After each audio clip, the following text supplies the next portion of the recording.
Hello, gamers, simmers, and the pilots. I am the Killer Gamer. Welcome back to part B of part 11 of the Cross the World Epic Miniseries event. You might be wondering, huh? Part A, part B? Well, the first part I did earlier on today. And what we did is we did a night flight early in the morning in the sim, not real life. Could have been early morning for you. But we flew over Dubai to take a look at the night lighting. And although the city looks nice, the points of interest weren't lit up really, either at all or hardly.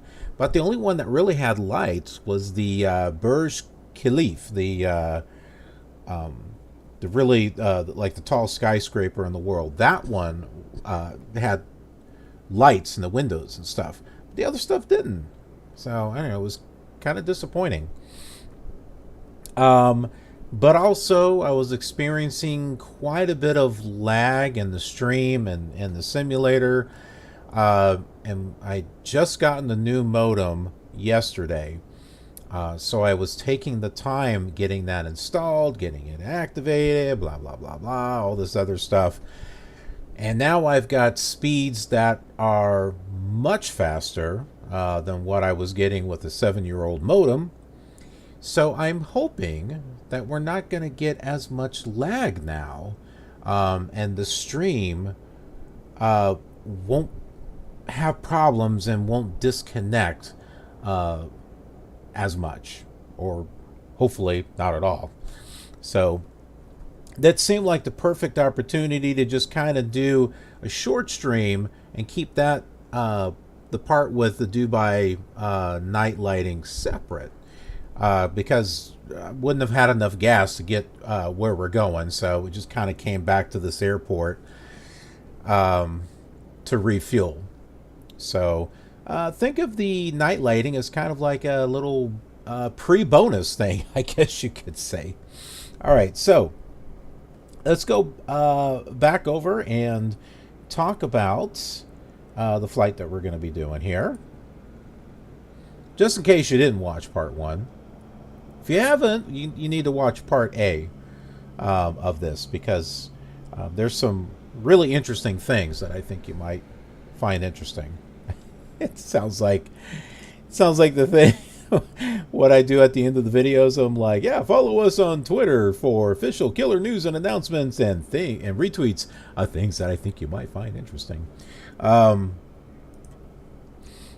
So from Flight Simulator here, we're going to be leaving Abu Dhabi, and we are going to be going here to Muscat, Oman, in the country of Oman. And then there's not too much going on through here, but these are VORs and this here is an NDB. So they're little towns, and we'll be able to look up maybe some information, interesting facts and stuff like that along the way about these, so that way, you know, we get a little immersed in where it is that we're flying. But we're going here to Islamabad, which is in Pakistan. And there is one point of interest over there, and that's the Faisal Mosque. And maybe that mosque might look similar to the other ones that we've seen.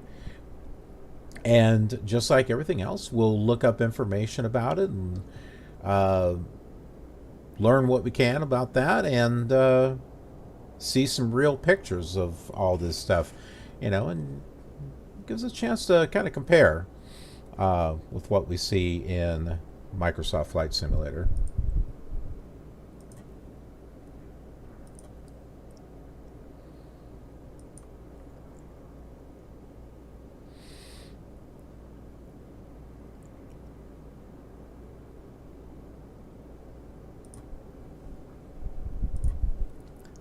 And here is Navgraph. Got the same thing going on here. Um, we'll find out what departure that we're going to be using.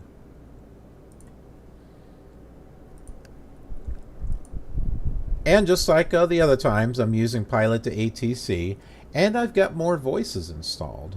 I actually bought a package. It was like $150. It was cheaper than spending $50, and you get 5 voices, plus a text-to-speech program that you can use the voices and just type whatever you want. So for $149, it was actually quite worth it. So I got 5 voices that I added. I was able to add some more from Windows 10 into Pilot to ATC. Plus, I had bought like 3 more $10 novelty voices. Unfortunately, those don't work. I was hoping they would, but they didn't. But if you want to hear those 3 voices that I bought, they do work with my text-to-speech program. Check out the first part, part A, because I kind of go over that. I'm a little bummed that I wasn't able to put that in the Pilot to ATC, because I think they would have been fun.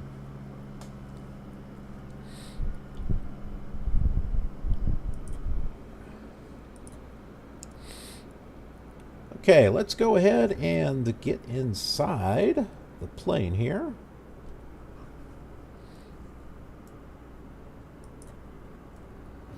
Ryan Keaton.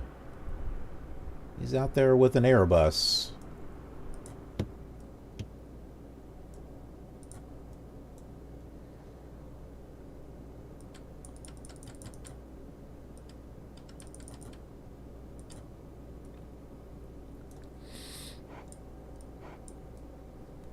It's like this thing is shaking right here.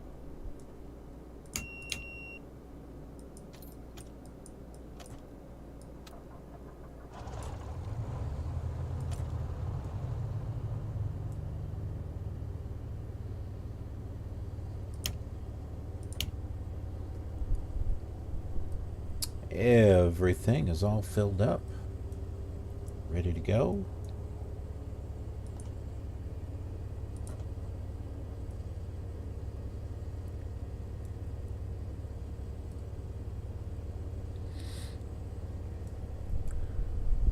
We'll go ahead and... Oh my.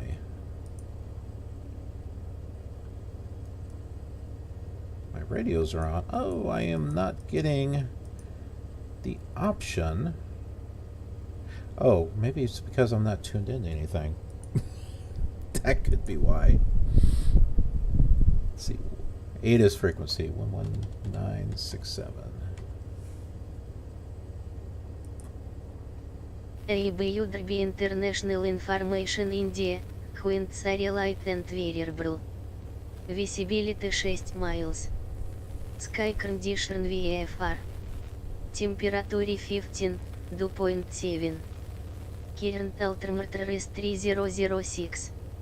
Arriving and departing runway on 3 left, on 3 right. Dhabi International Information India, Wind Light and Variable. Visibility 6 miles. Sky condition VFR. Ah, there we go. Okay, I'm getting my options now to request clearance and stuff. Now, I noticed this before on the last one. ATIS was saying 13 left, 13 right, but then when I got actual ATC instructions, it was the other direction. So we'll have to see if it does the same thing here or not.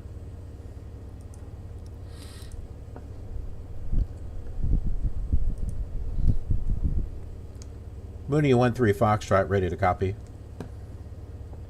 Mooney 13 Foxtrot is cleared to ask Papa India Sierra, climbed via the On-1G departure, with the ONL transition, then was filed. Expect departure runway 13 right. Maintain flight level 135. Squawk 6160. I'll be dang. They're actually matching up. We got a different departure chart and everything.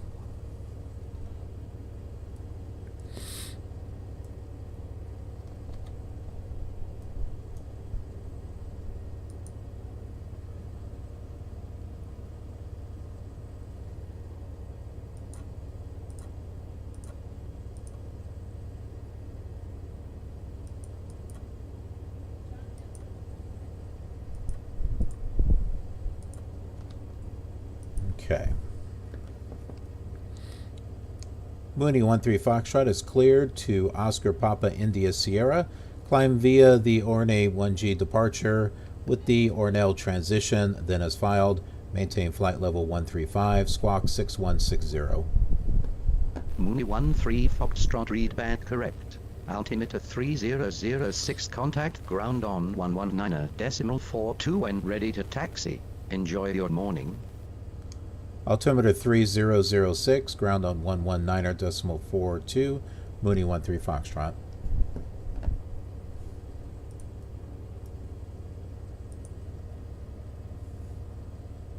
In your position for while.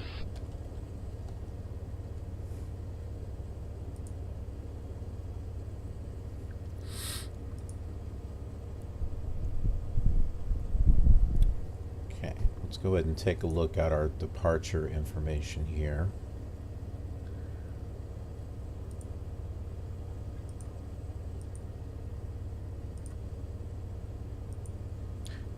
So we're going to be taking off from, was it 13 right? So let's go ahead and select 13 right, and it was the Orne 1G departure.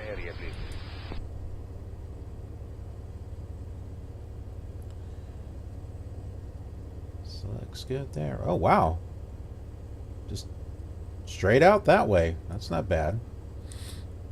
Pretty easy. Okay, looks like we need to climb to about 4,000 by the time we get to here, 5,000 by the time we get to here. I would say let's just start with 4,000, and once I get here, then we'll set it, the autopilot, to 7,000. Yeah, and that should do it, I think.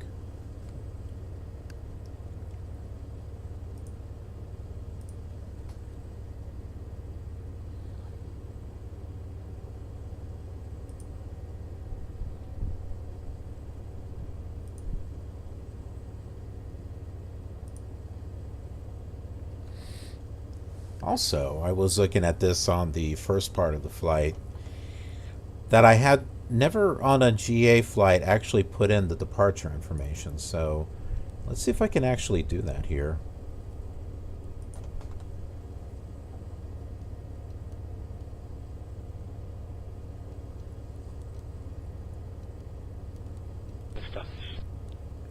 Turn right 290 and report established. Kill whiskey.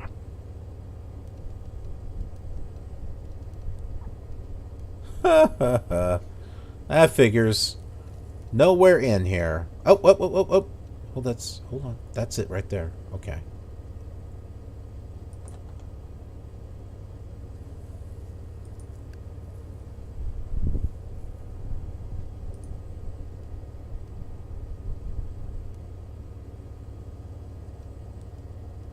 Okay, well, apparently I can't get any transition there, but it's selected the runway, so that's cool.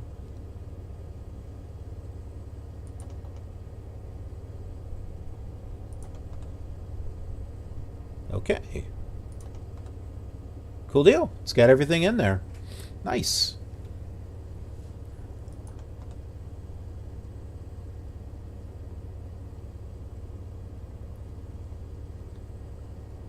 Also, something else that I learned. So I was looking up overhead lighting to see if maybe I was missing something, and I'm not. There really is no overhead lighting here. However, I can hit Alt-L and get a flashlight. So I was able to find that out.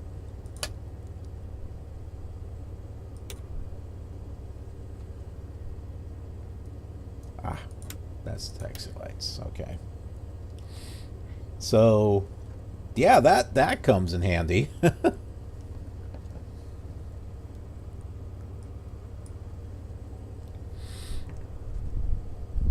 Mooney 13 Foxtrot, ready to taxi. Mooney 13 Foxtrot taxi to runway 13 right via taxiways Yankee, Whiskey, hold short runway 13 right.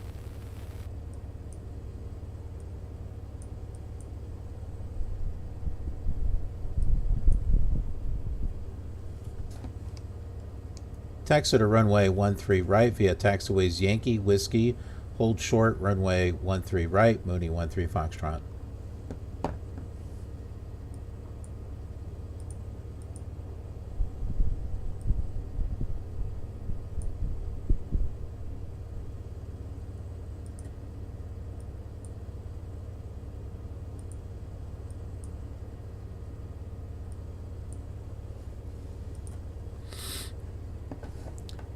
Sounds good.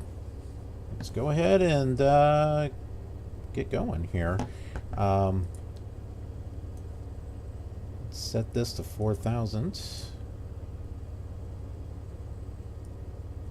Probably not going to need to set this. Whoop. Airfish wind 3305 knots, KNH 1020, also clear to cross both center lines. Going to move this to about 113, 130.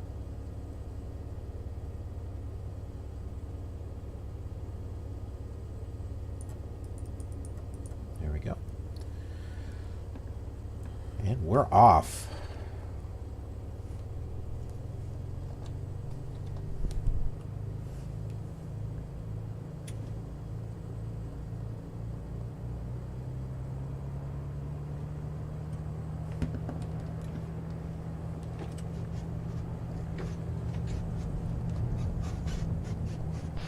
Ready to the OPIS 2 minutes.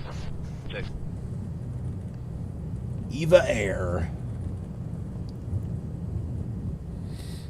I've not heard of that one.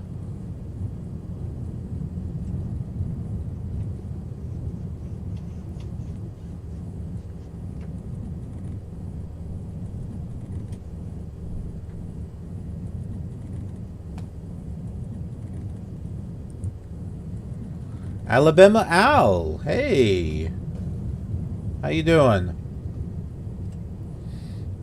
Haven't seen you in a little bit. Good to have you here.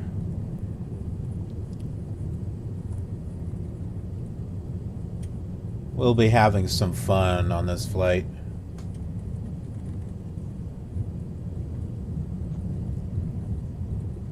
So on part A of today's journey was some night flying over Dubai to take a look at the night lighting. But something else that I did is we learned from yesterday at the Dubai Mall that there is a VR park. So we went through some of the rides and attractions that they have there, and that was just scraping the surface. There's a whole bunch more. And we're going to look at the rest of those today on this flight. In between the areas that we'll be passing over, and then as we run into this forklift, as we start passing over cities and towns, we'll be looking up information about them and learning about the places that we're going by. Makes things really immersive. Where the heck am I? I think this is the taxiway. Actually, no, this is a parking lot. But there is a taxiway towards the end here.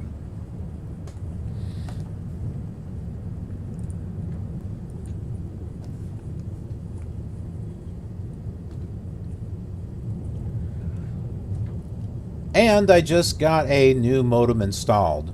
That's why there are two separate streams today. Because the first stream was with my old modem, which I was getting a max of 30 Mbps. And now I've got one that is currently giving me about 90 to 95 Mbps. But I should be getting 150. So we'll have to I'll have to see if that changes later on.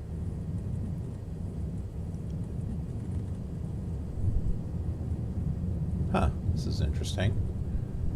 I'm not seeing this taxiway on the satellite map. And upload speeds have gone from 6 Mbps to between 9 and 10 Mbps. So I'm hoping that we're not going to get as much lag during the flight simulation as we did before. And I'm hoping that the stream will be a lot smoother.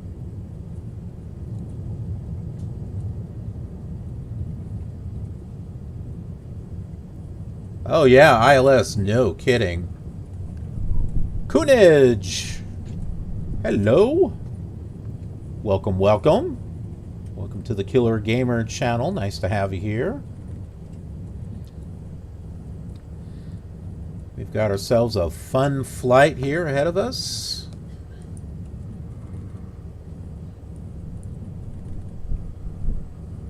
Apparently this taxiway, I think, goes much further out than it should.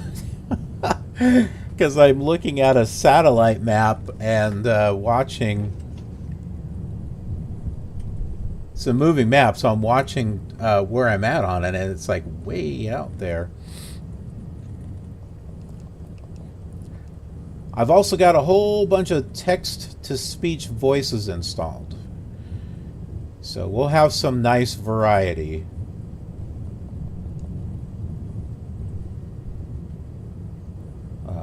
Using pilot to ATC.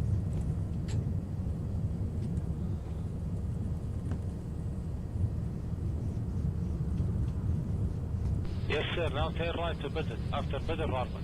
Okay, right turn to Bitter. Carlos 8703.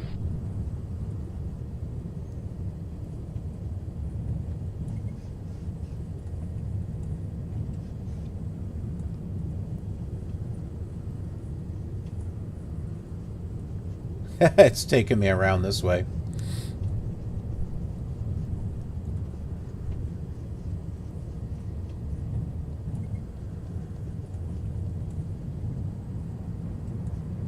This is like the sightseeing taxi way. Kunij from Germany. Awesome. When I was in the army, I was stationed in Germany. I was stationed in Schweinfurt, Germany. Are you familiar with Schweinfurt? I think it was about an hour or an hour and a half away from Frankfurt.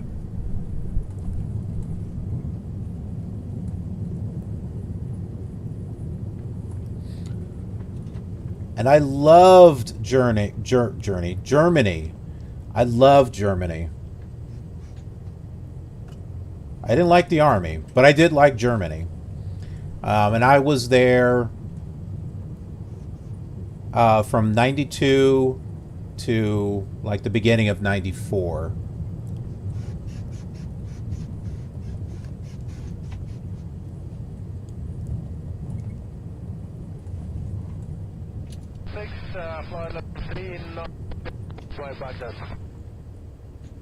Yeah, I absolutely loved it.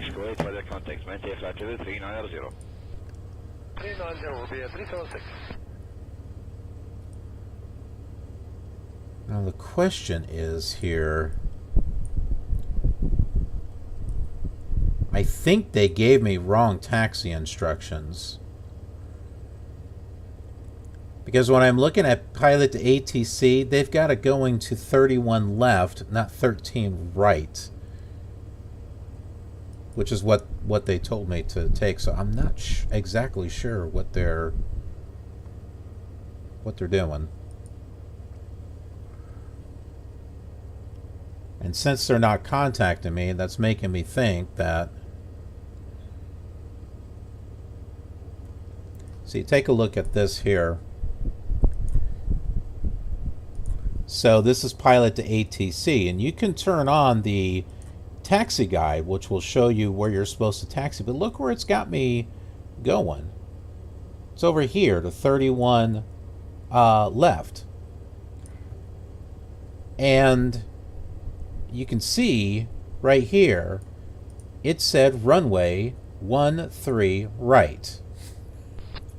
Contact 118.3 مع السلامة. Sometimes pilot to ATC works out really well, and then other times I'm not sure exactly what it's doing.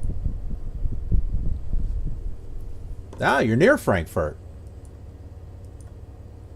So yeah, I've been in and out of Frankfurt. There wasn't too much that I did there. It was mainly flying out of Frankfurt to head to the States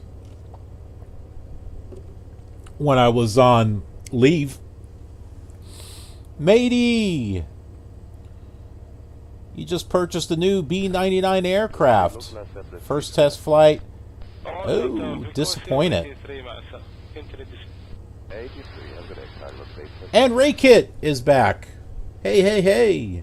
Hey, hey, hey. It's the Killer Gamer. And I've got a song for you. No, not really.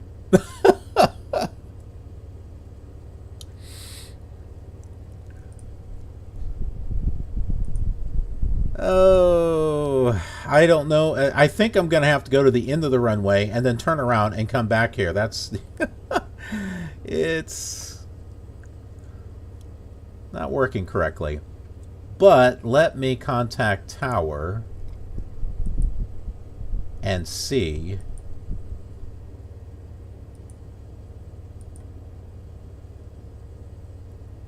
if they will let me take off from here. This is what this is where they told me to go. Mooney 13 Foxtrot, ready for takeoff. Mooney 13 Foxtrot, winds are calm, cleared for takeoff. Runway 13 right.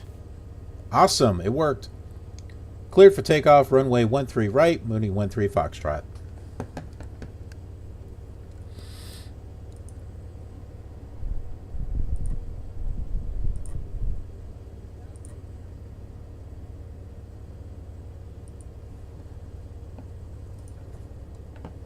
Battery 730 Kuwait. Remember where we can't see anything on the overhead light? Well, I did find out that they don't have a light here, but I learned how to do this. It's Alt-L. So in case you didn't know, Alt-L will turn on a little flashlight.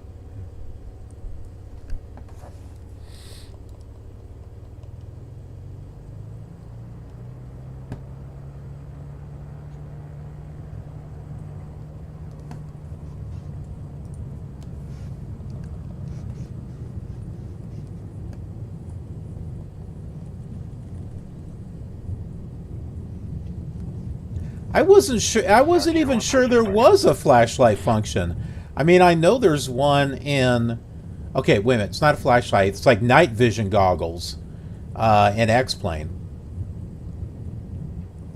But yeah, I'm like, well, how can we see things at night? And that's how. So yay!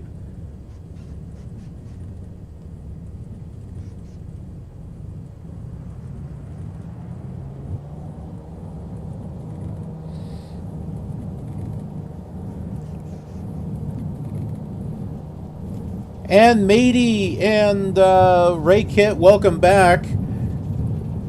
And my download speeds are way better than what they were before. So I'm hoping that the lags are a thing of the past.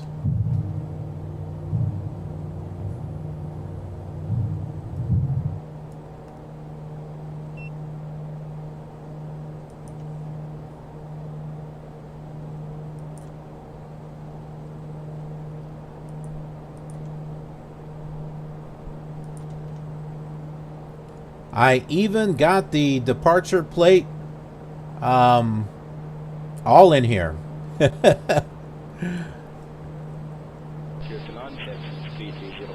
knots. At the landing, roll to the loop to.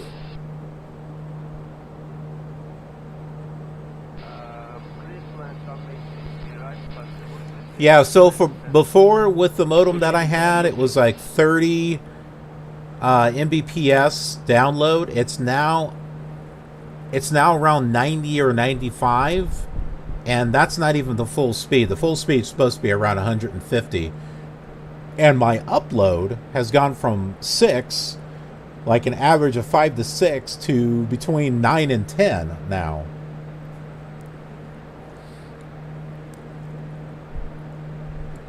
So now with the streaming, uploading, and having to download the information for the scenery, I think we're going to be a lot better than what we were before.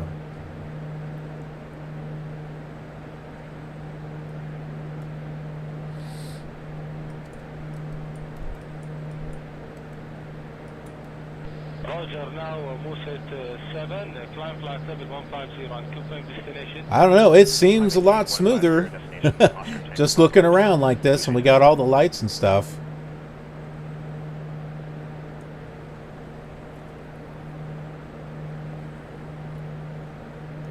In my opinion, yeah, already I can see a difference. Mooney 13 Foxtrot, contact Abu Dhabi radar director on 118.0. Have a good morning.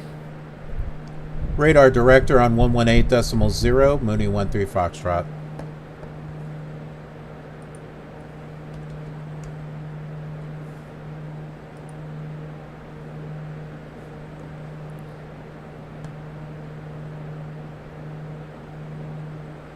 I wonder if there is a check-in. Okay, I thought there might be one in regards to the departure plate.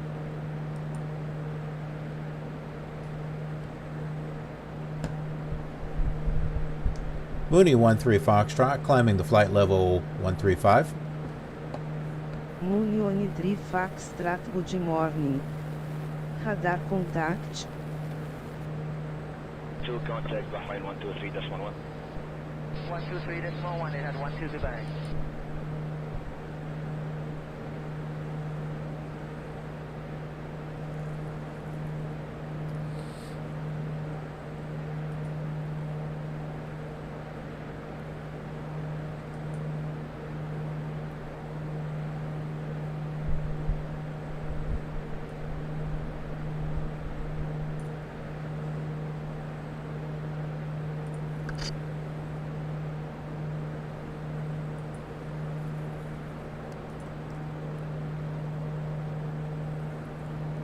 Let's try an external view, because that was causing lag too.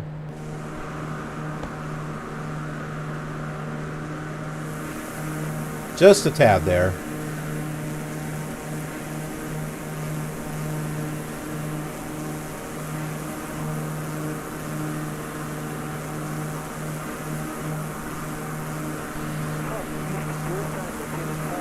Mr. Mutis!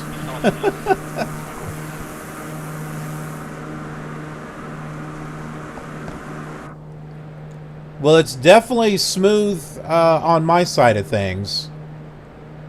So hopefully it looks smooth on your side.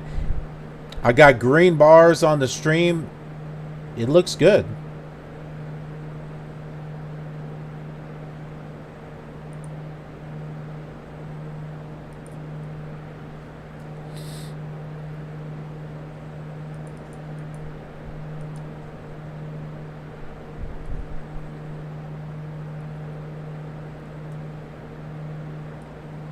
Right now I'm climbing based on the departure chart that we were given right here. So I was climbing the 4,000. I just changed it to 7,000 from here, and then we'll go to our cruise altitude once we get out of here. This is our transition point right here.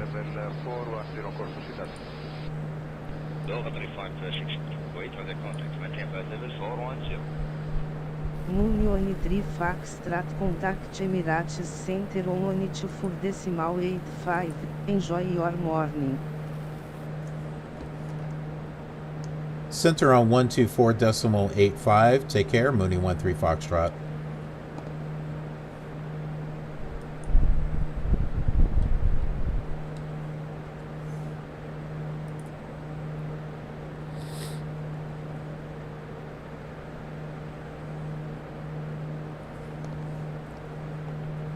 Mooney 13 Foxtrot climbing to flight level 135.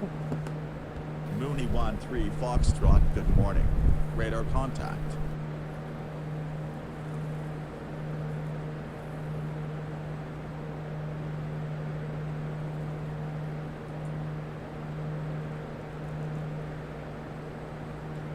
And this time, I made sure that I requested permission to take off, so where I didn't do that the first time, so ATC wasn't even talking to us.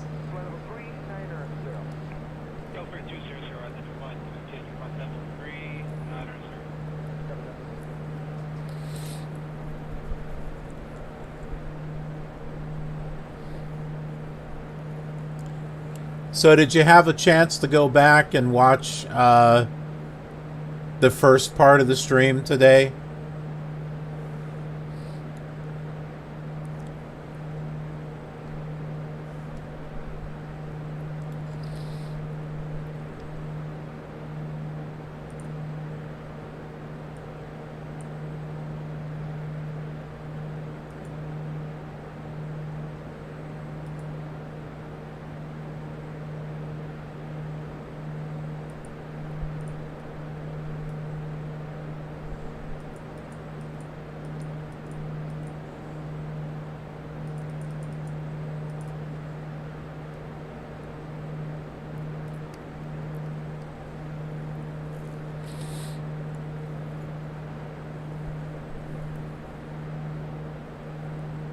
Ah.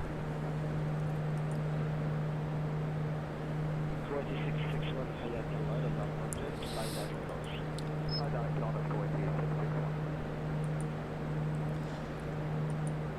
Well, let me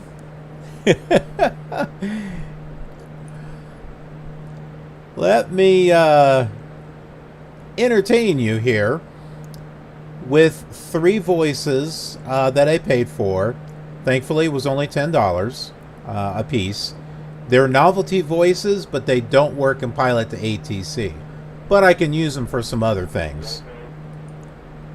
I think you'll get a kick out of these. I already have a phrase here for them, just to test out for them to say.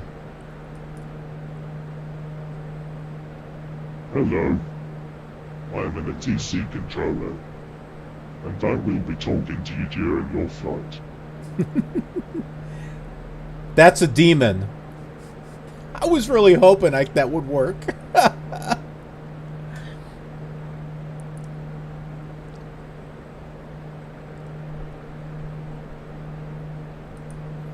Here's another one that doesn't work. Hello. I am an ATC controller, and I will be talking to you during your flight. That's a goblin.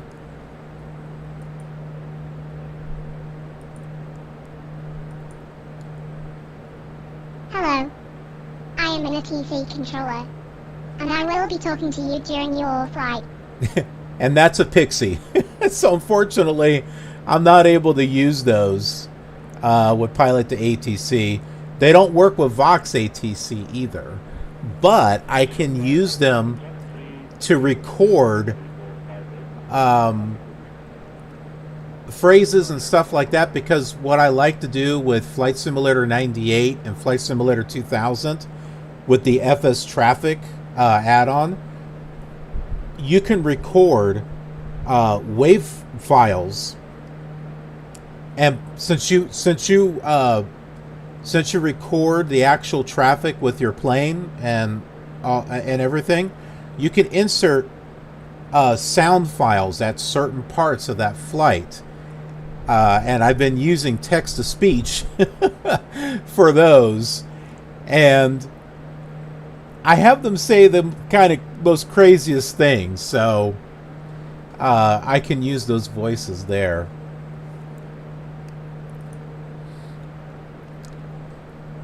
And then I have 4 other voices that don't work with Pilot to ATC. I do have an old version of Vox ATC, version 5, where these do work. And those other 3 that I just played, they might work. These are from Neo's speech, and they're really good quality voices. They sound good. I wish I'd be able to use these. This is Bridget. Hello. I am an ATC controller, and I will be talking to you during your flight. Here is Julie. Hello. I am an ATC controller, and I will be talking to you during your flight. This is Kate. Hello. I am an ATC controller, and I will be talking to you during your flight. And then lastly, Paul. Hello. I am an ATC controller, and I will be talking to you during your flight. That one might sound familiar. I've heard people use that voice on several different YouTube videos.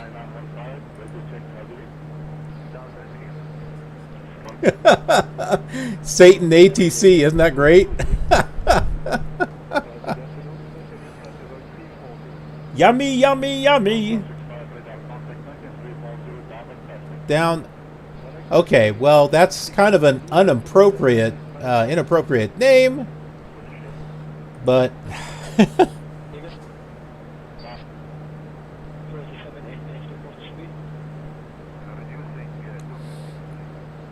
Silent Yuki.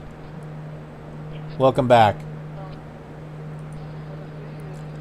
In my world of flight simulation, you'll be amazed who does ATC.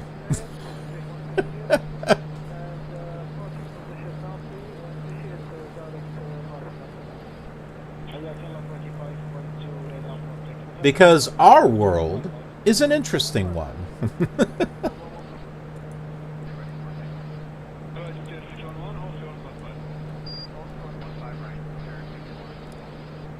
I'm enjoying the smooth frames now. Now that I've got a much better modem. See, I think what was causing all the lag was it was trying to download tons of information. It was lagging as a result. Plus, with the weather, that was also causing lag. And then uploading, because I'm streaming. But now I've got a boost in all of that, and it seems to be running nice.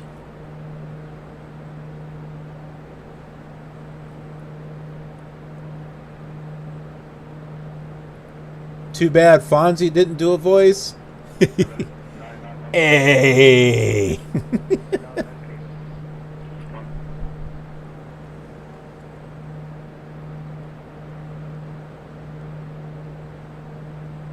Yeah, pixie dust to ease the streets.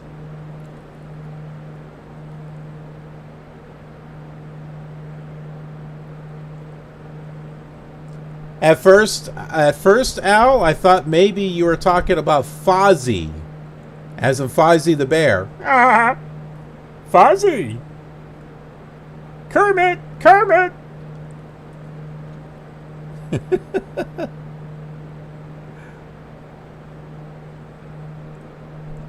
I'm Fozzie the Bear! Ah!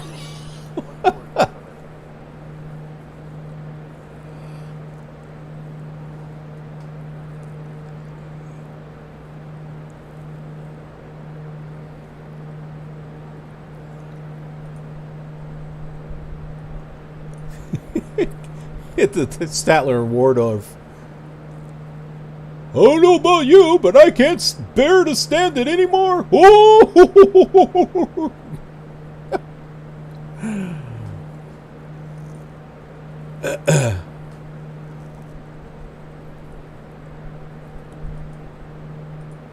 Muppet Show, in case you're wondering where in the world I'm getting that from. Muppet Show never gets old.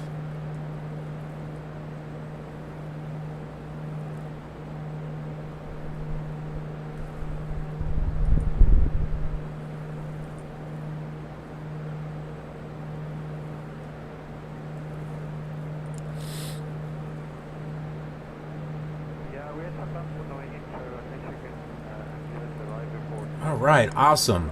We are 161 miles from Muscat, and we're about ready to cross into the border of the country of Oman.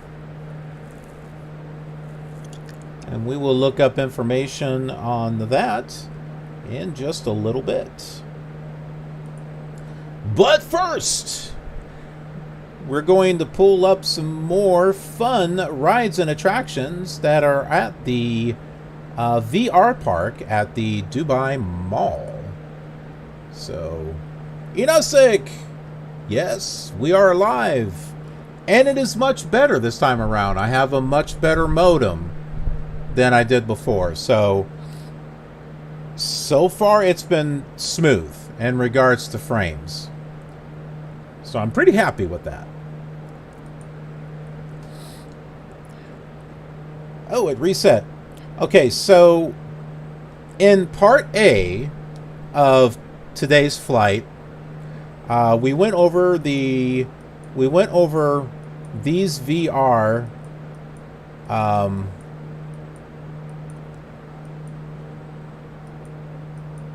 and other types of nope. Yep, did that one. No, we did not. Okay. Paradrop. This was the last one. Okay, so yeah, we went over the different types of activities and VR games that are at the VR park there at the Dubai Mall.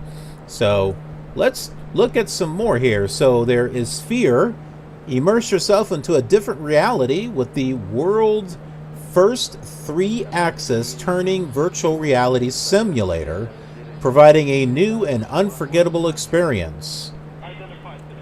So I guess you're in a sphere, and that's what this kind of looks like. You're in a sphere going down routes, kind of like a roller coaster. And not only is what you're sitting in turning and everything, but you're also seeing it in VR. So that looks pretty cool. Holocube, virtual reality. Delve into a new reality from becoming a fruit ninja. It's a fruit ninja. To a space pirate trainee. Try out a range of interactive and fun virtual reality single player games. XD Dark Ride, an incredible interactive attraction for the whole family. Mooney 13 Foxtrot, contact Muscat Center on 123.905. Have a good morning. Center on 123.905, Mooney 13 Foxtrot.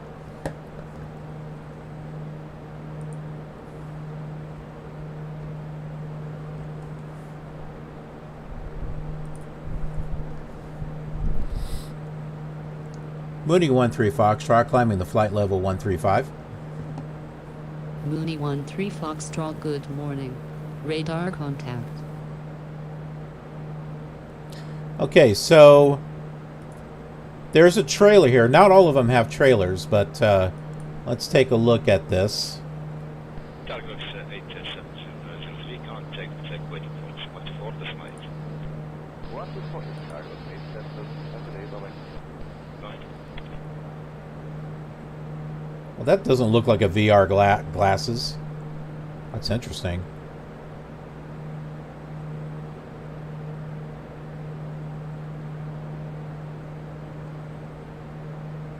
Those are more like 3D glasses.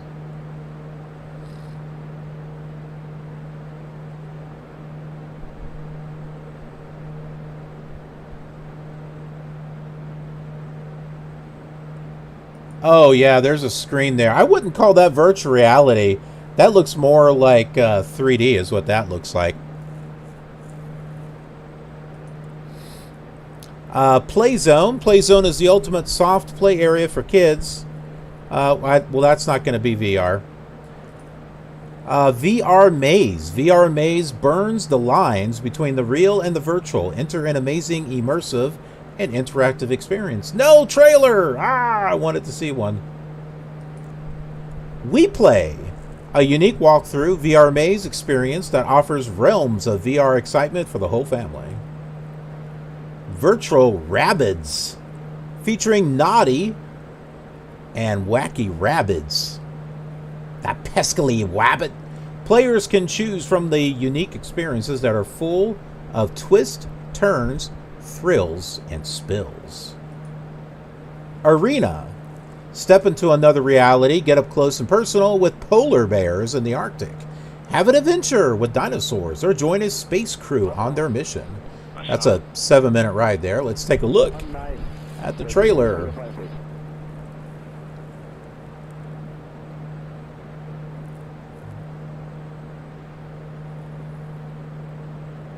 Is this the... Okay. Okay, so this is augmented reality here.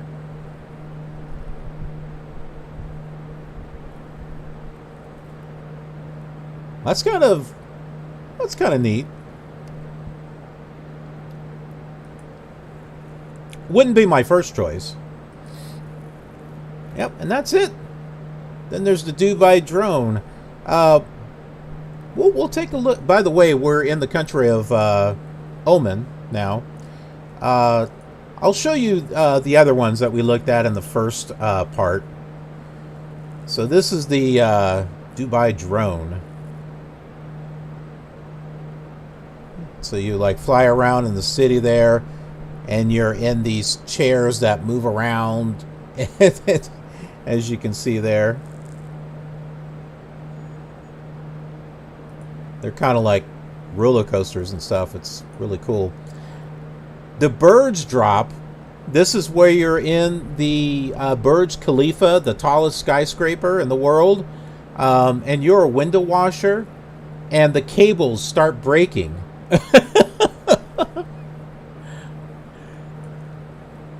It's only 2 minutes long, though, so it's not very long.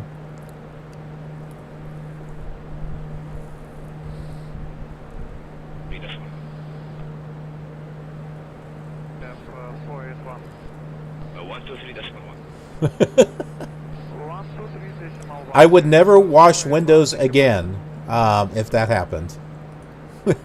Never again. This is Dune Bash.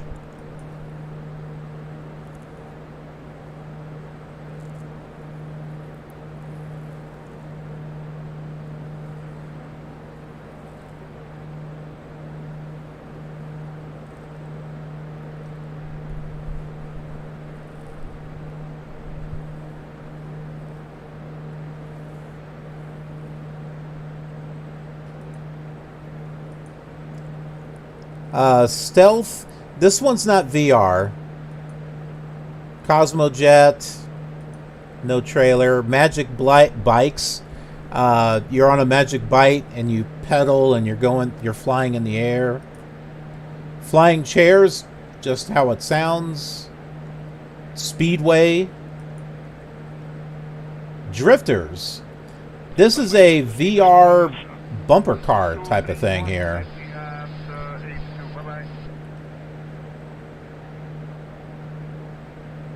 I think they're wearing... Okay, no, never mind. They're not wearing VR glasses. That's just a bumper. Active Zone. Beat Saber. Avoid obstacles and slash oncoming cubes. So, I don't know if that's kind of like a lightsaber or not. Hologate. Take your friends on an exhilarating adventure in new reality and experience this fascinating world together. Fight robots, dragons, and zombies. Throw a virtual snowball. I'm trying to remember what this one exactly was. Yeah.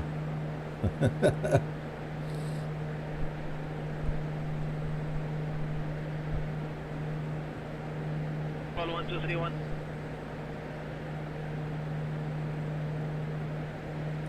So pretty cool. Black badge. Gather your crew and take the lift together to a place where the Black Badge's shuttle was supposed to have landed. Carry out a mission. Save a comrade. And then paradrop. So you're in the Middle East. Flying with a... I was going to say a parachute. Paraglider. There we go. Look at that.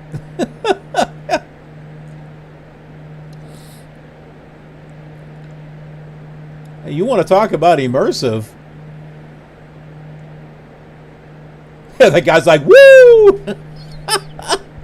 The guy's like, this kicks butt.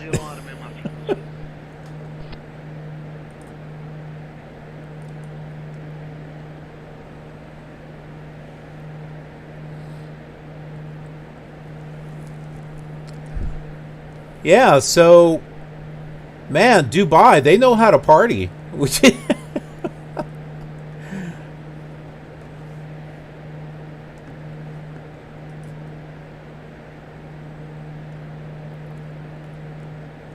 need to go to Dubai and have a party. That's what I think. Oh, and you know what? Yesterday, that 5-star hotel.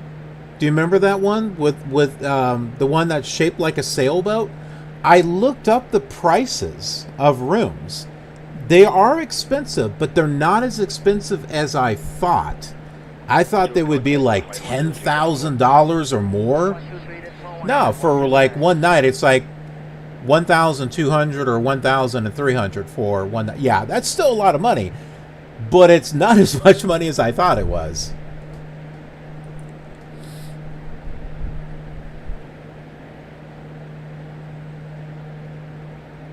Ah.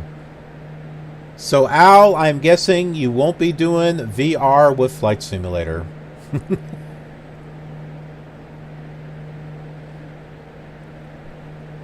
Every time I see this over here, I think of Mr. Muggles, the dog from Heroes.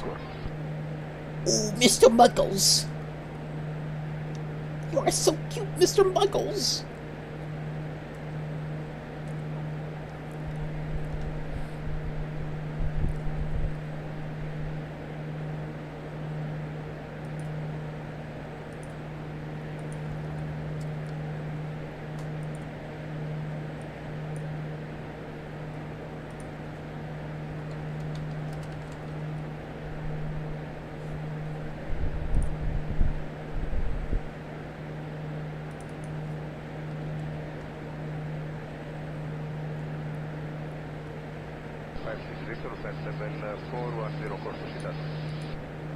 Delta 35, wait for the contact, maintain flight level 410.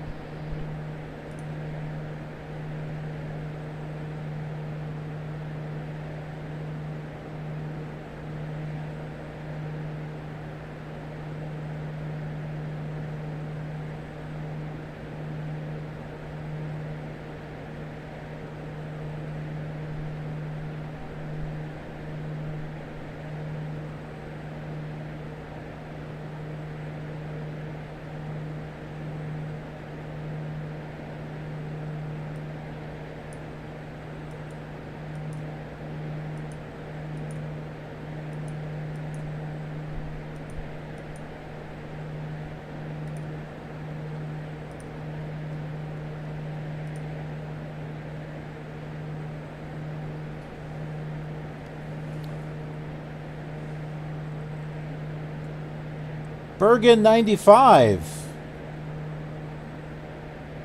Hello, hello.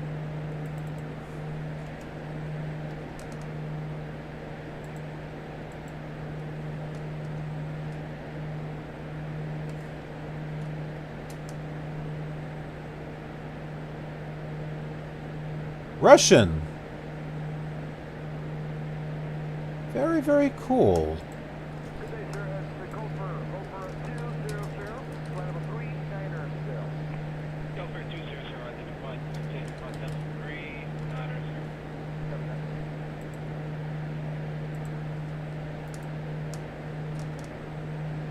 Whoop, that did not work. Try that again here.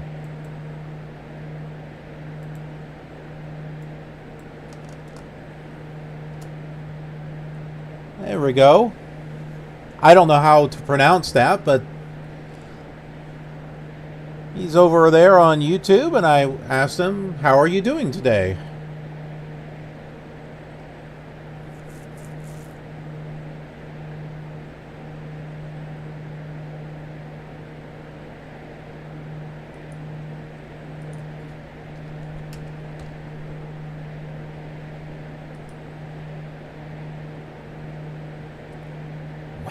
Really? That's how much it costs?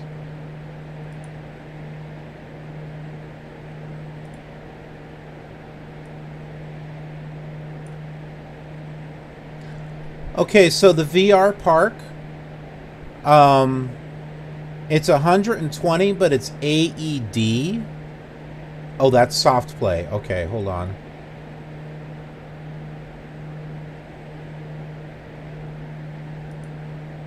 That's like $32 is what that is.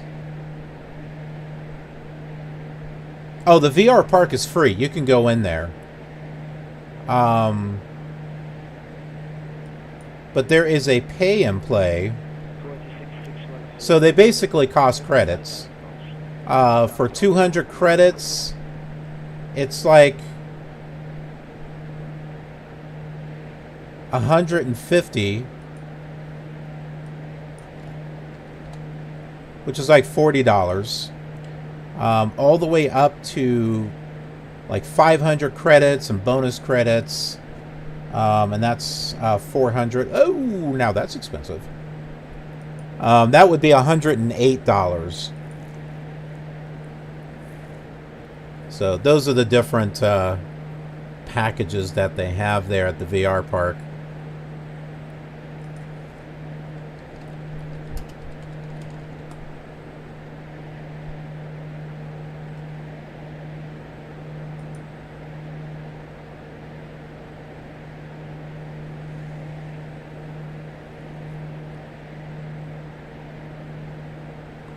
Niels, hey, welcome.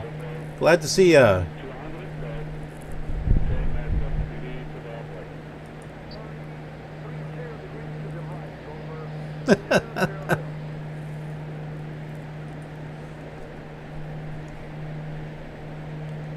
Where are you flying there, Al? I assume that you're flying. Are you in Flight Sim 2020 or are you in X-Plane? P3D?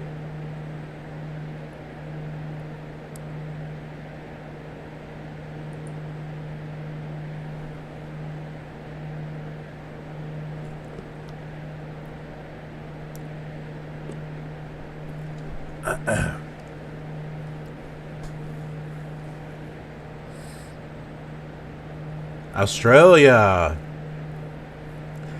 Yeah, we won't be hitting Australia this time around.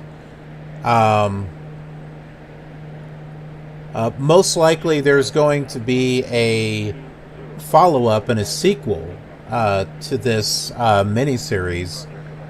And on that one, we'll be going to the countries that we didn't go to this time around.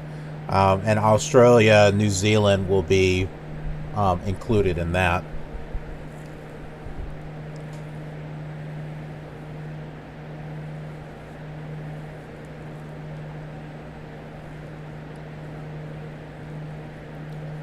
Oh, and Niels, I now have a new modem hooked up with much faster download speeds and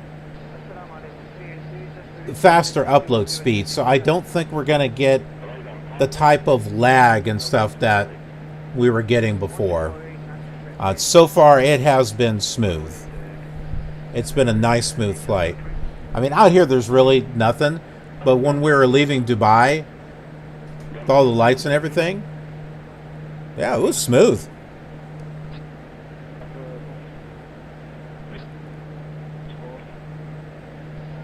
Neofly. I need to look that up. Oh, that's right. I know what Neofly is now.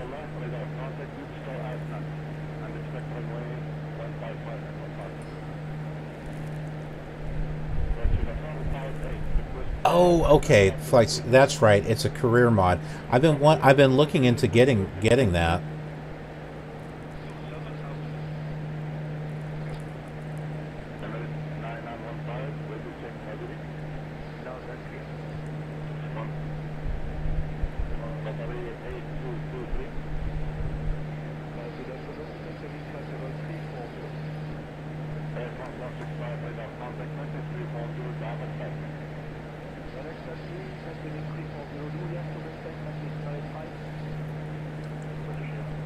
Yeah, I thought 30 to 50.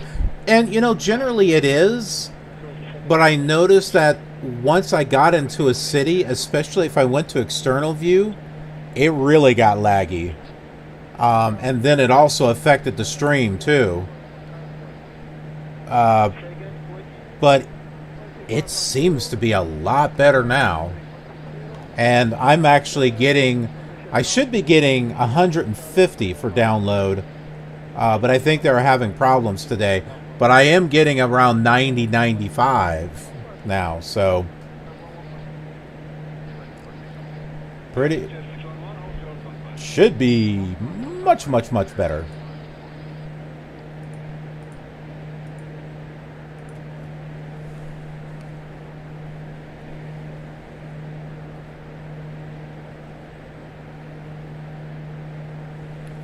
Oh, yeah. As in regards to the scenery, I mean, it's downloading all that photo imagery and everything as we're going.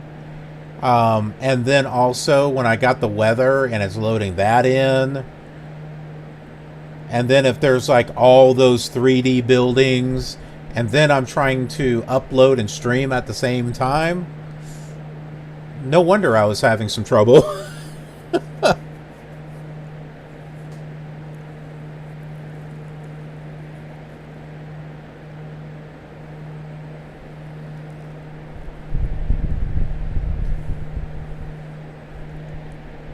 Look at the sunrise. And I like how it's kind of reflecting off of the window there.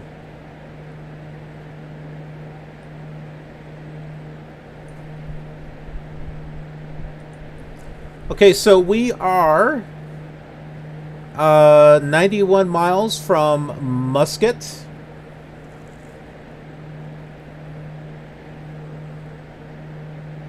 Might be wondering, okay, where is Muscat? I will show you. Or Fozzie Bear. I will show you, Kermit. Alright, so.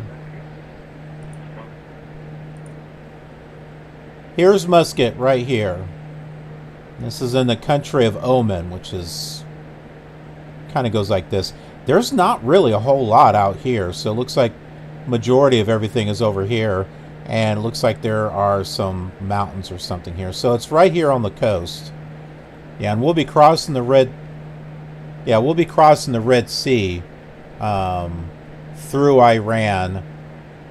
We won't hit Afghanistan. We're like going to be right on the border of it. And then we'll get into Pakistan. But we will be backtracking a little bit and going to Afghanistan in the next flight.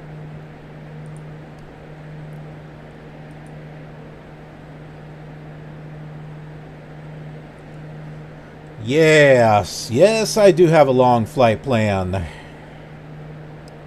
We will probably have to stop for fuel too. Speaking of which, I'll go ahead and pull this out here. We're at 187 knots. Total flight's about 6 hours and 22 minutes. We got 6 hours and 16 minutes.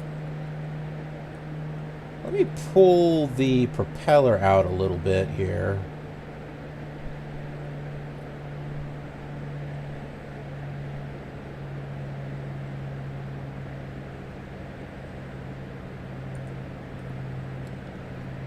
Let's see if I can get some better fuel. There's the Red Sea, right over there.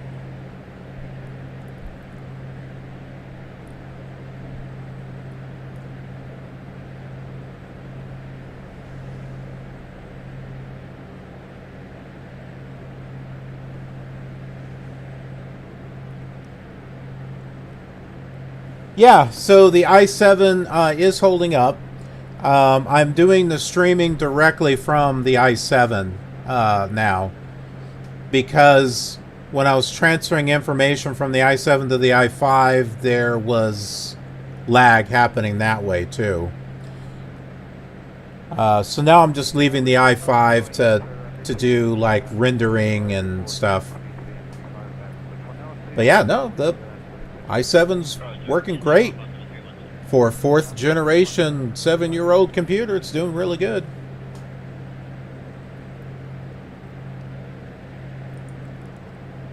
So Muscat, it's the capital and the most populated city in Oman. Total population is around 1.4 million as of 2 years ago. Muscat is termed as a beta global city by the Globalization and World Cities Research Network. The rocky western Al Hajar Mountains, that is what we're looking at right out here. Let's get an external view.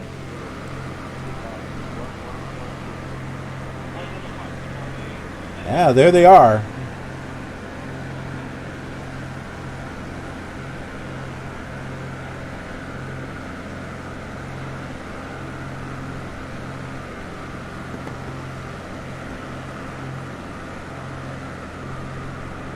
Look at that.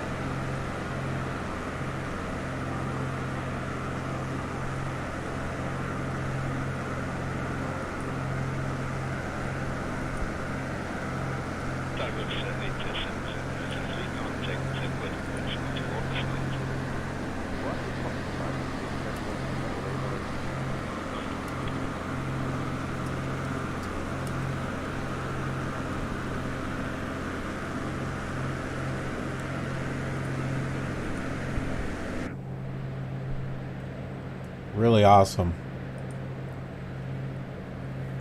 The city lies on the Arabian Sea. Okay, so it's just below the Red Sea, along the Gulf of Oman, and is in the proximity of the strategic Straits of Hormuz. Low-lying white buildings typify most of Muscat's urban landscape. We'll have to see if the buildings look white here.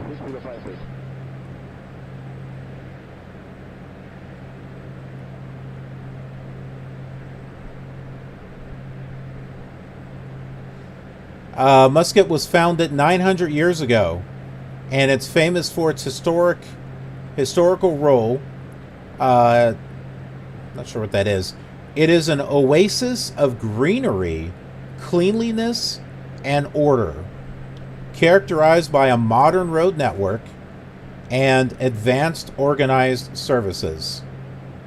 There is evidence of a communal activity in the area around Muscat, and it dates back to the 6th millennium BCE.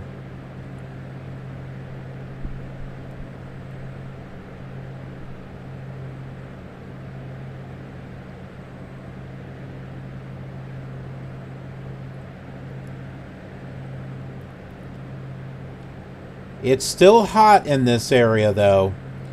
Record highs are 100 and above February through December. January is the only one that's a little bit less, so record highs are about 94. Average high, though, is around 92 degrees throughout the year. Muscat's economy, like that of the country of Oman, is dominated by trade. The more traditional exports of the city include dates, mother of pearl. What is that? Oh, it's an organic, inorganic composite material produced by some mollusks. This thing looks like it's made out of silver.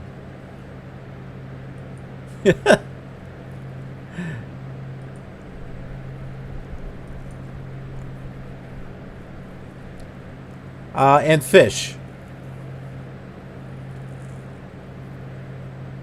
Petroleum development of Oman has been central to Muscat's economy since 1962. And it's the country's second largest employer.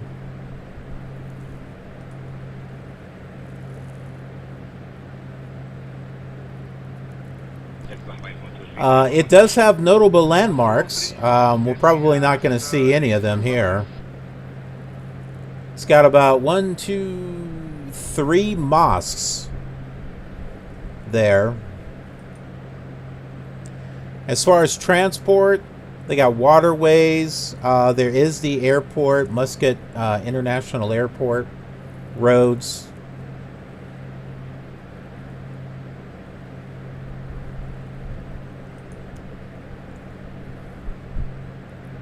And we'll take a look at some pictures here. This is the Royal Opera House in Muscat. This is the Qasr Al Alam Royal Palace. This is Land Rover right there. Extreme sailing. I like how that frames there. This is the airport. Again, I don't think it'll look like this in Flight Simulator. It's probably going to be very generic. And here are some more pictures. This is probably one of those mosques. Again, there's the mountains in the back there. We can see the buildings they look white. These are along the coast. Look at the... Wow, they're not kidding. Look at the greenery. And it's like all nestled here in the coast. Right with the... Right in between these mountains and stuff. That's kind of cool.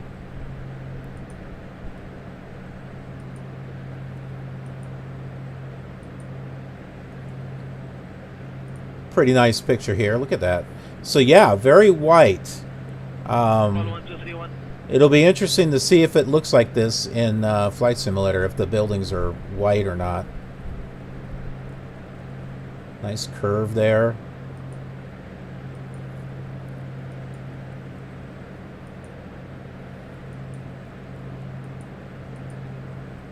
Hiking in Muscat. Oh, I bet there's some really nice hiking trails here.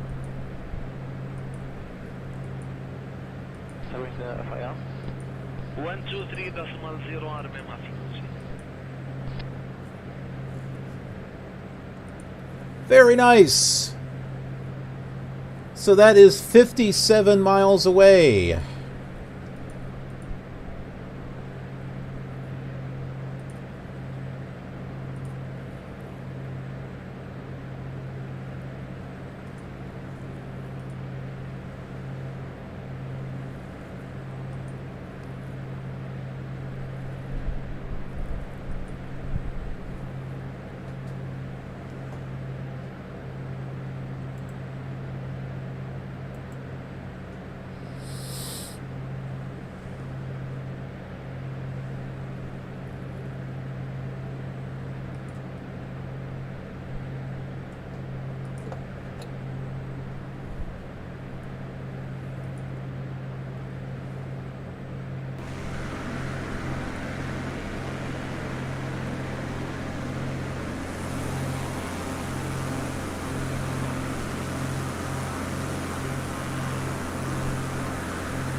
contact 15123.1.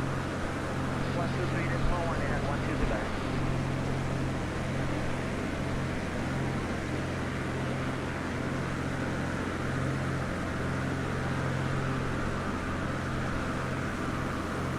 You can see how the mountains are getting closer to the coastline. It's coming around like this, and the mountains are coming like that.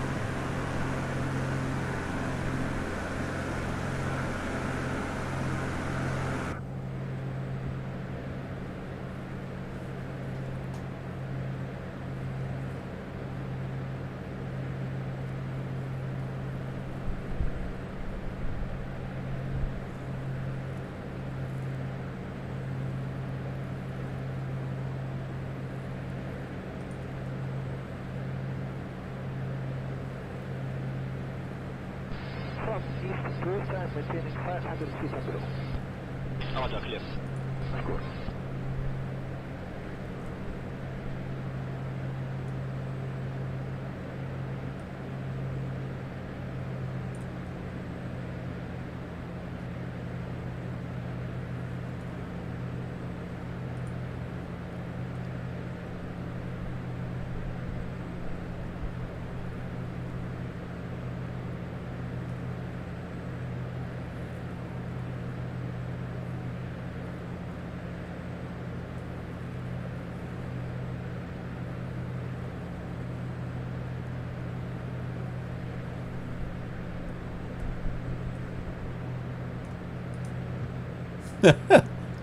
Huh. That doesn't go down low enough.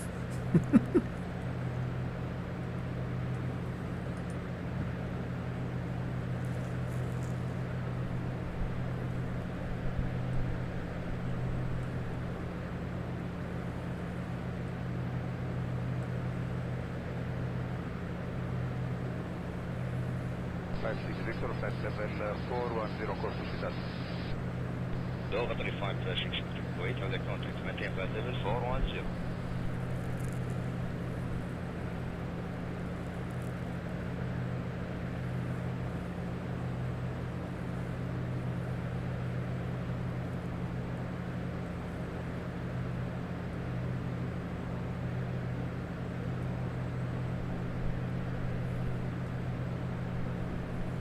There's little towns along the coast too. That is Al Mudaik.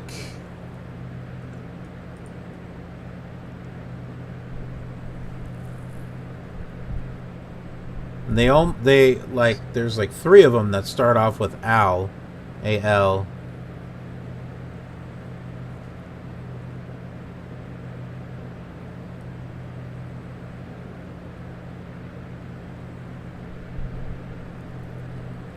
There's one down here a little bit called Barca.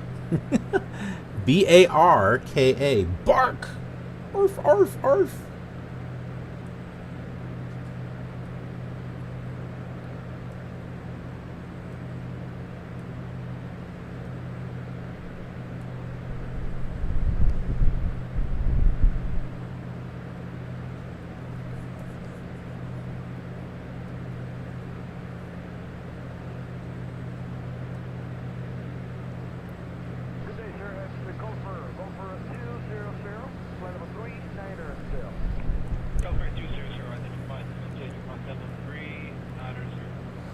So what was that? The B-99?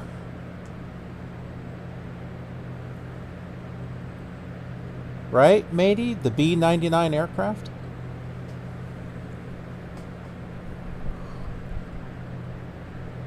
Ah, let me take a look at that.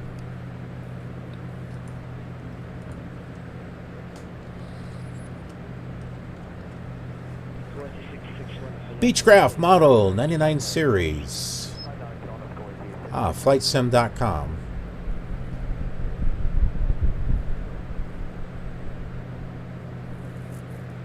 Virtual coal.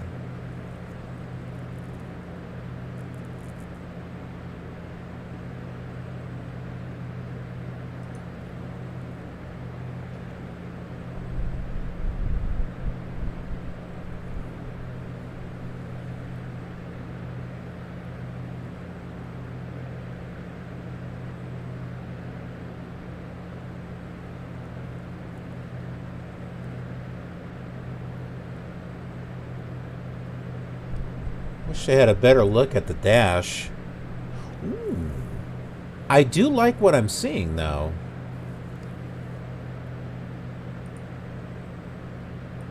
This is the aircraft that Matey was talking about. That he's got, the Beechcraft Model 99. What caught my attention here was the dash. Got very old-fashioned dash here. I like that. Just some old-fashioned radios. Oh, there's the GPS right up on the top there. I didn't even see that. Darn it! Pick this up and throw it out the window. So we can have all the old-fashioned stuff here.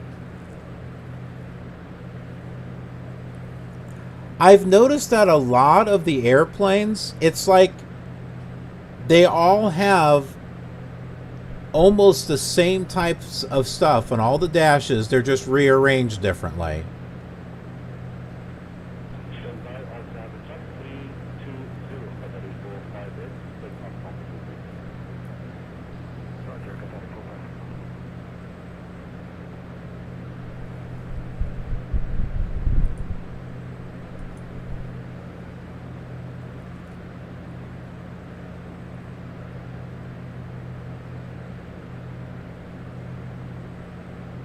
Oh, didn't overhaul the engine. That's interesting.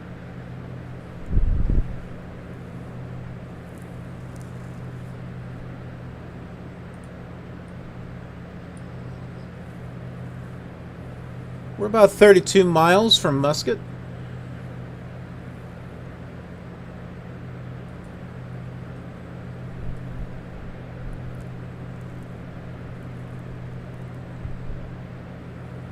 After we fly over Muscat and head over the Gulf of Oman. Yeah, so it's not the Red Sea. That was north. Oh, I'm sorry, that was the Persian Gulf. Oh my goodness, I don't even know where I'm at. The Red Sea is nowhere close to here. It's on the east side of Saudi Arabia. We're on the west side of where Saudi Arabia is. So there's the Persian Gulf and then the Gulf of Oman, which is what we'll be flying over.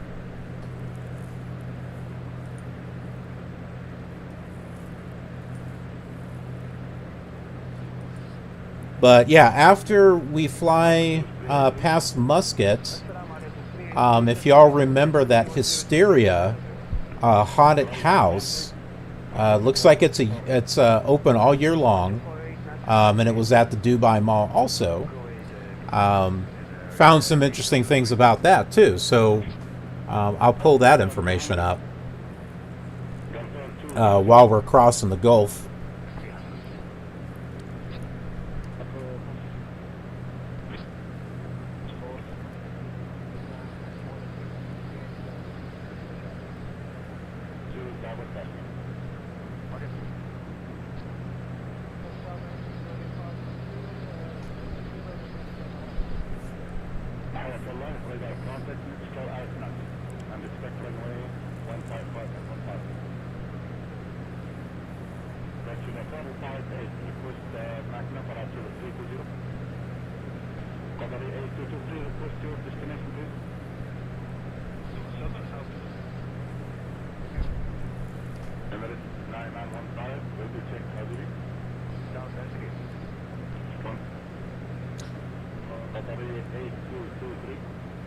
Weather, I'm pulling in with Rex Weather Force. Closest airport is Oosh, O-O-S-H. It's the Sohar Airport. Clear weather conditions, 15 degrees Celsius. Wind is 240 at 4 knots.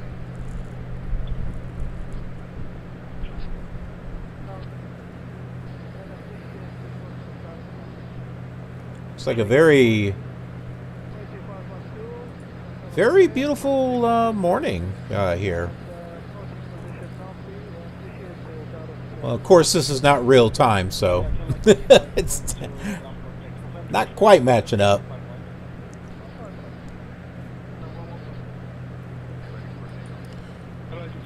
About 23 miles from Muscat. We'll go ahead and do an external view.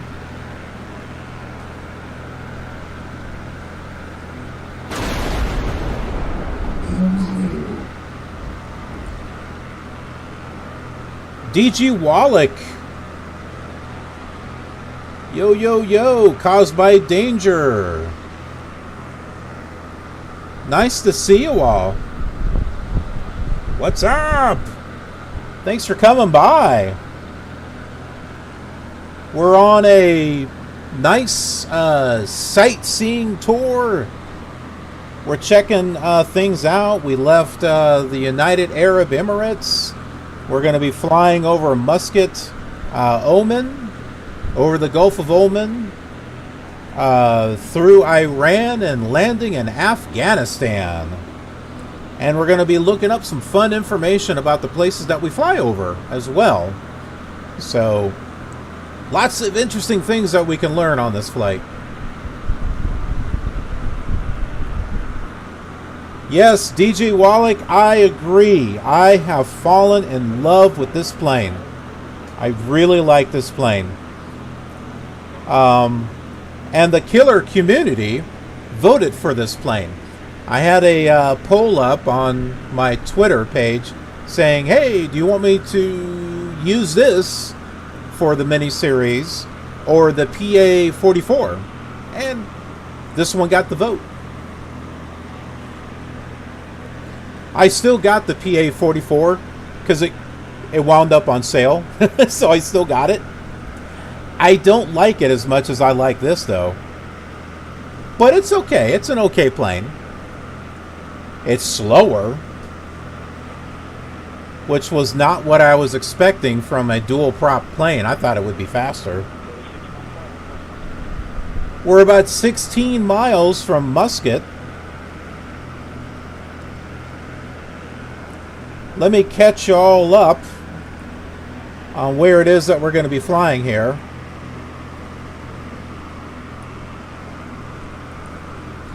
So we started here from Abu Dhabi. Muscat is right here. We'll be flying over the Gulf, over Iran. We'll be along the border of Afghanistan right here. We'll be going there in the, tomorrow's flight.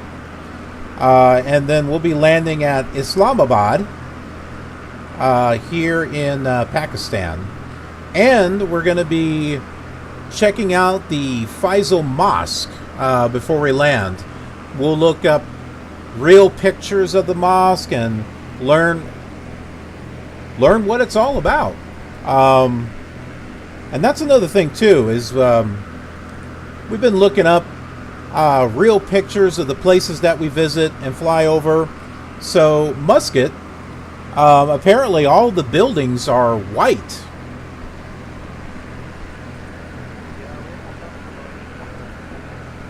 And it's right up here. And looks like an extended area here. Or actually, this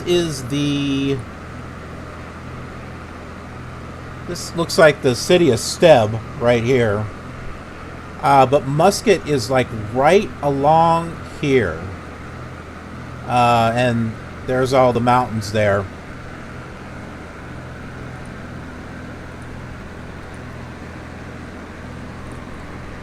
And here are some real pictures of Muscat. Unfortunately, we're not going to see this, but it's nice to look these up to see what it is that, we should be flying over. See that, how it comes along here?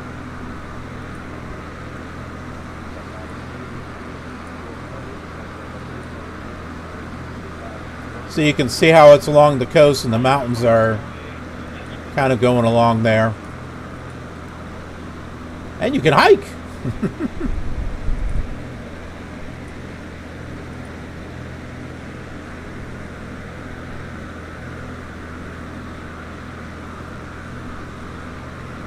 Yeah, so good stuff. And I've been doing this on the previous 10 parts of this mini-series of looking up the places that we're flying over and everything. So if you'd like to learn something about all the places that we're flying to and flying over and all the points of interest that we're checking out, you're going to want to go back and watch those early parts. Now, some of them have been falling off of Twitch. They only stay up there for like 10 days. But I'm also multi-streaming on YouTube on my channel, and the flights are still there. So if they're not here on Twitch, you'll be able to see them over on my YouTube channel. And there is the airport. Not the one we're landing at. But that is the Muscat Airport there.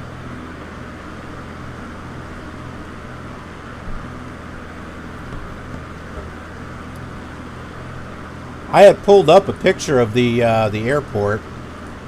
Let me see if I can pull that back up again. This is what the real airport looks like.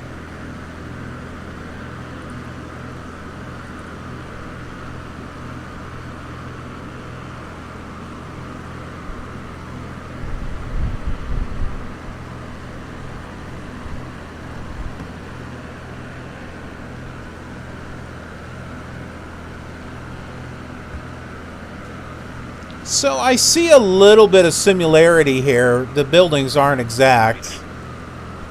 Matter of fact, they look kind of flat. Of course, we're up at flight level 135.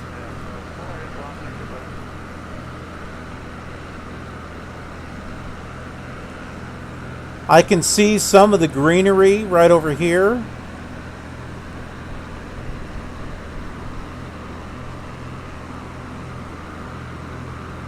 There we go. It's time for us to cross the Gulf.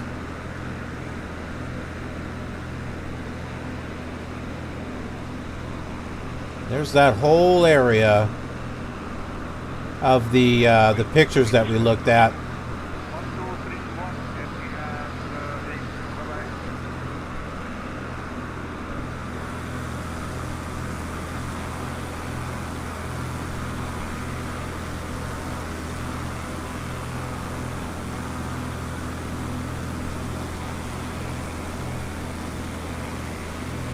Very nice indeed. Might want to turn off those landing lights. I kind of forgot about that.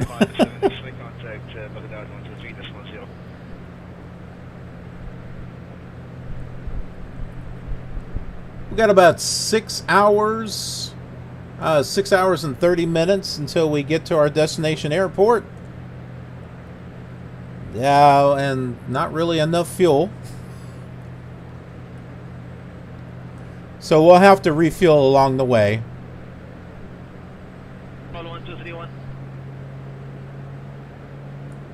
I'm going to go ahead and pull up the prop a little bit there. Give us a little bit more speed. I was hoping by pulling that back I might be able to give us a little bit more lesser fuel flow, so we can get a little bit further. Okay, so in the last flight, we were in Dubai yesterday. We flew over Dubai, looked at all the points of interest that were there, and one of them that was really interesting was the Dubai Mall, which is like the largest mall in the world. There's like 1,000 retailers in there. There's an underground zoo and an aquarium, tons of restaurants. I think there's a hotel there, and there's a VR park, and we looked up information about that VR park earlier in this flight. But there is also a haunted house there, which is open up all year long. It's called Hysteria. And we're going to pull up information about that right now.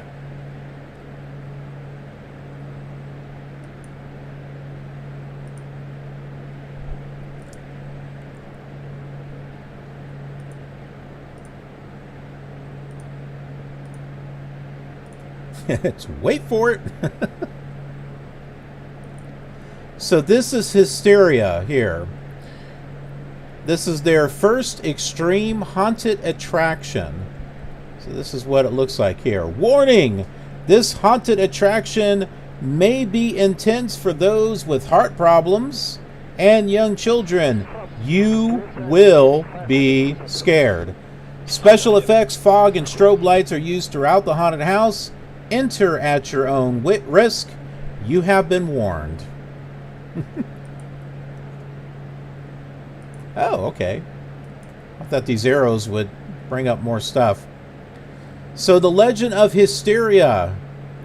The family of the stately manor had their children mysteriously vanish during the middle of the night, and the despairing parents roamed the halls and rooms of the mansion trying to find who has taken their children.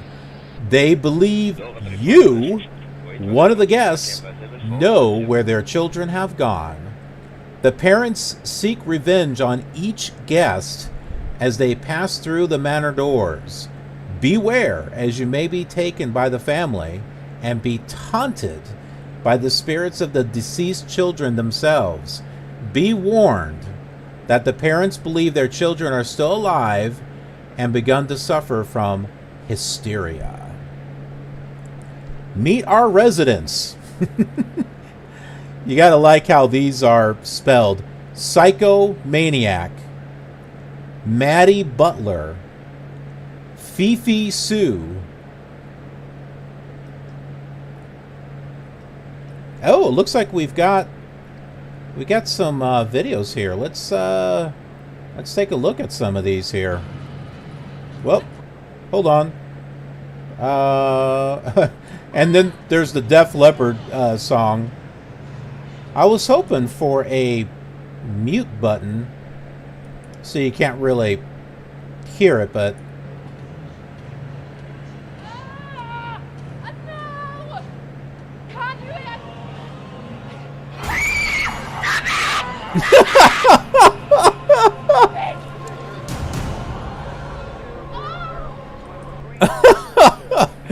oh man, that looks cool. I don't know, man. I've never been on one of these.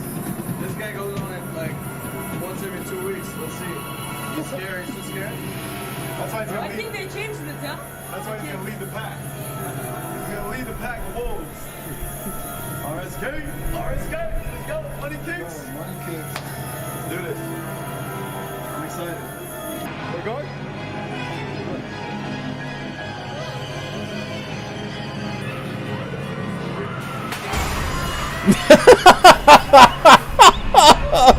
That was like out of nowhere.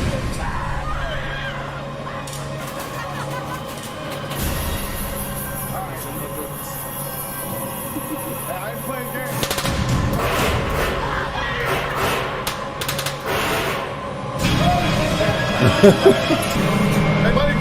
love the way that you're like that. I don't know, that just looks totally cool.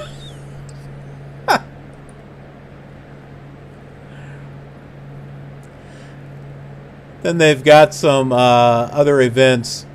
Frequently asked questions. What is it?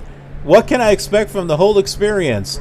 If you are brave enough to walk through the doors of Hysteria, you will find yourself in a haunted mansion of dimly lit rooms and dark corridors, each with its own scare element that will leave you petrified. Be prepared to encounter fear-inducing characters and gruesome surprises along your ghoulish journey. Prepare to scream.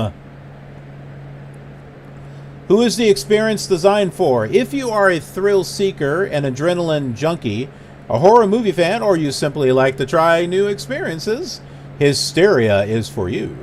If you think you're brave enough. Due to the extreme nature of the attraction, which features sudden scares, enclosed spaces, and strobe lighting, It's strongly advised that those with heart problems, claustrophobia, epilepsy, back or knee problems, high blood pressure, diabetes, or any medical or mental condition to not enter. Absolutely no entry if you are pregnant. Where is Hysteria? That's in the Dubai Mall. What are their working hours? Year-round? 10 a.m. to midnight? Weekends past? How much does it cost? It's 100 AED per person. I think that's like around $25, $30. How many people can enter the experience at a given time? A maximum of 4 people can enter. A group of 6 is allowed only after approval. Are there any age restrictions? Although most young teens are brave and love horror, we do not recommend anyone under 16 to enter. Visitors younger than 13 must be accompanied by a parent. How long does the experience last? This haunted mansion consists of 15 rooms that you have to walk through. The experience lasts as long as you are able or would like to stay. Due to its nature, people do not stay for more than approximately 10 minutes. Some less, some more. They don't have a time limit. You can stay as long as you need to enjoy the amazing set design and scary ambiance. They do have exit doors, so if you just can't take it anymore, there is an exit door that you can leave. That's what they talk about here. What if I'm not able to complete this experience? If you feel like you can't complete it, stay in place, raise your arms towards any of our security cameras located in each room, and shout, "Exit!" That sounds like the holodeck on Star Trek The Next Generation. Exit! What if I face a medical emergency? Well, they got cameras, so they're constantly monitoring, and they're trained in first aid, so you will be fine.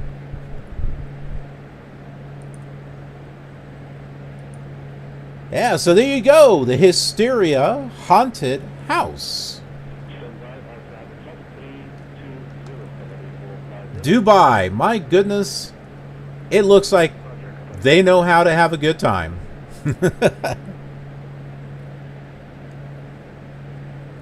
Should look up flights. Flights to Dubai. How much would they cost?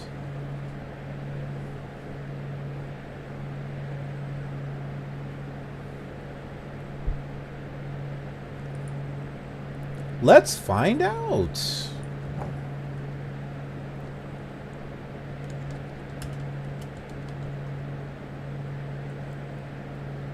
Book cheap flights. Priceline.com. Where's Captain Kirk at?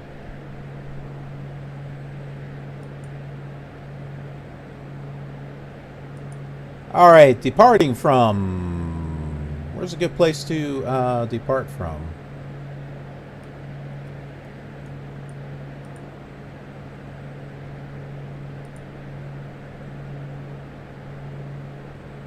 Let's say Denver, Colorado. Oh, hold on. You'd have to fly... Ooh, that's a long flight. Alright, we'll say Denver, Colorado. That's not really center, but... going to Dubai...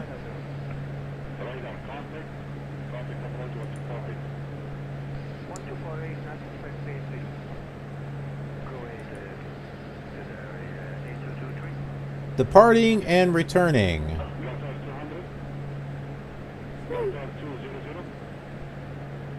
Let's say you want to plan in a couple of weeks. Over the weekend. Let's see, January 28th. And fly back on February the 1st. How about that? For one adult. Let's find a flight here. How much is that going to cost?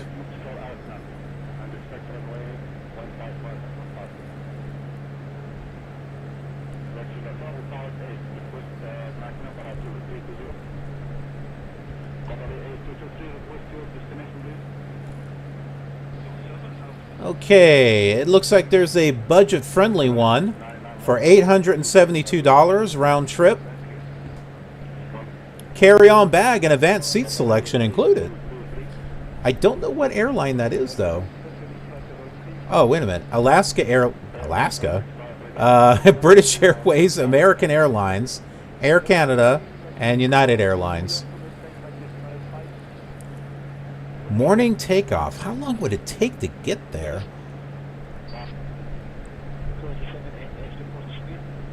Oh, I see which way they're going.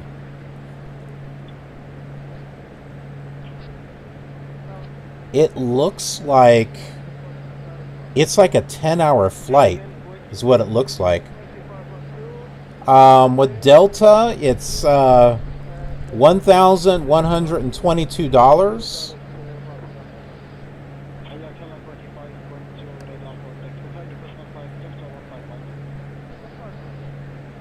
So you're looking at around $1,100 to about $1,200 round trip.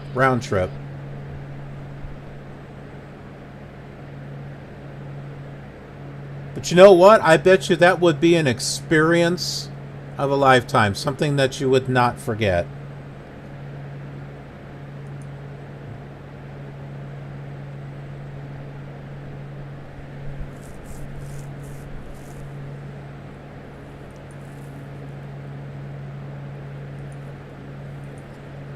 And remember that that hotel that is shaped like a sailboat, the rooms are about $1,100 a night. So you can live in style. 5-star hotel. Gorgeous rooms.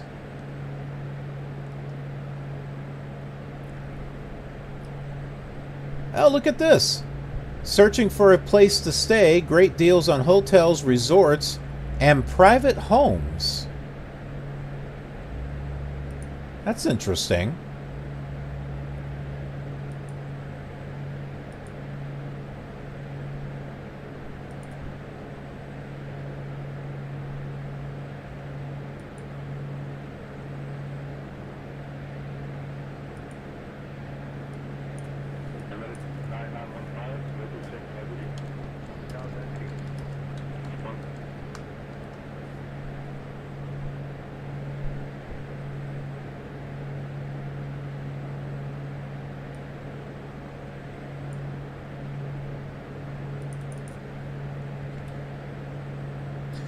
That hotel is called the Burj Al Arab.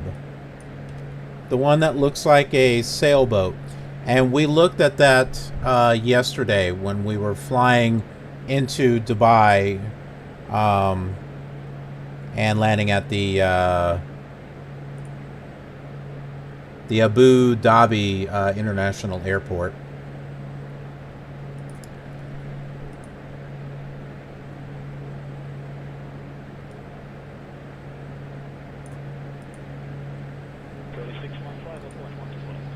And here are some pictures of that hotel. This is a 5-star, well heck, they have 7-star hotel there. So yeah, rooms are expensive, but holy crap, look at this. Look at the interior.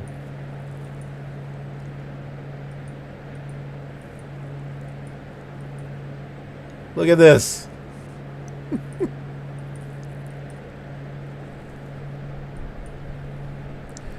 I was showing my wife these pictures, and I said, wouldn't this be great for our 50th anniversary?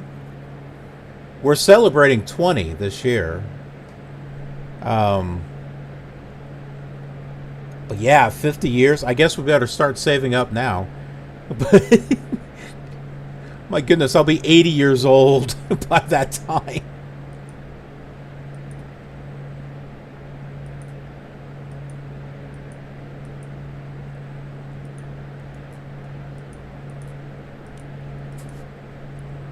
Wow.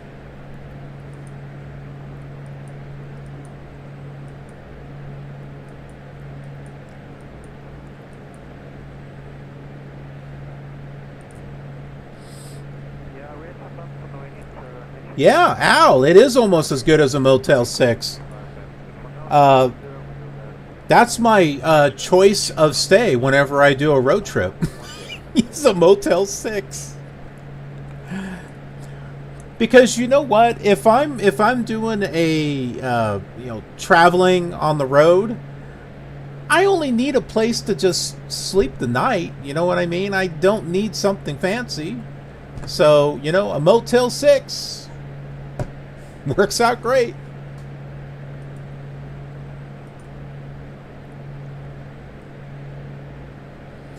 And even if I'm staying in an area like my wife, if my in the past when we did road trips, my family and I, we weren't in the hotel all that long anyway during the day because we'd go out and be doing all these different things. So again, Motel 6. I mean, something that's way expensive and everything. If you're not going to be in it all that often, why would you want to pay, a lot of money?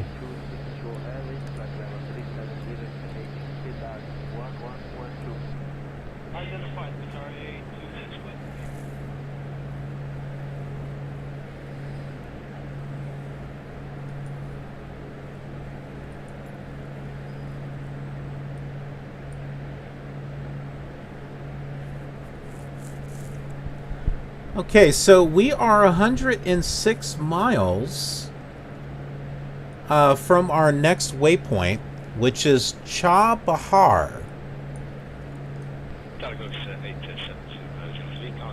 I'll show you here on a map where it is. This is on Pilot to ATC here. You can see where we are, flying over the Gulf of Oman, or it could be Oman, I don't know. Here is Cha Bahar right here. But there is a, what is that, Kamenak or something there? There is a VOR right there. So I used VORs and NDBs so that way we can look at things that we're flying over as far as little towns and stuff like that. Here's the satellite view of the area. There is an airport, but this is like a really small area here.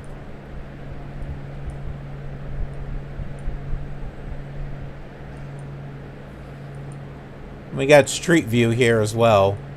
Again, small.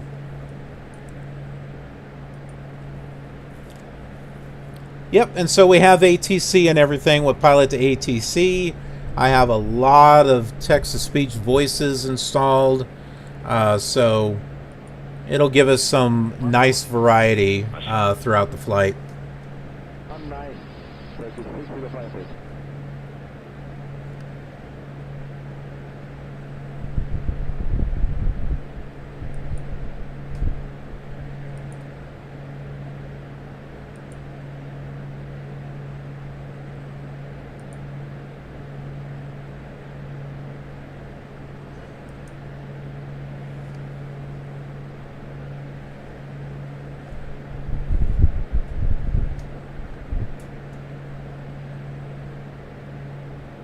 Huh.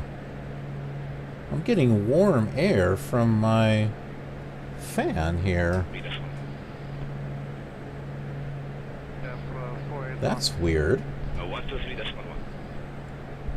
It's not a heater. I don't don't know why it's blowing out hot air.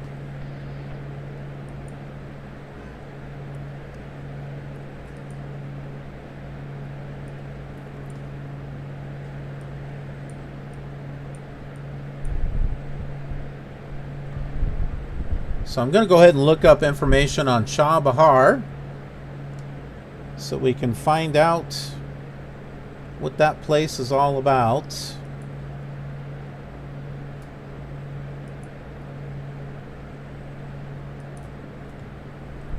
And some real pictures as well.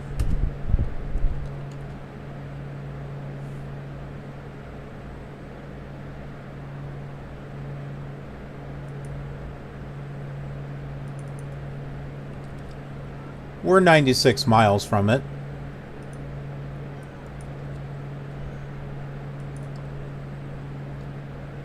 And this is in Iran, so once we see the coastline, actually we can see the coastline. It's just out there. Here, we'll do an external view. Might be able to see it.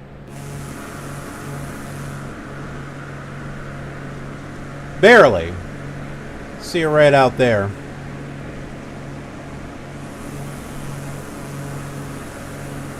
And that's Muscat out in the distance there.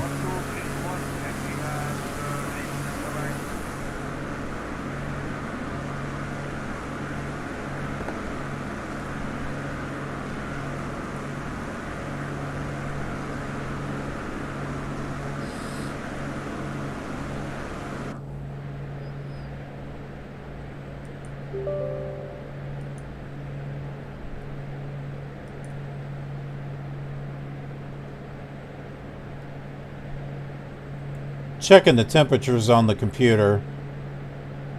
Yeah, they look okay. It must be... My wife must have turned on the heater, so that must be where the air is coming from.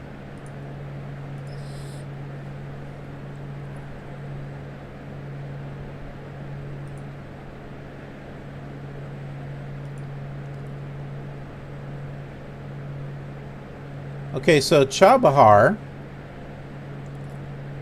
means the four springs or spring well. It's the city and capital of the Chabahar County. It is a free port or a free trade zone that's on the coast of the Gulf of Oman, and it's Iran's southernmost city.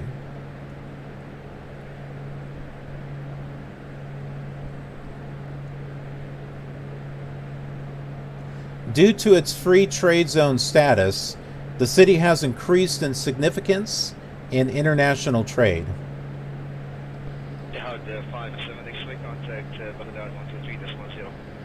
There is a fishing village and a former port named Tizin Chabahar's neighborhood, which dates from 2500 BC, known in Alexander the Great's conquest as Tiz.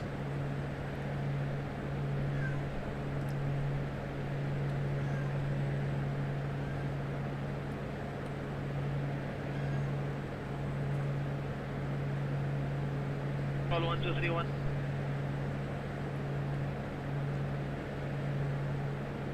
India is using this port. It gives it access to the oil and gas resources in Iran and the Central Asian states.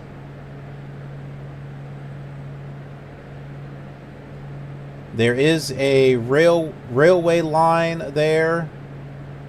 The religion is something called Sunni Baluch. I've not heard of that before. It's also listed as Sunni Islam, so it's the largest denomination of Islam, followed by 87 to 90% of the world's Muslims.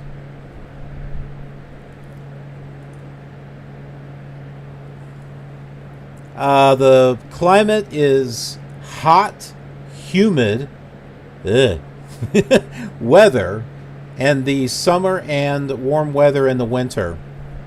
So it reaches highs of 100 or above March through October, 87, 90 degrees in January, February, November, December. Yeah, quite a bit.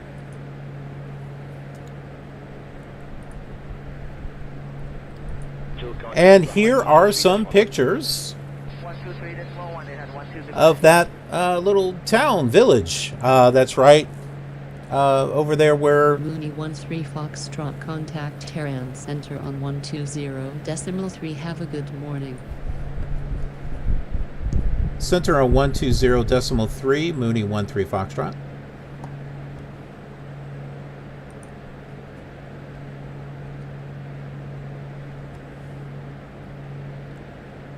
Hello, Shadow. I have a guest star. He was crying in the background. Meow. Mooney 13 Foxtrot with you at flight level 135. Mooney 13 Foxtrot, Meow. good morning. Radar contact. Meow. Well, you came over here, you wanted inside the room, and now you're crying.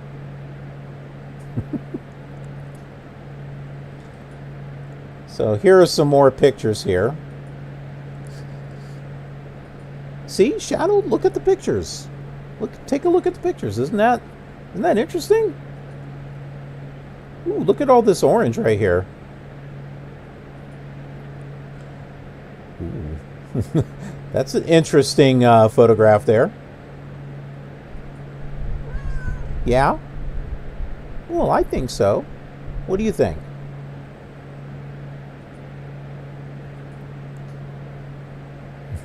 It's like, I think I want to get loose. Foot loose. Get loose. Foot loose.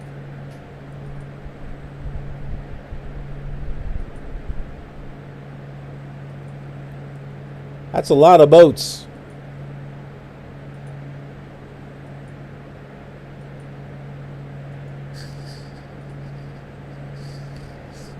Hi. Hi. Hi.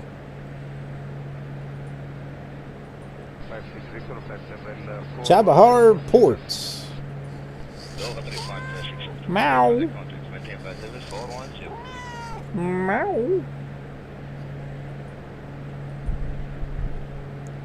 He's like desperate to get out of here now.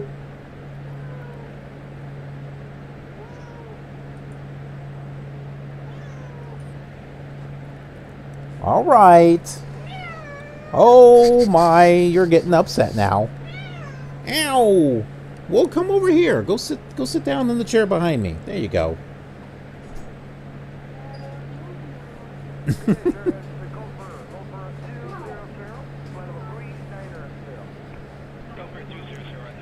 My wife is trying to get Shadow to go out now.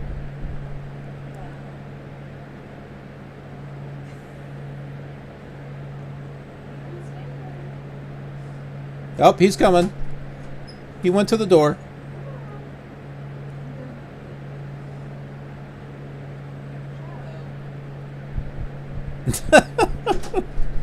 Then he goes right back to the door. He won't walk out. He just stands there. And then when the door is shut, then he walks back up to the door. I may have to encourage him to go out the door.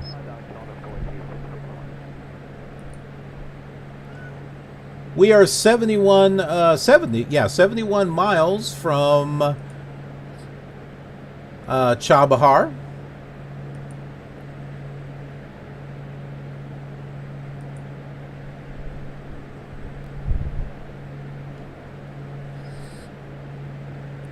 I'm going to go let my kitty out, so I'll be right back.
I can't get him to go out of the room.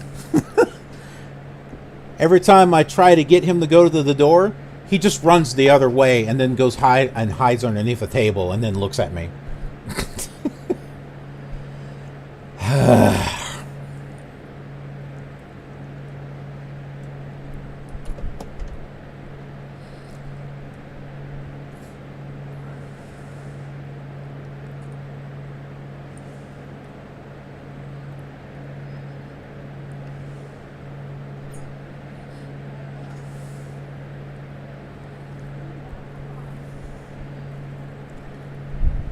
Oh, he finally went out now. Okay. Along the coast, just as we get to the coast, there is I guess, a little town called Pozan Tiab? Poztiyyab.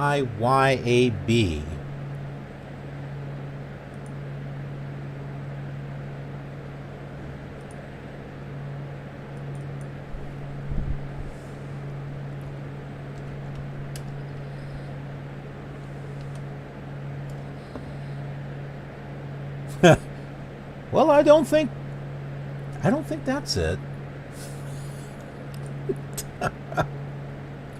Apparently I got this. I must have misspelled it or something.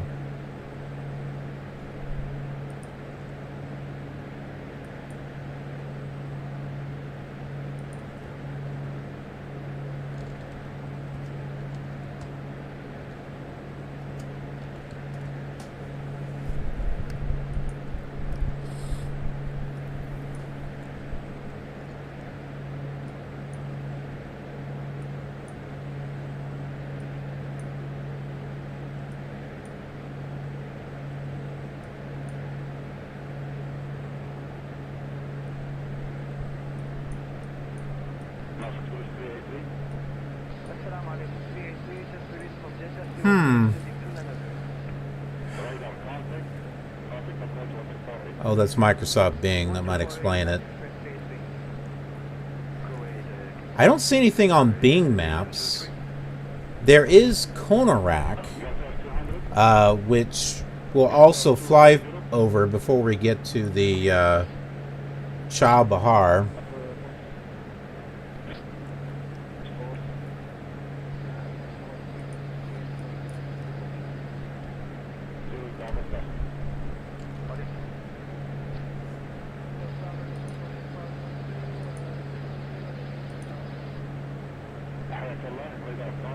Now, the only thing I can pull up on that is just ships, mostly military.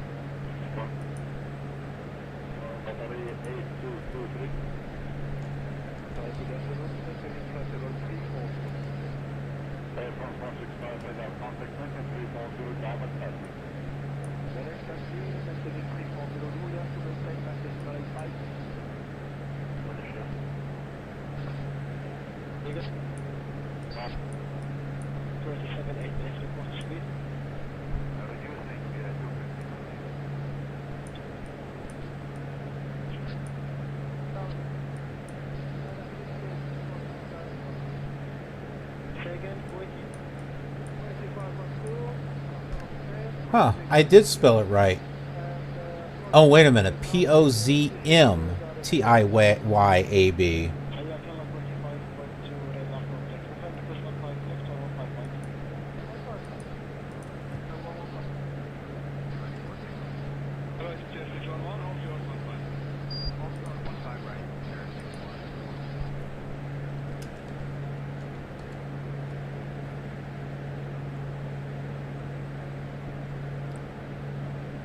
Yeah, I think this is it. It's a village. in the central district of Conorak County. Well, Conorak is right next to it.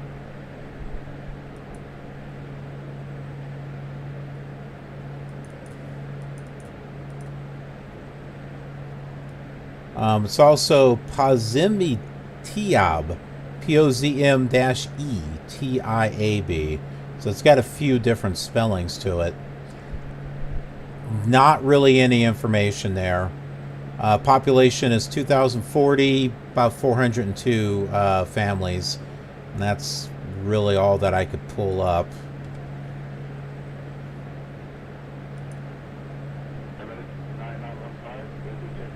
Yeah, really nothing for pictures either.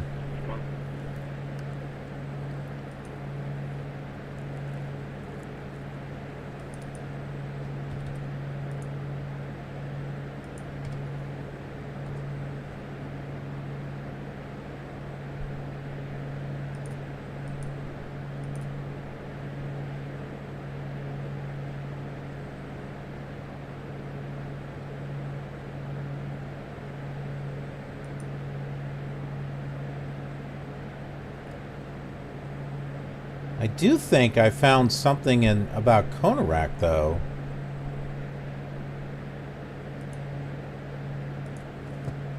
If it's the right place.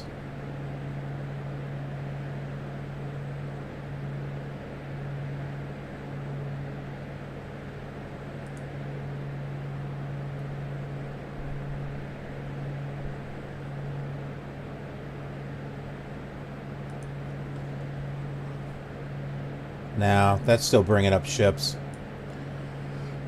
Conorak is a city in and the capital of Conorak County. Situated in the western coast of the Chabahar Bay. The airport is a military airbase. It also has some civilian flights as well. Armed forces of the Islamic Republic of Iran have established bases in Conorak for a long time, construction of which started in the 1970s, before the Iranian Revolution. Constructions and logistics firms, such as Brown and Root, have to do with the support of Western engineering. So, there's also a support vessel called the Conorak.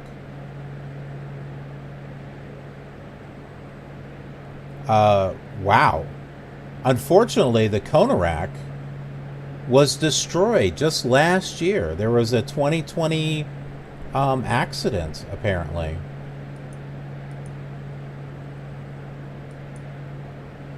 The ISIS, or the IRIS, the IRIS Conorak.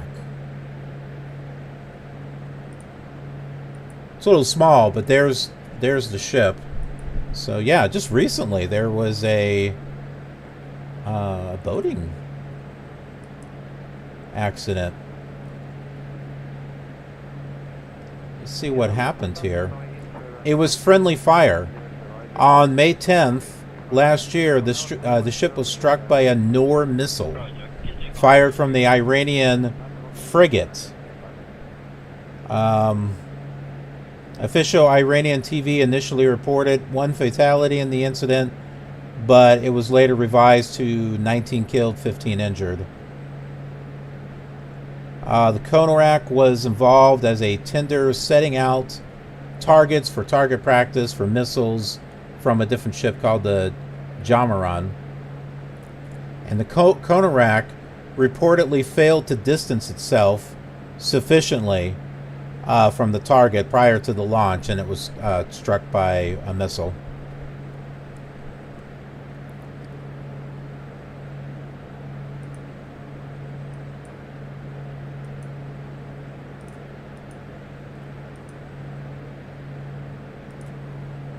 So let's go to, can't really see much here, so we'll go to external view.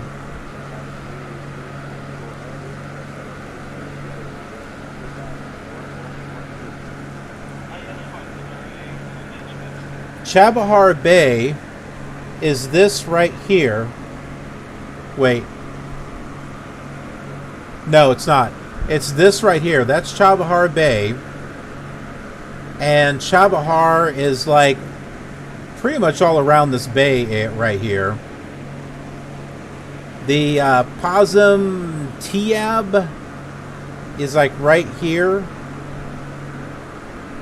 And then Konarak is just past it right here.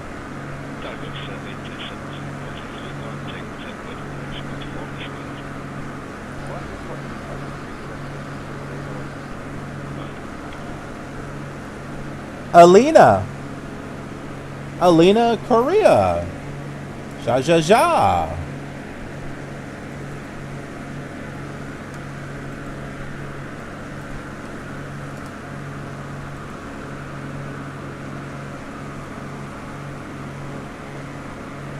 Spanish.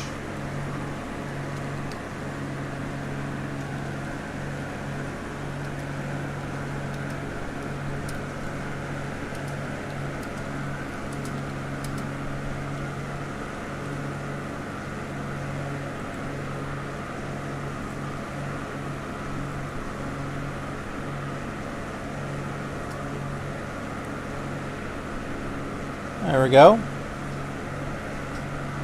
Just letting them know. Hello. Welcome to the channel. Nice to have you here.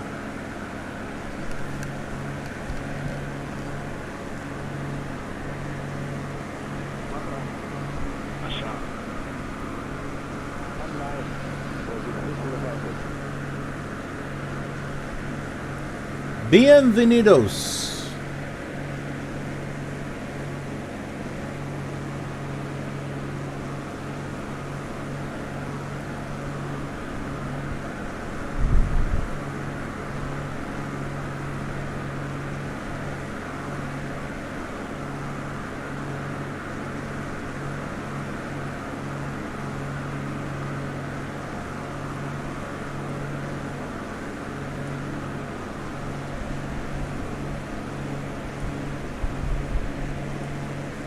So here is Saudi Arabia, the United Arab Emirates, Oman, and we're right over here, getting close to Iran.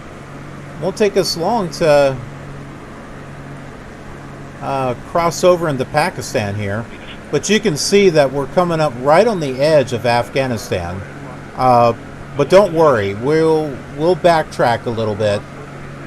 And go into Afghanistan. We're this close, I don't want to, pass it up.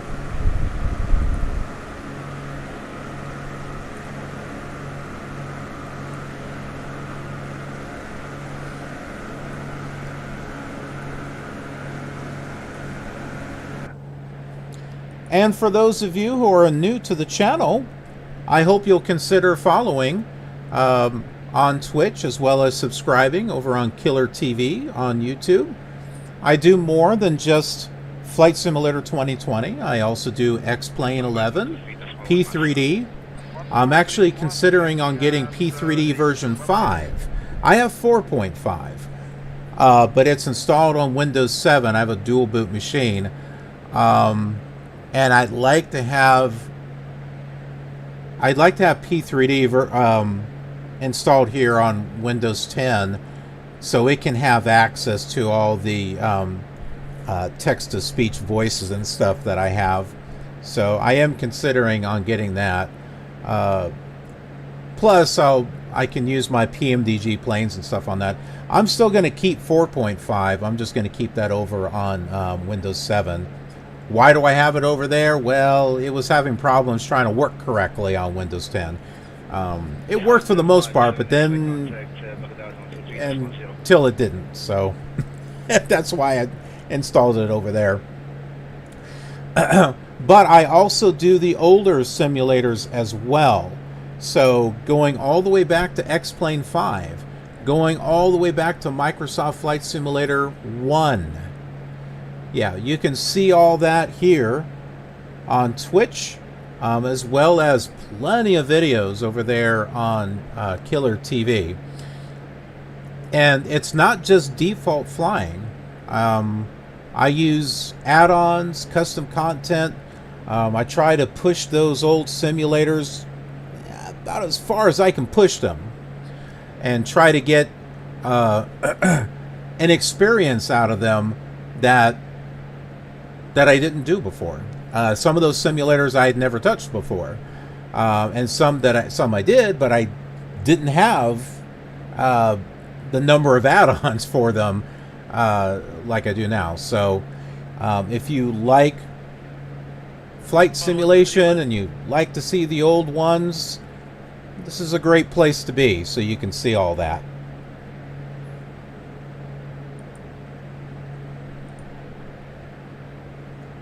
And besides, we'd love to have you as a part of the Killer community, because we have an awesome internet community, the Killer community. We're like one big family. So hope you'll be a part of that. Coming up to the coast here of Iran.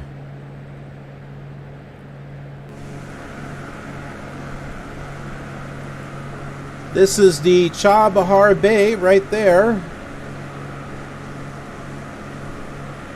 Pazam Tiab right here. And Konarak should be right about there.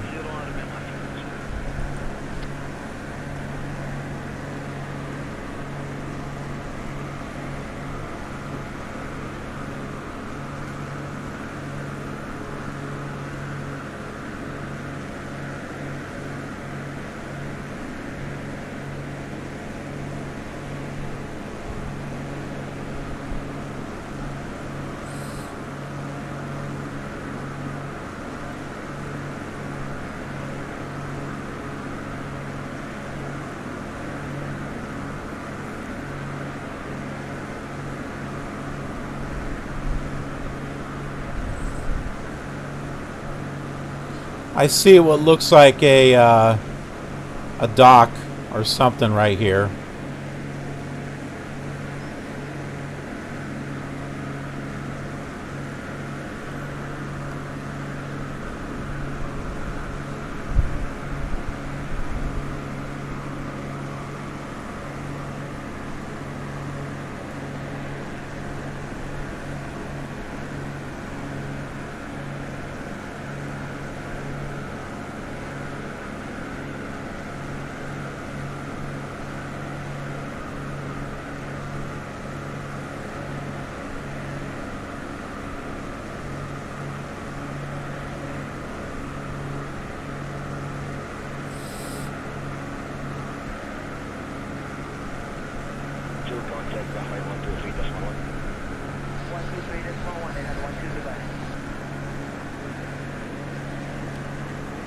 So there it is there. Pazam Tiab, very, very small little town there.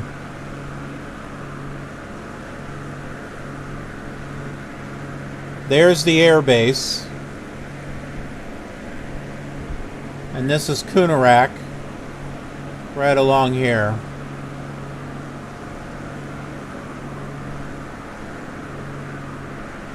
And Chabahar, this is the bay. And it pretty much just wraps around here.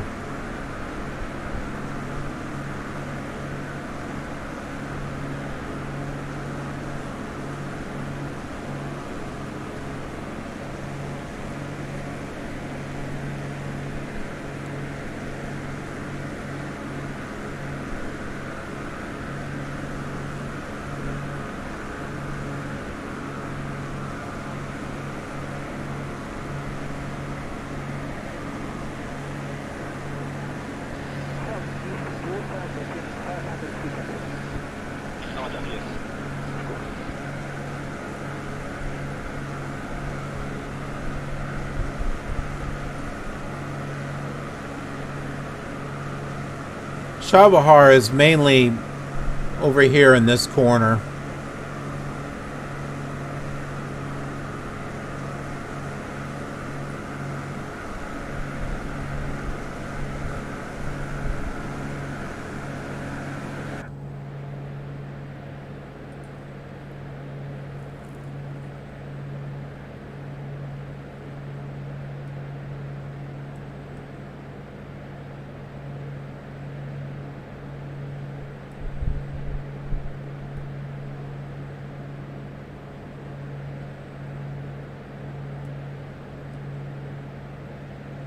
taxi, Victor Flight level 410 course to Chicago.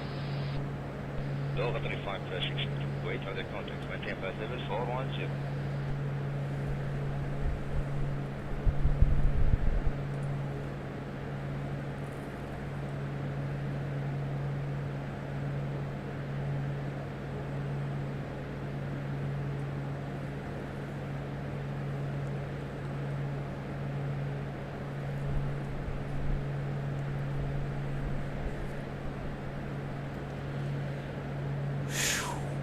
We got a lot to fly over. There really is not going to be much out here. When I was planning the flight, just trying to find some VORs and NDBs.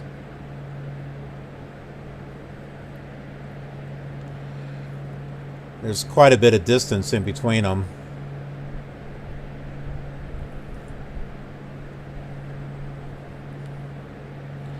There's airports, but when I import the flight plan into Navigraph, well, Navigraph doesn't like it when you put airports down for waypoints, so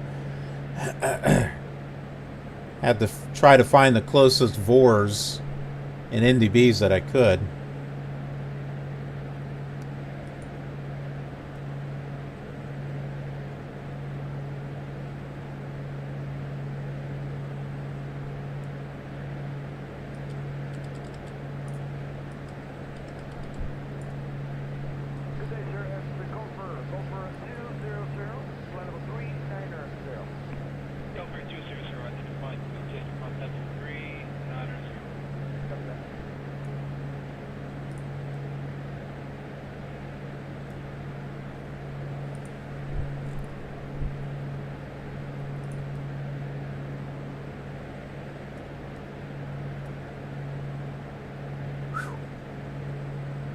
We have 5 hours to go.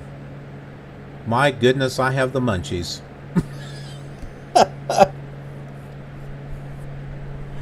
Oh, I have the munchies.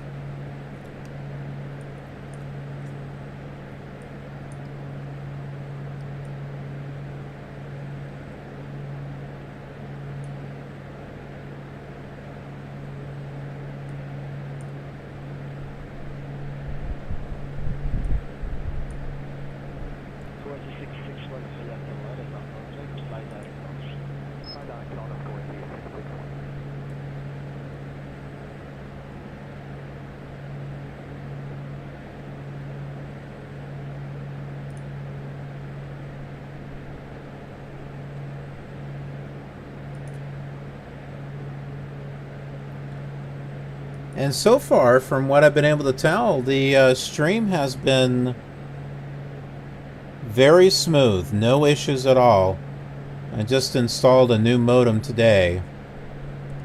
I've got much better speeds than what I did previously.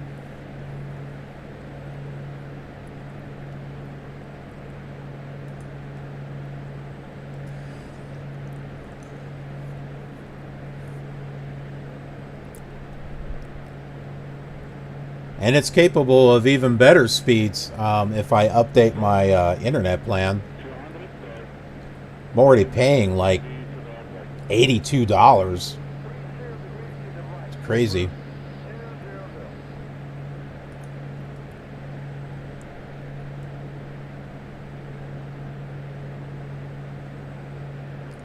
But if I did upgrade it, I'd have like 300 Mbps download speed and I think like 100 to 150 upload. I'd definitely be able to stream in 1080p.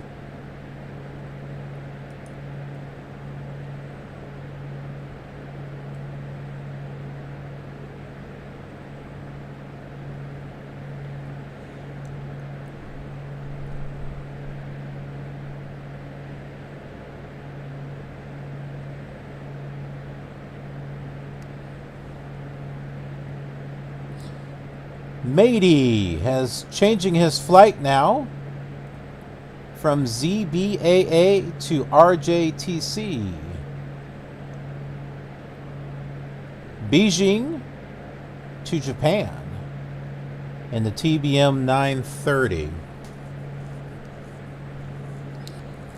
The TBM is not bad. Next to the Cessna 172, the TBM was another plane that I liked flying.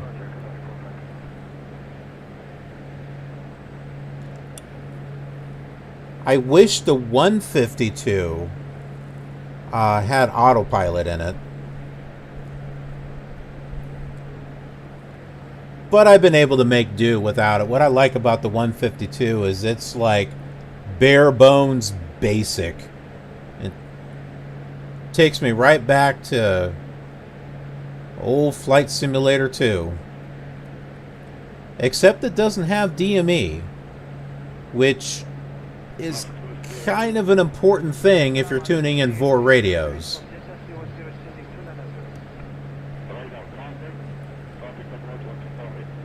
Now, Flight Simulator 1 didn't have a DME either. So the only way you'd know once you got to a VOR is when it flipped from to from. But still, it's kind of nice to know like how far away you are.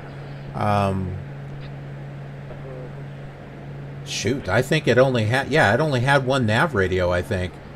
So you had to tune one in and then plot it on the map and then change it to another VOR so that way you could pinpoint where you're at.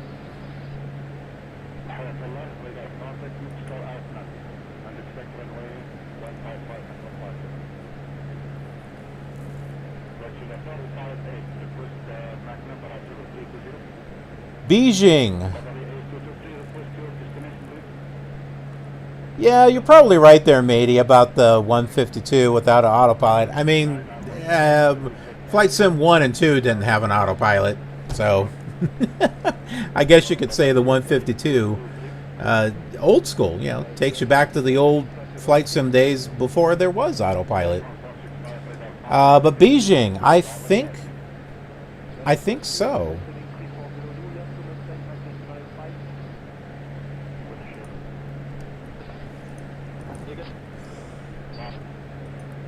I know I had planned to go to the mainland of China, then come back and go to Japan.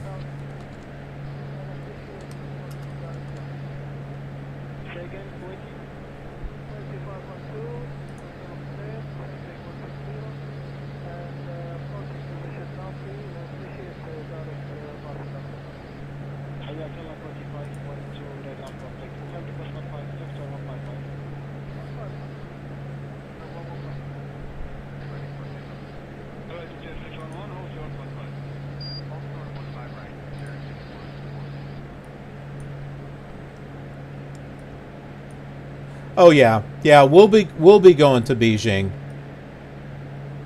Yeah, that's right along the areas that I'll be flying. Yeah, we'll be going through Thailand, Malaysia, Singapore, Indonesia. But then from there, we'll turn and go through the Philippines. And then cross over into China and go to Hong Kong. And then over to Taiwan. And then further into the mainland of China, there is a point of interest that I found that's a little bit off the beaten path. But we'll check that out. And then head over to Beijing and North South Korea, and then in Japan. Itzy Boyowin 21 has followed. Welcome to the killer community. Nice to have you here.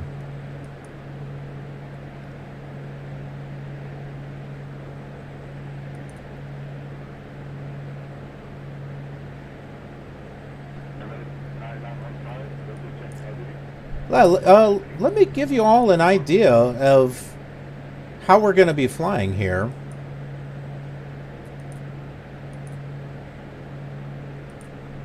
So you know what to look forward to.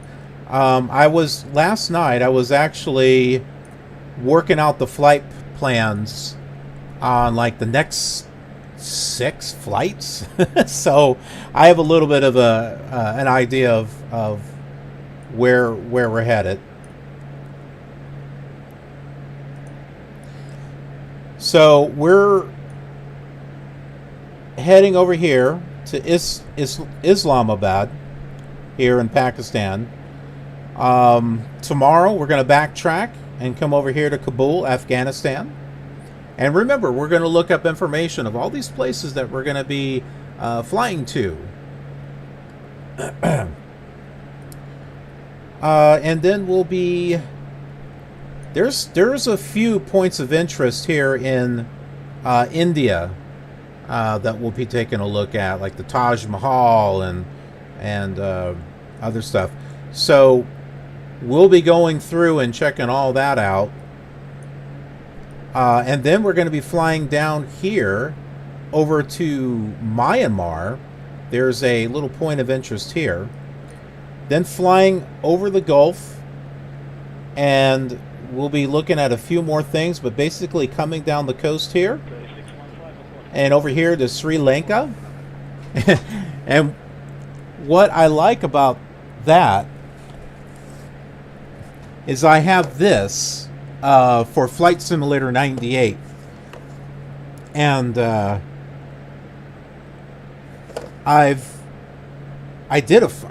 like a video. I think it's. I know it did a stream of it. But yeah, when I first got that, I was like, where in the world is that? So I looked it up, and yeah, it's over here. So there are a couple of points of interest here. And then we've got this. It's going to be a long flight, but we'll be crossing. What is that? The Indian Ocean? Or is that it? Oh, this whole thing is the Indian Ocean. So we'll be crossing this over here.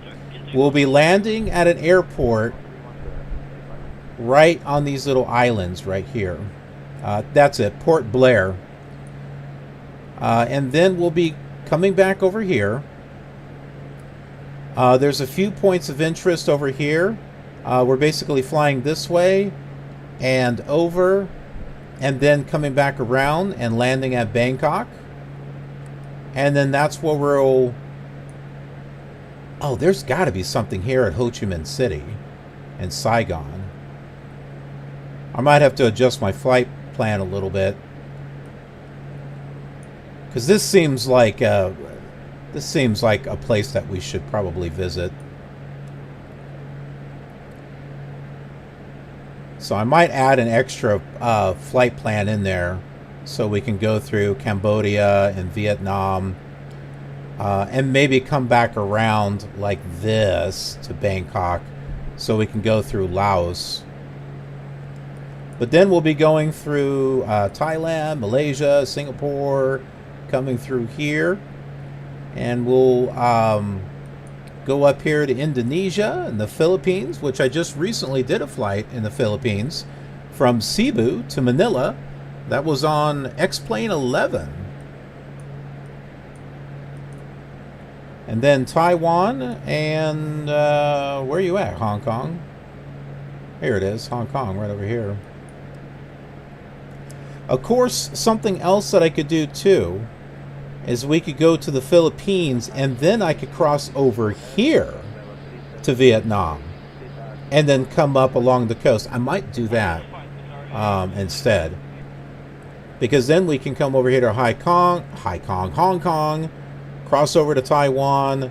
Then there's, I don't know, there's a point of interest way in here somewhere, and then come back, go to Beijing, North Korea, South Korea, and then Japan. Oh my goodness, there's a lot to see there in Japan.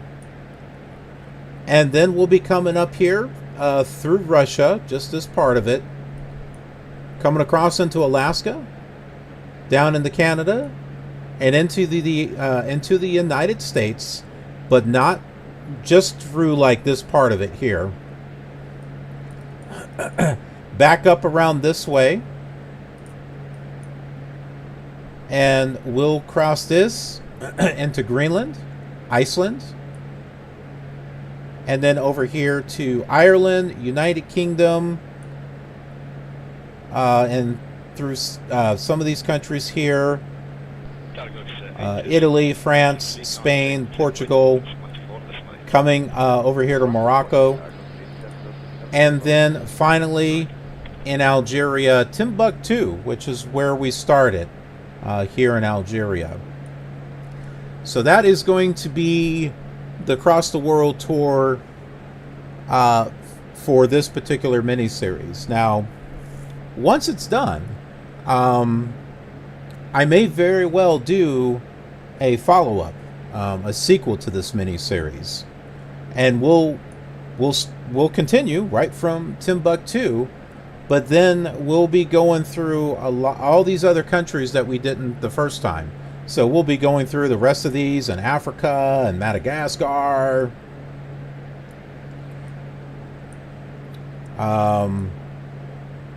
We'll go to Australia.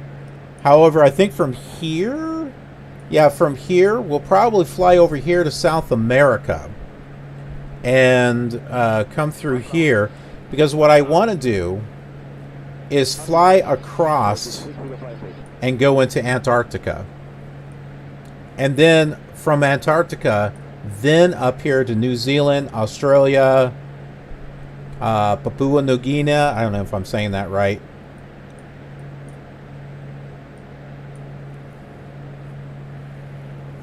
We can see all these islands over here.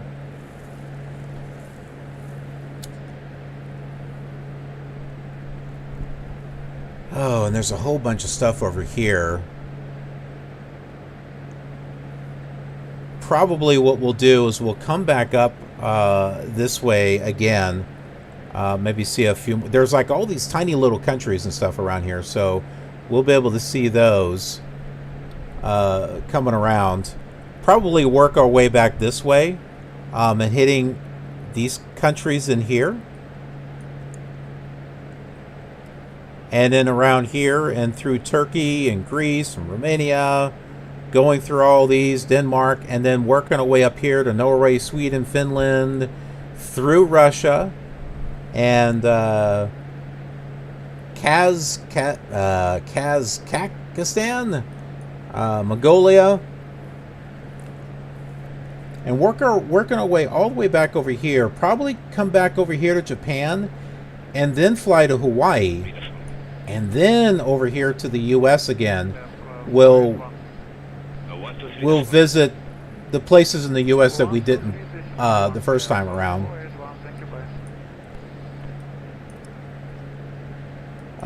We'll also need to check out some of these areas in Canada. Not really sure, because that's going to be covered by the World Tour, which is a separate series. But then coming through Mexico, Guatemala, Nicaragua. Actually, probably should come over here first, because we'll have already done all this. And then over here, Cuba, Haiti, Puerto Rico. And then working our way up here through Canada, over the Beaufort Sea. And that might be kind of fun to fly over the Arctic, the North Pole, flying up over that and then coming back down. So that way we're going back here through Europe again and going right back to Timbuktu. So I think the follow-up to this series will be a lot longer, but I want to be able to do at least a somewhat realistic crossing around the world that's achievable. You know, something that's not going to take 5 years to do, because like I said, I have a world tour series where all the simulators are the old ones and the new ones. They're all following the same flight plan mostly, and that one's going to take a while. That's covering all these little areas and stuff like that. and that one is going to take a while. But this one here are more longer flights, but I guess you could say it's a more condensed version.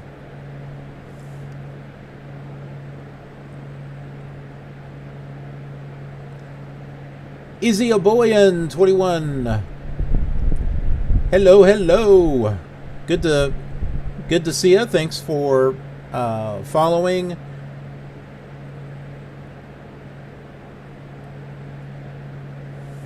Got to work in 45 minutes.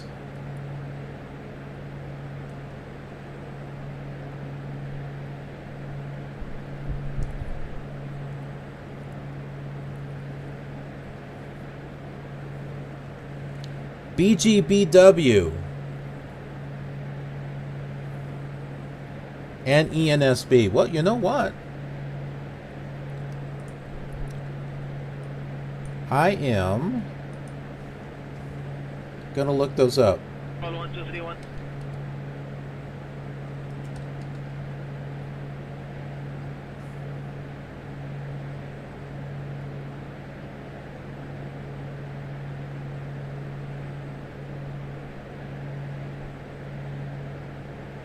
Is there a pay waiver version of it? Well, there is a payware version of it. It's only 10 euros.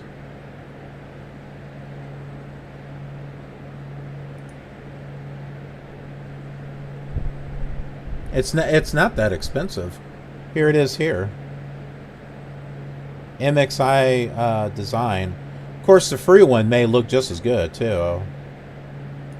Not really sure.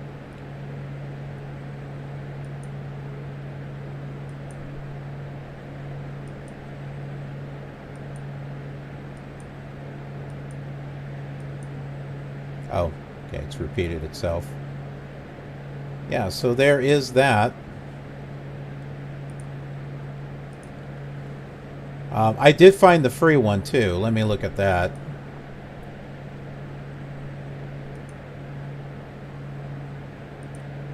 Here's the free one.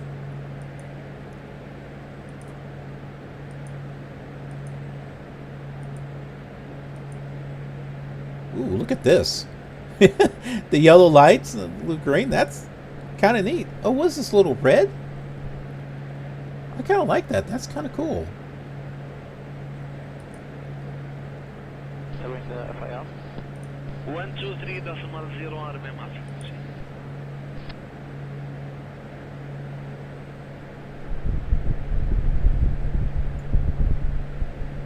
Yeah, I remember looking at Greenland before, and yeah, there was like only one airport or something down there.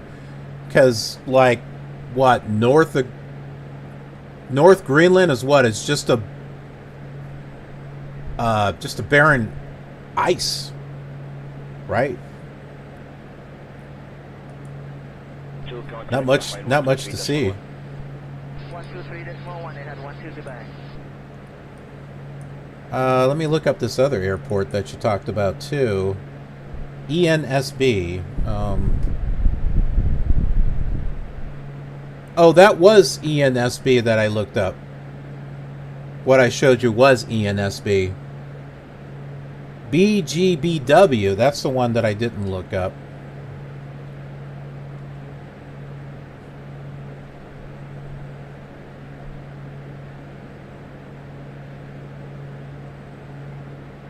Looks like that is on flightsim.to as well as flightsim.com. Yeah, there's a Reddit post. It doesn't have it in the simulator.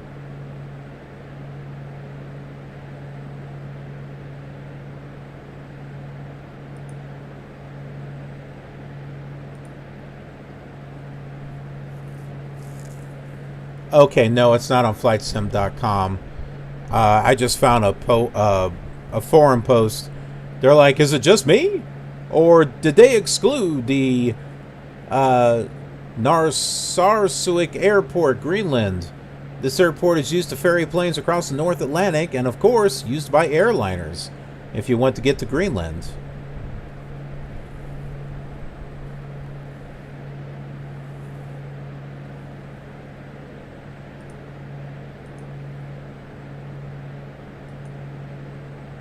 Whoops. It's not the right one.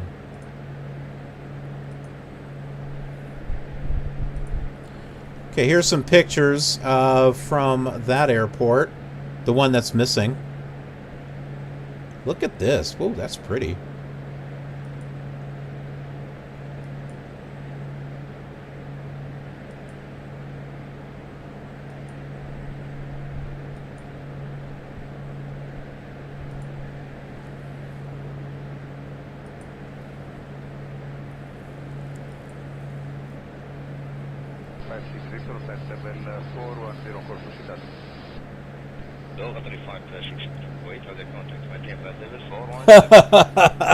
Matey. Make a world tour on the 152. There's one problem with that, is that there are VORs that are too far, they're too far apart. In the United States, I could do it. Definitely. But in other areas, like when I was doing this flight plan here, they are spaced way apart.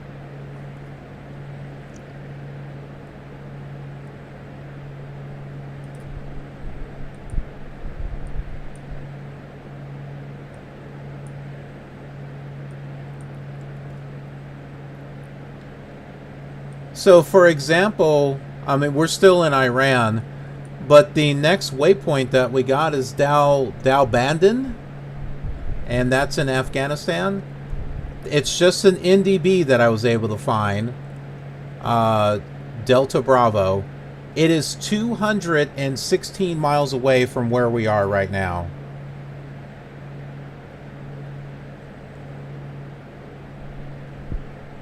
And I couldn't find anything in between the last VOR that we're at and the NDB that we're going to. Unless I did like a zigzag type of thing.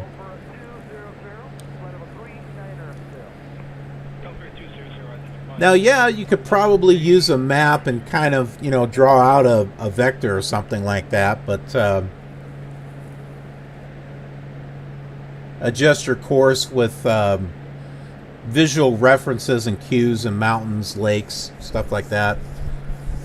That would be an interesting challenge. If I did it,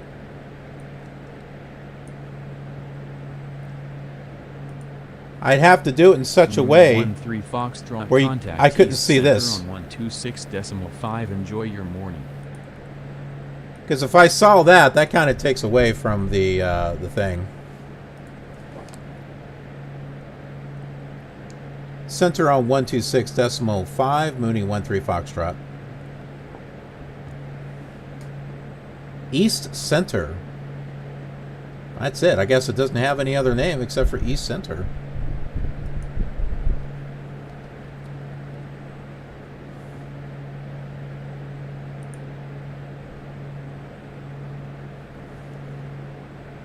Mooney 13 Foxtrot with you at flight level 135. Mooney 13 Foxtrot, good morning. Radar contact.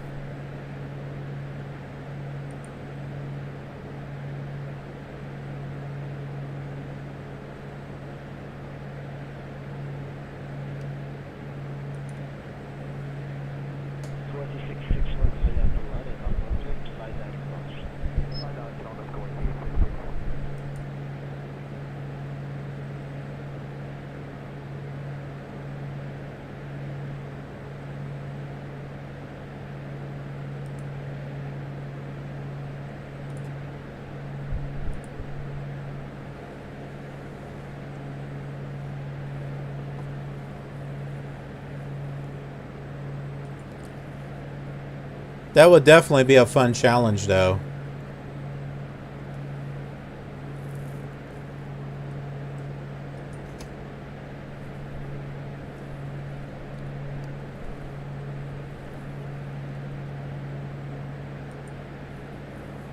Yeah, Al, a VFR flight.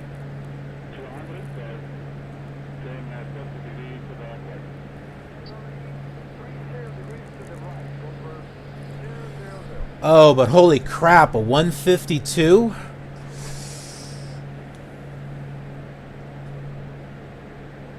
Oh, slow. It's a slow plane.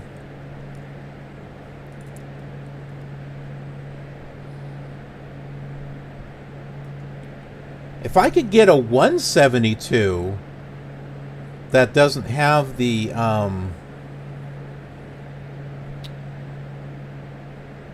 Garmin and stuff, that'd be awesome. 13 Foxtrot, contact Tehran Center on 120.3. Good day. Good day. Well, that didn't take long. Center on 120.3, Mooney 13 Foxtrot. That's where we were. We were already there. Mooney 13 Foxtrot with you at flight level 135. Mooney 13 Foxtrot, good morning. Radar contact.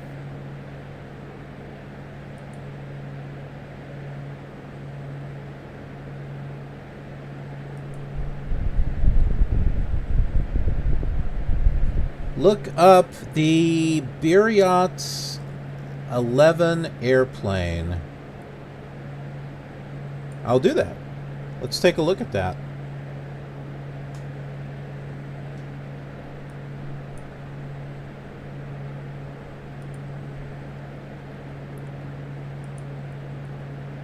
See, that's a great thing about these long flights. And this is why the killer community is just an awesome community, is because we all contribute. I mean, all of us are contributing to building up this community and building up the channel and everything. So I love it when all of you are telling me about these things.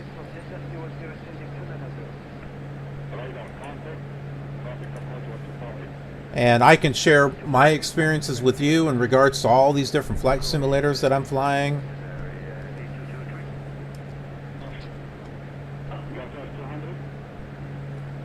Wing42.com. That must be it.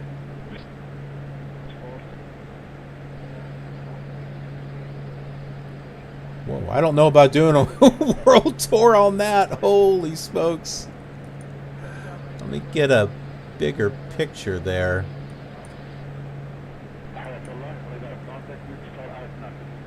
Online only? What does that mean? You can only fly it online?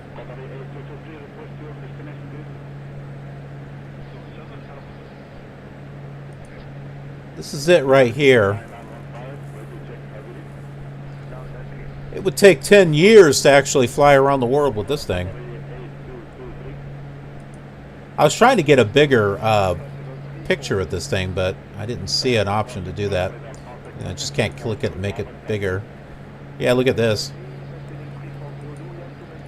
Although doing a flight in general with this would be great.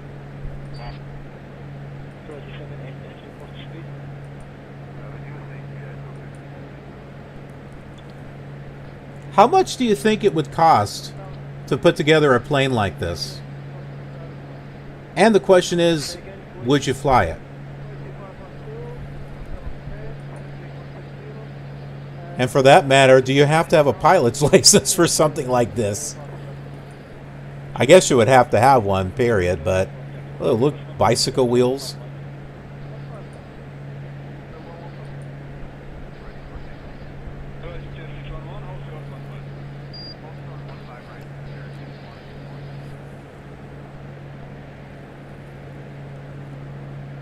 The Birat 11. The Type 11 was the 11th machine, the 11th machine constructed by French aviator Louis Birat, and it made its first flight at Issy-les-Moulineaux near Paris. See, that would be like a France tour, you know, flying around France, VFR. That would be a neat little series with this plane. Not around the world, but, you know, like France, you know, where this is from. That would be kind of cool. It was a great sporting and technical feat. Opened the way for the birth of the aeronautics industry. Take this flying beauty out under peaceful blue skies when the weather is calm. 1999 euros.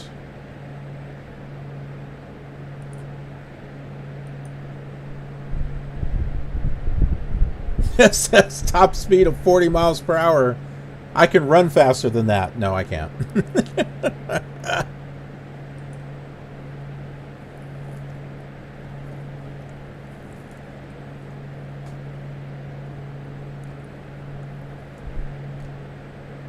Makes me think of Princess Leia.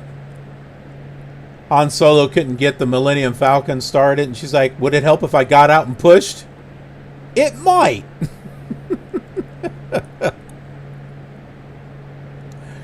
You might have to get behind the airplane and go to try to get it to go faster.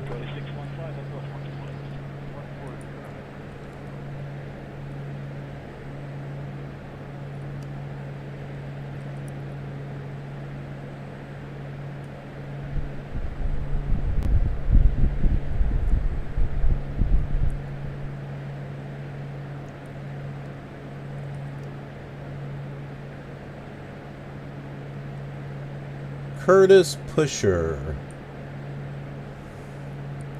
I won't pull up the video though because I've had some issues to where if I played certain video clips, sometimes they would claim the whole stream or from this. So that's why I was trying the little clips that I was trying to play. I was trying to play without sound. But even then, there was like one that tried to claim it. But I'll look up the plane itself here.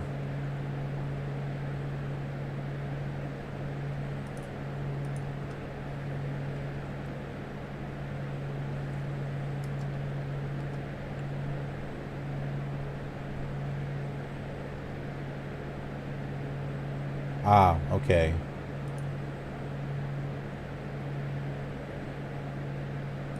That's the Curtis Pusher right there. Didn't they have this on Flight Simulator 2004?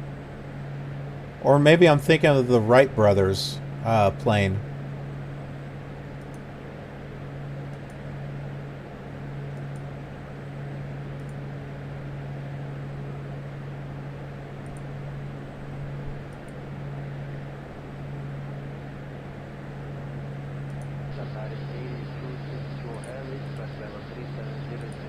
I gotta jot down some notes of the stuff that you're telling me.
Targos 870, contact waiting points much for the flight.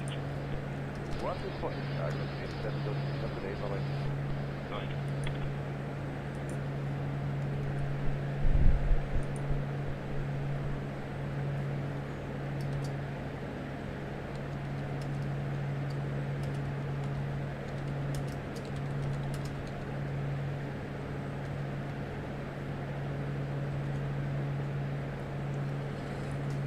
Okay, I marked all that down.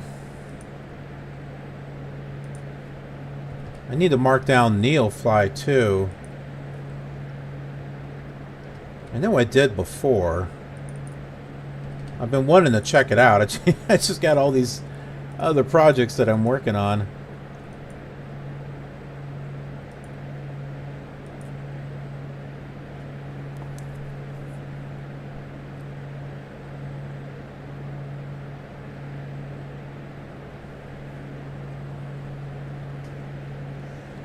Marcus, the sim pilot. Hey, I have not seen you in a while.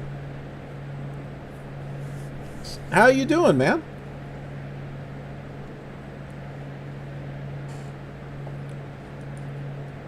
Hope you're doing good. Welcome to the Cross the World Epic Miniseries event. We started off in Timbuktu. It is a real place. Out in the middle of nowhere. In Argentina. Right? Argentina? Or am I getting that confused with another A country?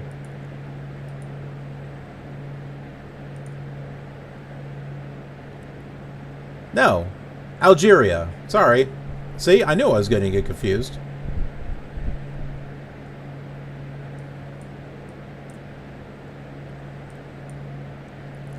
Yep, and this is flight 11, or basically day 11. We've gone through Libya, Egypt. We went down the Nile River into Sudan, over into Ethiopia a little bit. Went into Yemen, Saudi Arabia, to Mecca.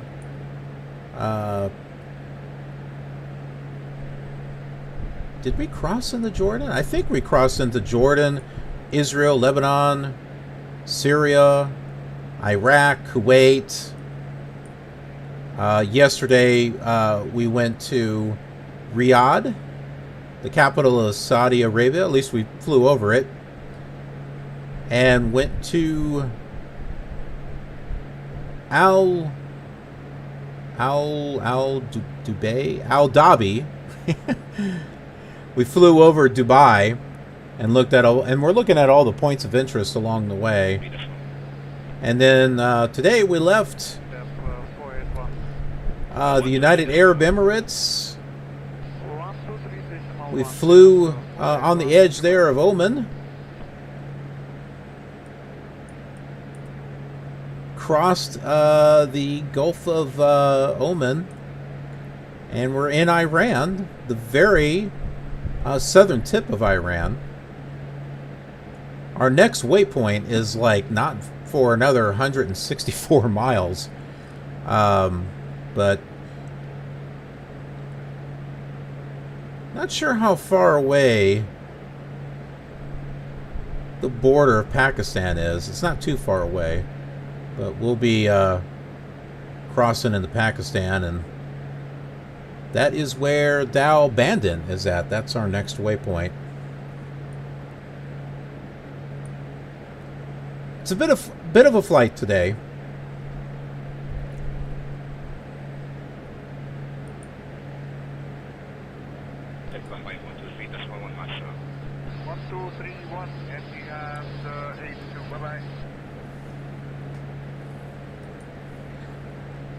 Yeah, you know, FS Economy, I tried to sign up for that, and it's like I couldn't log in. I didn't get confirmation email or anything like that.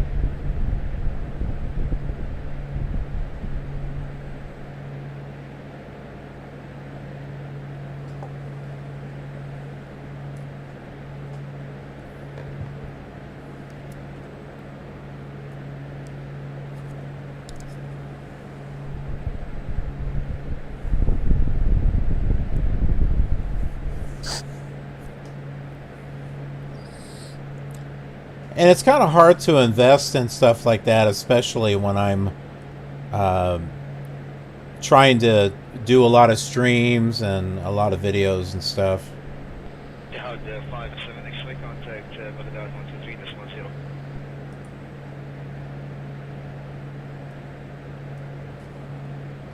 Haven't done an external view. Not much to look at, but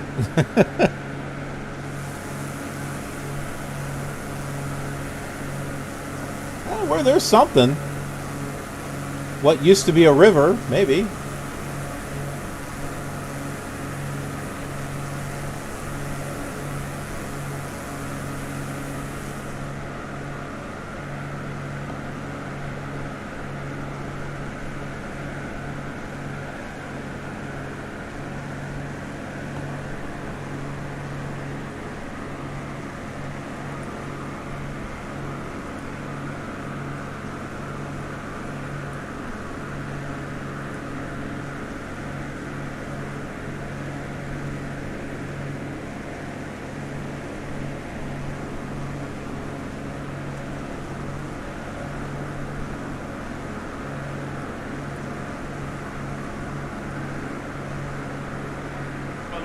We got an increase of elevation here.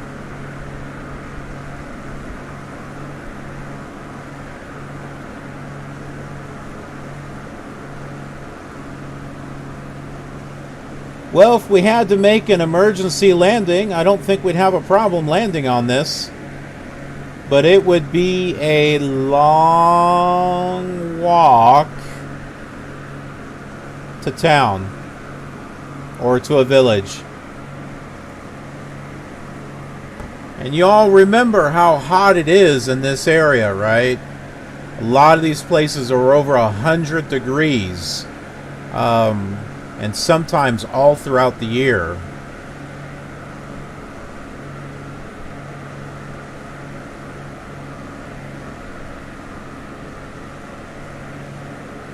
So we got to make sure we got plenty of water with us just in case we got to make an emergency landing.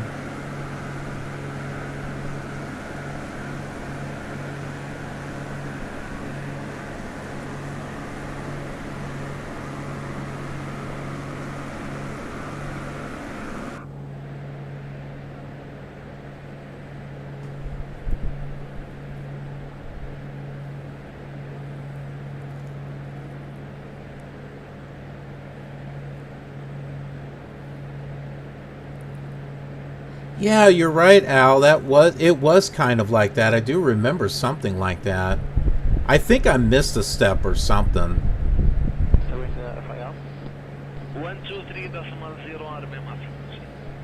Pakistan to VI-66. 13,000 elevation? Wow. Deep in the Himalayas.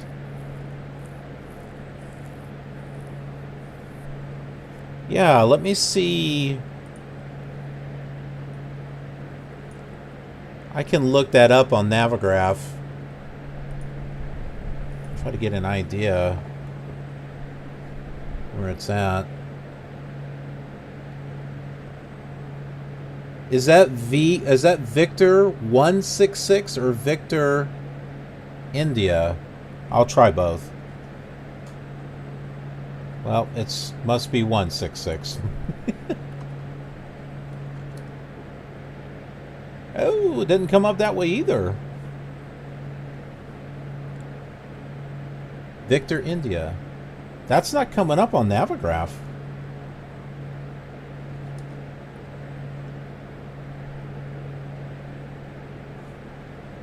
Contact Bahrain 123.1. 123.1, it had 122 bang.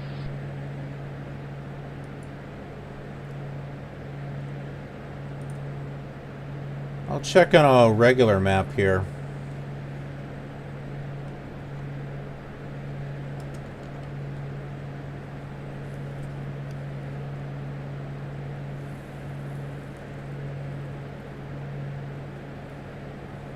The Fuchi Advanced landing ground.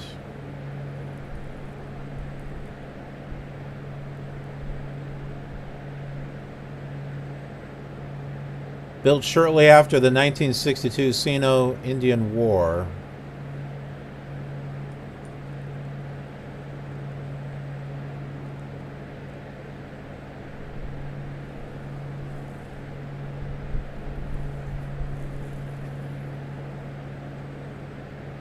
The airfield has an unpaved, gravelly runway of 2 miles? From east to west, maintaining 500 feet and below. Roger, clear. Of course.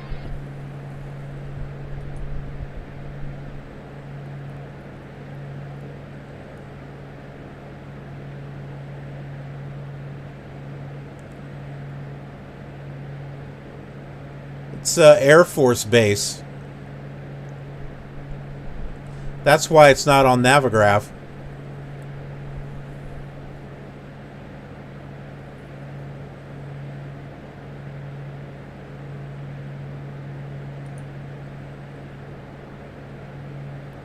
Ladakh. Region administered by India as a union territory.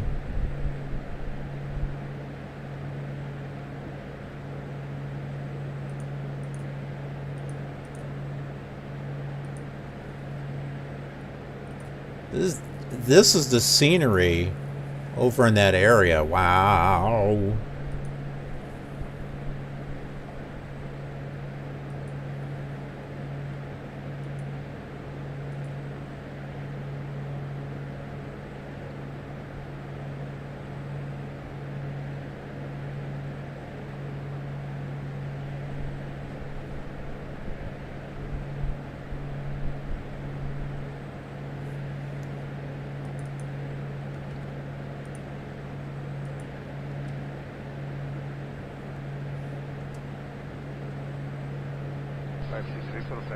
level 410 course to Chatter. Delta 35 pressing. Wait for the contact. Maintain flight level 410.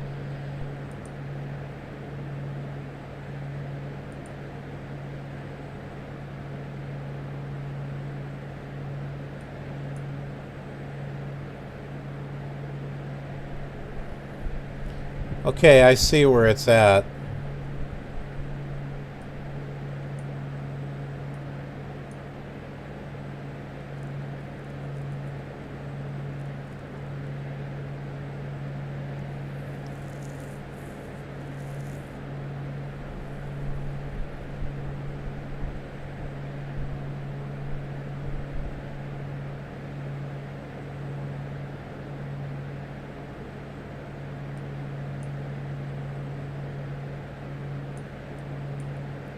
Islamabad, not too far away. That would be an interesting thing to do, like a touch and go. Fly over there, do a touch and go, and then keep flying. I actually do have some touch and goes planned.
Alright, I took some notes on that.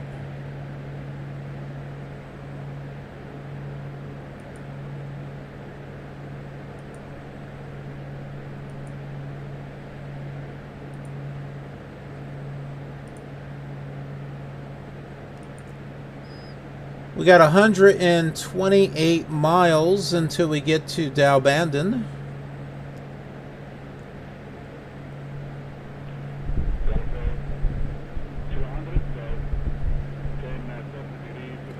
And I'll be looking up some information on that, and we'll talk about that.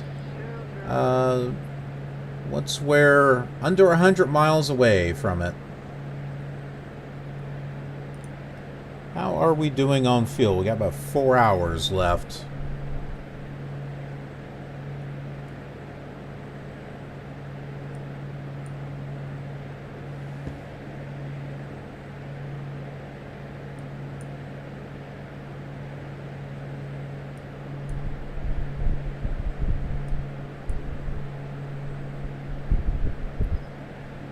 Ah, I think I found...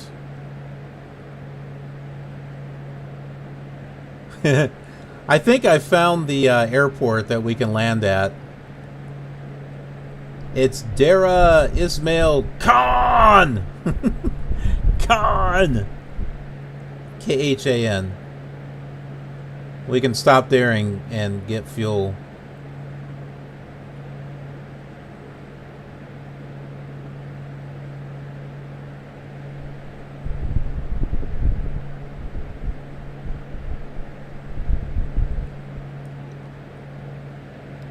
But I don't know, that might be a little too far. Yeah, maybe we'll do a touch and go there, Khan. Why not? That would be fun. Quetta. So after Dalbandon, we'll be flying over Quetta and then Zob. It sounds like one of the villains from Superman. General Zob. Z-H-O-B. And then Dara Ismail Khan. And then Islamabad right after that. Where we'll be taking a look at the Faisal Mosque.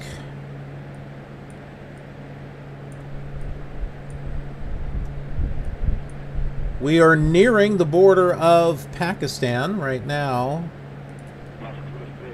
That lake out there is the blurry. No, that makes it worse. RCD Lake? Mooney 13 Foxtrot, contact East Center on 126.5. Enjoy your morning. Center on 126.5, Mooney 13 Foxtrot.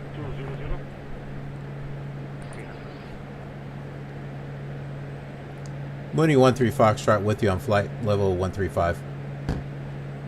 Mooney 13 Foxtrot, good morning. Radar contact. Radar contact. Yeah, so RCD Lake?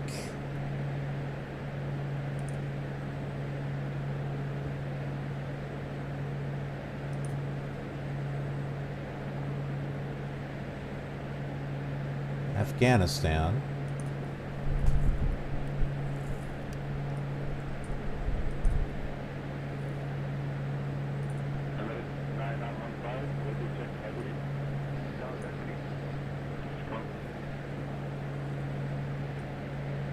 Oh no, we're in Pakistan, that's right. Well, not yet. Okay, so not Afghanistan, it's Pakistan that we're about ready to cross the border in. And I don't see that lake on a map.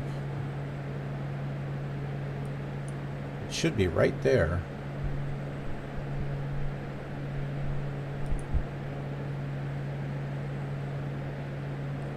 You know what? I think that lake is supposed to be dried out.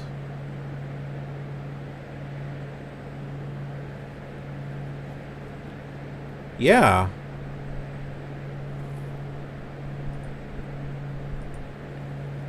This is it. Right here. The border comes up like this at this little triangle here. That's the lake. and the little river that comes across. I mean, take a look. Here it shows it here on this VFR map. But satellite, yeah, see, there's a satellite view.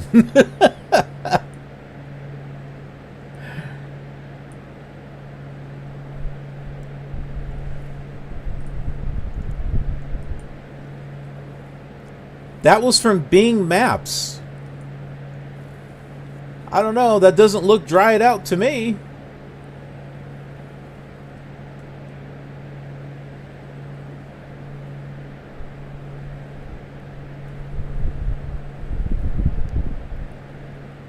Santo Town. Yeah, it has been a while. I haven't seen you in a while. How you been? Yeah, we are about to going into Michigan with the right report. For now, 310, we will Welcome to the Across the World Miniseries event. We're flying in a Mooney, the Carenado M20R, which is an awesome plane. I really like this plane. Okay, we are in Pakistan now. Welcome to Pakistan, everyone.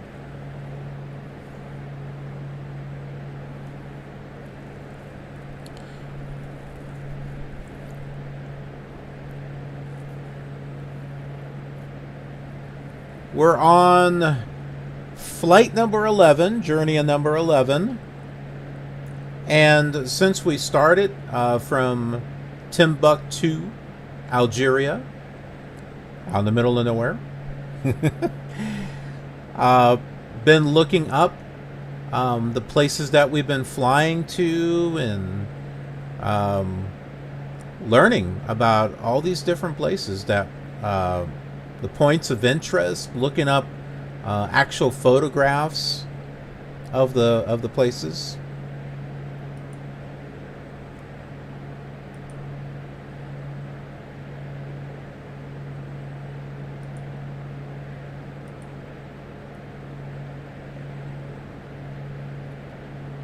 So if you like to get immersed in your flying experience,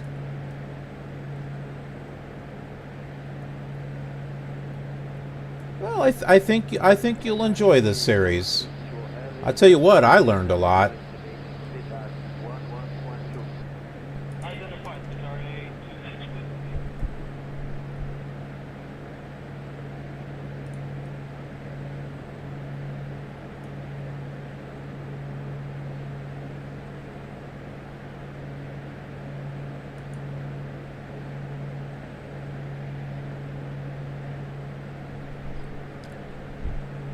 We got...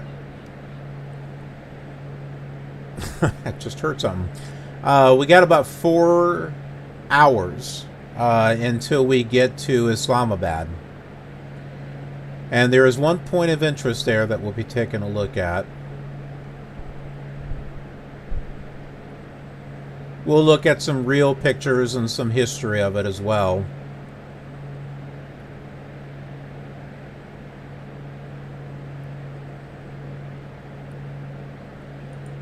And we are 100 miles from Dalbandin.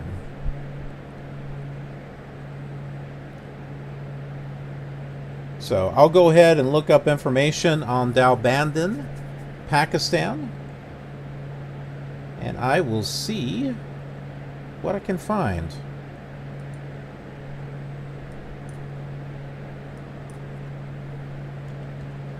There's not a whole lot out here, that's for sure. That lake out there shouldn't even be there. Based on a satellite map, that's all dried out. And that includes Bing Maps. So, what's that? I don't know.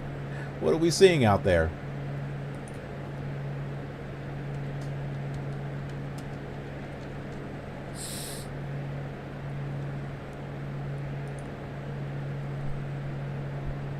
Okay, Dalbandon is a city and the headquarters of the district Chagai, Balochistan, near the Iran and Afghanistan border. It has a population of just over 16,000, located at an altitude of 843 meters. That's 2,769 feet for us Americans. And what the English use feet, right? I think they do. Dalbandon is famous for its fruit orchards and more. Maybe we should stop there and get some fuel. I could take a break. The stores might be closed. I was just say, go to the store, bring back some fruit, and say, hey, look. There is an airport there. It's a small domestic airport located at the city's center. The name of the city has a little story. Before the advent of the British into the subcontinent, the territory was known as Naal-Bandon. N-A-A-L, Bandon. The people in this area were expert farriers. A farrier is a specialist in the equine or horse hoof care. They trim and balance horses' hooves and placing the shoes on their hooves. That's what a farrier is, in case you didn't know.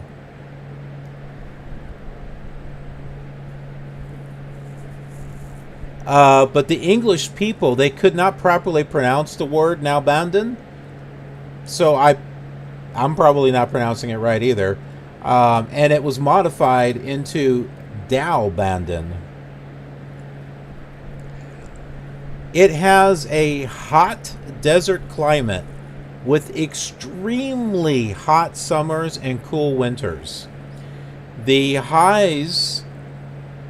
record highs, July is 124 degrees, June being 119.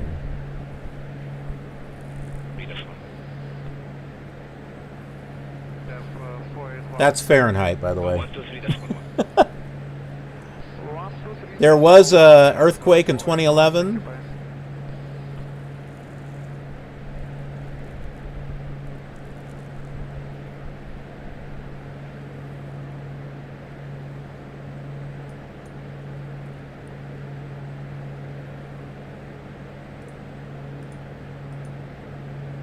Whoa. Didn't like that click. And here are some pictures of Dalbandon. So there's the airport there. Sugar stock.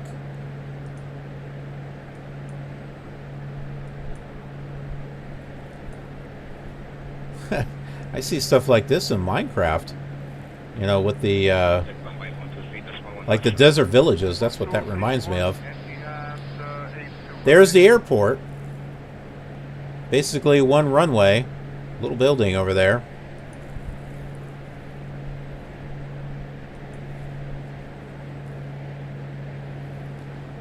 I'm guessing we should probably see like hills, mountains like this.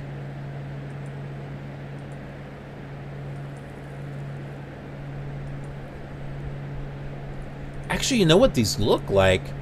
These look like the buildings that are on Tatooine in Star Wars. That's what they look like.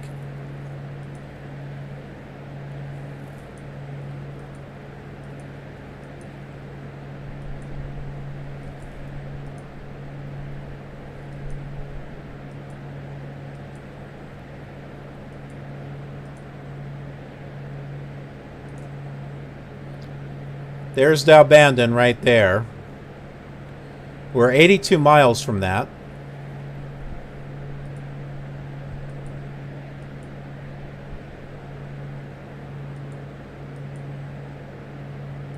So yeah, here's the question. When we fly over it, are we going to see buildings that look like this? Or are they going to look kind of generic?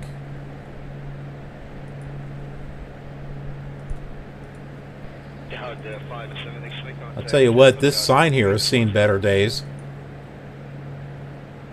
Oh, I wonder if this is it. Is this how big it is?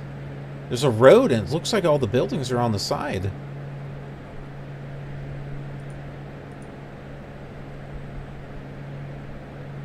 There's a lot of sand out there.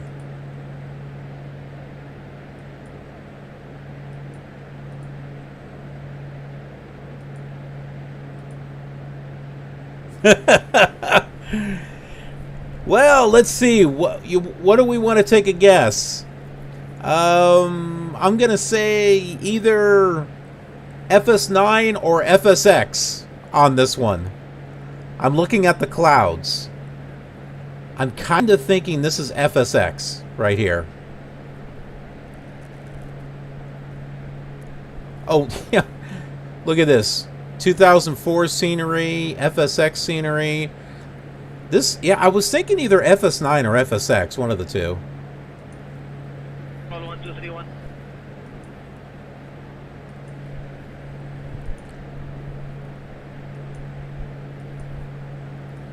That was unexpected. I was not expecting that to pop up.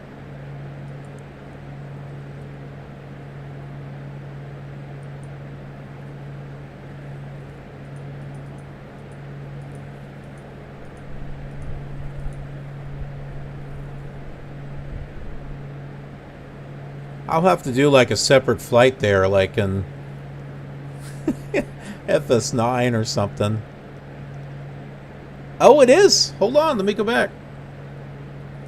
It is FS9. Right here. FS9 scenery. Sunclaro.com.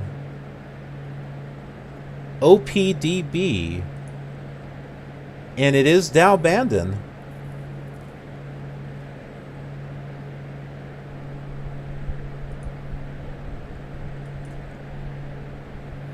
Take a look at the pictures here. Okay, well, I don't think that's FS9. Well, it might be. Well, that's not. 123.0 Wow, look at all these airplanes. Is this still in the same spot? This can't be the same picture. X-Plane 13? We haven't even reached X-Plane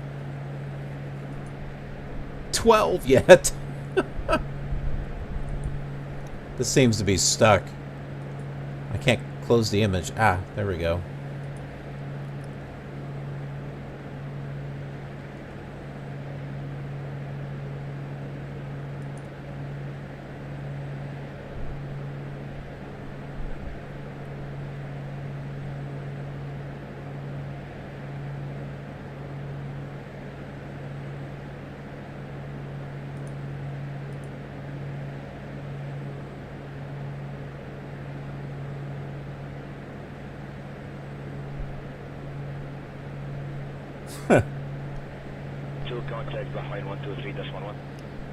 That's just interesting that I came across that.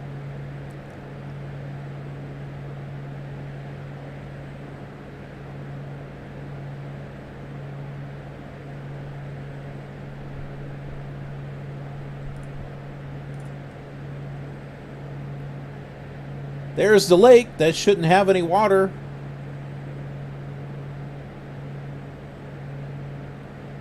Maybe they just had some rain. I don't know.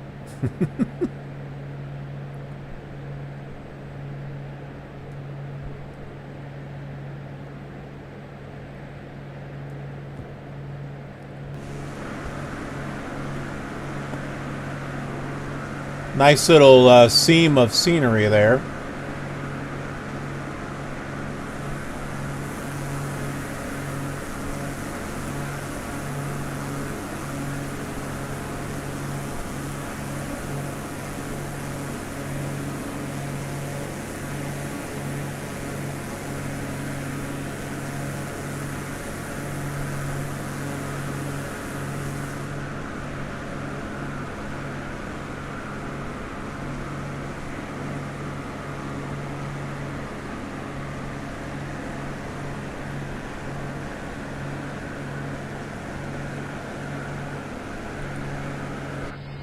East Swift and maintaining 500 feet below.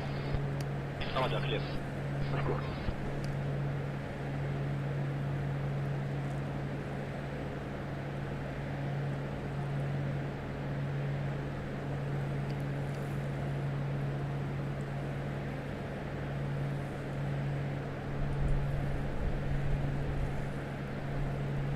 Now we are 64 miles. 56 Resource and level 410 course to Chicago. Delta 3536, wait on the contact, maintain flight level 410.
I went ahead and made a note of that FS9 scenery that I found. That would be a great little flight to do for the Killer Light Flights series.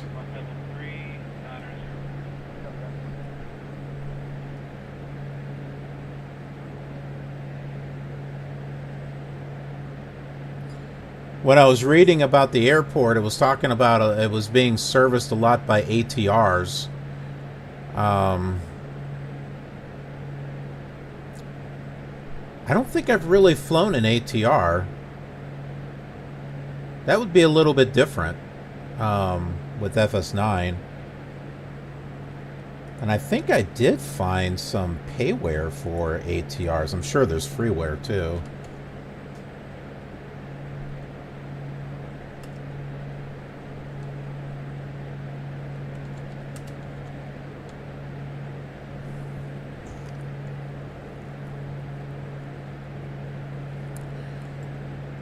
The Flight 1 ATR homepage. Oh my.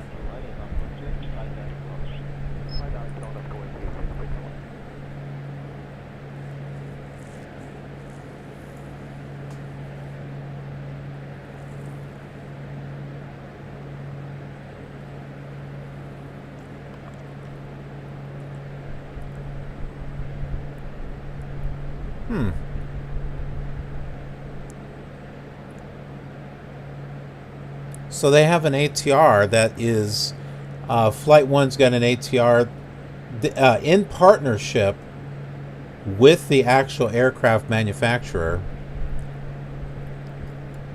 And they have a Flight Sim 2004 version, and then you can update it to FSX for free.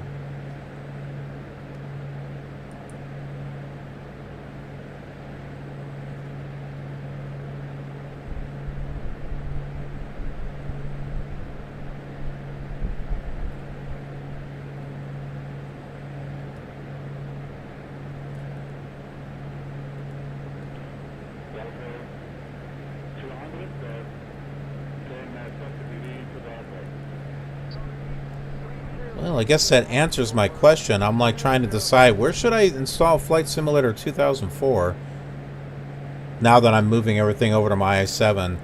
Looks like I need to install it on Windows 7 because apparently this plane is only compatible if you use it on Flight Sim or FS9 on Windows 7 or lower.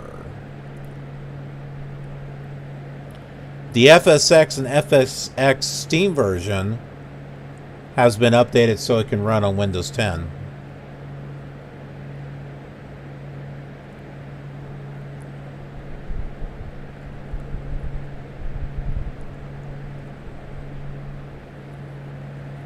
$34.95. This is a 72-500.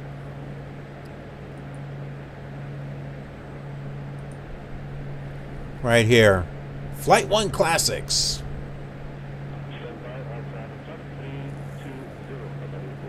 Developed with cooperations of the Avion State Transport Regional. Apparently 15,000 hours have been spent on this.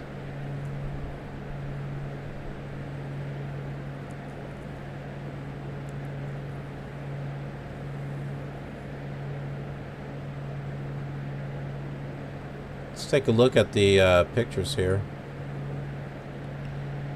So here we go.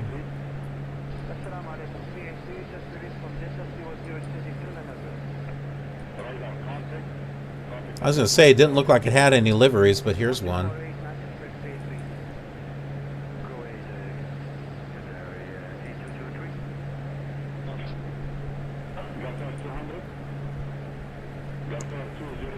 Well, that looks like FS-9 right there because of the panel, the 2D panel.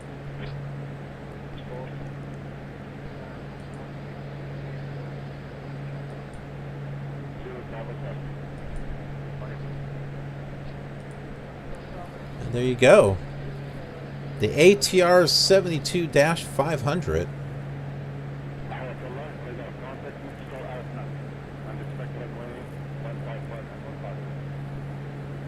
Here's the update. FS 2004 to FSX.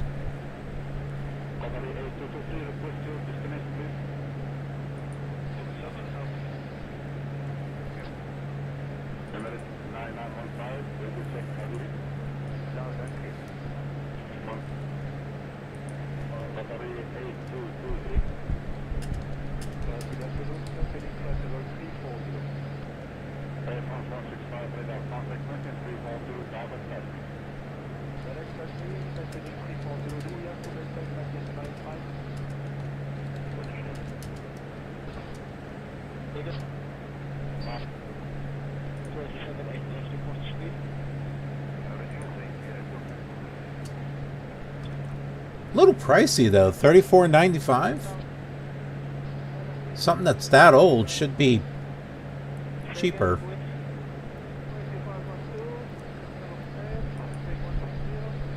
It was talking about a CD-ROM version, so maybe I might be able to find something that's cheaper.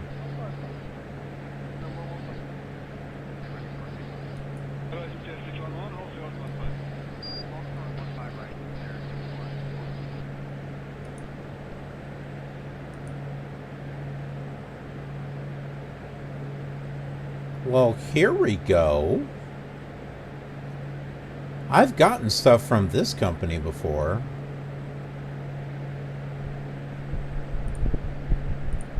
Virtual Coal. I've got their CRJ collection. I just recently got the Dash 8 collection for FS9. And it's free.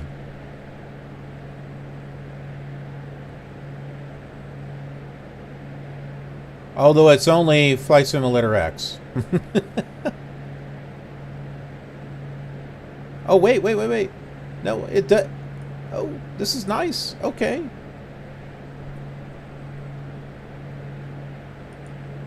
Works with Prepared and also FS9 too.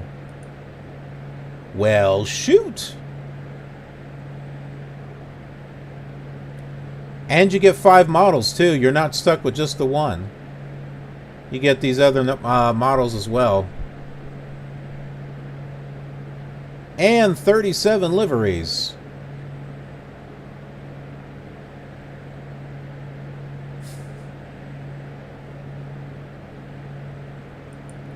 Well, I think I'll get it from here. Because I actually, it's not a bad, not a bad company.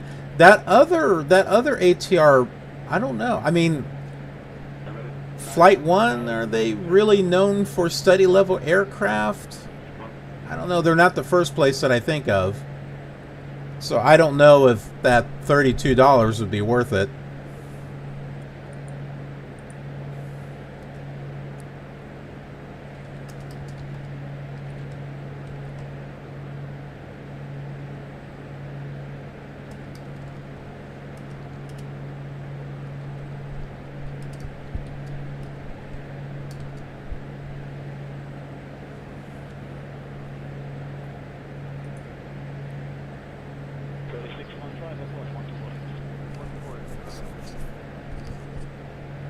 And it's only 85 megabytes.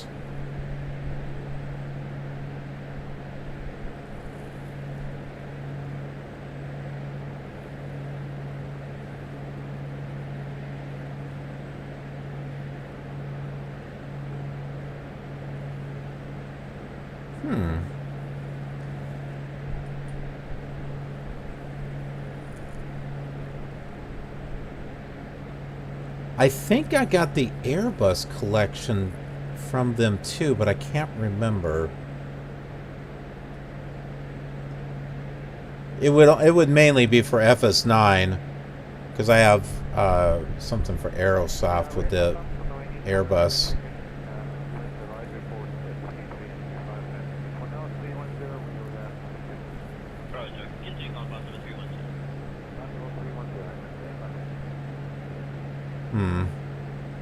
That's not virtual call, that's just flight.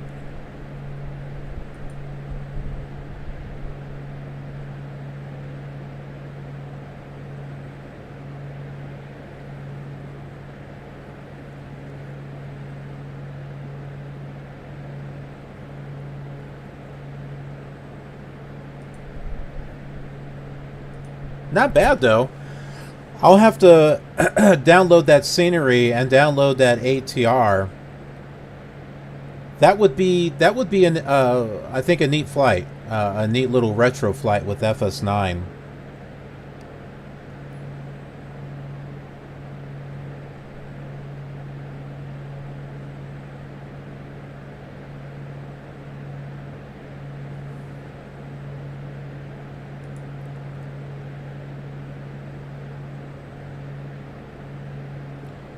We are 27 miles away from Dalbandon. Ooh. Looks like there's some interesting mountains out to the right.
Yeah, so Dalbandon is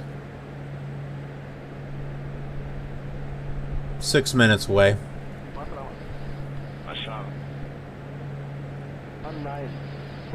There's another lake up there. Is that another one that's supposed to be dried out?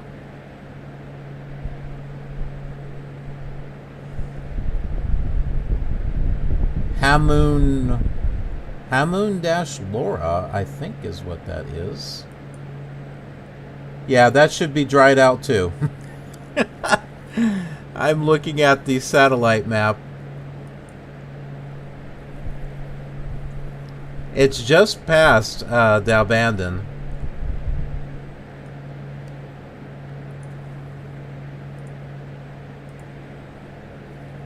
See, here's Dalbandon right here. Here's the lake. Hamoon Laura or Lore something. But yeah, so here's that lake. That's what we're seeing. Go to satellite view, and that's what it looks like in reality.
And according to the terrain map, there would be like little rivers and stuff. Is this what they're... I don't know, I guess those were rivers at one time, like right here.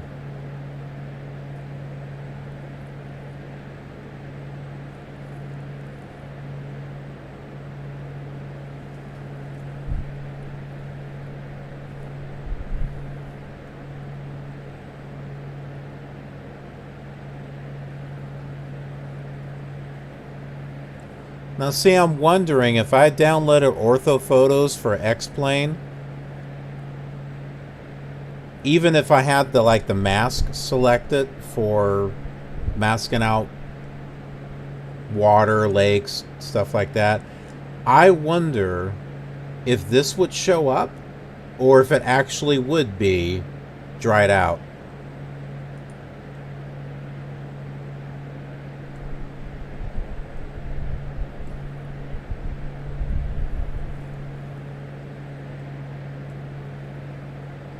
Jihad 57 X-ray contact Baghdad 123-10.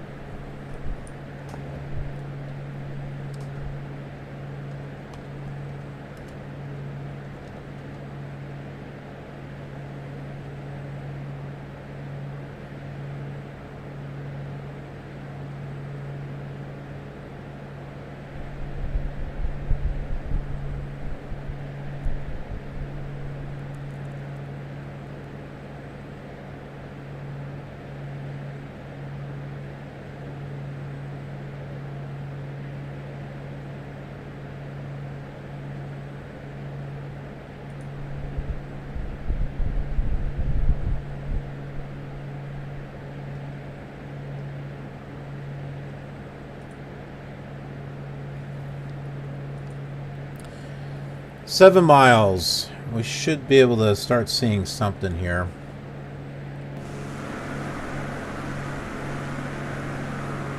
Call 1231.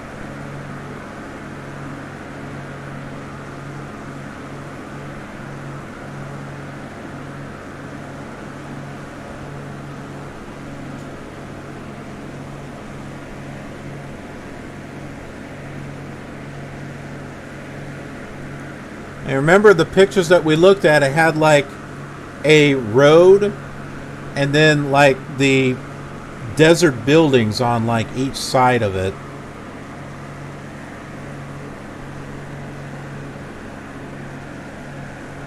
I think that's the road right there.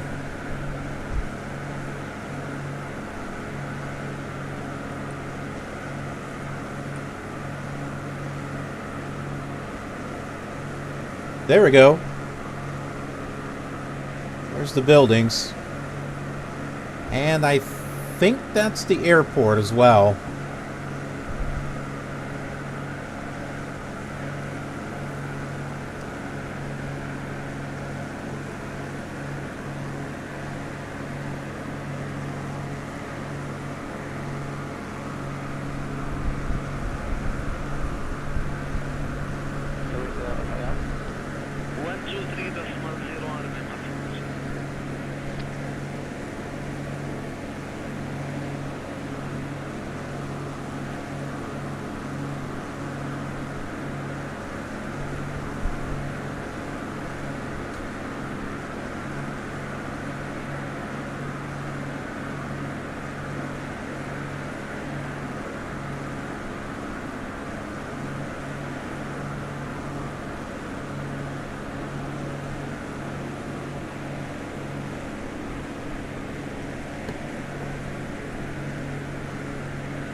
Okay, I'm gonna risk something here.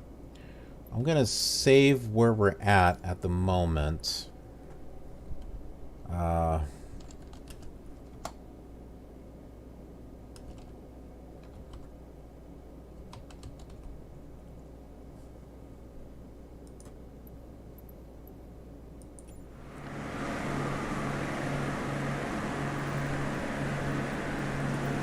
And I want to take the drone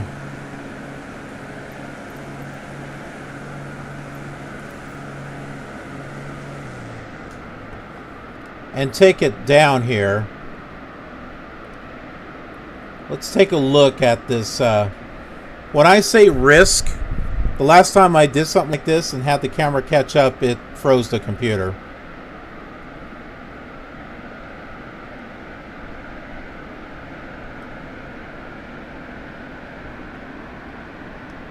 Well, there's a sand-colored vehicle.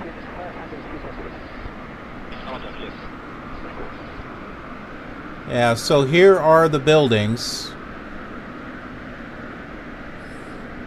Yeah, they don't quite look like what we saw, do they? Well, at least they're tan-colored.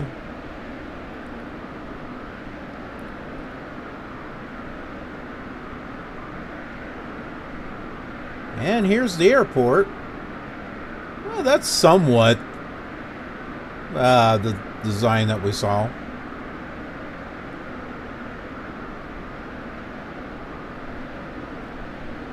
Alright, now it's time to see if this is going to freeze my computer or not. Yay!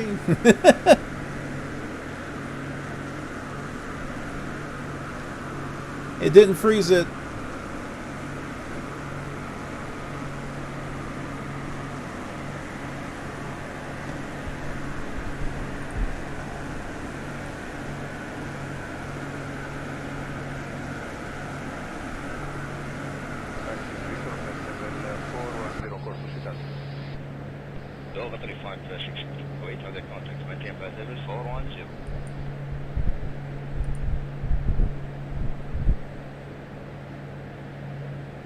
Our next waypoint is QT, Quetta.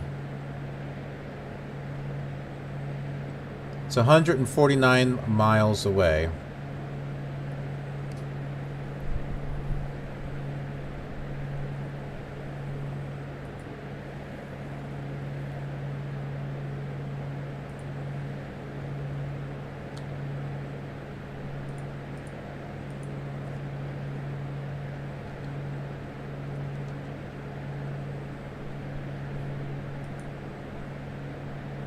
I just saw something about Quetta gladiators. What's going on here?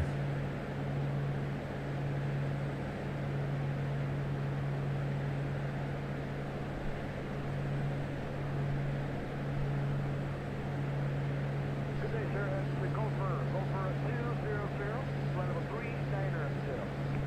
Gopher 200, identified, maintain flight level 390.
Well, the airport that they have is an international airport.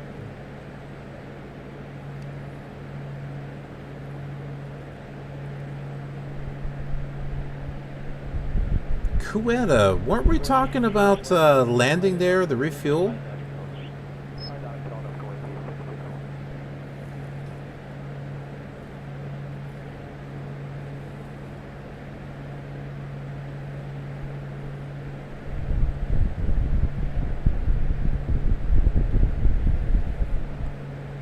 The next waypoint's not for another 145 miles after that. That's like another hour.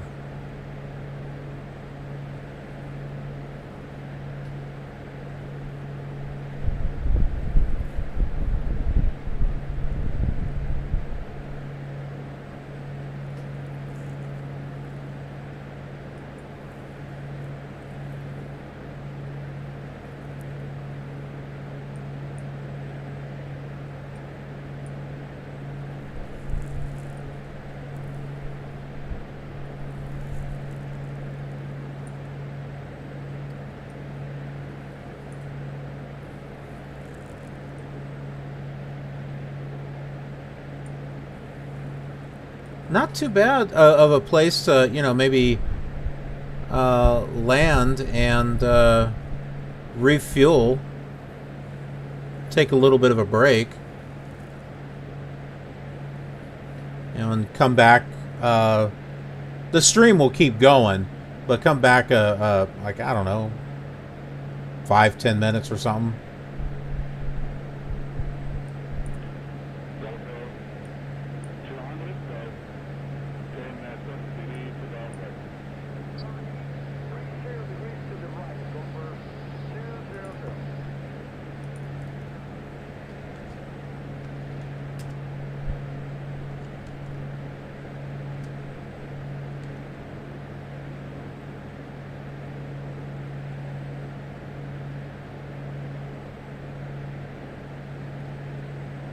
The code for Quetta International Airport is Oscar Papa Quebec Tango.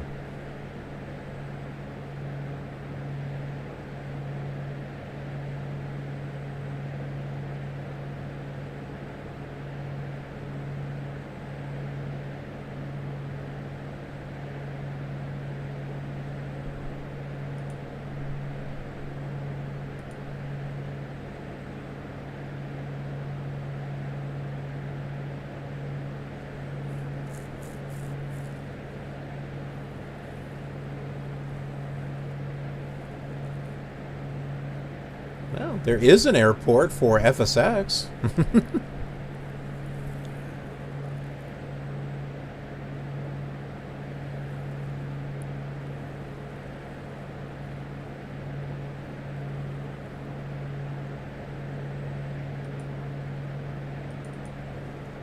What if there's one for FS9?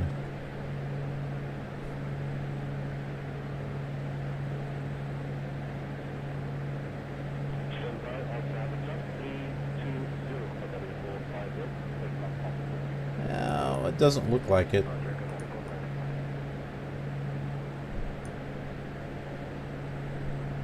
OPQT.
Assalamu alaikum, 383, just released from Jeddah, 310 extended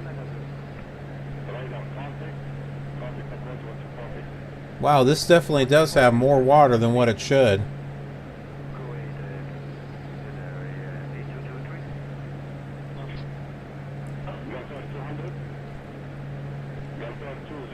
Look at this. There's even, it even stretches out this way.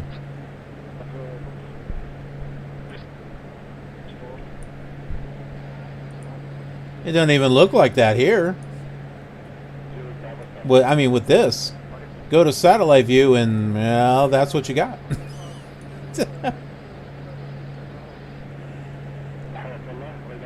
Is it this? That's what it kind of looks like. It's got this big lake here and it kind of swirls around like this. I guess maybe at one time that was a lake.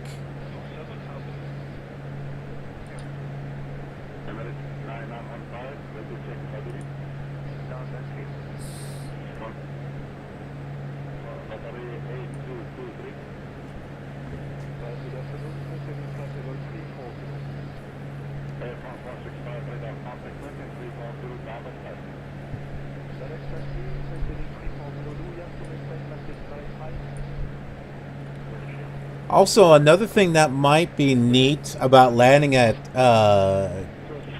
Quetta, looking at the terrain map, there's a lot of mountains and stuff around here. So visually, this looks like this might be a neat place to land and take just a short break. Yeah, there's a lot of mountainous areas around here.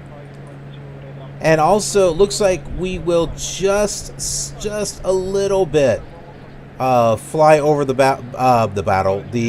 border of Afghanistan. Right there.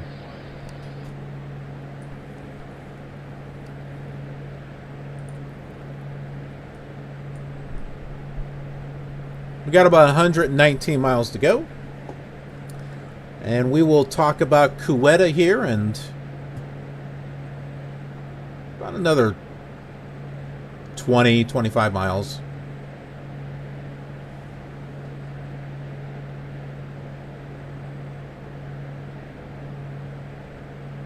Ray Kit. Ray Kit.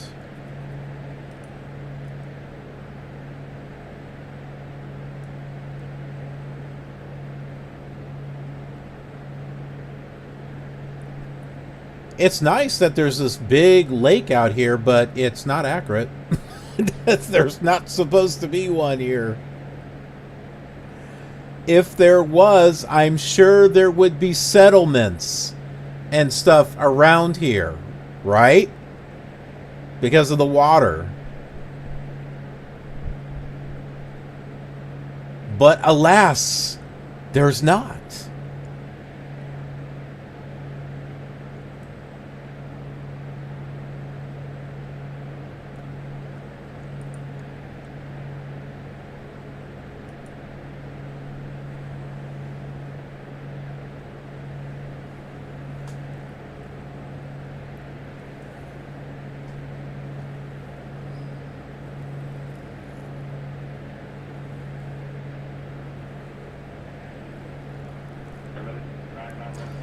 So once we talk about Quetta, or Quetta, I'm not sure how it's... You know what? Why don't I look it up? After we talk about it, I'll show you some pictures of the airport, and then I'll show you the scenery that I found for FSX.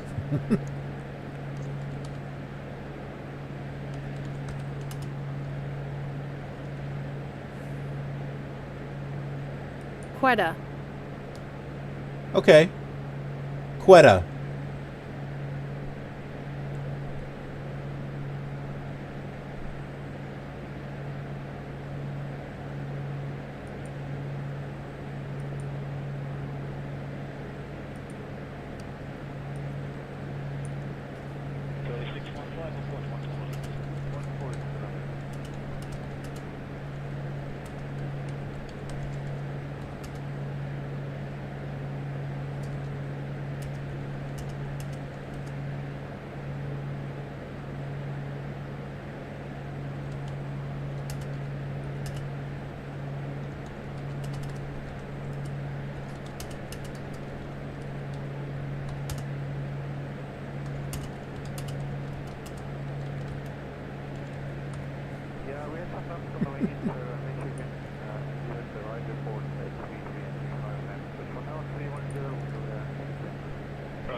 I have a co-pilot.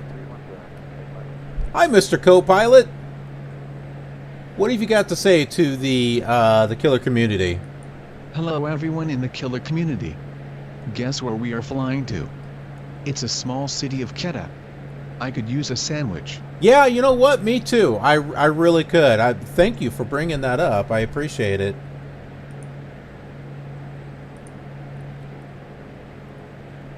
Oh, wait, and your girlfriend. She's like right behind us, right? What do you got to say to the community? Hello everyone in the killer community. Guess where we are flying to? It's a small city of Quetta. I could use a sandwich. Wow, it sounds like we could all use a sandwich.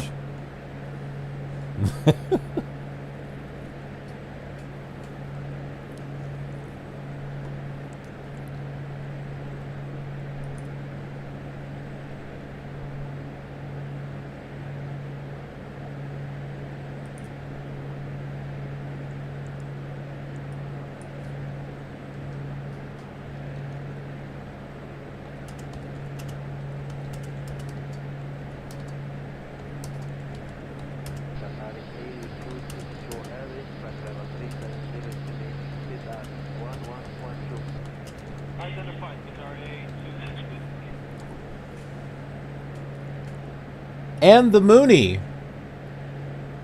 Here, let's let Sally answer that. Hi, my name is Sally, and the killer gamer likes his Mooney airplane. Oh, well, thank you, Sally. I appreciate that.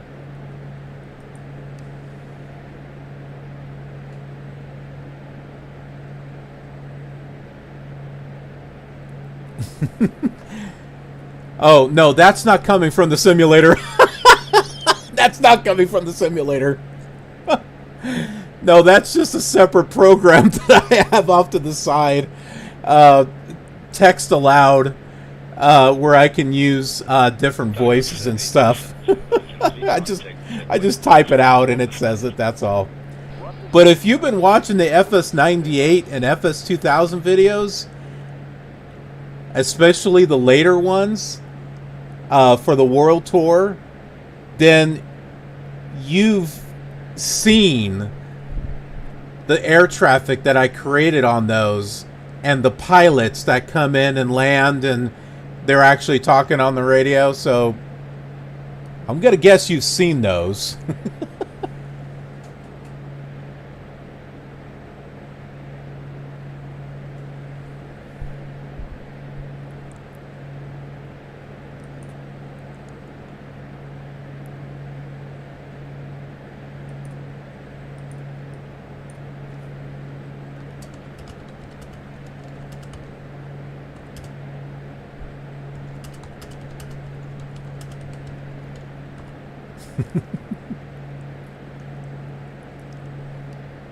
Uh-oh, but we have to be careful.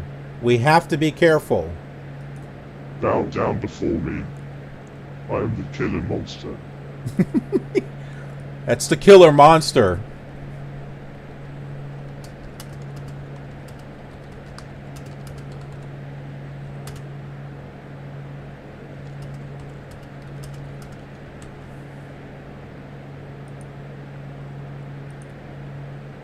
But I will save all of you. I will save the world.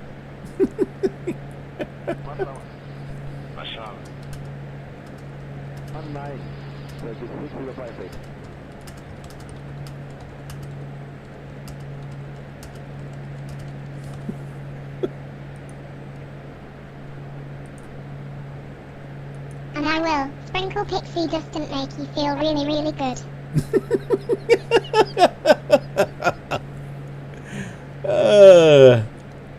Yeah, the pixies. They're gonna sprinkle some dust. Dust. It'll make us feel really good. There's a lot of dust out there, as a matter of fact. There's a lot of dust and sand. Maybe it's all pixie dust. Maybe it's pixie dust, as far as the eye can see.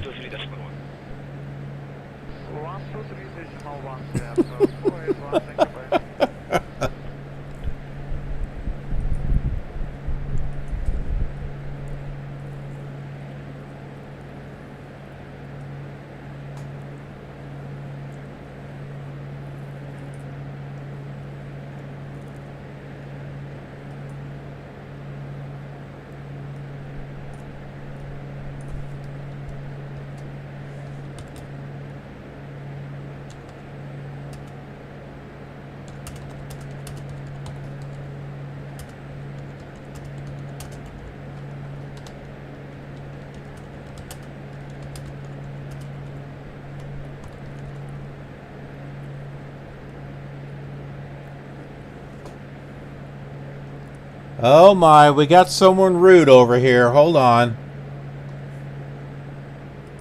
Damn it, I am so lucky! Will you please land this stupid plane?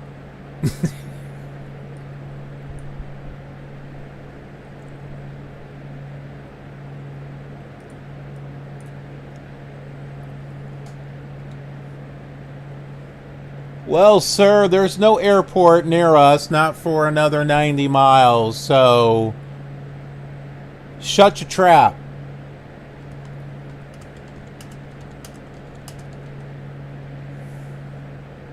No, you shut your trap!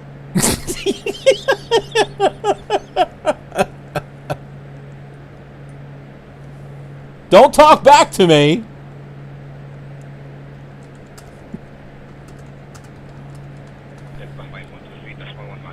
You loser.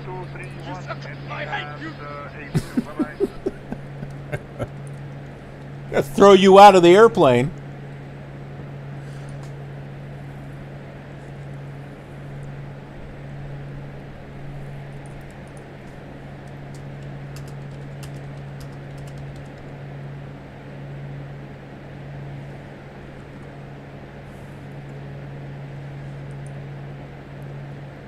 Will you two be nice? Oh, that's Sue back there. I'm the pilot. You tell him.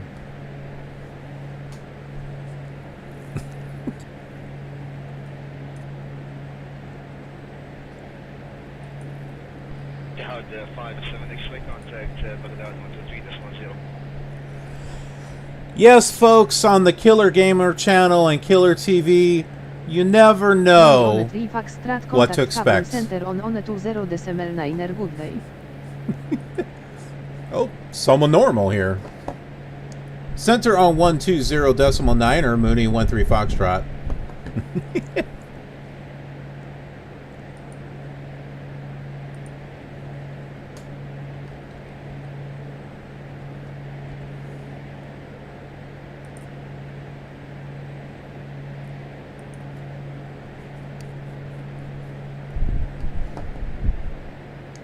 Mooney 13 Foxtrot with you at flight level 135. Mooney 13 Foxtrot, good morning. Radar contact. 83 miles to Quetta. That's it.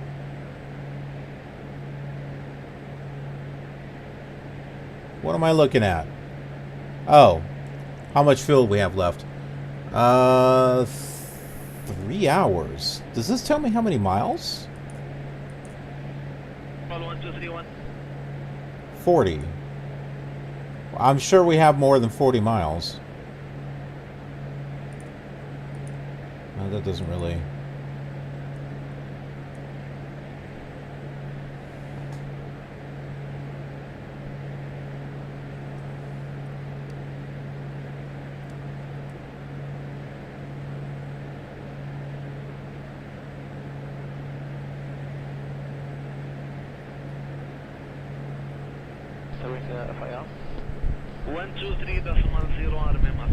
Probably should start a descent.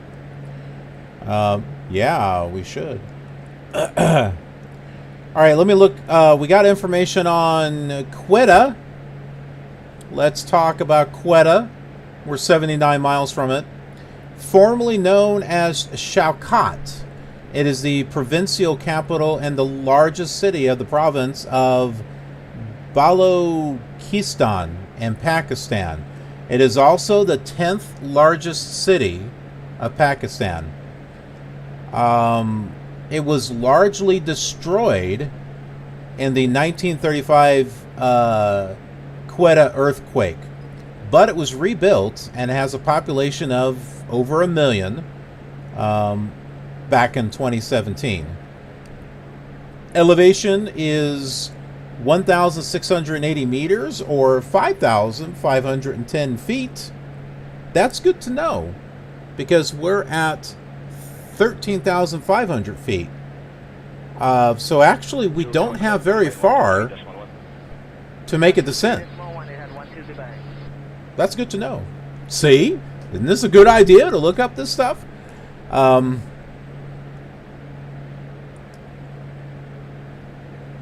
It makes it Pakistan's only high-altitude major city. So, something special with it.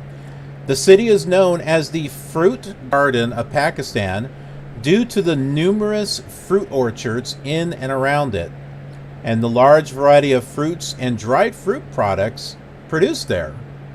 See, like I said, you know, I can take a break, go to the store, grab some fruit, bring it back. Hey, look what I got. Located in northern Pakistan, near the Afghanistan, so it's near the Pakistan-Afghanistan border. Quetta is a trade and communication center between the two countries.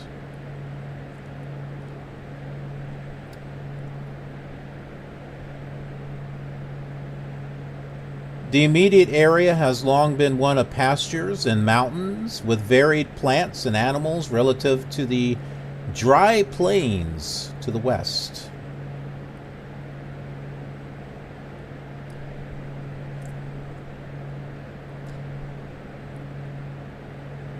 Quetta has a cold, semi and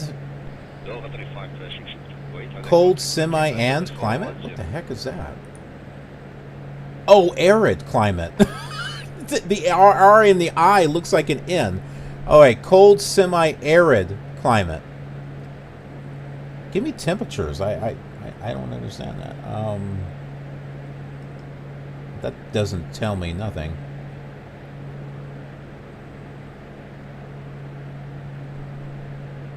Okay, they usually feature warm to hot, dry summers. It's dry heat, man. Though their summers are typically not quite as hot as those of hot semi-arid climates. Oh, hey, you get a little bit of relief with the weather. Well, that's nice. These areas tend to have cold winters, and some will see snowfall during the winter. See, this sounds like a good place to take a break at.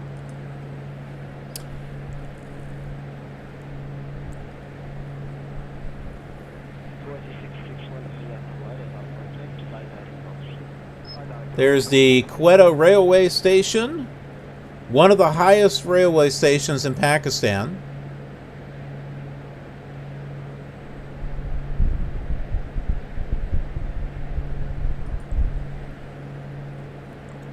There are two popular sports in Quetta. What's one of them?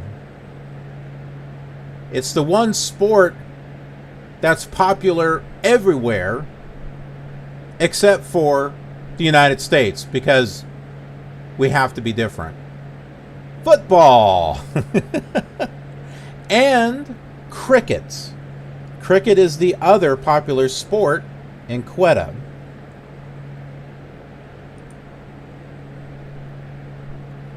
In the US, a cricket is those noisy little insect things. Anyway, the Shahid Naroon Stadium is the largest stadium in the city.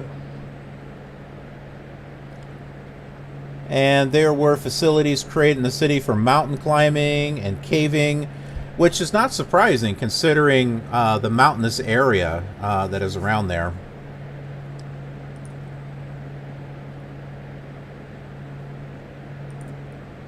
So, yeah, take a look at these pictures. Look at this at night.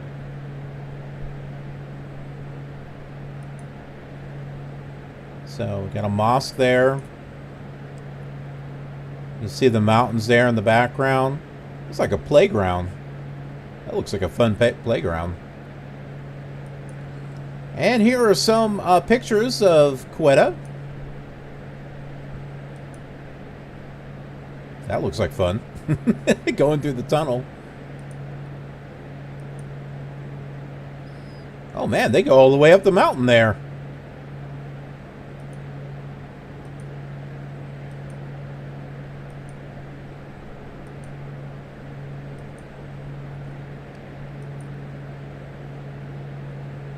This looks like something from Train Simulator, which I need to get back to. I need to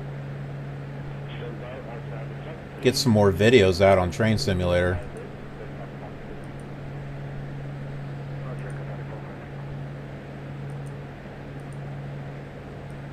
See? Snow!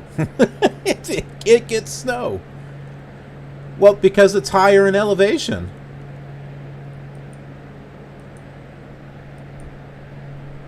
Wow, is that in Quetta?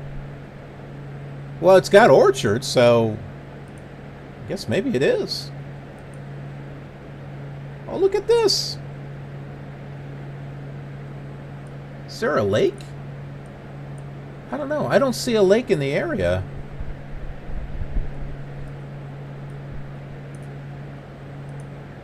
This looks like the Muppet bus. When the Muppets were driving in that bus, that van. Wait, what was it called? It was the one that the band with Animal and the other Muppets. It looks like their van. That's a party bus right there. That's a total party bus. Let's phone up ahead and let's get that bus pick us up at the airport.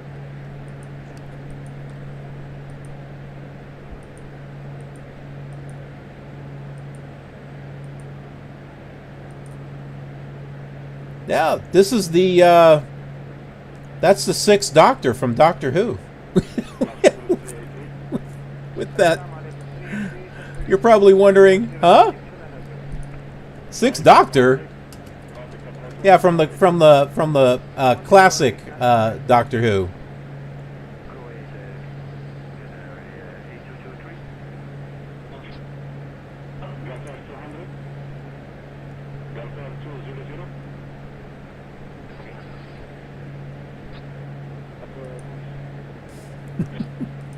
This one right here.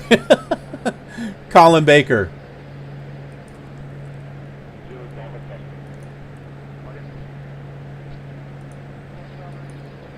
I wasn't sure if I was gonna like his Doctor, but once I started watching him, I like him.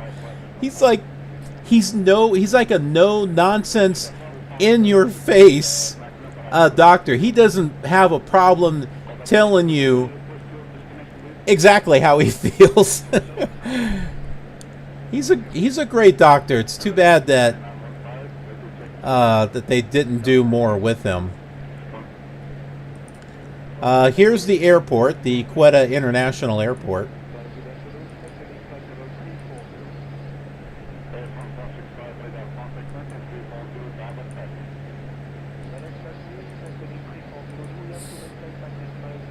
And I told you there was scenery for Flight Simulator 10 FSX. And here it is. FSX Quetta International Airport. That's the only picture there is, but it is free. It's from FS2000.org, which is weird. I found FSX scenery there before on FS2000.org. But yet I can't find scenery for Flight Simulator 2000, so, you know, go figure.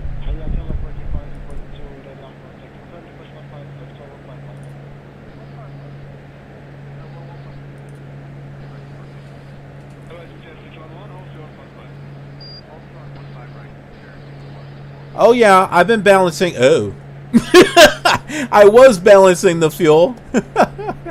Whoops, forgot.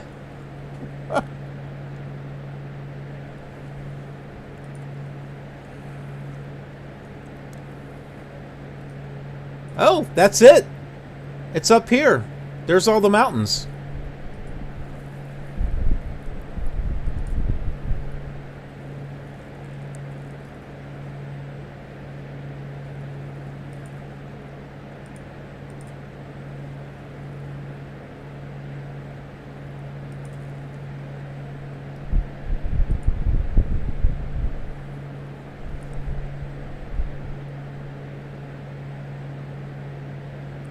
I'm going to see if I can get some ATC instruction there. try to add a little bit of realism. You know what I mean?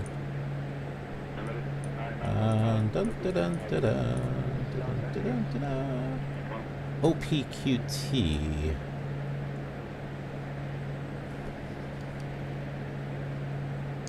Mooney 13 Foxtrot requests clearance direct to Oscar Papa Quebec Tango.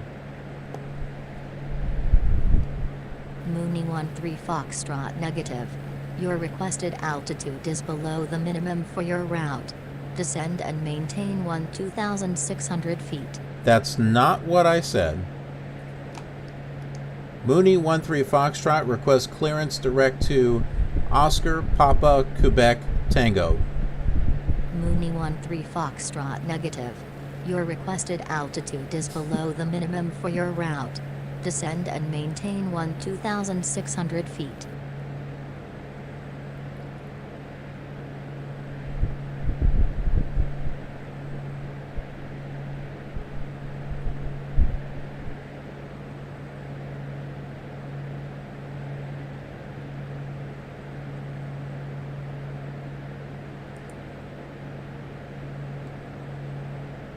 I'm not picking up any nearby oh, that's because it's got to be within... Okay, here we go.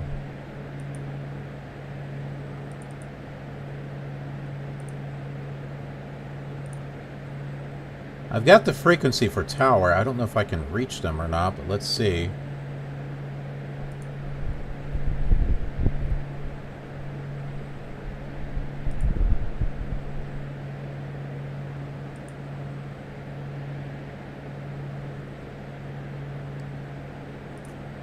What are the runways there? Whoops, that's not it.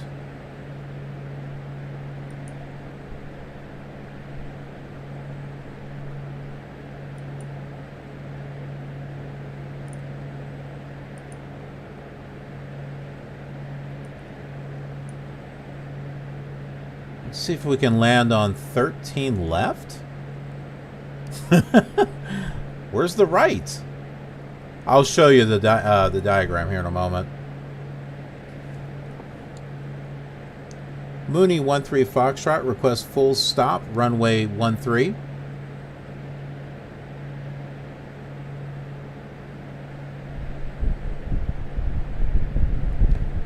Yeah, it's not going to let me. Oh, wait a minute. Mooney 13 Foxtrot radar contact. Altimeter to 9er 2. All right, 29er 2. I'm going to assume that's a yes.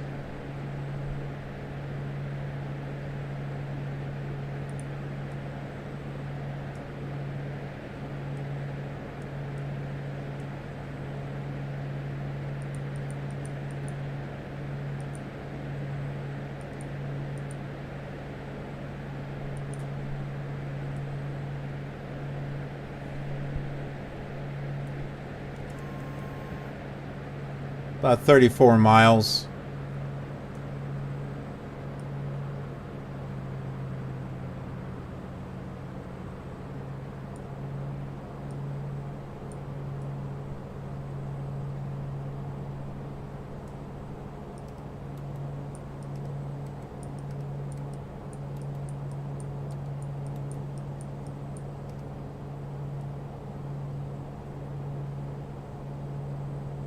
All right.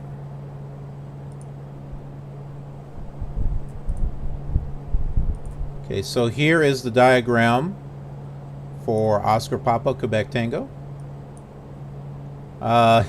See where it says 13 left?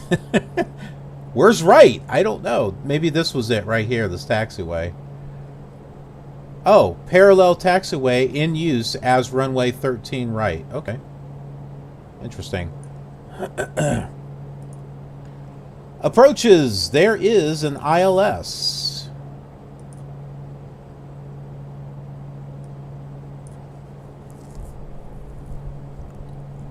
Okay, 108.7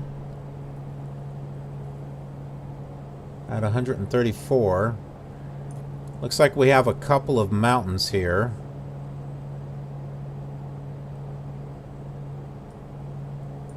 Is there an approach chart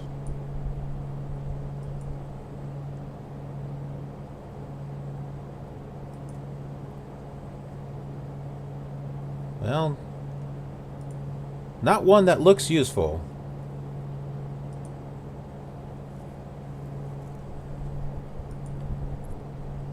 Alright. What is this? 12 miles? Okay, we should be coming in about 8,600 feet. I'll keep that in mind. And what is this? About 4 miles, 7 miles. I guess about 10 miles out.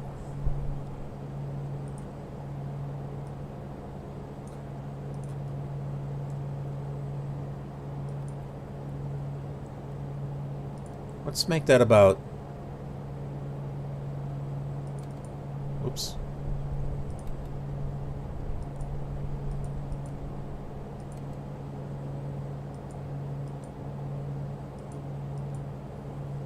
Okay, I'm going to bring us down to about 8,000 feet.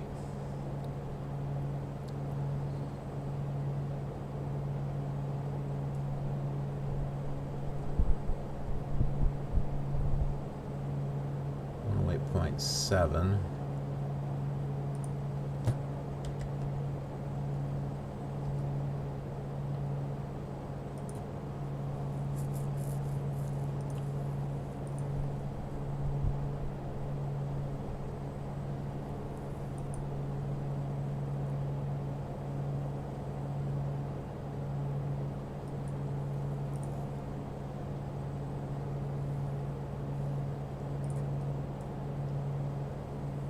And 34 degrees.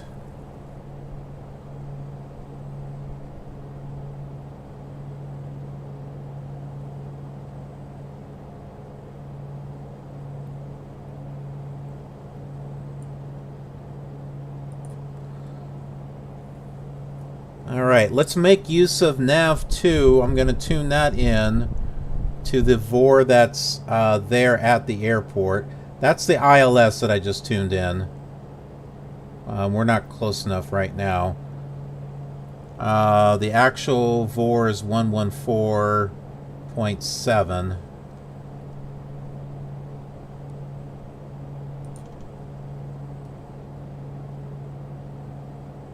Oh, okay. Oh, that's right. It's over here. Okay, I gotta switch. Shoot.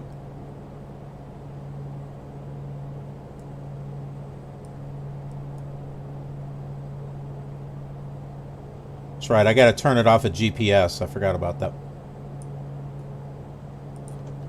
There we go. Yeah, that's not it. That's the ADF.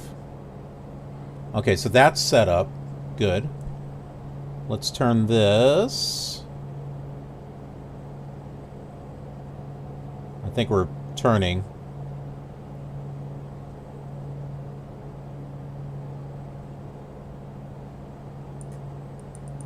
One, 3, 4.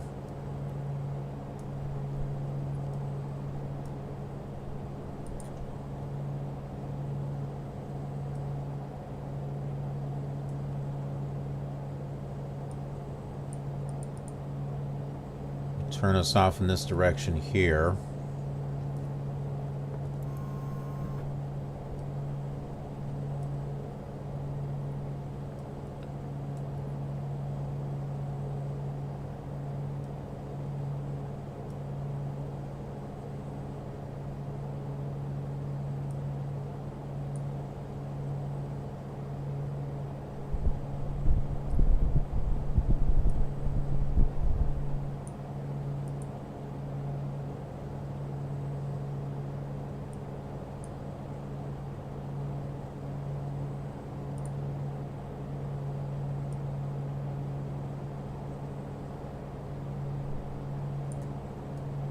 Oh, look at this.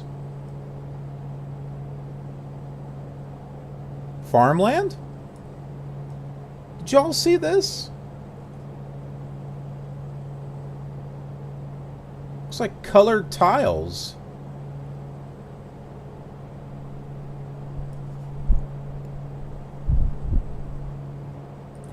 Is that on the satellite map?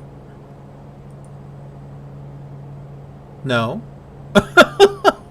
Wait a minute, what's this? Well, there's a little something, but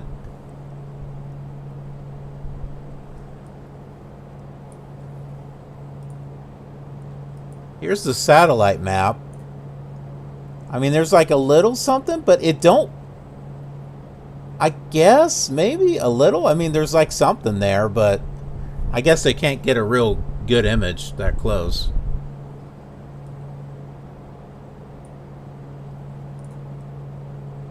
But that sure was interesting.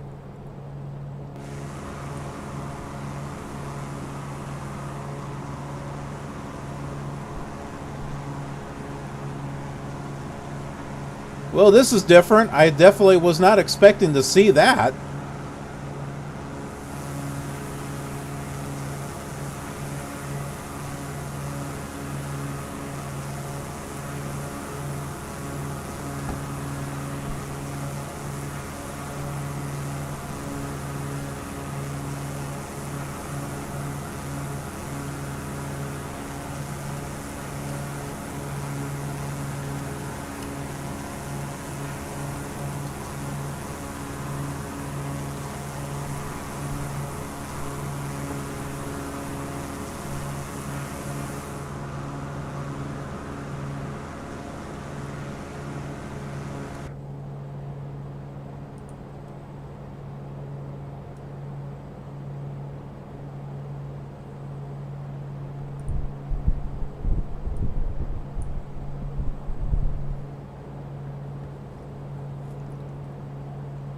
Okay, Quetta is over there, so I'm going to have to...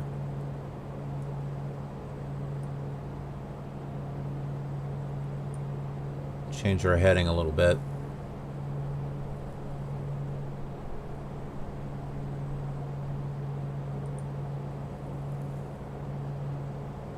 It looks like there... I don't know if that would be snow up there, if that's just the light from the sun.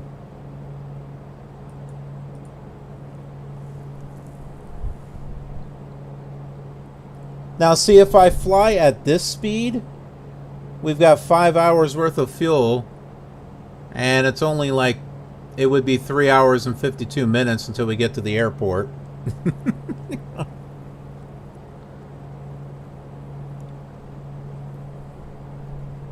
But come on, it'll be fun landing at Quetta just for a short break.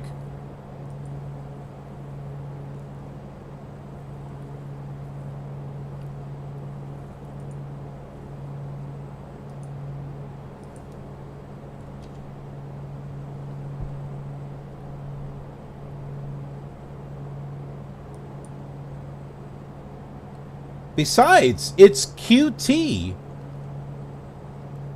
The VOR there is QT. What does QT stand for? Quick Trip!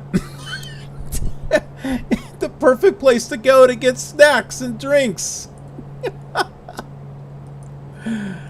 It sounds like the perfect place for us to land and take a break. I don't know. You know what? I think it's destiny. It's destiny calling.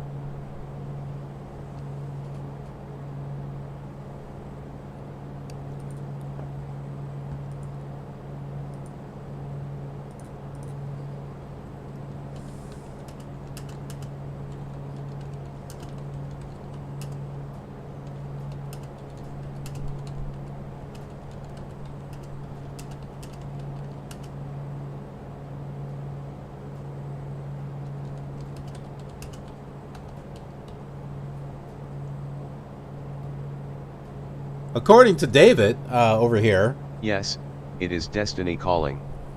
Oh, yum yum yum. I can almost feel my tummy.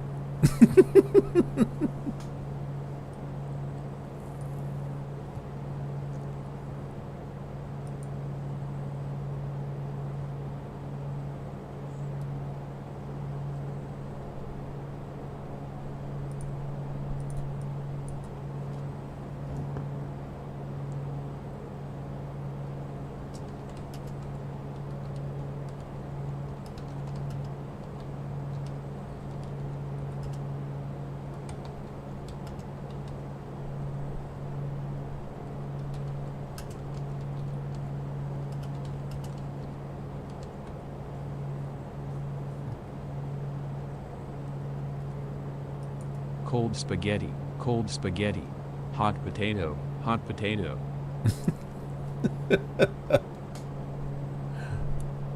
Sounds like everyone in the cockpit is hungry.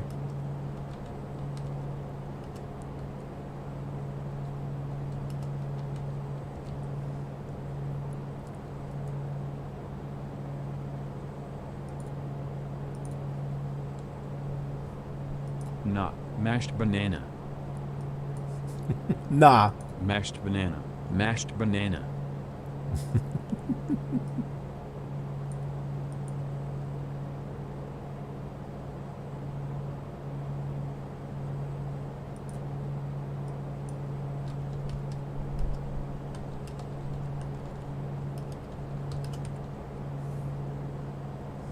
Feed me, Seymour. Feed me. Damn, everyone in this airplane's hungry.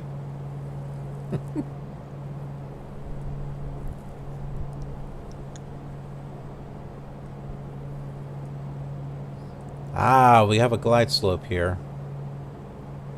All right. I think we can bring our... Whoops. Yeah.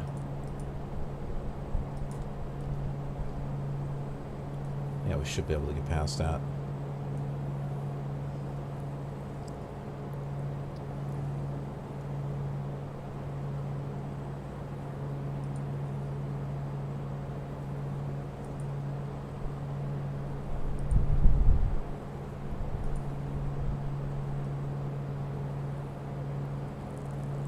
Okay, we're about 10 miles from the airport.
Should have a...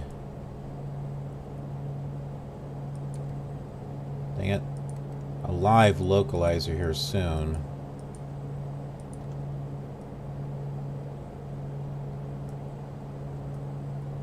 Okay, so the airport is over there.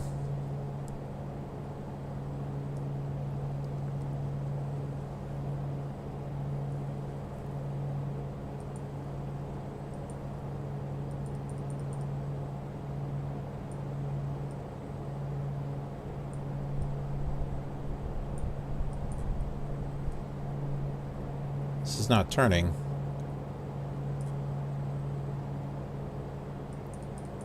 Oh, that's not good. My heading bug's not turning. What's going on there? That's moving. There it goes. That was weird.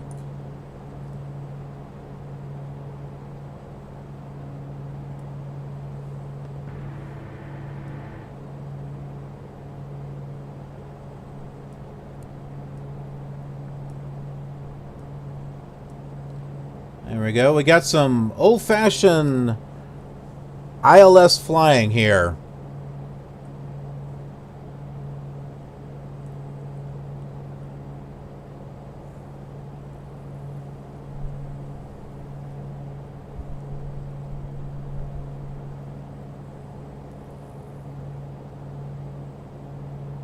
There it goes.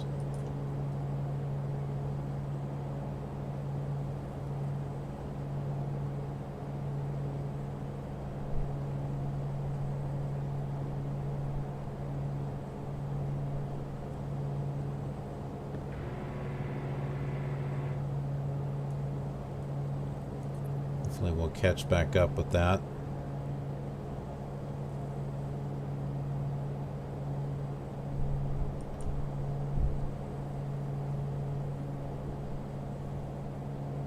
There it is, right up ahead.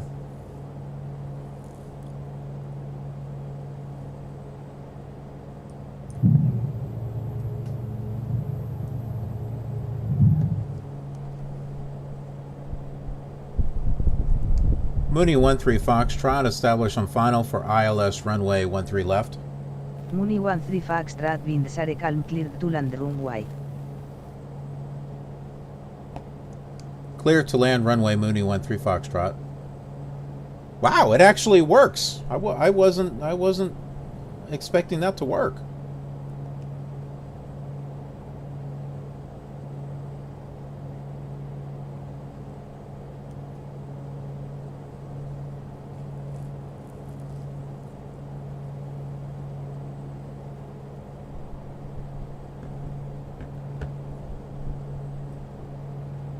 Got a little river there. I think we might be flying over some of the town.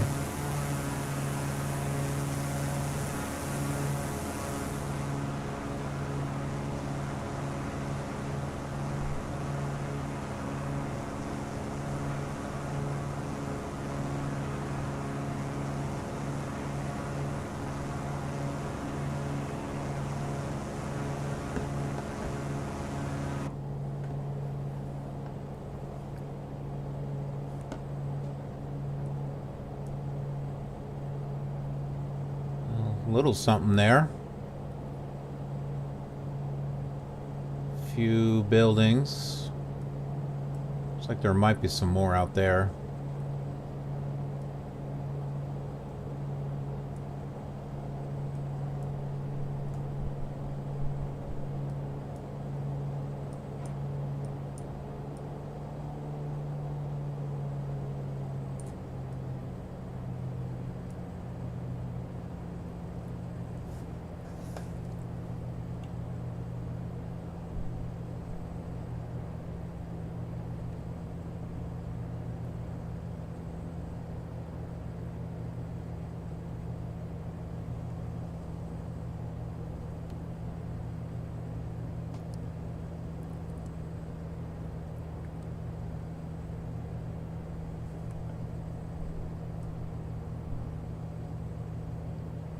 Anyone see those fruit orchards that we read about?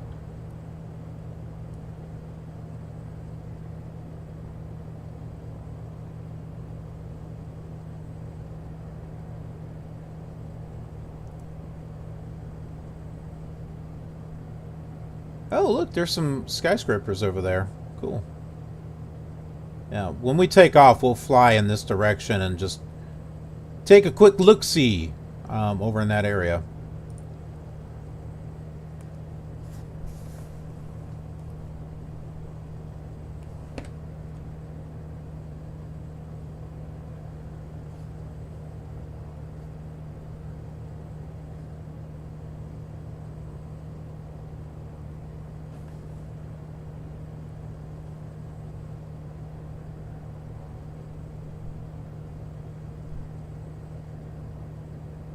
Oh, I see some trees down there.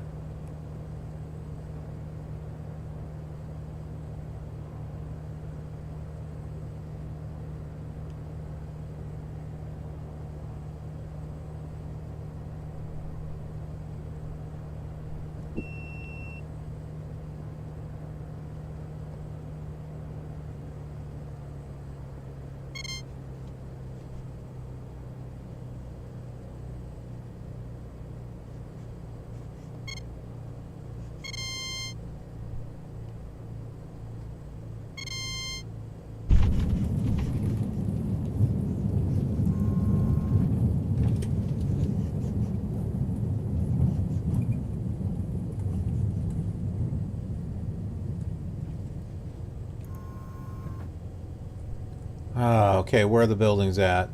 Ah, there's our tree orchards right over there. Does this thing have airport buildings? It might be over there. Let's see.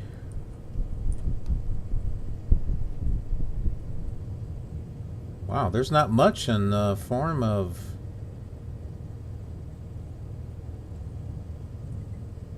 Oh, okay. I see it. It's down a little ways.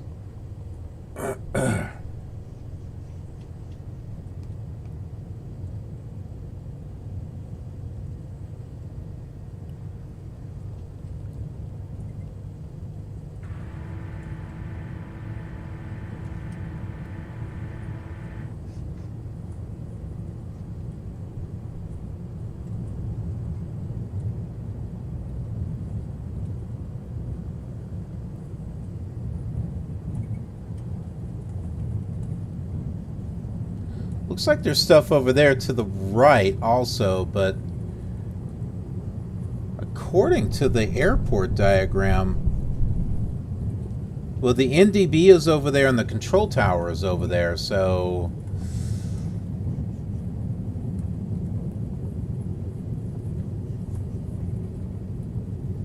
I don't know. Maybe it is it. We'll go over there and take a look. But there's supposed to be something over here to the left, too. Well, there is a taxiway that goes that way. Doesn't look like there's anything over there, though. Okay, I see some buildings over there.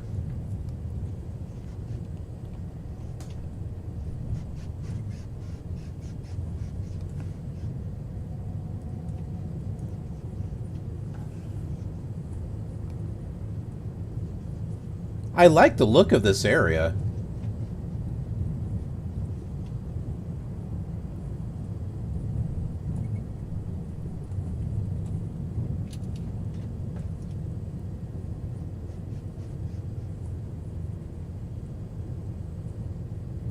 It's like a, you know, an unexpected,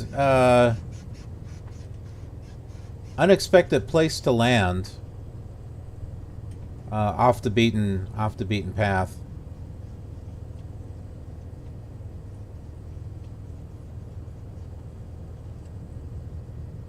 I'm looking to see if there's a fuel box.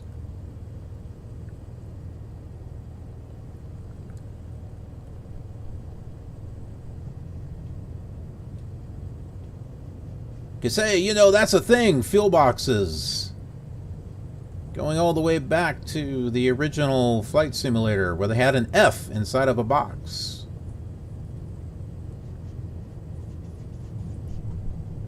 And then they started to put a white box in front of that F. Well, there is a fuel tank truck there, I think.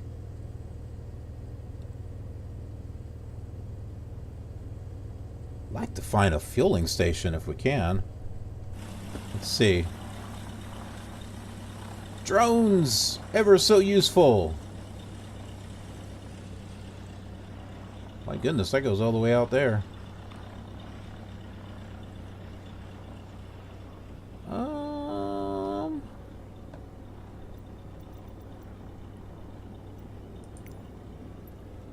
Why did that go slow again? It's not like I slowed that down. Alright, drone, what can you find us? Planes? Aha! Found our fuel box. It's over there. What's this? Oh, okay.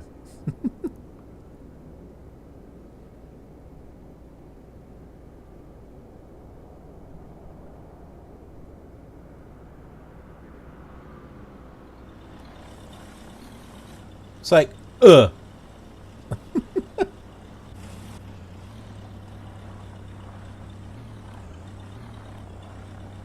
probably a little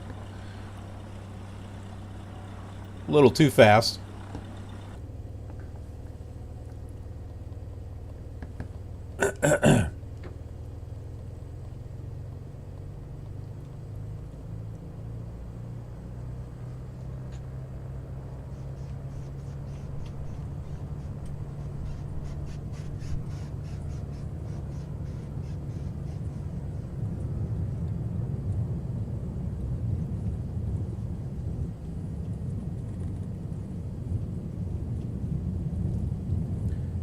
That looks pretty realistic out there in the distance with the mountains and the way the light's shining on it.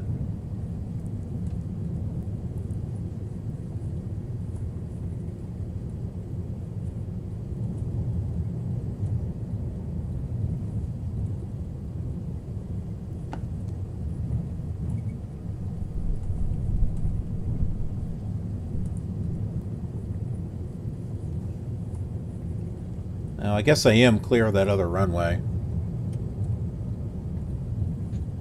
Mooney 13 Foxtrot, clear the runway. Mooney 13 Foxtrot, welcome to Samungli International, contact ground on 121.8. Enjoy your morning.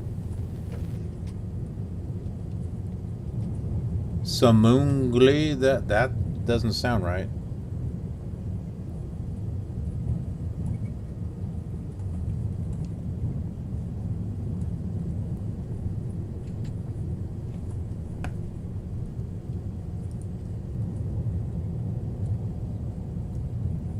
That sounds like the destination airport that we're supposed to go to.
The way some of the scenery is spaced out reminds me of Flight Simulator 2002 and FS9. It's just, well, it looks a little bit better here, but it just kind of reminds me of that.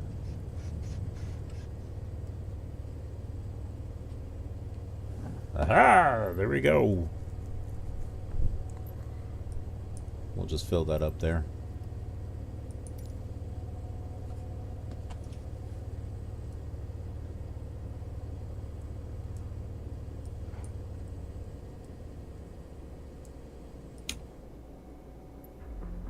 Dum dum dum dum dum dum dum dum dum.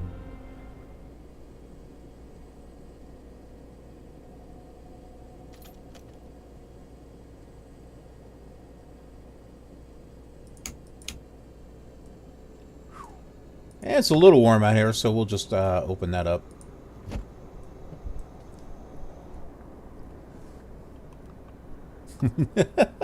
Whee! I guess I better change that speed. Ah, that's not what I wanted to do. That was the wrong ATC. There we go. That's a little better. Okay, so we're in Quetta. We still have... Ooh. It may have closed my flight plan. Oh, no, it's because we stopped. So we still have about 493 miles to go. And we still got that point of interest that we'll be taking a look at. But for right now, I think now's a good time to take a little bit of a break. What? About 10 minutes? 10, 15 minutes? That's not too bad. I mean, I think that's kind of realistic. Gives us a chance to head over there to the building and, you know, maybe they got a fruit stand or something and snack machines. So we'll head on over there. Don't worry, the stream will keep going. So I'll be back. You don't have to log off or anything like that. And we'll be back in a little bit. I might have to refile my flight plan. I don't know, but we'll see. But yeah, don't go anywhere. Be sure to follow, subscribe if you haven't already. And we'll be back here in about 10-15 minutes. Have a killer awesome break.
Hey everyone, welcome back to the Cross the World Miniseries event, part number 11, where we are flying to Islamabad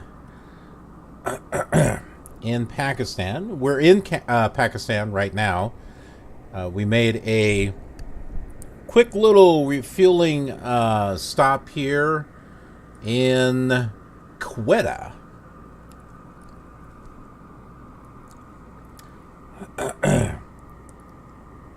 And let's see here. When I was getting ATC instruction, it said, welcome to a different named airport. It had said Samungli International. Well, that's not the, Oscar Papa India Sierra is the airport that we're going to. It's in Islamabad. It's called the Islamabad airport. Okay, it gave us the right name. The Oscar Papa Quebec Tango is where we're at, and it is Quetta Samungli International Airport. So, cool. The ATC person gave us the name of the airport, the correct name of the airport. So, I think our flight plan is still good. I don't think I need to refile it. We'll be able to get back up in the air and get going. And we are going to, let's see, where is it? Yeah, we're going to take off and head in this direction so we can see the downtown area. This looks like the most populated area over here. And just, just do a little bit of VFR flying over in this area. And then we will continue on our flight path. We still have Zob to go to, Z-H-O-B. And so we'll look up information on that. I'll look up the correct pronunciation too. It may not be Zob. And then after that is Dara Ismail Khan. Khan! Khan. We're going to do a touch and go there. Just because Khan. And then it's Islamabad.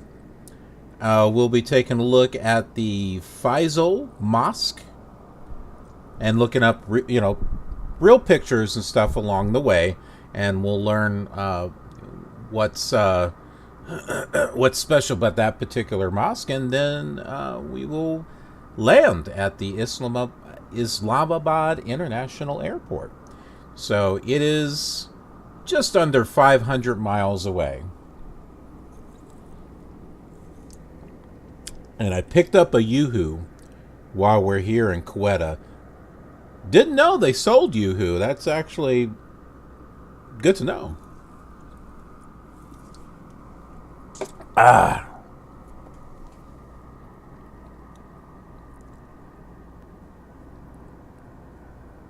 Ray Kid, thank you so much for posting that.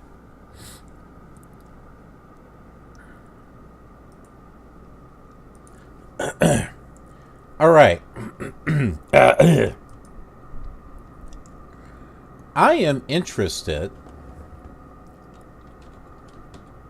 to see what kind of restaurants they have here. Aren't you?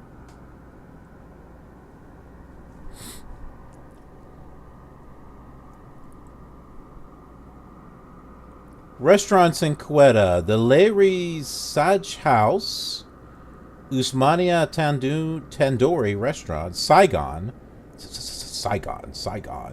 No, 19. Gulshan Karahi, and 1011 Continental.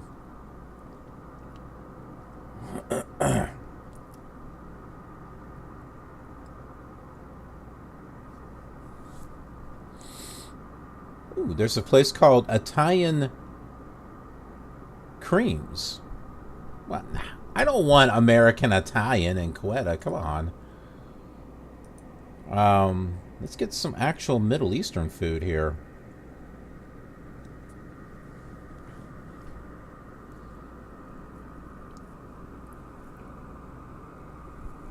How about Gulshan Karahi? Sounds like karate.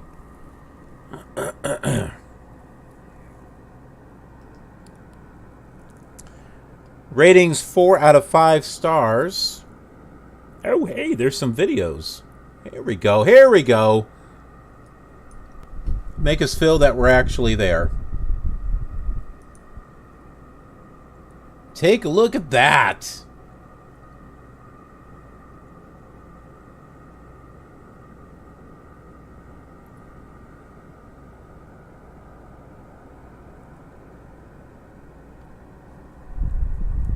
They got street food too. See all the tasty stuff that we're able to get in the town?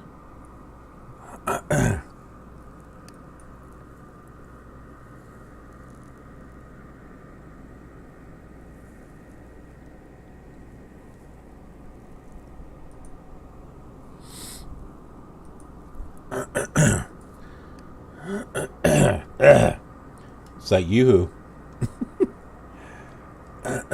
Go ahead and get back in here.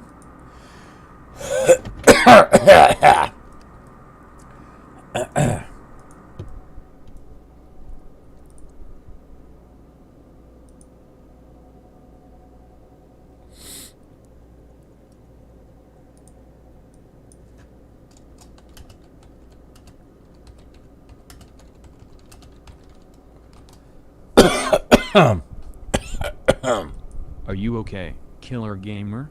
Oh yeah, I'm okay. I'm fine.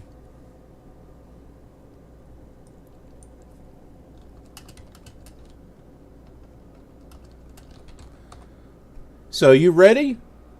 Are you ready to get going? I am so ready. Okay, great.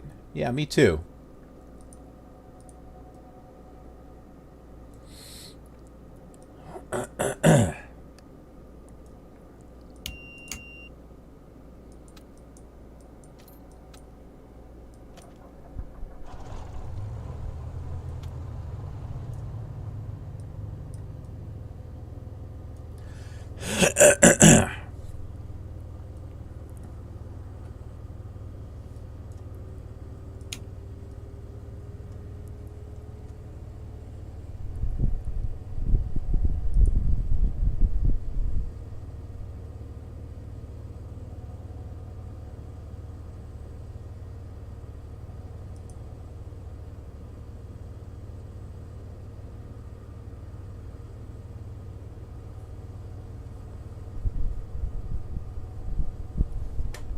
Okay. Just getting information for ground here.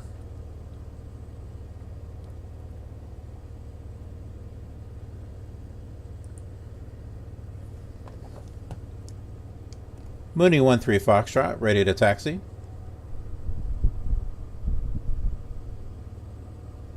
Mooney 13 Foxtrot, taxi to runway 31 right via taxiways Papa 1. Hold short runway 31 right. Taxi to runway 31 right via taxiways Papa 1. Hold short runway 31 right. Mooney 13 Foxtrot.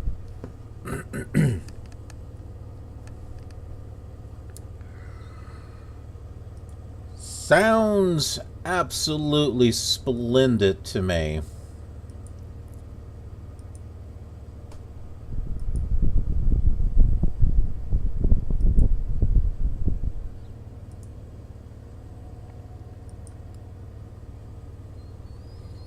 So 3-1 right is actually in the opposite direction from where we landed.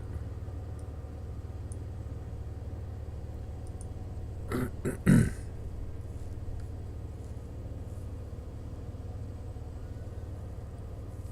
course, I don't see a Papa 1 Taxiway.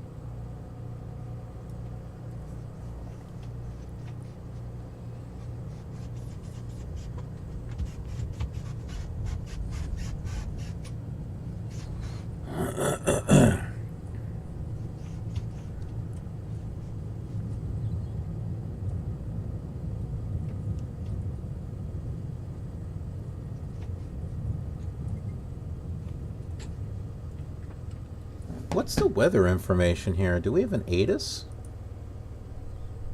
No, we don't have an ATIS here.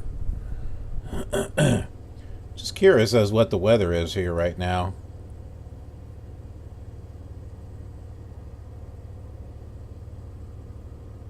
Yeah, not really seeing anything close. Sucor, Oscar Papa Sierra Kilo. I'm not sure how far away that is.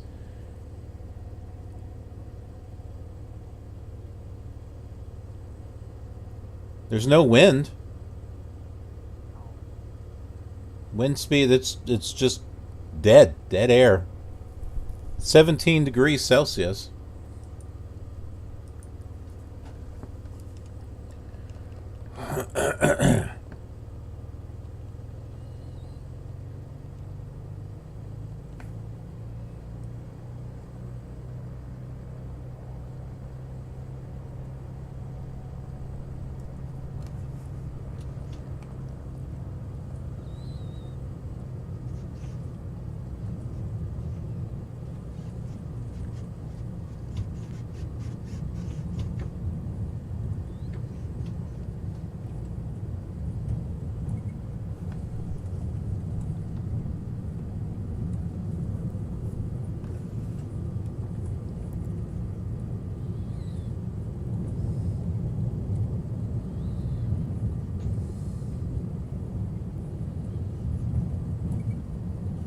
Definitely got some terrain here. Some low hills.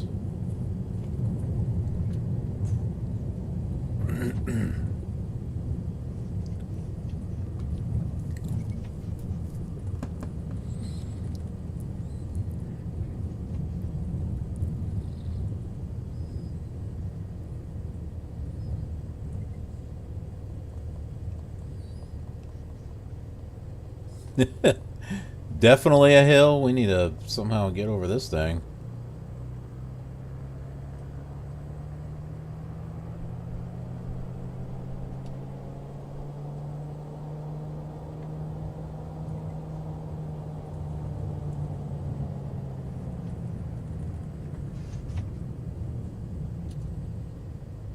Whew. That was a hill.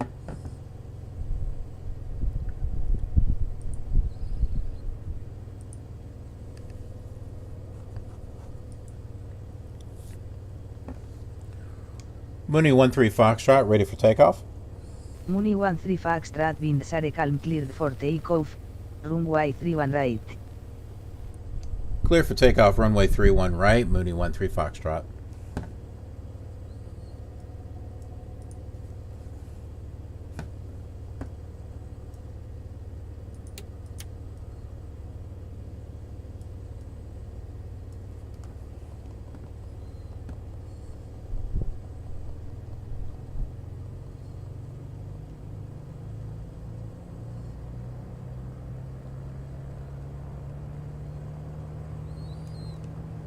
Well, you gotta really give this thing some power just to get it up the hill.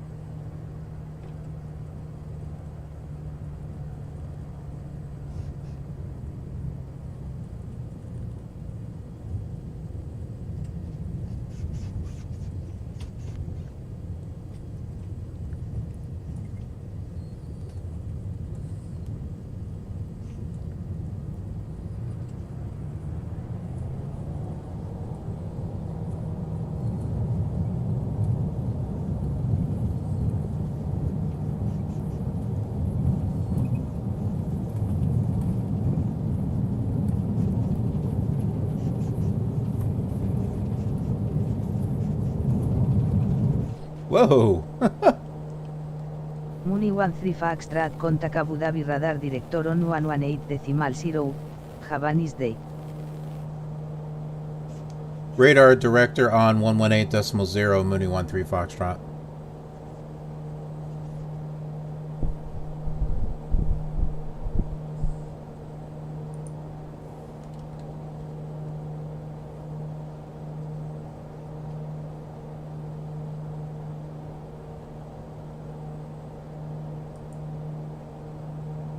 That's odd.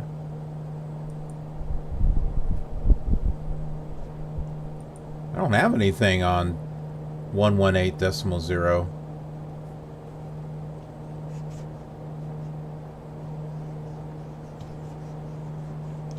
Mooney 13 Foxtrot at 5,600.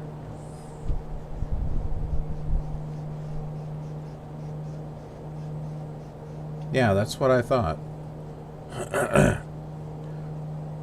Now, tower, which I was on, was 118.05, which is kind of weird because that they're having me contact them. I don't know. Mooney 13 Foxtrot at 6,000. Mooney 13 Foxtrot, good afternoon. Radar contact. Okay.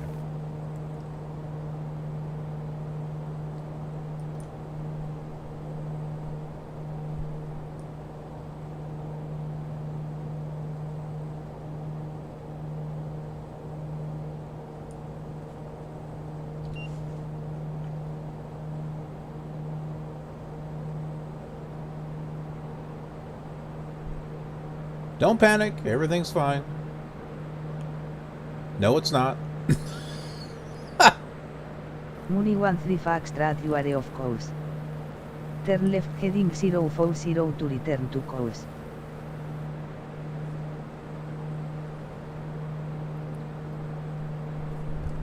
Yeah, we will be. We're taking a look at Quetta right now.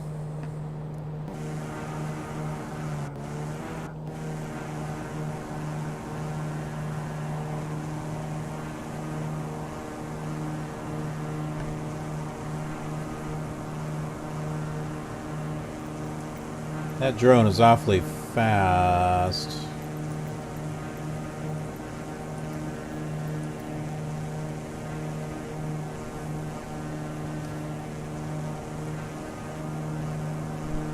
That's better.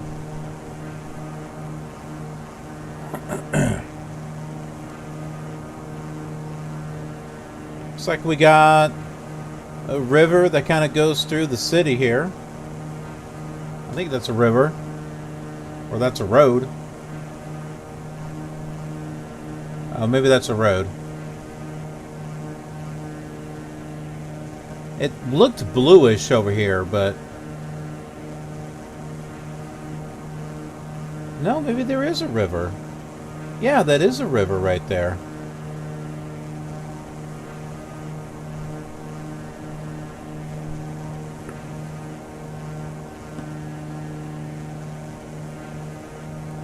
A little interesting building or something right there.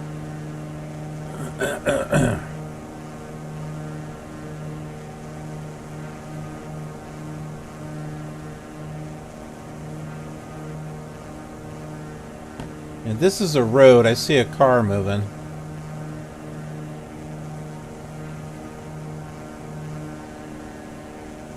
Hey, do you remember the pictures that we were looking at that had the houses on the side of the mountain? I think it was right here.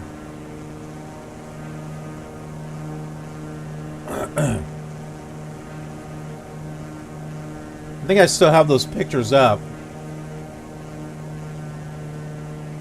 We'll take a look at them.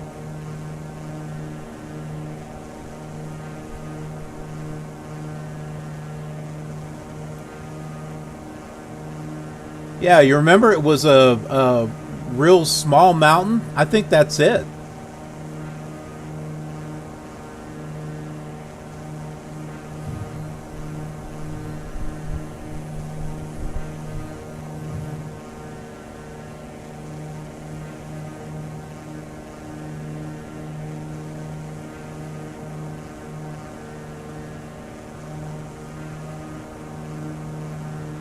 Not exactly like that, but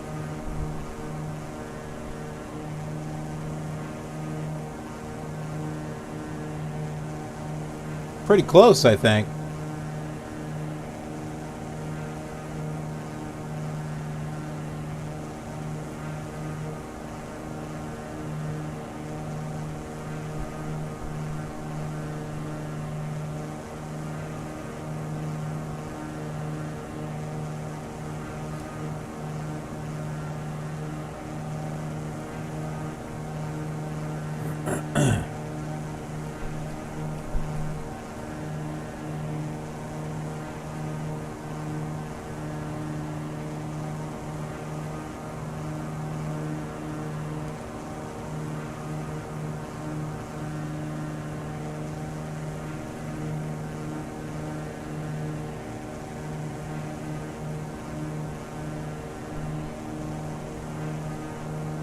Do you all notice that I'm not getting any lag at all? Even flying over this city, no lag.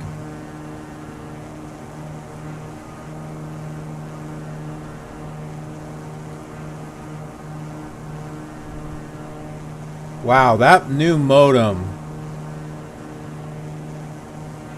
has really made a difference.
Alrighty, we are back in business.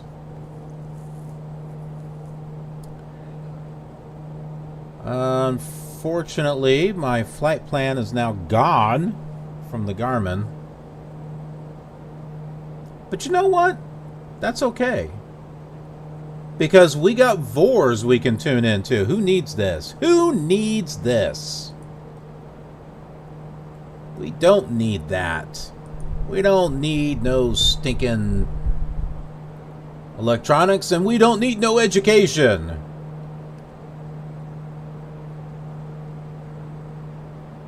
You can't have any pudding if you don't eat your meat.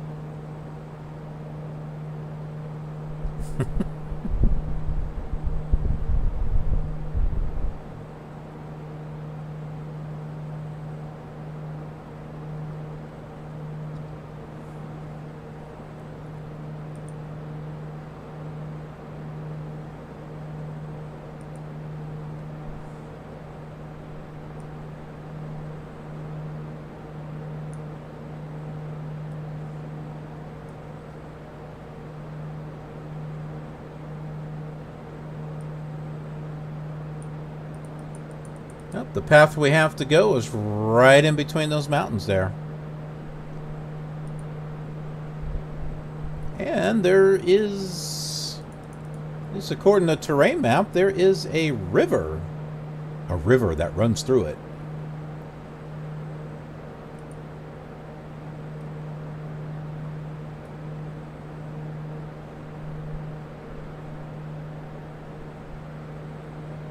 Muni 13 Foxtrot resume navigation.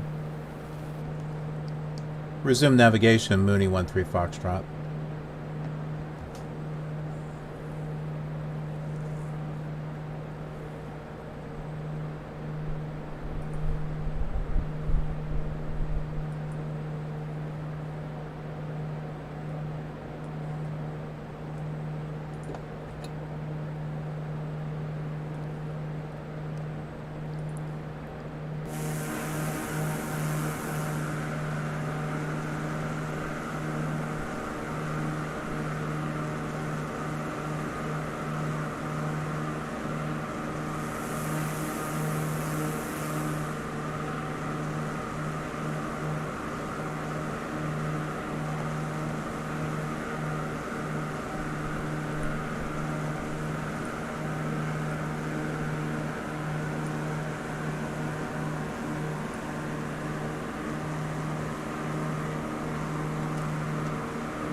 There's the river.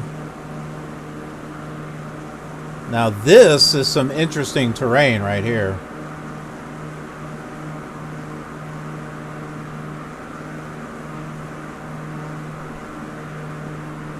I'd love to see how this looks in the other simulators.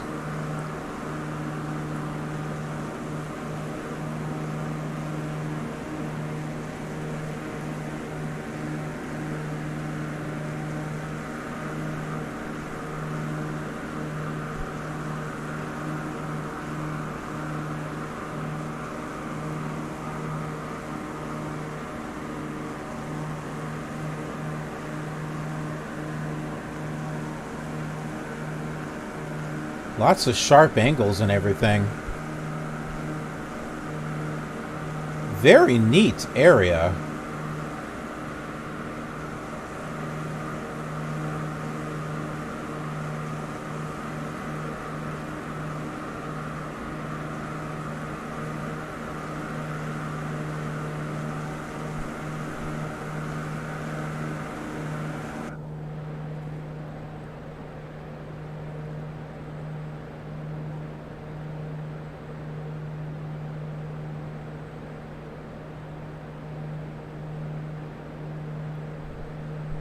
Okay, at our current speed, we get about 2 hours and 46 minutes left.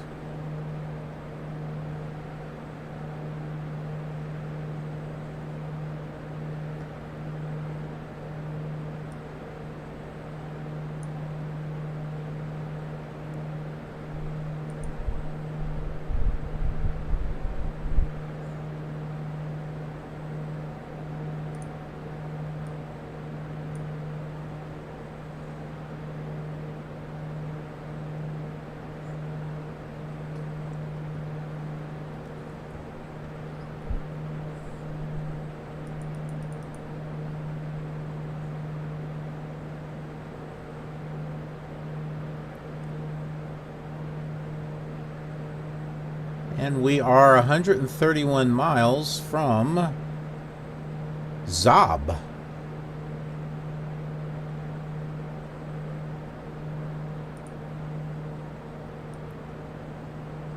Let's see if I can spell that correctly.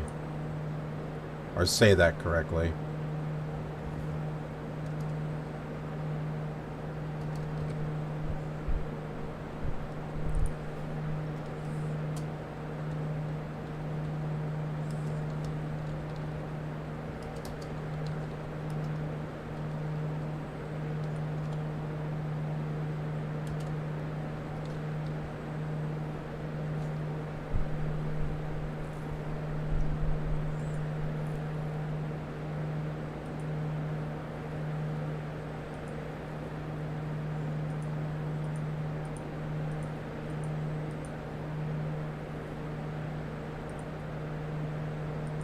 Remember the houses that were on the small mountain? There it is. There's another. It's the party bus. There's another picture here, I thought.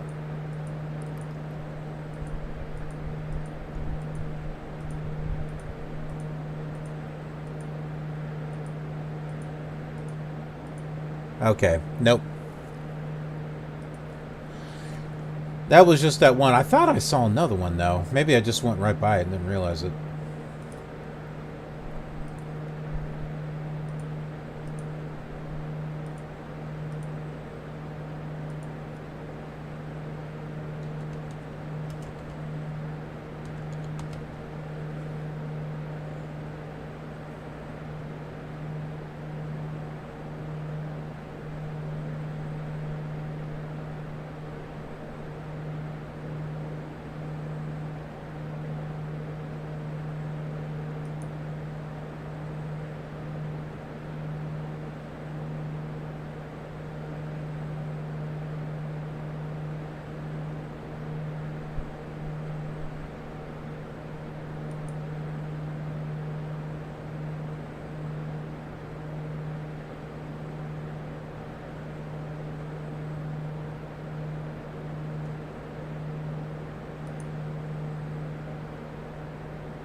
Muni 13 Foxtrot, you are off course. Turn left heading 037 to return to course. Heading 037, Mooney 13 Foxtrot.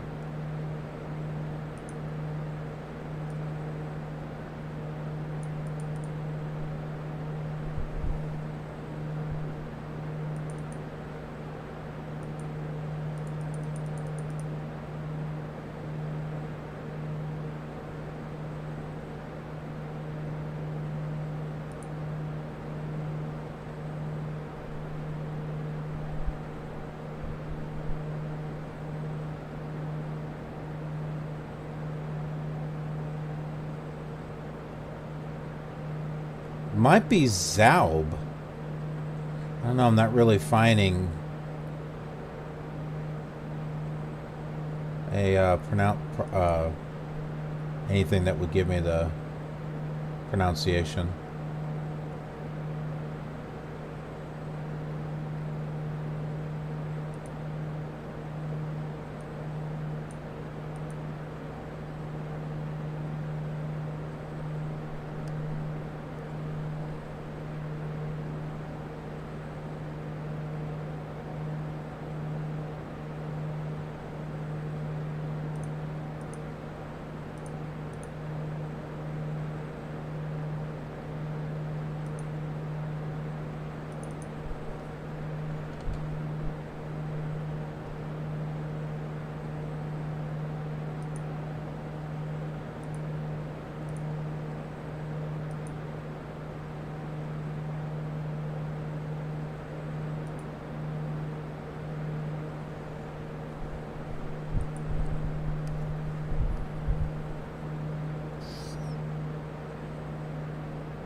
Hope everyone's having a good evening and a good morning.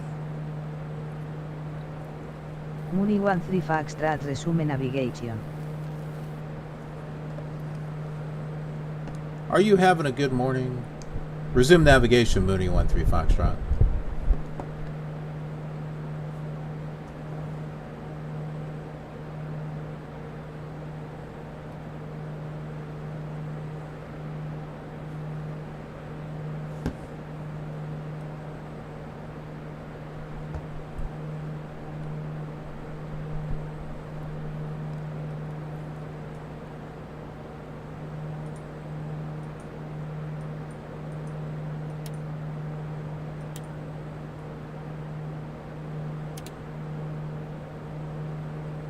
Oh, delay. That was weird. I was just wondering if we should vent the plane a little bit.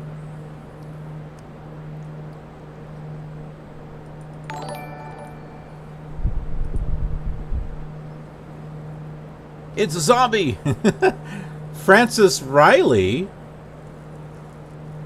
has joined the killer community.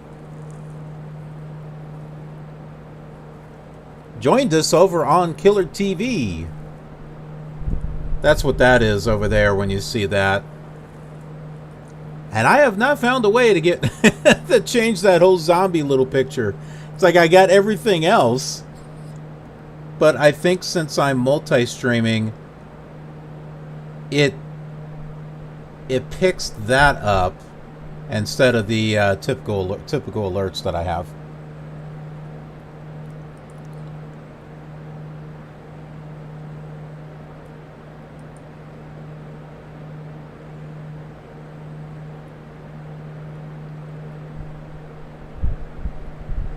But welcome, Francis, if you're watching.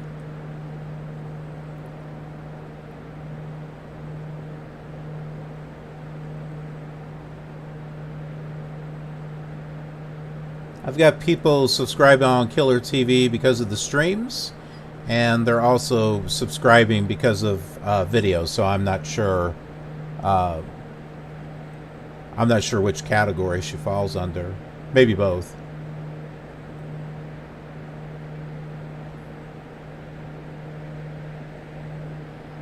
But it's good. We have a fun, diverse community here.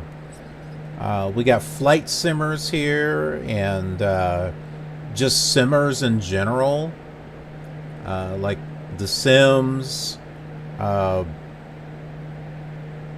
cooking simulator, and truck simulator.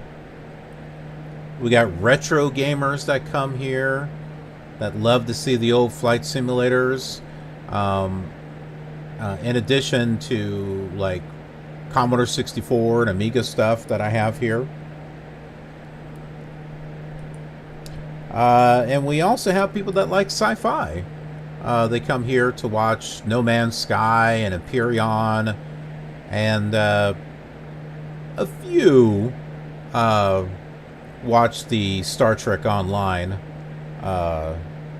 series that I have.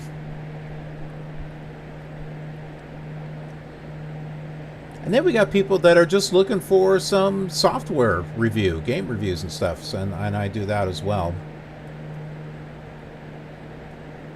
So welcome, welcome, welcome, everyone.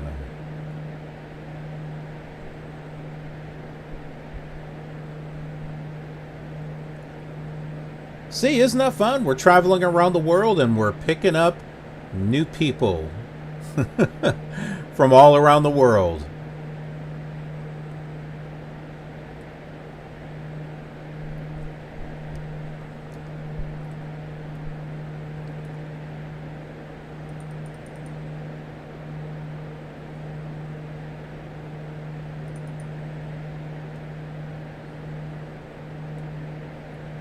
I don't know how crazy 2021 is going to be, but you know what?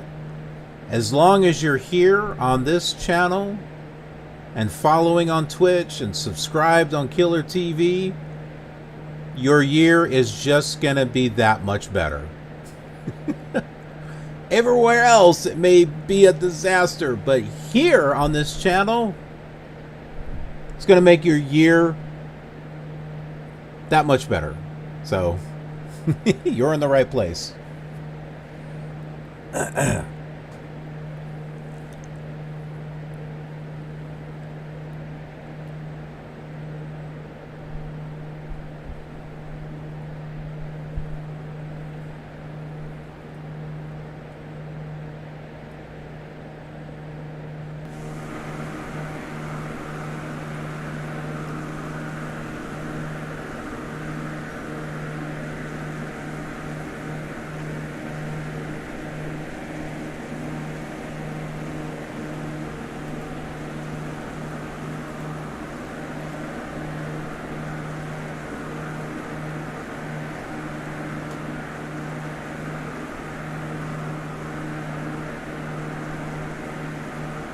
Looks like a little bit of snow over there on the mountain.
Still not close enough to pick up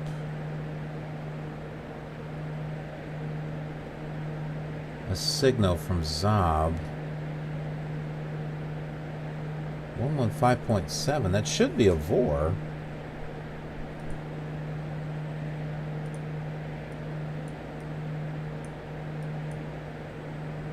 Yeah, that's a VOR.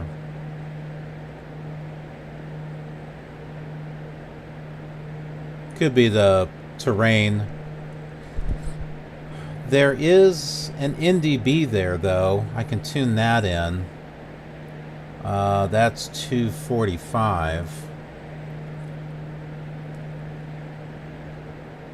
Yes, it's not pulling up here. 245. Whoops. Right here.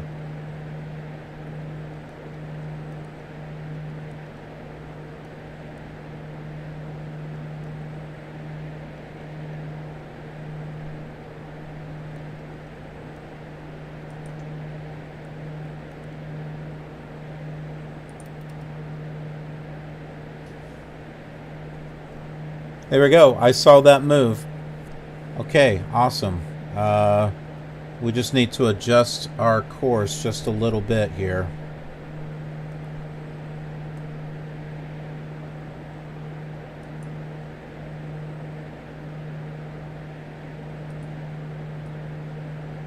Look at that, making use of our navigational equipment here.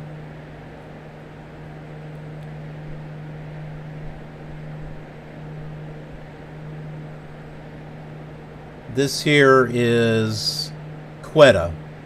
So that's back there on Quetta. So I can change that right there. 115.7. Oh, I'm not getting mileage on that. Oh, that's the frequency. Oop, wrong one. Oh, I thought I was able to do that for nav 1 and nav 2. Apparently not. This is only for nav 1.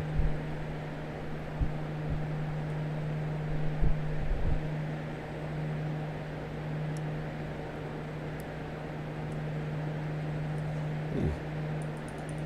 My rotor trim is off center there. I was adjusting it because when I was flying it manually, we were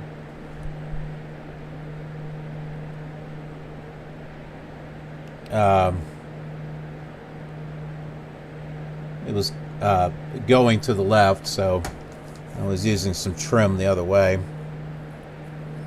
Okay, so that's good there. Glad I checked that.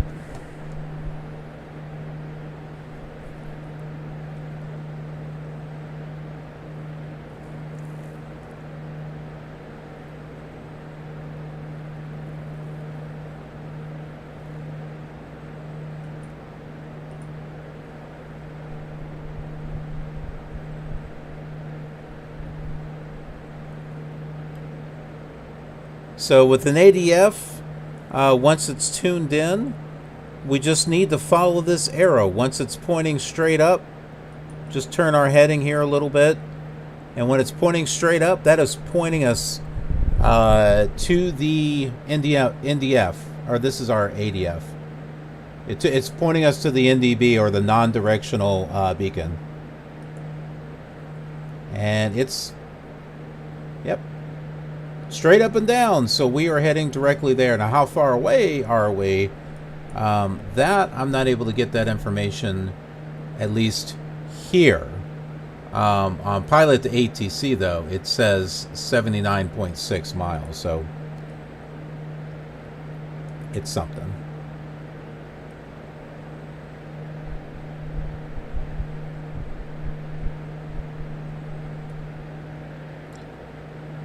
Although it looks like Pilot to ATC is now seeing that VOR, because it has the name down there. It didn't before. You're probably like, what are you talking about, man? So down here, when you tune in the navs and stuff, it'll tell you what it's for if you are in range. And it looks like we're in range here because it's got ZB, ZHOB right here. And you can see we got the tower there. Oh, you know what? We need to change the center. Let's go to this.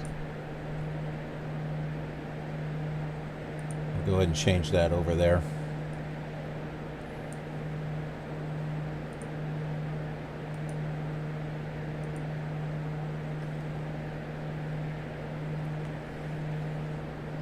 Mooney 13 Foxtrot with you at flight level 135.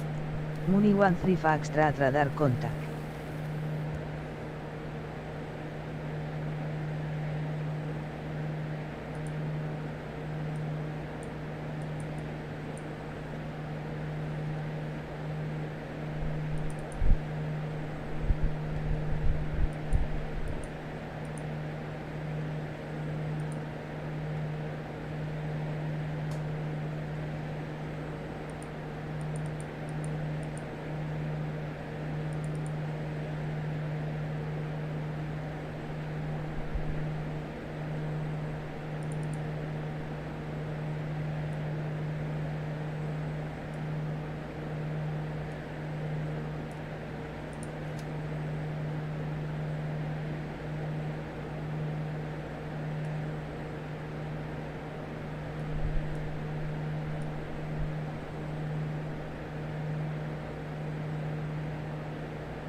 Okay, so 72 miles. Let's go ahead and talk about Zob. Z-H-O-B. It's formerly known as Fort Sandman, Enter Sandman, or Apazai. It's a city and district capital, the Zob district, and Balochistan province of Pakistan. It's located on the banks of the Zob River,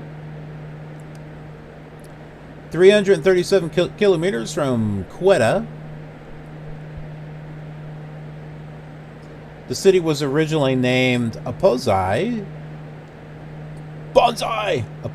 after a nearby village. During the British colonial era, it was named Fort Sandman. It could be Sandaman. It's S-A-N-D-E-M-A-N. The current name is Zob. They got that on July 30th, 1976.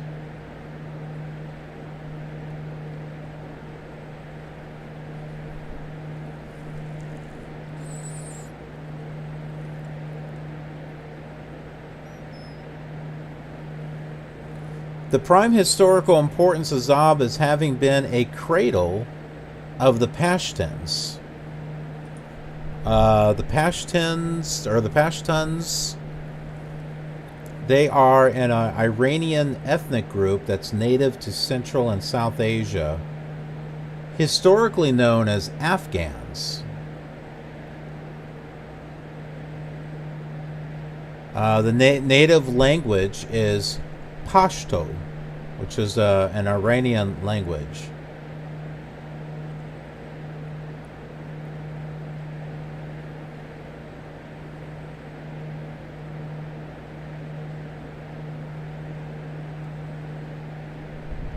The prominent institution of the Pashtun people is the intricate system of tribes that they have. They remain a predominantly tribal people, but the trend of urbanization has begun to alter their society, such as cities such as Kandahar, Peshawar, Quetta, and Kabul. Quetta we just took off from, and Kabul we're going to be flying by in the tomorrow.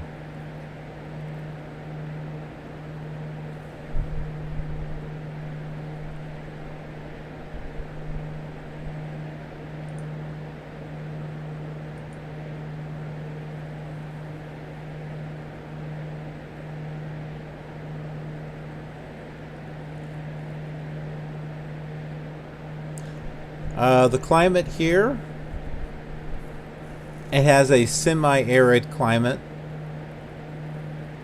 It has rainfall being high enough to avoid an arid climate. Still gets over 100 degrees tops May through September.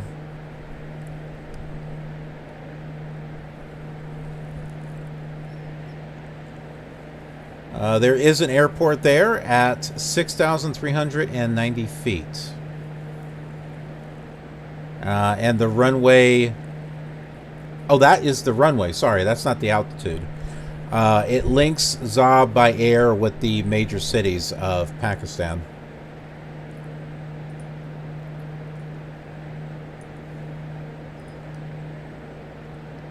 And now, pictures.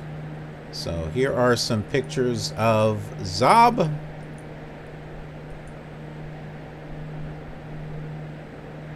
Oh, yeah. Here are some more here.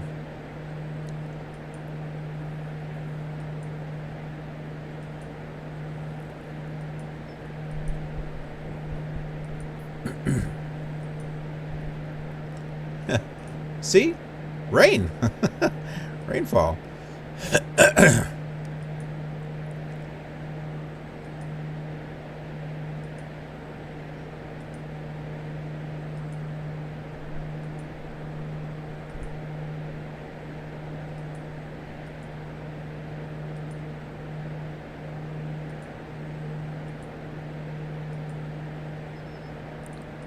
I wonder if we'll see this little rock small mountain thing. Looks like it's by a river.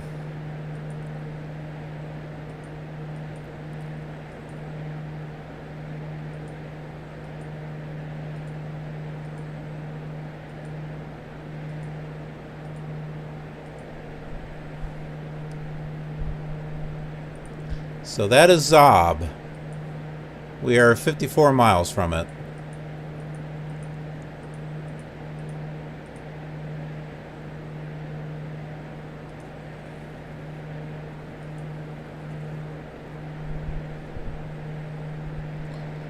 And I finally got a Vors signal here.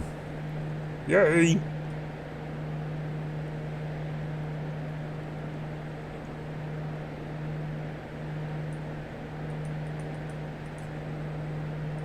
See that? Look, we're centered right on it. And the ADF as well.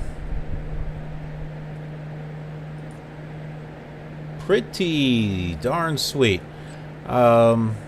Whoops. I don't want to turn on the lights. 52 miles.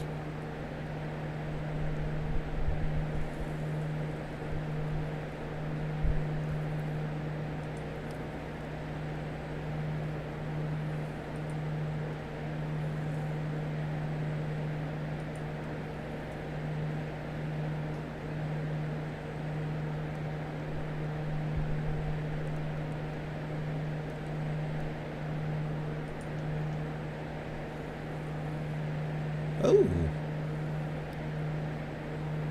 Looks like Khan is tuning in here.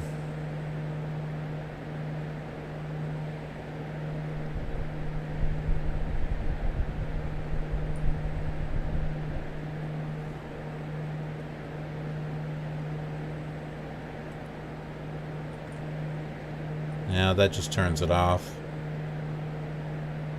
I was really hoping you could switch between Nav 1 and Nav 2 with this.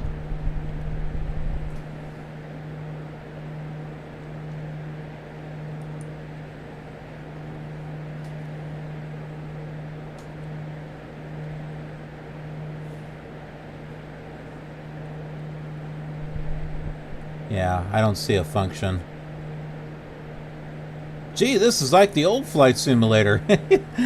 Let's see, Flight Simulator 2, because you could only tune in to the DME for Nav 1.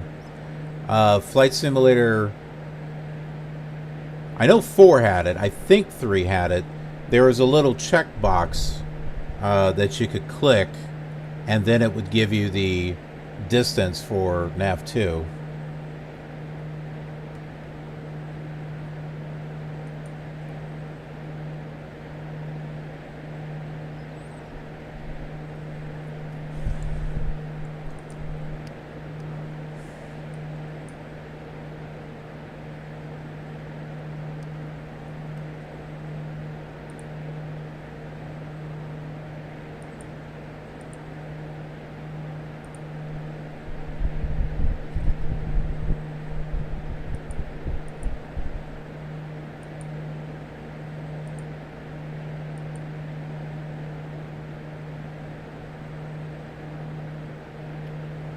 This is going to take us right over the airport, too.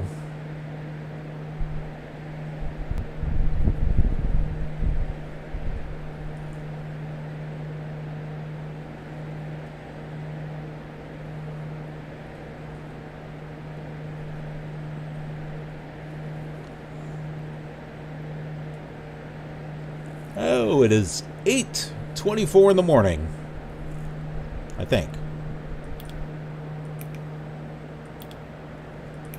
Yeah, local time. No, it's 1:24.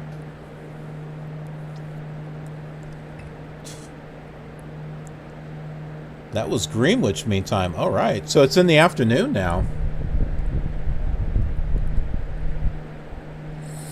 Wow, we've been flying that long? Didn't think so.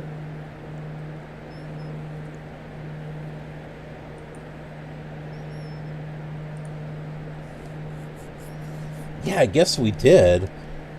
Because I started off, what, like at somewhere around 4:45 or something like that. That was with the night flying over Dubai. And then we went back to the airport. And we kind of continued things around 5:45, 6 o'clock. And I've been streaming for over 6 hours, so yeah, that's pretty close.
So this clearing out here, there's a river. They were talking about the Zab River. I can barely see it. But the airport is right on the other side of that river.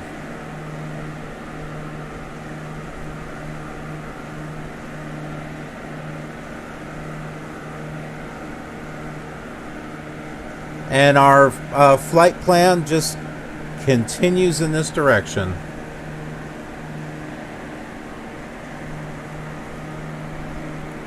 So no turns or anything yet.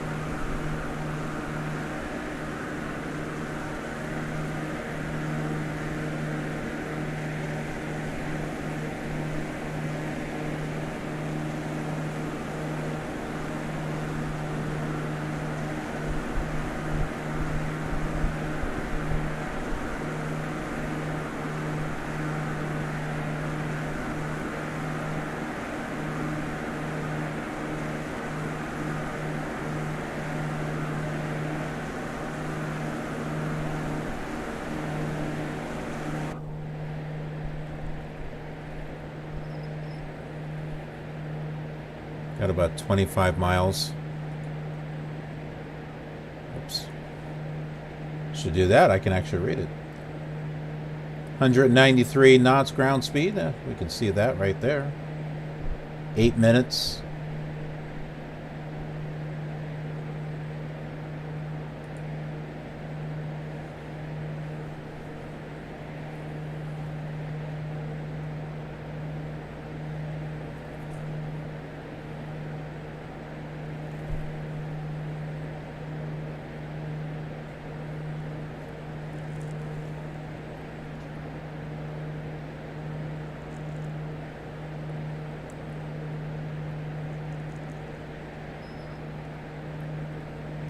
Now remember, after this is going to be the Caen Airport. And we're going to do a fun touch and go there.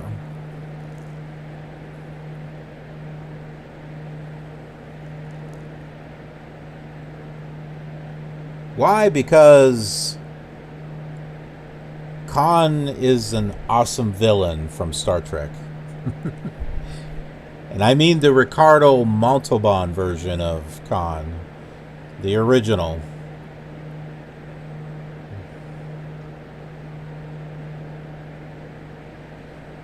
I think Star Trek II, The Wrath of Khan, still remains the best Star Trek movie that has come out.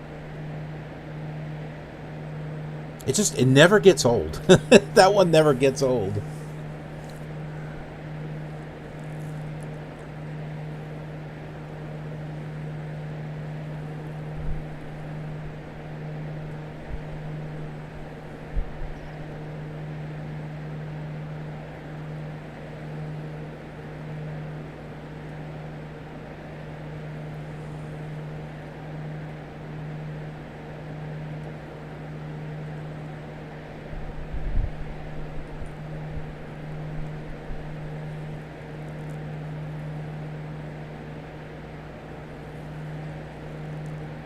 Well, at our current speed, we got about an hour and 53 minutes left for our whole flight.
Jonathan Marquez. Hey there, how you doing? Don't mind me, I'm just setting a map here.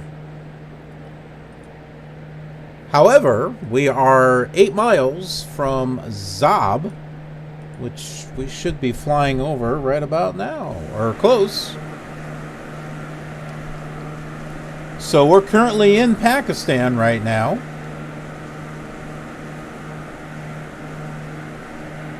And the Zab Airport, Z-H-O-B, we should be seeing that relatively soon.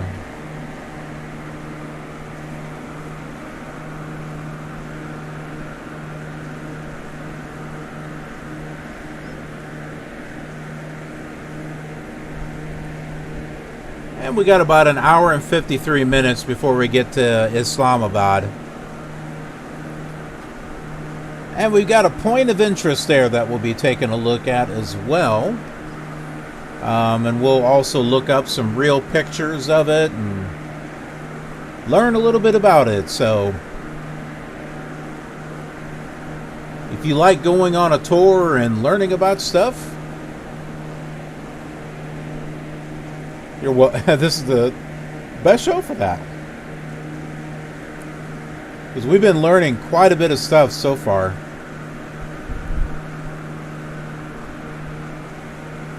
Okay, where is that airport? We should be flying right over it. Wait, there it is. I see it. Right there.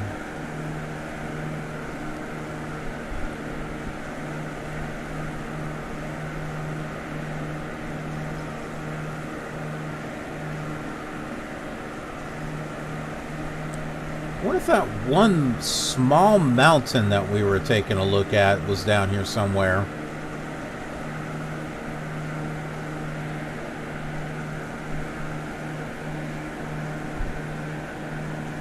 Not really seeing it unless it's one of these down here.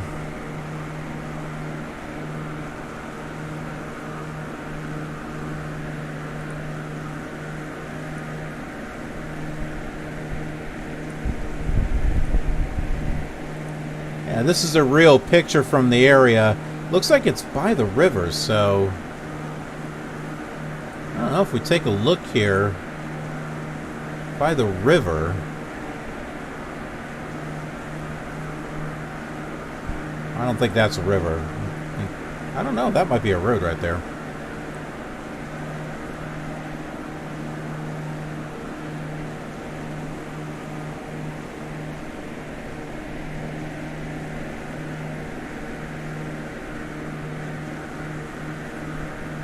Yeah, it's kind of hard to tell from here.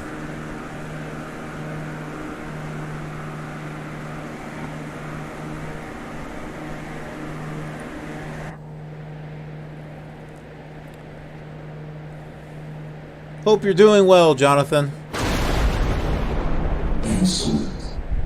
And the show times. YouTube. Or just YT. I don't know if that means YouTube. Has joined the killer community. Thank you so much. We have an awesome community here, and it's great that you're here with us.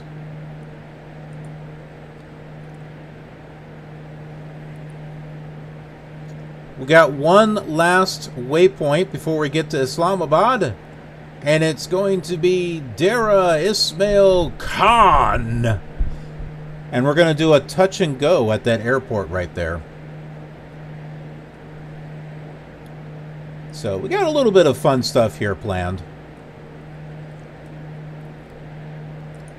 And then just some brief sightseeing there in Islamabad to take a look at the Faisal Mosque. We'll look at some real pictures and learn a little bit about it, and then we'll see it in Flight Simulator 2020.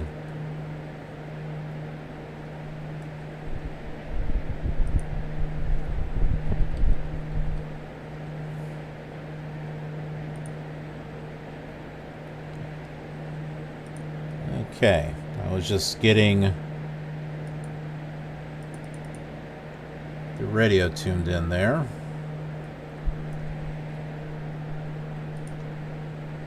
Oop, that's heading. What nav?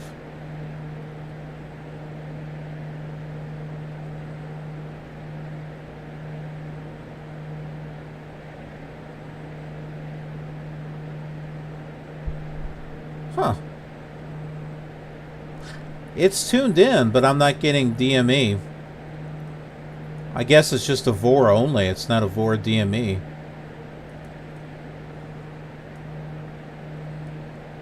Oh, and I can see why my flight plan is at 135. It looks like we're going to need that altitude just to clear these mountains there.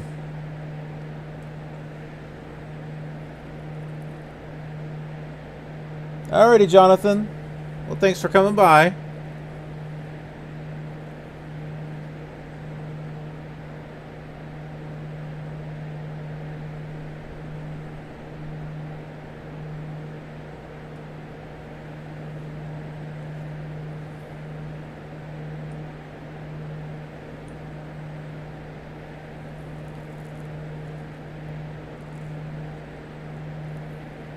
We got about 69 miles before we get to Dera Ismail Khan.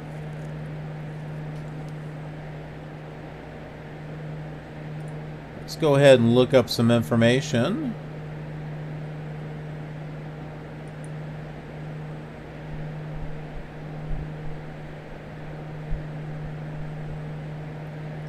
The airport there is Oscar Papa Delta, India.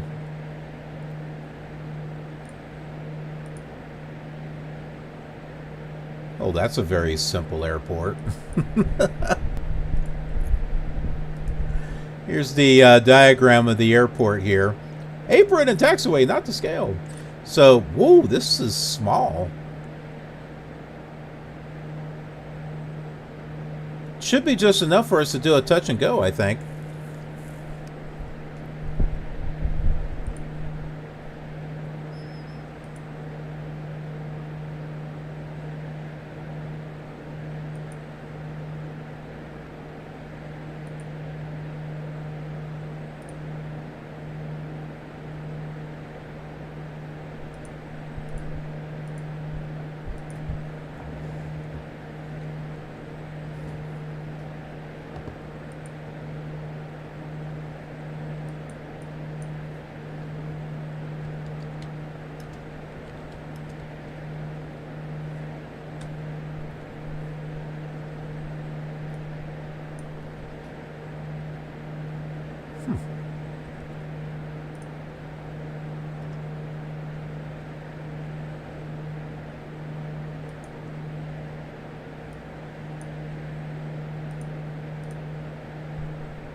Okay. Yeah, Jonathan, at 11:37 p.m. I hear ya. I hear ya. I've been streaming for a bit here. This is a pretty long stream. Dera Ismail Khan, often abbreviated D-Icon. Not icon as in, you know, the plane. No, D-I and then Khan, K-H-A-N, is a city and capital of the Dera Ismail Khan district. It's the 37th largest city of Pakistan and the 5th largest in the province of Khyber Pakhtunkhwa by population. It is situated on the west bank of the Indus River. The local languages are Saraiki and Balaki. Wow, there's so many languages out there. I mean, I just never heard of these before.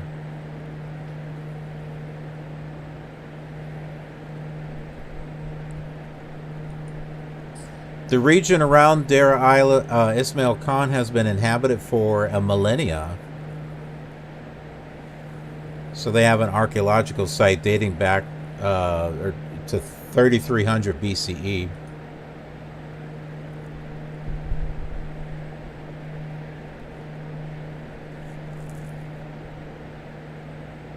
It's a hot desert climate there. Over 100 degrees tops. Like 109. Holy crap, June is hot. Between April and October, June is 124 degrees. That's the record high. Fahrenheit. 51 degrees Celsius.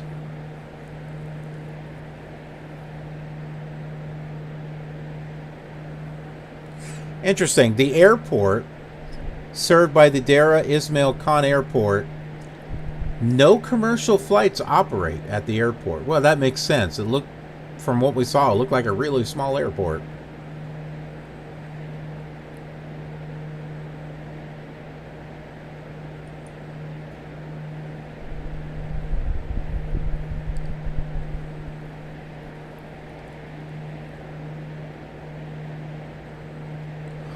So yeah, the airport caters mainly to the population of Dera Ismail Khan.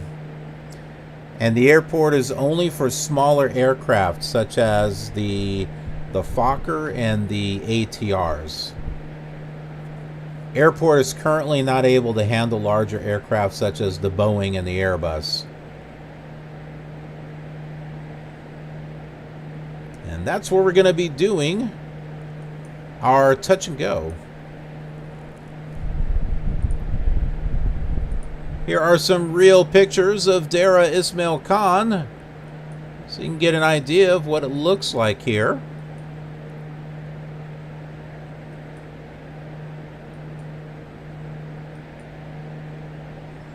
Well, this is interesting. This looks like something that should be in Flight Simulator.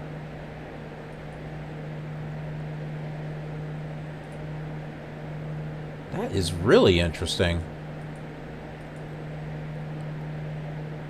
The Kafir Kot, K-O-T. There's a few more back here.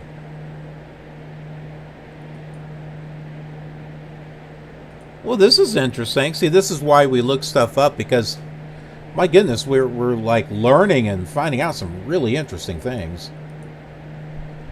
Hello, what do you think of Killer Gamer's Flight Around the World? I think it's pretty good. I like watching it. Are you a member of the killer community? Yeah, yes I am.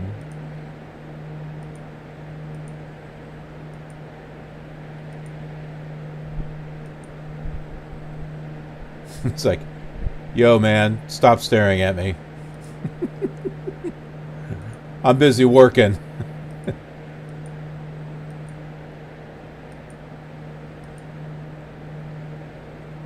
What are those?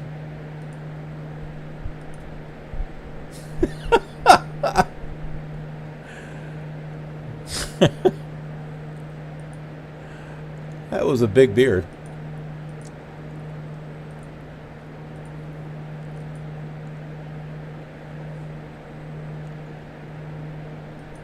I'm curious about that airport. See if there's any pictures of that airport.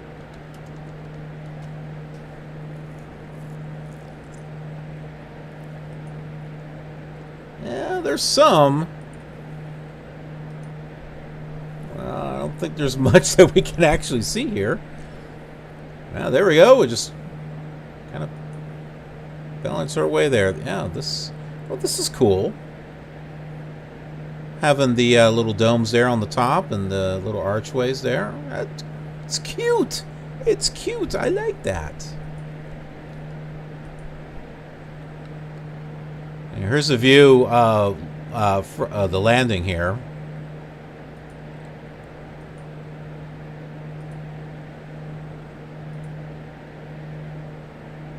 Huh. I wonder if we'll see that. The mountains there in the background. So, what do you think about the Killer Gamer coming for Touch and Go?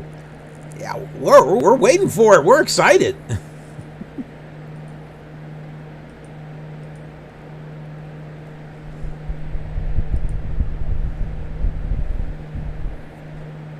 Meek M09. Yeah, I was looking up information about it. It's not used for commercial reasons. According to this information, it just caters mainly to the population of Dera Ismail Khan. What is the altitude there? I guess I better look that up. Oh, 594 feet. I guess we better start making our descent here.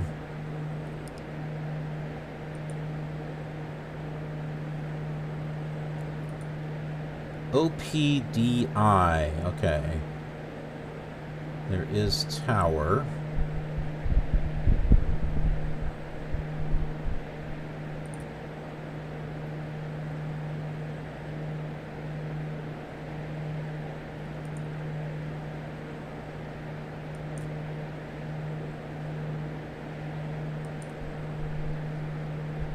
And what runway do we want?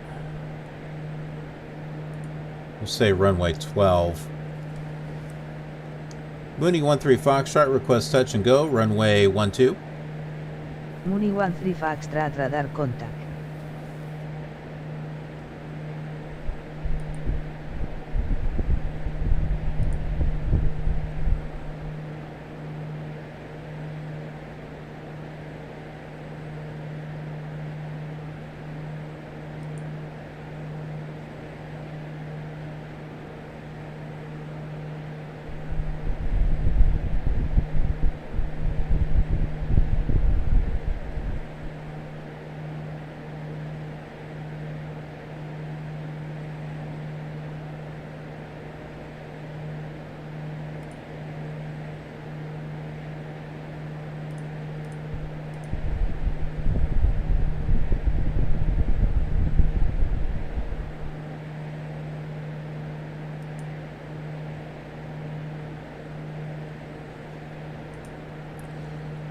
Alright, let's get her slowed down here.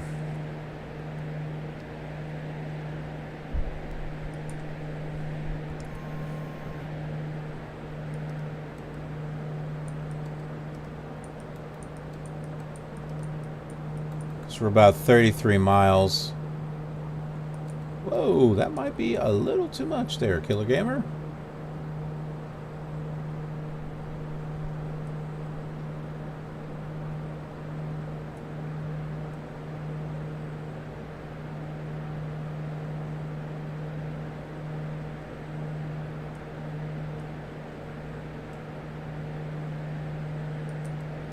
Way too much.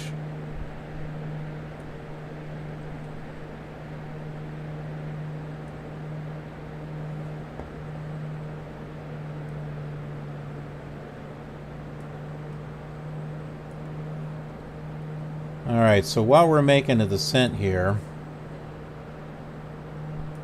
let's take a look at some approaches here. There's a VOR approach.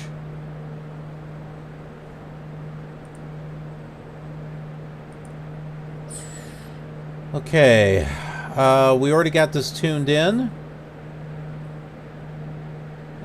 Pretty simple. We'll set it to 125 degrees.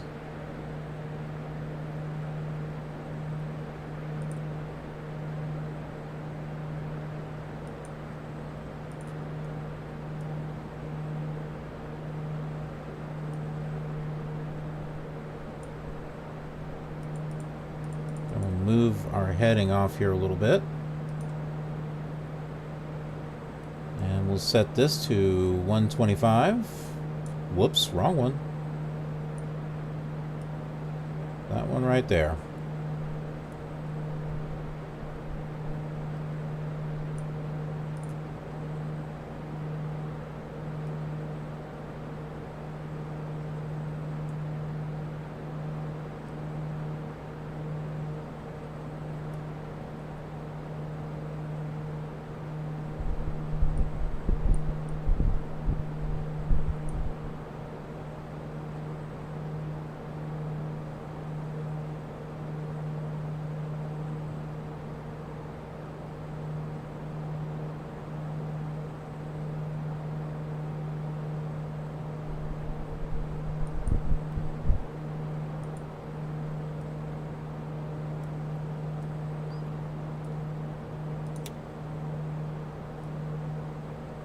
Guess we'll get the landing lights on.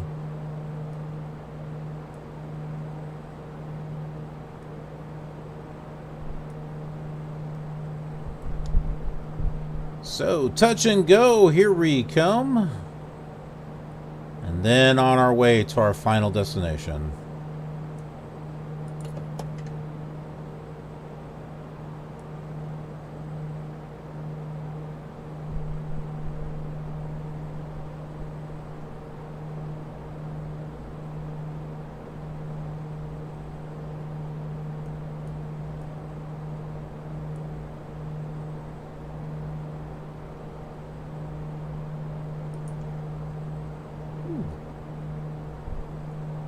Apparently we went a little bit lower than what I wanted to go.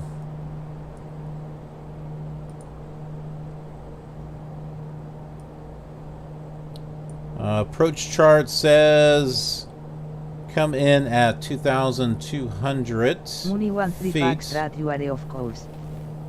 Turn right heading 083 to return to course.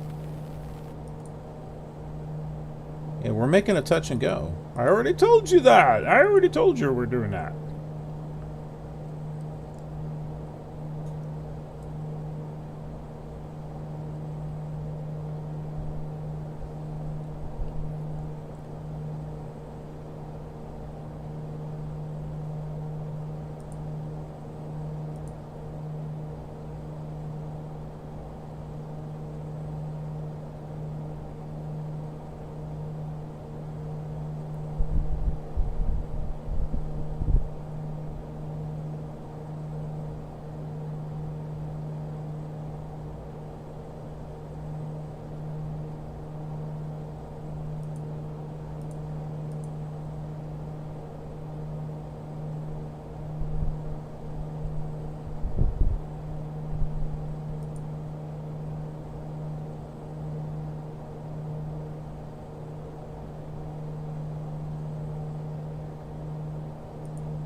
Whoops.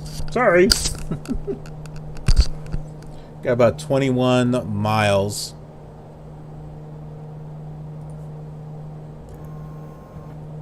Take the speed brakes off. Speed it up a little bit.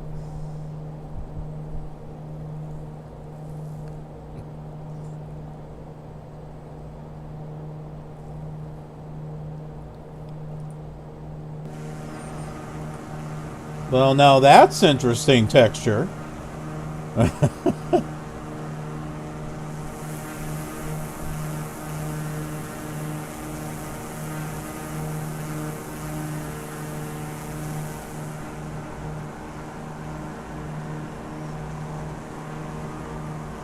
It's like desert patchwork.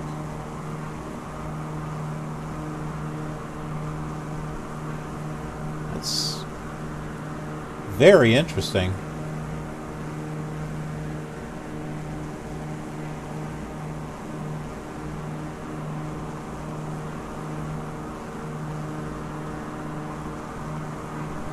Dara Ismail Khan is right around here somewhere.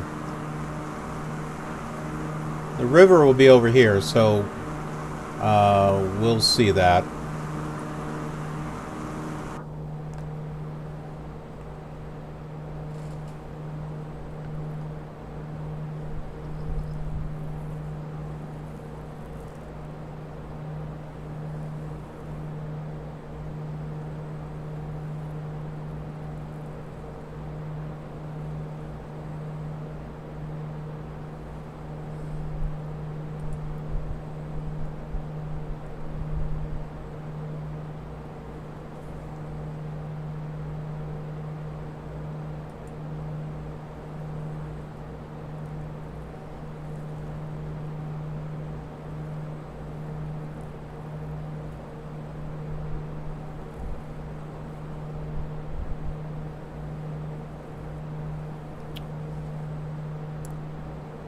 meantime, let's get the VOR for Islamabad tuned in. It's 114.60. I'll go ahead and put that over here.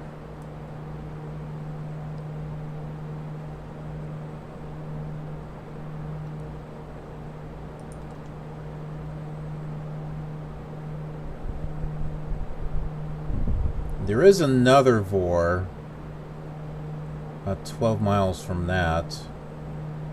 IRN. It's 113.9. So that works right there.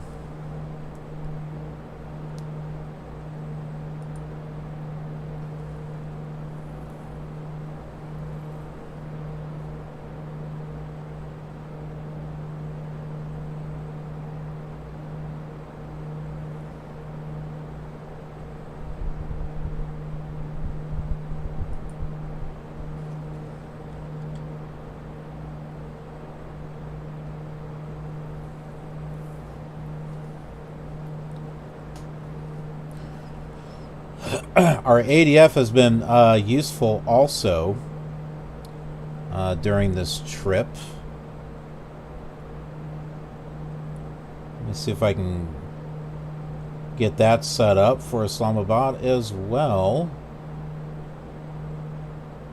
Since we had to make a stop to get fueled, it erased everything from the Garmin. So just using some old-fashioned navigation here.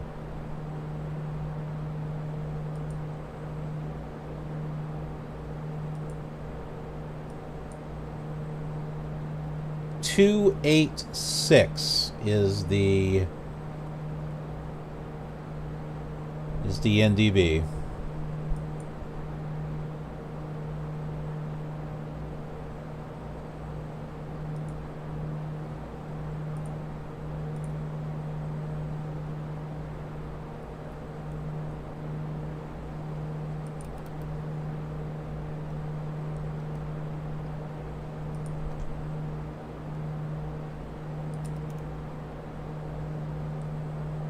Oh my goodness. That tuned in? Oh wait. Sorry, wrong one. But this is helpful. This is to Ismail Del Khan, so it's telling us which direction it is. So that works out. Actually. That'll give me an idea,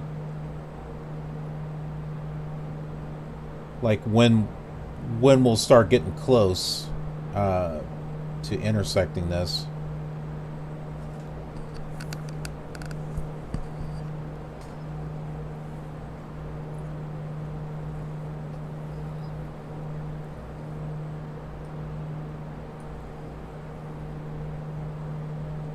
We're about 11 miles. All right, let's go ahead and start slowing her down here. And that does look like it's moving.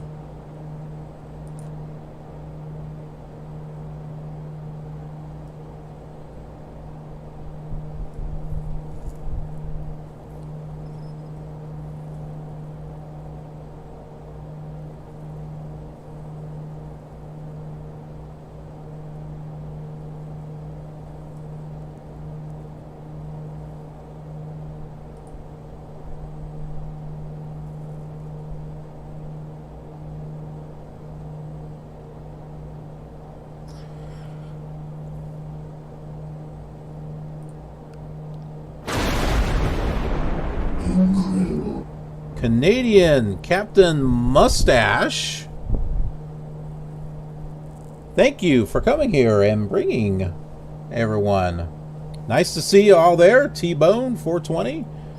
We're coming in. We're going to be doing a touch and go. Great timing, actually. Great timing that you're here.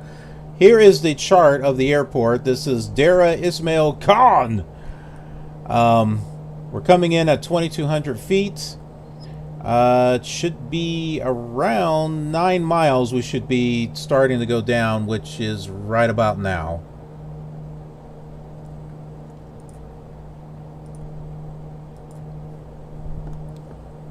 So let's go ahead and I'll start that. Descent. There it goes.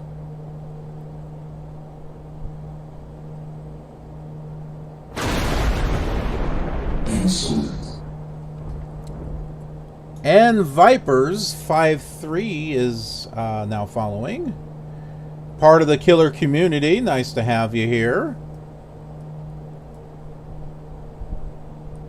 We've been having a great little trip around the world so far. Looking up real pictures of the places that we're going to. Looking up some interesting history and facts, and checking out the points of interest and all kinds of stuff. Yeah, so we're getting really involved in what it is that we're flying at. Look at all this. Look at this ground. It's like patchwork.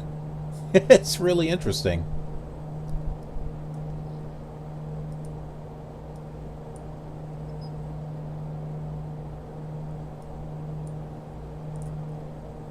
Yep, we're coming in. There we are. You can see it.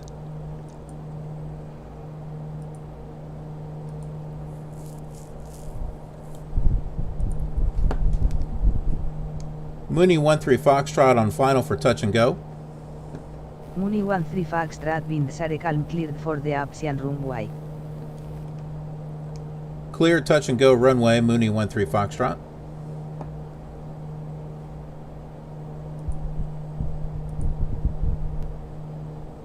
Yes, I know the spoilers are up.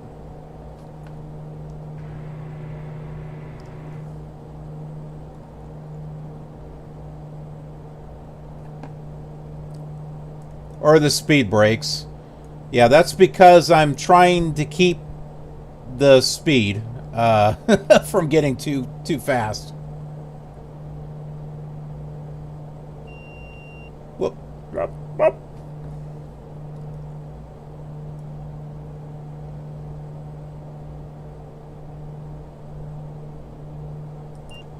Keep it on the nav, keep that locked in, and then I'll just adjust with trim and stuff here. This is a fast little plane.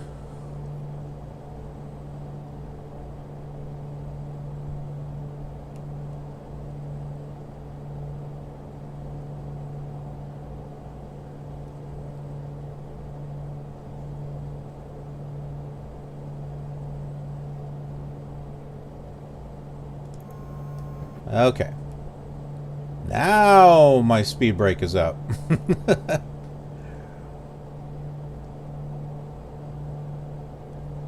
About 4 miles. Of course, we're going to need our landing gear as well.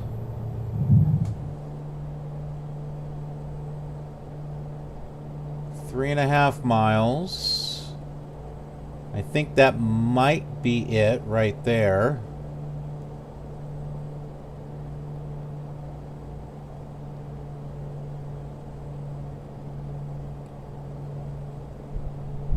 Welcome T-Bone and Benjamin and BS Quad Leader. Uh-oh. Oh, that's the... Never mind. That is the autopilot. Just saying that it's turning off.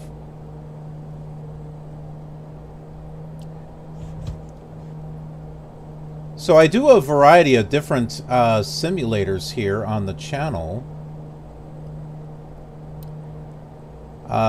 Not only Flight Sim 2020, but I also do X-Plane and P3D, and the simulators going all the way back to Microsoft Flight Simulator 1, as well as X-Plane 5.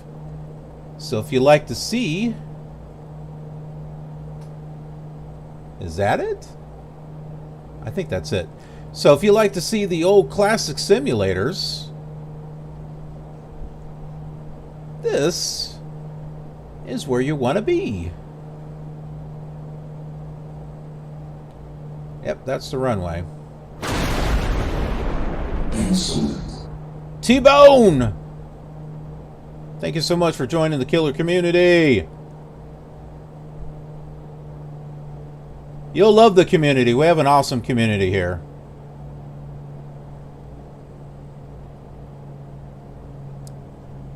And I have a ton of videos over on my YouTube channel, Killer TV.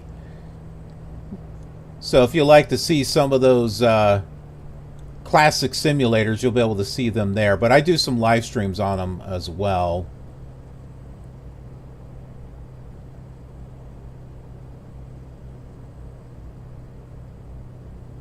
Come on. Touch and go means touch.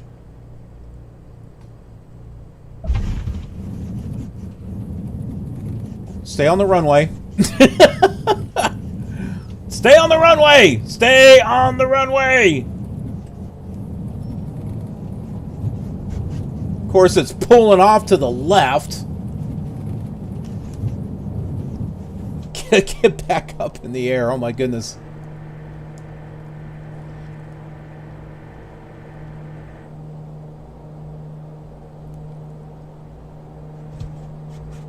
Well, stay up in the air. Jeez. Trying to get my elevator trim here to... There we go. Yeah, see, this, it's just pulling off to the left. I've heard that the Carenado planes have been having that problem where it's pulling off to the left. Apparently the latest update kind of messed something up with the Carenado plane.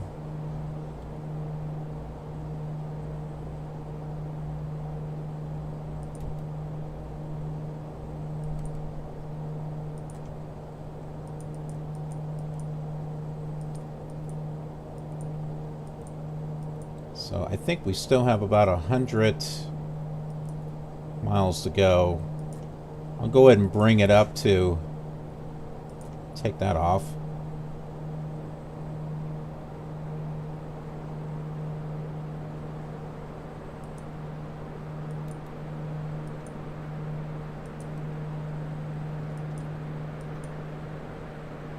Okay, there we go. Get it under control there, Killer Gamer.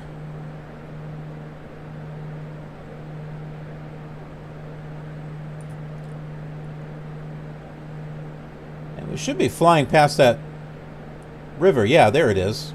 Back there.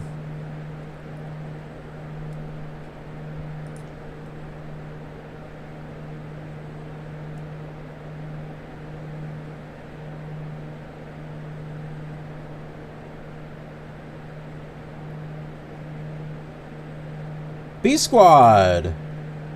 Yeah. I'm due up to do another stream on the Commodore 64. As well as Flight Simulator 3. I also got to do some work with Flight Simulator 1. I finished the Chicago tour. What was it? Was it November? Yeah, so hit every VOR and airport with Flight Simulator 1 and the Chicago map. So the next one we're going to be doing is the New York tour. Yeah, so that one's, we got to start working on that one.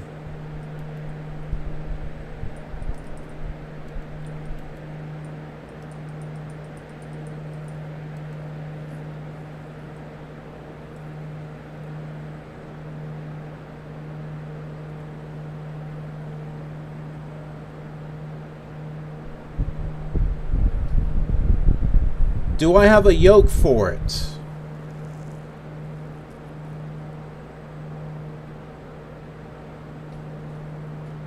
What's up? No, I don't have a yoke. I have this.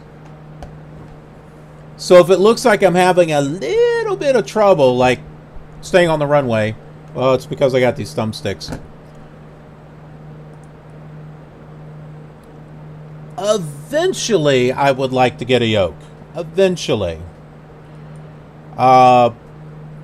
But let's not kid ourselves here. They're not cheap. The controllers are not cheap.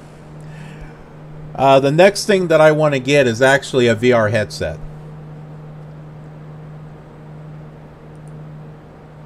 So that way I can play this in VR as well as X-Plane and P3D.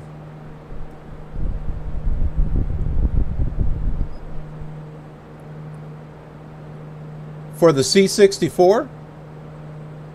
No, I use an emulator. I use an emulator for the Commodore 64. But I don't think this works on it. For Flight Simulators 1 and 2, I actually use the keyboard for that.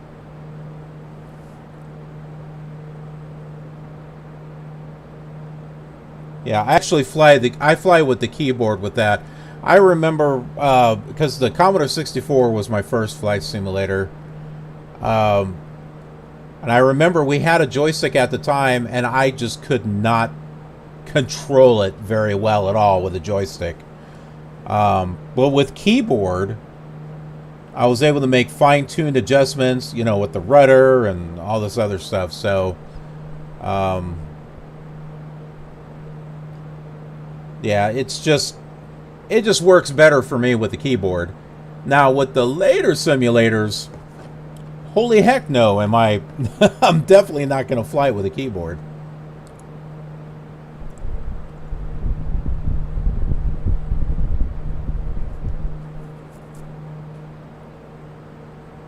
"10 frames per second? Probably less than that."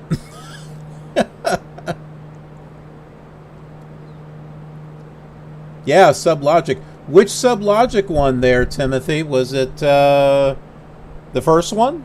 The one that was like, what, for the Apple? Or did you get Sublogic Flight Simulator 2? Hold on. As I try to reach for it. So, right here. This is the Commodore 64 version. I have the Commodore Amiga version too. That was actually my first computer. I am like way off course. I'm like looking at the VFR map. I'm like way off course. Yeah, we're not going to Islamabad. I fooled you. All right, so let's get back on course here.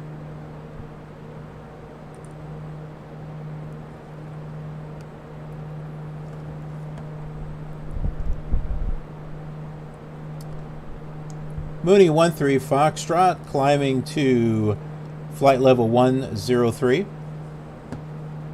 Mooney 13 Foxtrot, good afternoon. Radar contact. Climb band maintain flight level 125. Yeah. Mooney 13 Foxtrot, you are off course. Turn right heading 061 to return to course. Okay. That's a little bit more this way. Alright. Heading 061, Mooney 13 Foxtrot. Yeah, so the Commodore Amiga, that was my very first computer that I bought with my own money.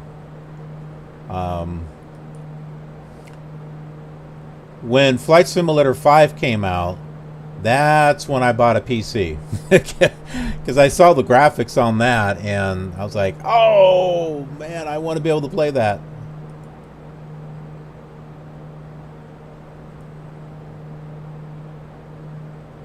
Is that supposed to be a Pakistani accent?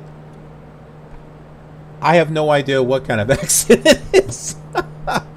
It's just a voice that I installed. I actually have quite a few voices installed, as a matter of fact. I think it's Spanish. Or something. Let me see. It's either Helena or it's Hortonese. Let me check here.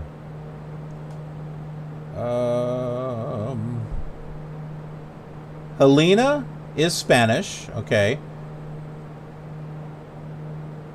I think it's Hortense. Hortense is French.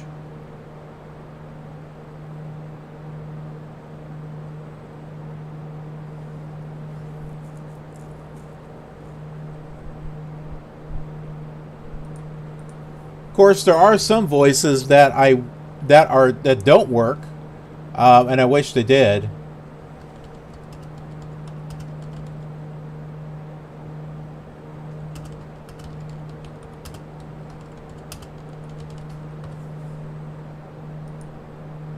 Hey, you. You're off course. Pay attention.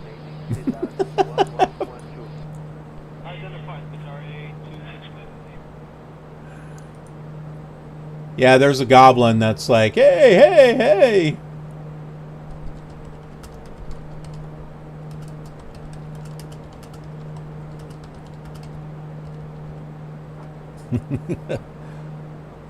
I also got pixies too. Didn't know that. They have magic dust. Hello everyone. Welcome to the Killer Gamer channel. Oh, thank you there, Pixie. Thanks for welcoming everyone. I appreciate that.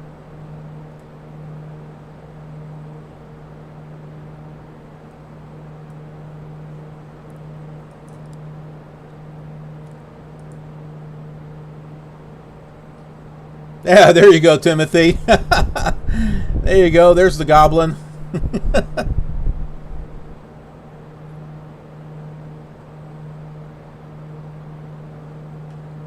Oh, Texas Instruments. Damn, I remember those. I didn't have one, but I remember them. I had a calculator. I had a Texas Instruments calculator.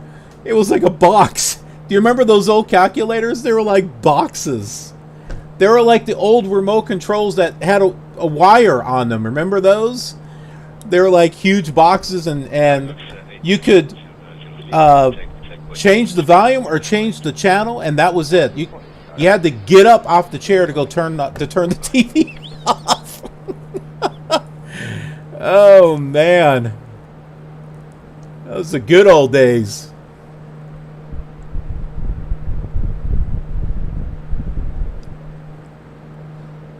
Yeah, my Texas Instruments wasn't that special. It was just, well, I was a kid when it came out, so it was just a basic calculator.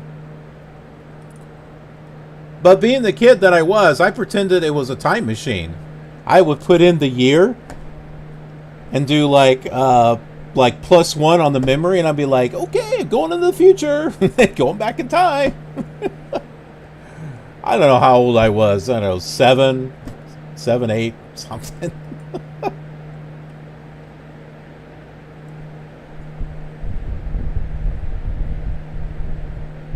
Ah, Tetris.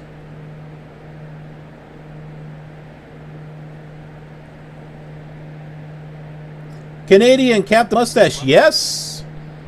Yes, I do. It's been a bit. No, actually, no, it has not been a bit. On Christmas Day, I streamed Flight Simulator 98. We did a special Christmas flight. It's on YouTube. It's fallen off of the past streams here on Twitch, but it is on my YouTube channel. Be sure you guys subscribe and follow. So it is over there. We flew over the North Pole and landed where Santa Claus is at. He has his own airport. So custom content that I downloaded. So yeah, we flew in. Landed, well, somewhere near the North Pole. There's like decorations at the airport and everything. So yeah, head over to YouTube and take a look at that. You'll like that. And then on, what was it? New Year's Eve. Yeah, New Year's Eve, I flew Flight Simulator 2000 and flew from San Francisco to Las Vegas. Thanks for following, Timothy.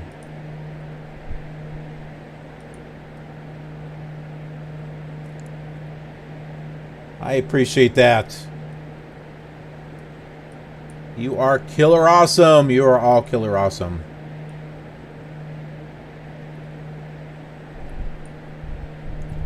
We have 112 miles to go until we get to Islamabad.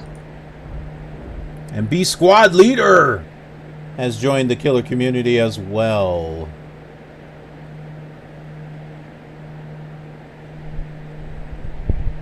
Is there really? Huh. In Alaska. That's interesting.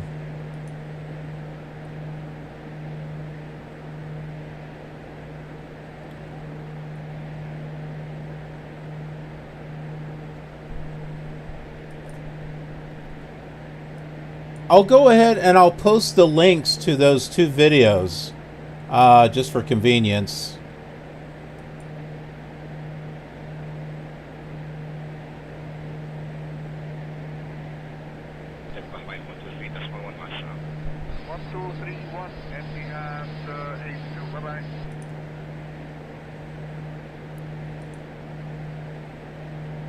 And be sure to go back and re-watch this stream. Went over some really fun stuff about Dubai. There's a VR park there, and we took a look at all the different rides and attractions that are there. Wow. Talk about a party city. I would love to actually visit Dubai. That just looks like fun.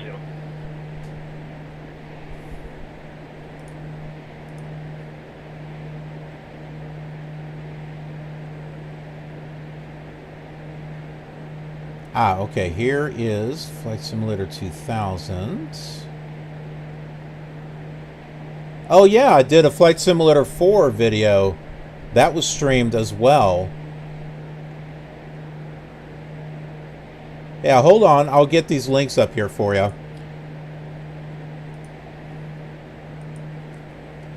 Okay, so this one here is for Flight Simulator 2000, right there.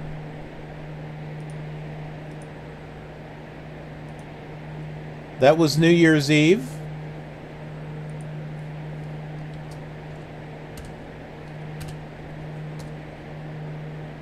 There's Flight Simulator 98. That's the one where we went to the North Pole. And if you want to see something really cool, it is Flight Simulator 4. I was checking out an add-on that I got called Flight Adventure 685, which is by Mallard. And that's right there.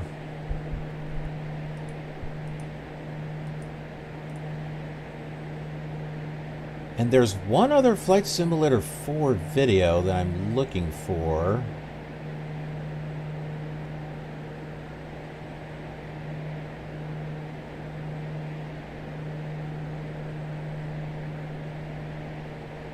Which you guys will definitely get a kick out of.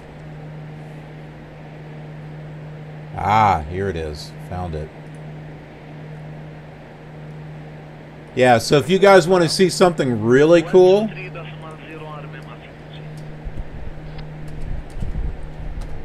you're going to want to check out that one. I enhanced that.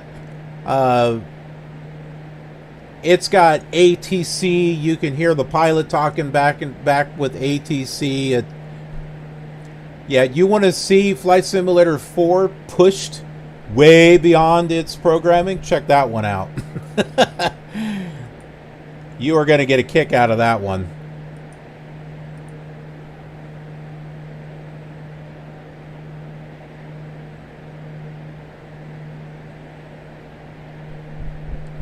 ...2004 and FSX. I just recently got some stuff for 2004. I got the...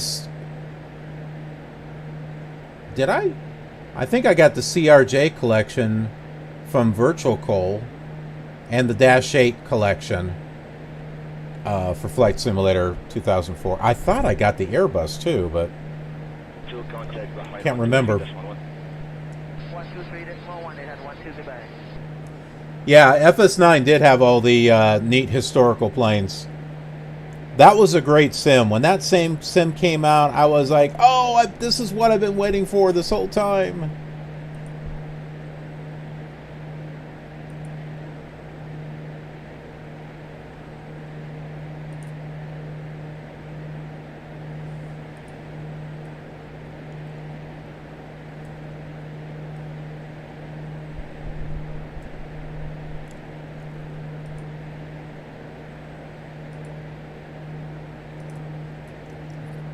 Okay, we are getting close to Islamabad. Let's look up information about it, shall we? As well as the mosque. We got to look information up on that too. Let's learn something today.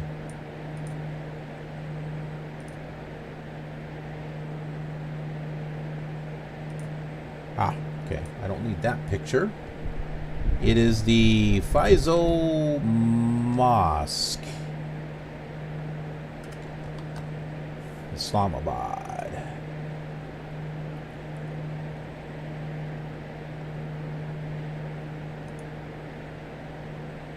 Okay. Ooh.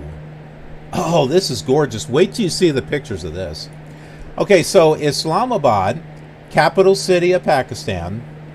Federally administered as part of the Islamabad Capital Territory. It is the 9th largest city in Pakistan. Let's see here. It's got 8 city zones. It is a Gamma plus city. What's a Gamma plus city? Gamma level cities are cities that link smaller economic regions into the world economy. That's what a Gamma is.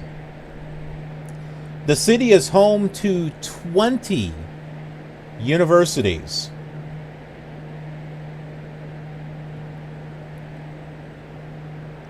The name Islamabad means City of Islam. It's derived from 2 words, Islam and Abad.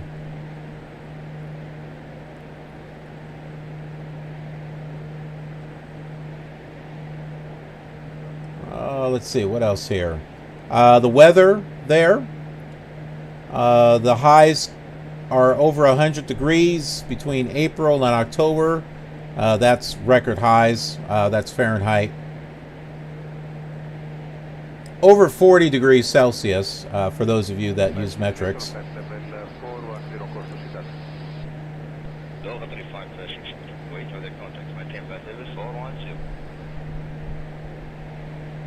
The Faisal Mosque is an important cultural landmark of the city. We'll be talking about that here in a moment.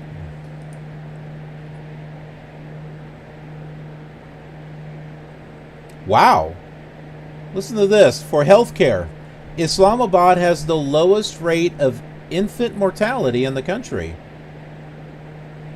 That's pretty good.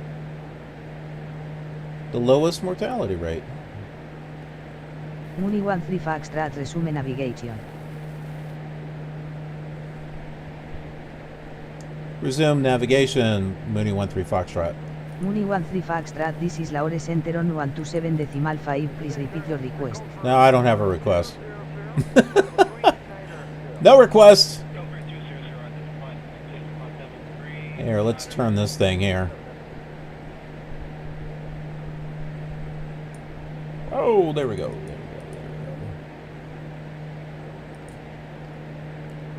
Some old-fashioned navigation here. We stopped to get gas at a gas station. Yeah, we stopped at a gas station. Stopped at an airport, refueled, and then of course, Flight Simulator 2020 is like, oh, congratulations, you landed, blah, blah, blah. And then it erased everything from my Garmin. So, so we're just use some old-fashioned navigation. You know, like the old days.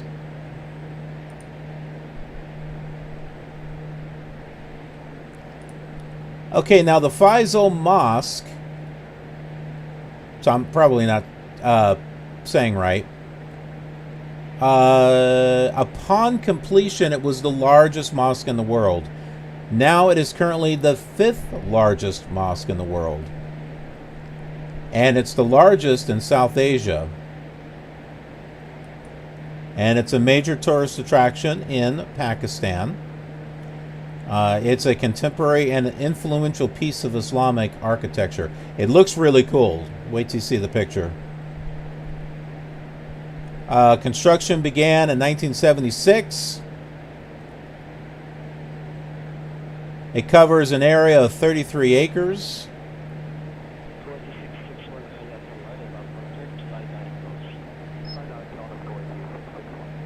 It can accommodate 300,000 people.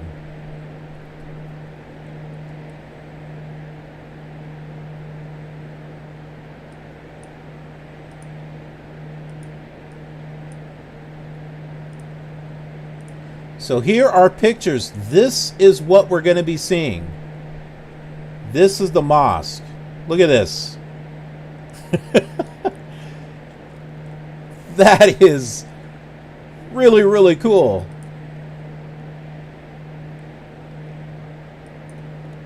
That is such a cool looking design.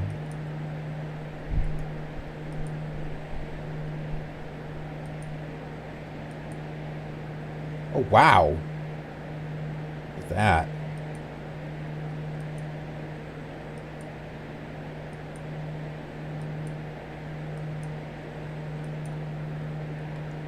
Yep. So that's what we're going to be seeing before we land at the airport. And I have a special superpower where I will freeze time, giving you all a chance to get your cameras out and take pictures. Which will give me a chance to take a snapshot so I can use it for a thumbnail. But yeah, so here are some pictures of Islamabad here. So you can see the real city. And in some cases, we can compare what we see here with what's in Flight Simulator. Ah, there it is. There's the mosque over there in the background. So I guess we're going to be looking for some major roadways. It looks like it's right along a major roadway.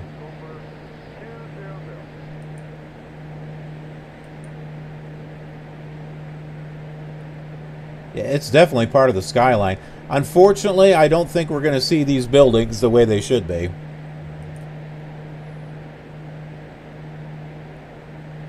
That must be a future plan. That looks really cool, though.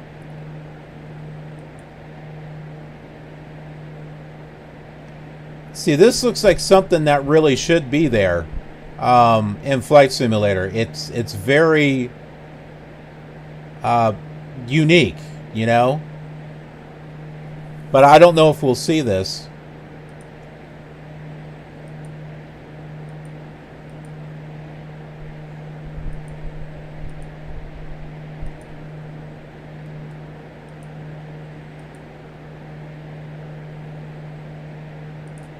So there you go.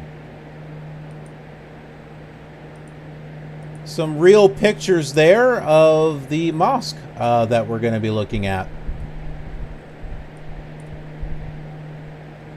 And it is 71 miles away.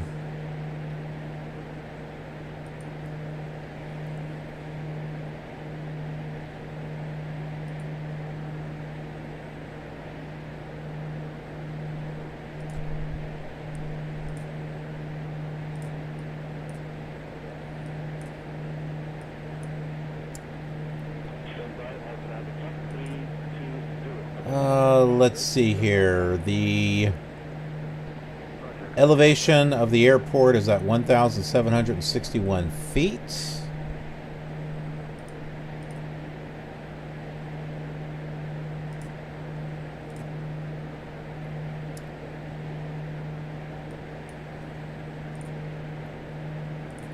Here is the airport information here. Got a runway 10 left and right, 28 the opposite direction. Something special that we like to do on this channel is park at the terminals. You know, because that's where General Aviation park. Not here at the GA apron. No, no, no, no. Not for us. No, no. We go park at the terminals. According to pilot to ATC, in case you're wondering what I'm using,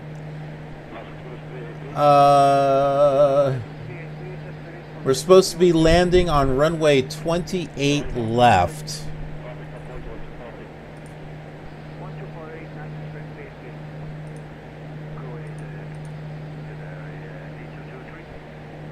So I am putting that in here now.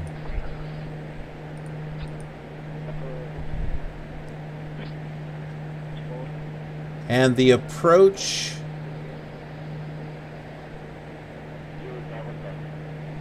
Belk 1 Delta, B-E-L-K. There it is. Okay.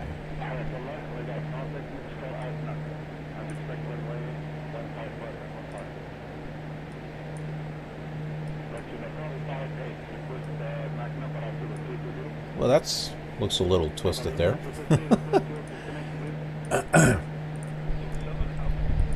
Okay, so here it is on Navigraph. We're going to be coming in like this, but I also got another VOR as part of the flight plan because the mosque is like somewhere in here. But it looks like, according to this, we should be coming out here to Belko and coming in like that.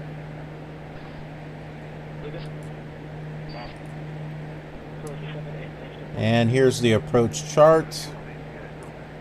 This is it right here that we're coming in at.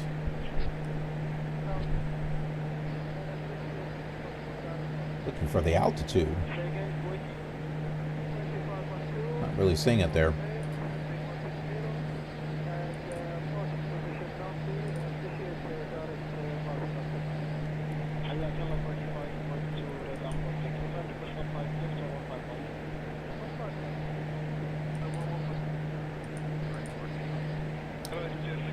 ILS runway 28 left. The frequency is 108.1. I'm going to put that on our standby for nav 1.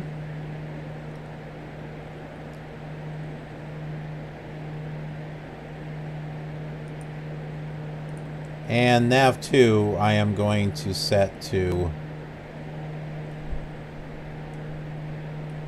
the Islamabad VOR, which is 1 at 27.5.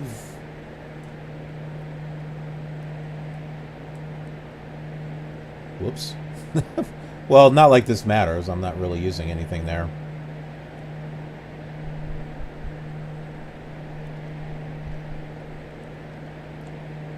Whoop, nope, sorry. 114.6. I was looking at the comm stuff. Oh, here it is. It is tuned in. Okay, good deal. This is it right here.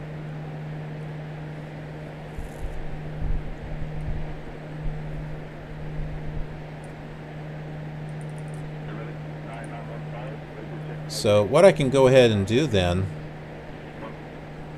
well, I could keep this here. Yeah, I got to go on that approach anyway, so I've got time to switch over the VORs and everything, so no big thing.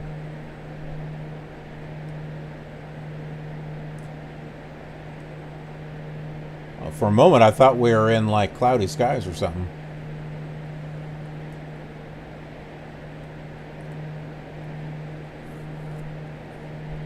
$55 miles.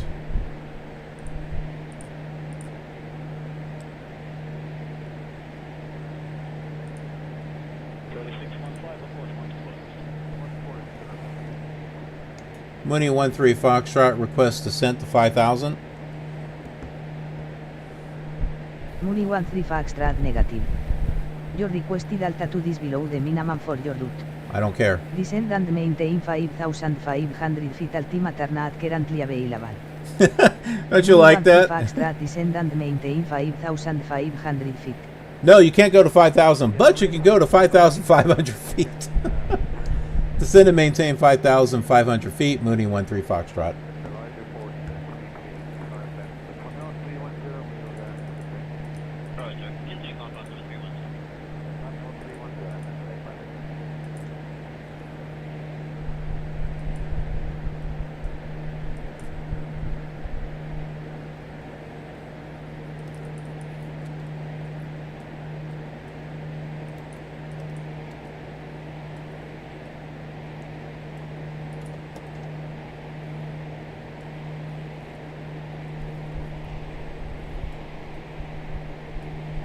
So we're on our descent here.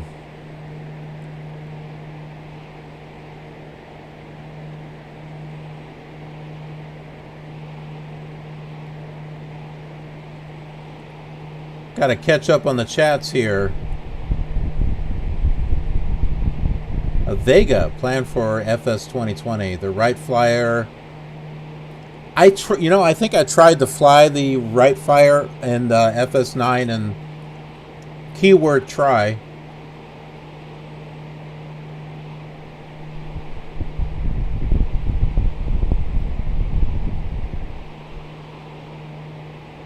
Celestial navigation. Second star on the right and straight on till morning. I should do that. We'll start off at the nighttime. Look for a star, second one to the right, and just keep flying in that direction. Until morning and see where we wind up. Fly low! Hey! You made it! You made it! Matey's over there on YouTube. Oh, yeah. Yeah, I thought there was someone else over there. Yeah, I'm still flying, but guess what? We are 45 miles away from Islamabad.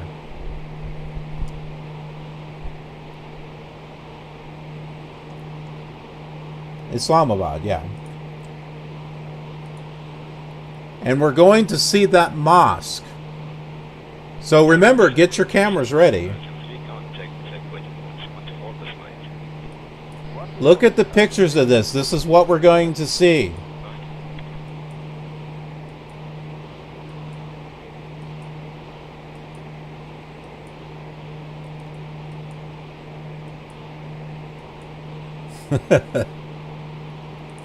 Pretty cool, huh?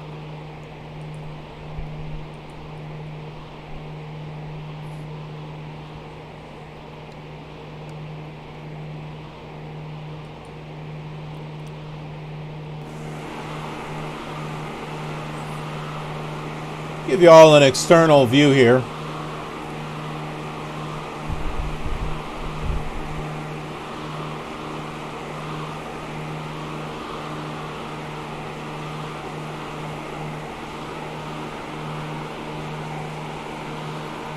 Yeah, wow. So it's been an 8-hour stream so far, and that's not including the 2-hour stream I did before that, where we did a night flight over Dubai to look at the lights. So yeah, it's like I've been working a full-time job.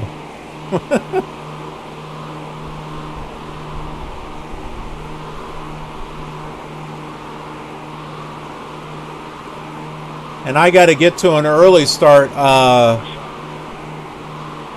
for tomorrow, which it now is tomorrow. Because I actually have an appointment with the doctor, so I've got to do my flight before then.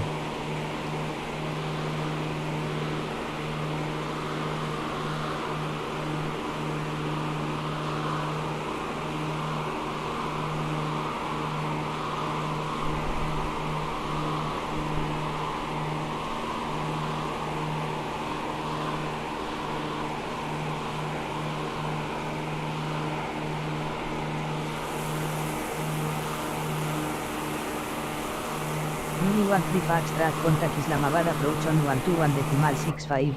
Have a good afternoon. Approach on 121.65, Mooney 13 Foxtrot.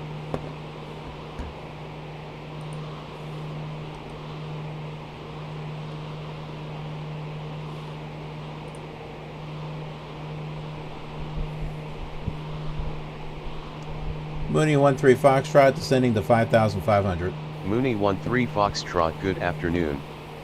Radar contact. Roger, cargo 8703, Kuwait radar contact, 33 left on arrival, continue descent 3000 feet. Block 3, stay again for cargo 8703. I say again, descent 3000 feet, 33 left for arrival, KNH 1020.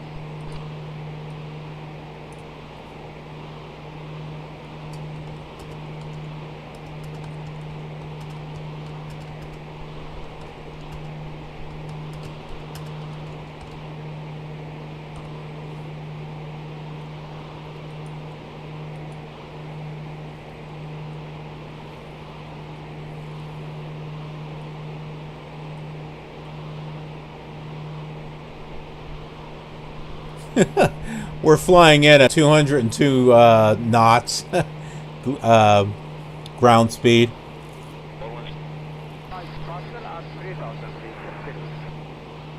Roger. Clear for garage. Set 3005 knots. KNH 1020. Shall after airborne. Right hand circuit to direct fast. KNH 1020.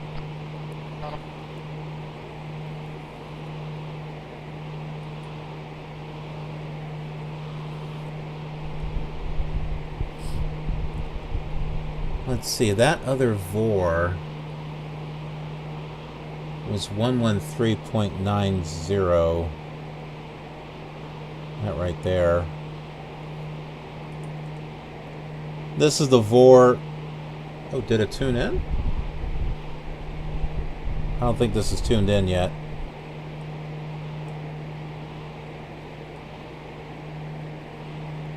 The VOR after Islamabad is real close to where the mosque is at.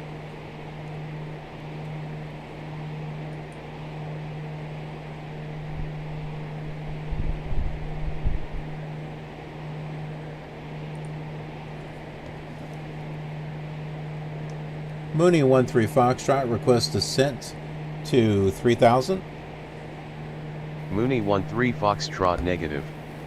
Your requested altitude is below the minimum for your route. Descend and maintain 4,800 feet. Well, it's a little lower. Mooney 13 Foxtrot expedite descent to 4,800 feet. Well, give me a chance. Holy crap. Expedite descent to 4,800 feet. Mooney 13 Foxtrot. Also clear. Center line 33 left. 15 right. KNH 1020. Just confirm that destination shall Mr. Jabber.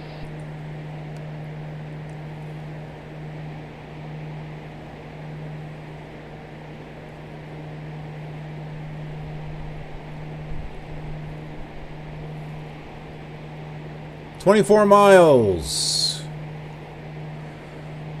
to Islamabad," which actually is going to be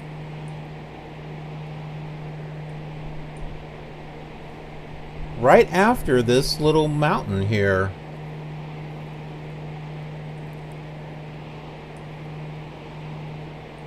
I can pull up the terrain here. So here's that mountain right here. There's a few others over here and over here. We kind of saw that in those pictures. The mosque is over here, so it's not really close to the VOR. But it'll give us a chance to come over here and over here. Yeah, that mosque is right over there. So there's a mall there apparently too. So yeah, we're coming over here and then heading to get on our approach and all that other good stuff. Matey. Yeah, I know. They are demanding, aren't they? Fly low. So how is the stream running with the new modem? Could not be better. I have not had any lag. I have not seen any problems with the quality of the stream. It has been steady, no dropped frames. It's been beautiful. Absolutely beautiful.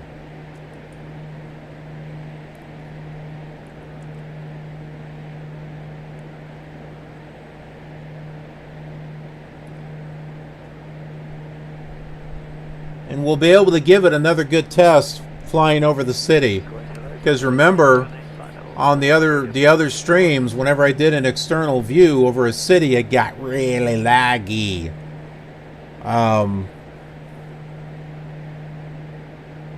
We landed at Qatar. I forgot the name of it. To get fuel, and there was a decent amount of buildings there. No lag at all.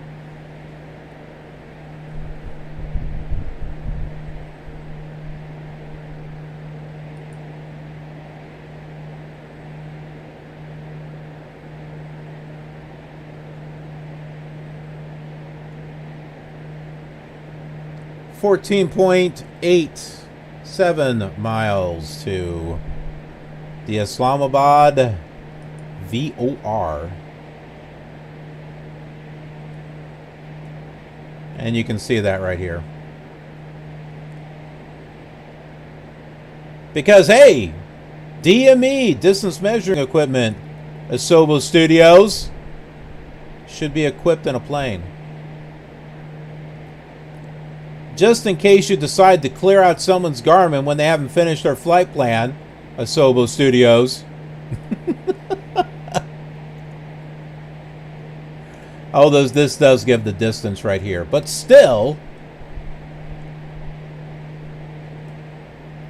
I want all my gauges and stuff. I want all my stuff.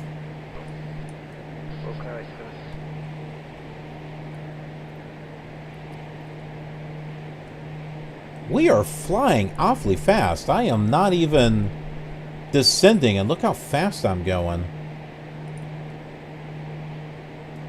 What's the weather here?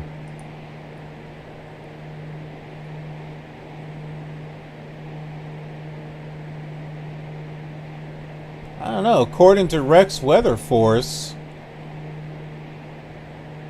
is that the same airport it was giving me before? I think I'm getting the same weather I got from a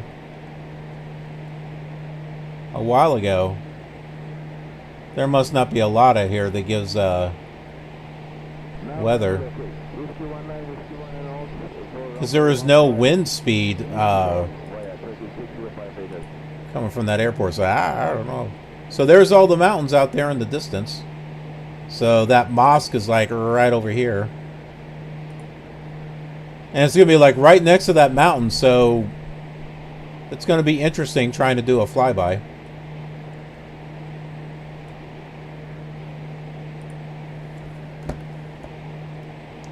Mooney 13 Foxtrot requests descent to 3000.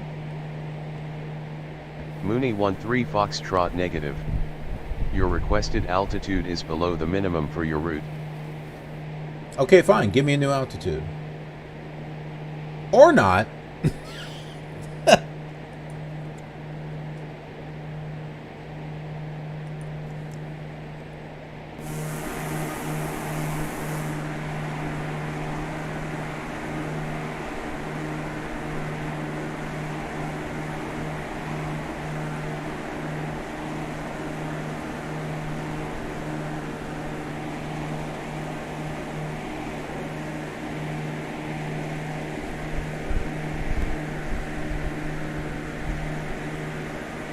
That's the airport.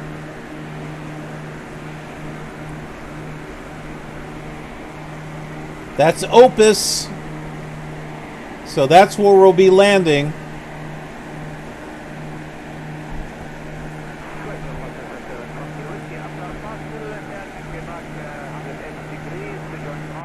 Well, we got to sightsee first. We have a really pretty mosque that we're going to want to take a look at. Switch that back to heading.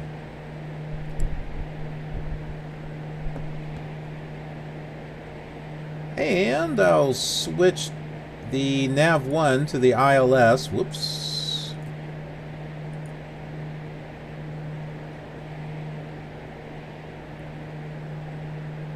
And it was runway 28. And we need a 279 heading here. Let's go this way. Be a little quicker.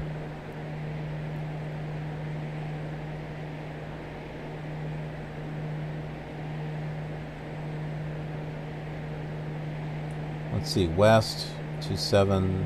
Yeah, yep, that's about right. Continue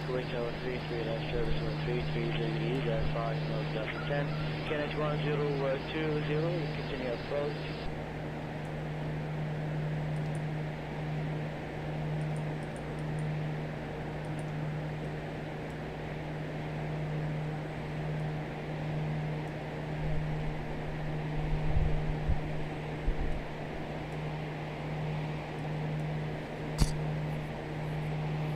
Only 3.9.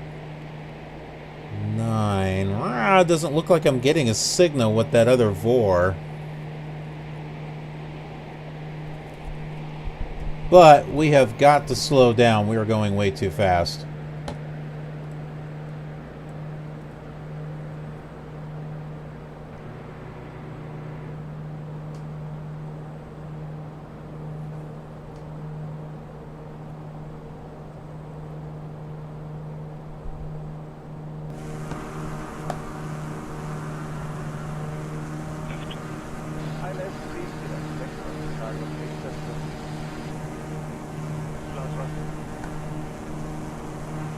I wonder if that's it right over there.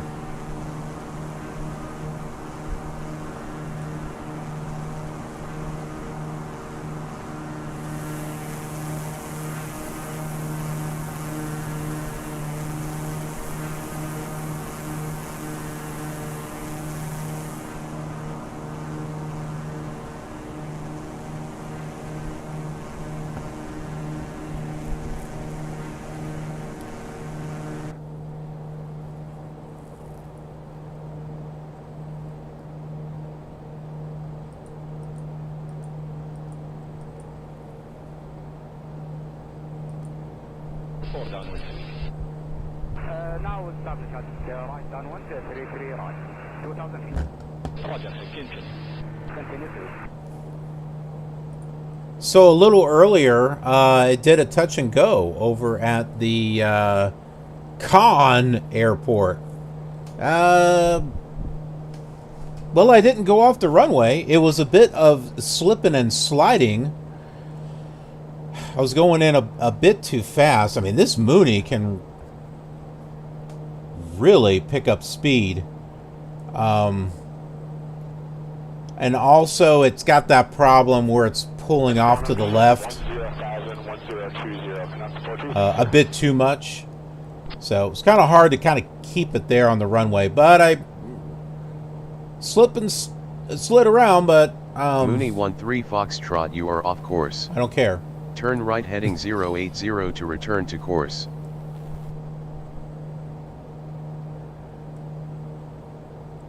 But yeah, I kept it on the runway and took off from there, so had to have a little bit of fun. Yep, that's it. There it is. Right over there. So we'll get up close and personal there so you can all take a picture.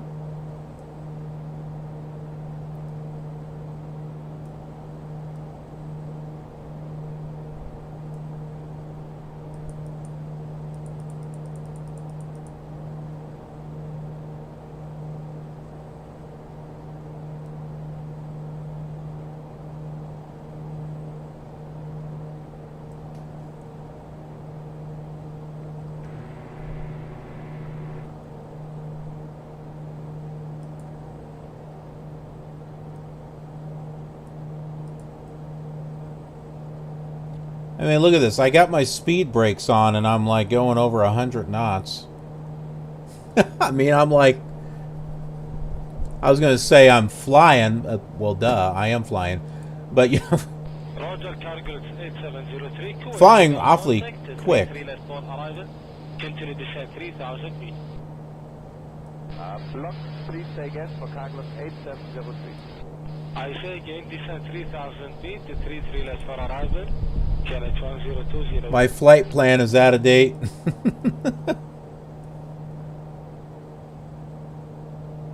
Yeah, there's the Faisal Mosque. And a label we have to get rid of. So let me turn that off.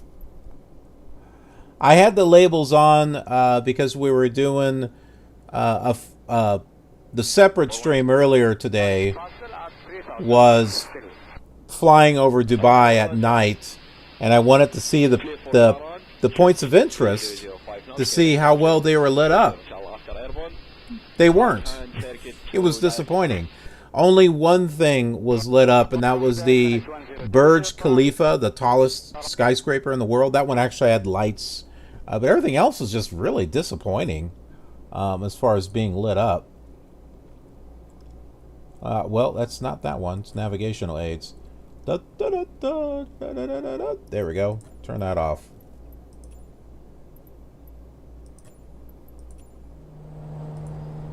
There we go. That looks more realistic. You don't normally see things that are hanging up here in the air.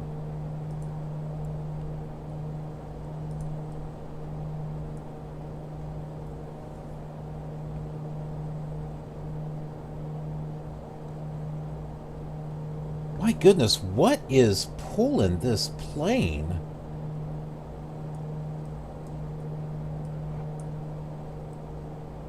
I got my speed brakes on.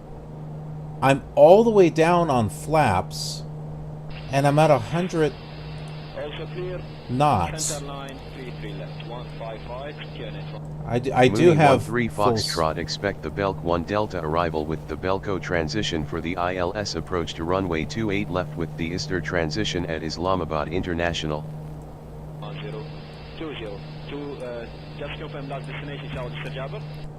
Expect the Belk 1 Delta arrival with the Belco transition for the ILS approach to runway 28 left with the Easter transition. Mooney 13 Foxtrot.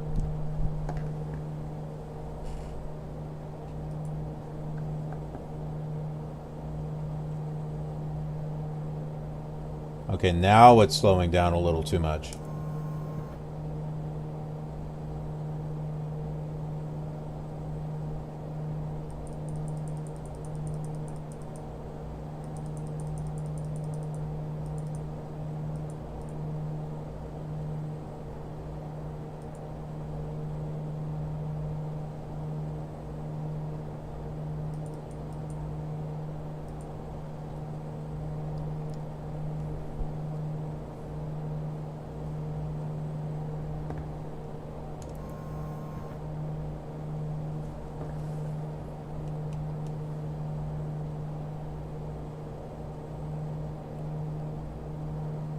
Mooney 13 Foxtrot resume navigation.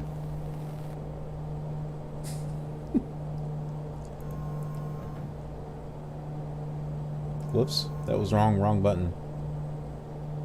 Resume navigation, Mooney 13 Foxtrot. Mooney 13 Foxtrot, this is Islamabad approach on 121.65. Please repeat your request. Oh my goodness. Alright. So I've got the autopilot off. Do you see how it's pulling off to the left? That was the problem I was having when I was doing the touch and go.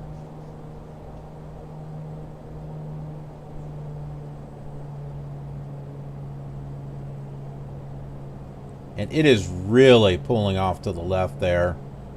I'll use some trim, opposite trim. That works a little bit better.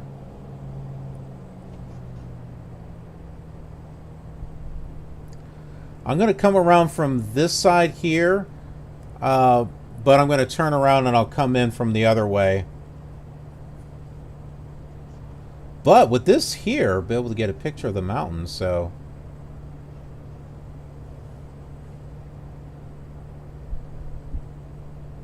that'd be really neat. Right about there. Freeze time! Like Hiro Nakamura. Alright.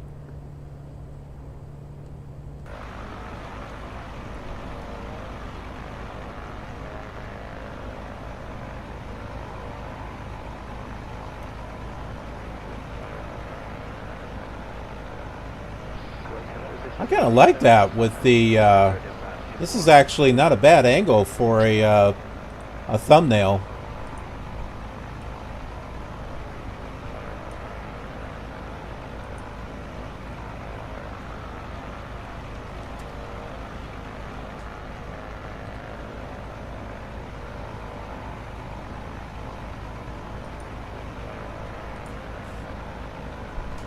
Oh, what is that? Is that like a pool or something? That's interesting. And it's got that little thing there in the middle, too. I saw that in the photos. Here, let's pull that up again. I doubt that it actually lights up like this at night. Because so far the night lighting on the points of interest have not been very impressive. But yeah, see, look, it's got that little centerpiece there. You can see it right there.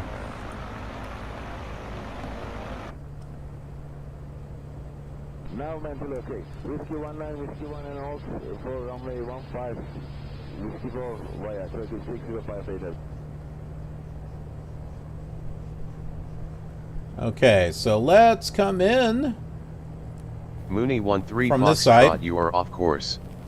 Turn right heading 259er to return to course. Mooney 13 Foxtrot, descend via the Belk 1D arrival with the Belco transition to 6,000 feet, altimeter 3003 at Islamabad International. How close are we to the mountain there? Yeah, let's turn this way and then we'll turn around the other way. Yeah, what were you saying before, Fly Low? ATC is really demanding? Yeah, they sound pretty demanding. It's like, hold your horses! I guess out here would be hold your camels. Hold your camels! Be patient.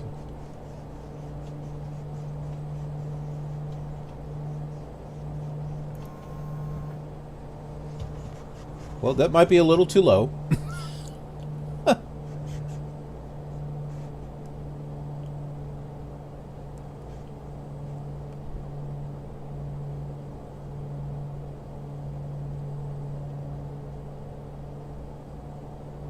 This could make a good screenshot too. Ooh, I actually like this angle. You can see the front.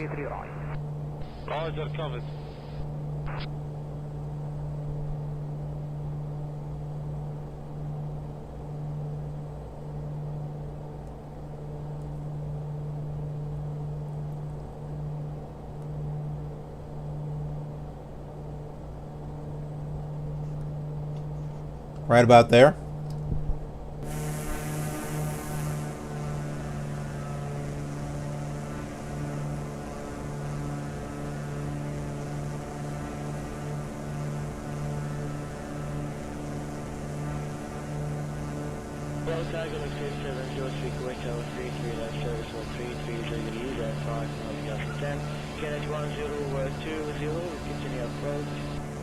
Oh, dang it.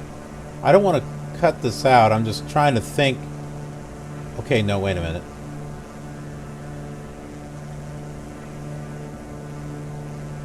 Yeah, that might work.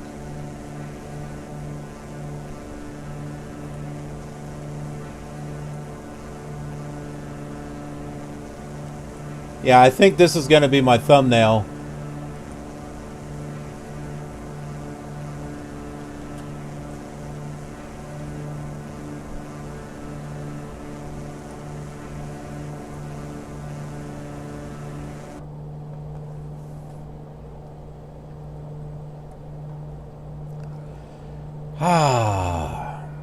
All right. It is time to head to the airport.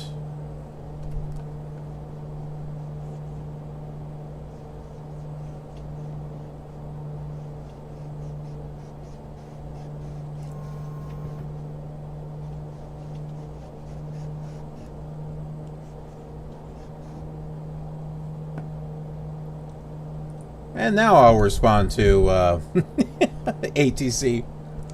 Descend via the Belk 1 Delta arrival with the Belco transition to 6,000 feet, altimeter 3003, Mooney 13 Foxtrot.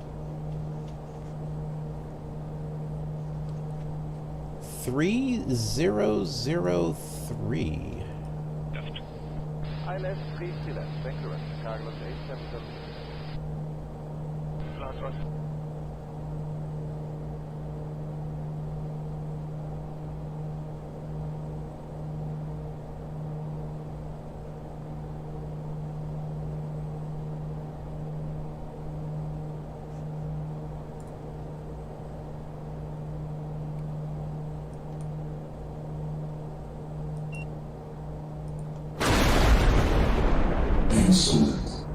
Oh my, we're losing altitude here.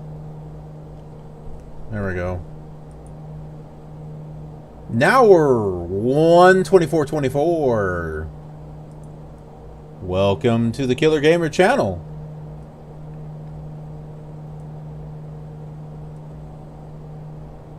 Glad to have you here and as part of this epic mini-series event that we're doing here. Flying around the world and learning about the places that we're going to and the things that we're seeing. It has been an amazing trip so far, and we have just barely scratched the surface. Now establish at right down 1233 right. 2000 feet. Roger, continue. Continue to. Okay, I see the Belco transition.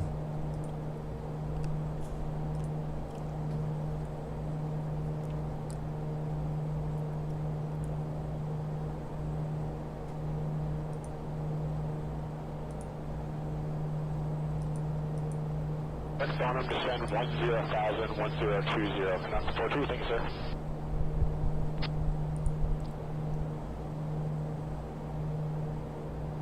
Oh, it was Matey. Matey was the one that says ATC is very demanding. Yes, they were very demanding. Here we are. We just popped up here on the Navigraph. So we have to come down here to the Belco transition right here. Of course, ATC is saying 6,000. I don't see 6,000 right here. I see 4,200. Yeah, so we'll come to this point and then turn.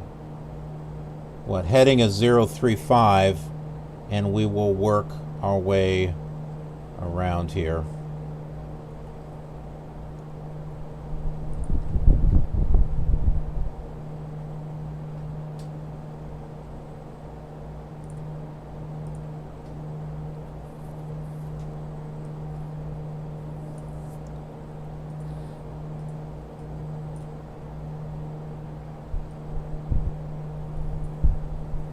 Roger, cargo 8703, Kuwait radar contact, 33 left for arrival.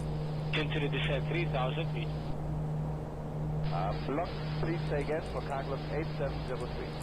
I'm going to bring it up to 5,000 feet, but not 6,000. Mooney 13 Foxtrot, climb and maintain 3,900 feet clear for ILS approach runway 28 left, contact tower on 122.15. Enjoy your afternoon. I can do 3,900 feet. Clear for the ILS approach, runway 28 left, tower on 122.15, Mooney 13 Foxtrot. Well, I guess we don't need to go all the way to that transition then.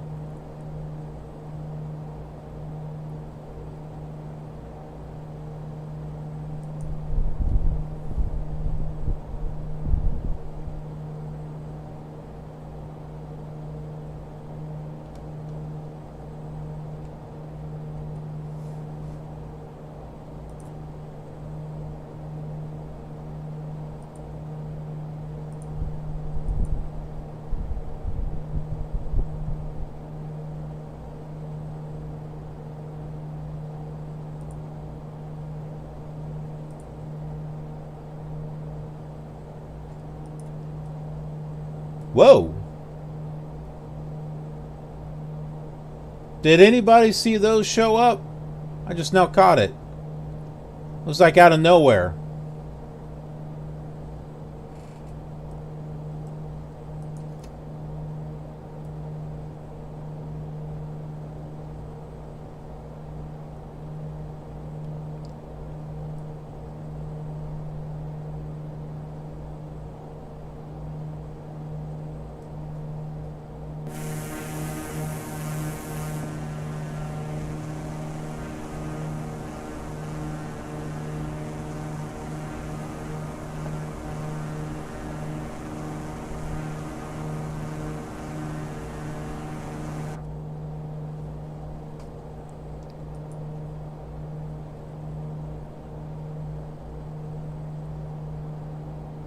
Yeah, apparently the meter report, it's saying moderate rain.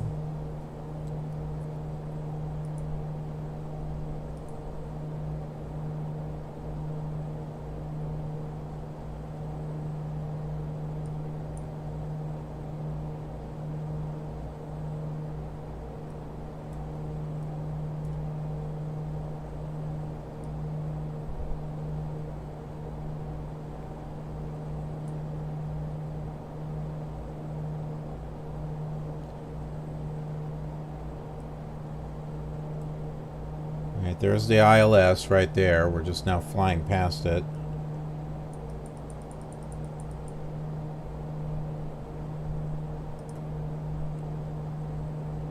I'll show you here what I am doing.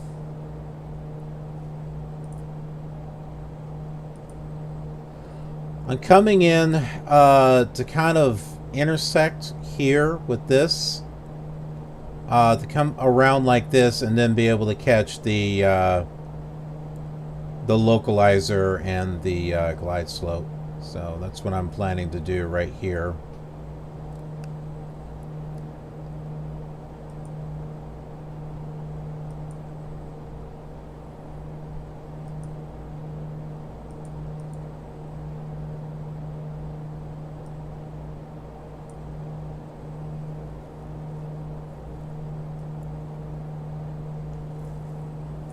And ATC instructions are pretty close.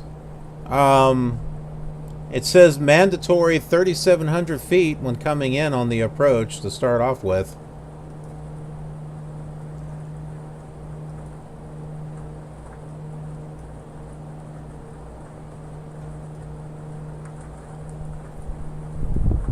Yes, this is Rex Live weather.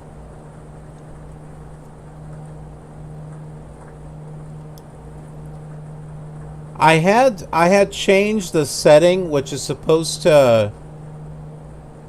It says it's supposed to smooth it over time. Well, I didn't quite like what they just did, so I'm going to go back to the other setting that I had. I know that one actually works.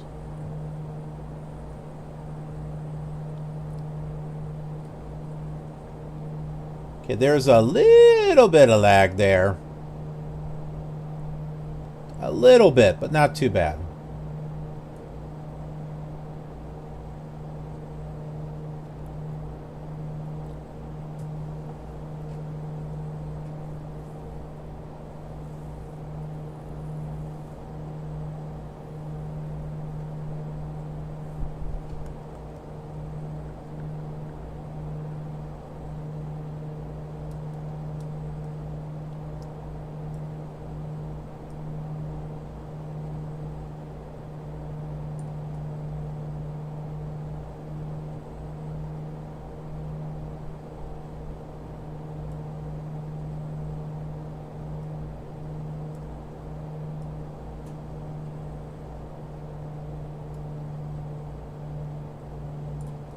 Trying to slow it down a little bit.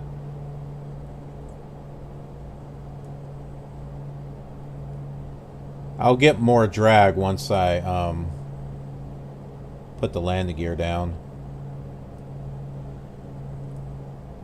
Okay, my landing lights are still on. I didn't turn them off. Yeah, I agree. I like Rex and I like Active Sky. I have both for FSX and P3D.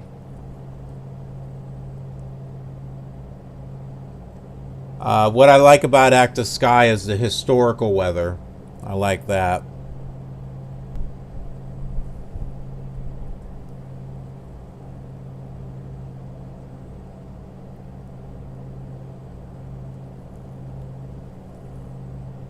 Okay.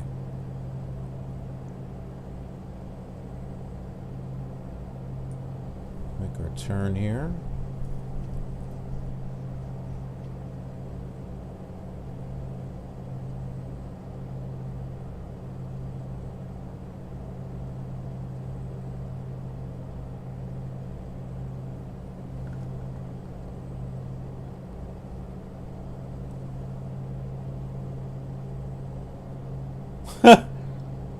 Well, there's still clouds, but it looks like the rain just kind of blew away.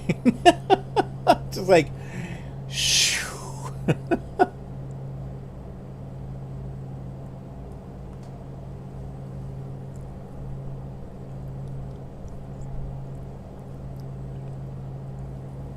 Yeah, I gotta fix that. I gotta fix that setting. That setting just doesn't work.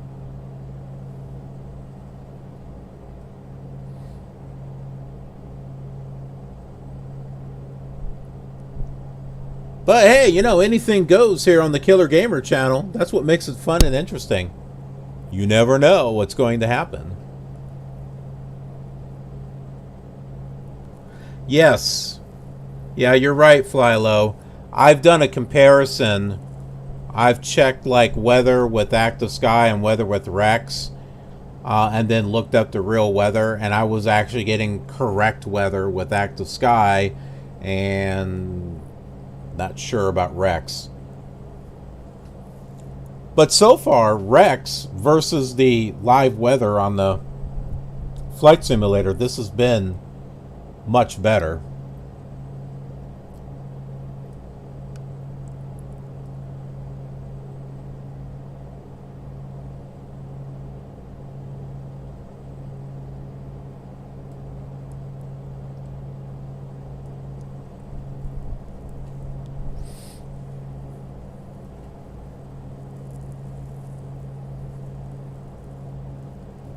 Oh, and I don't know. Yeah, I don't think you heard. I'm considering on getting P3D version 5. I'm still going to have 4.5, and I'll still use 4.5. But that's on my Windows 7 install. This is a dual boot machine.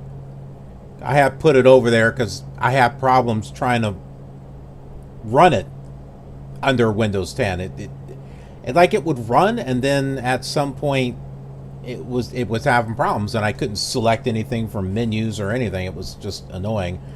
But under Windows 7 it works just fine. But I've got all these text-to-speech voices that I won't be able to have on Windows 7. At least not the Windows 10 voices. So I'd like to be able to use Vox-ATC, because there's a one for version 5 now, for P3D5, and I'd be able to use Pilot-to-ATC with it also. Yeah, a little bit of variety, mix things up a little bit.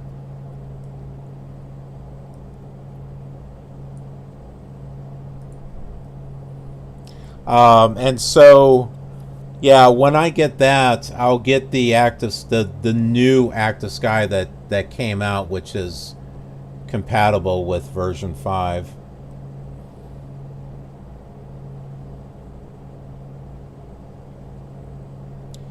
And, you know, it would just be, you know, convenient to have everything here on Windows 10 without having to reboot and go to the other operating system. But on Windows 7, I'll have Flight Simulator 2004 installed. I'll have the FSX Boxed Edition, so FSX Gold will be installed there. I've already got FSX Steam Edition installed here. I mean, why do you want both? Because they'll be set up differently. So FSX Steam has got the Orbix and everything. The Boxed Edition, I'm going to set up with different type of scenery. I'd like to set it up with the ultimate terrain and the ground environment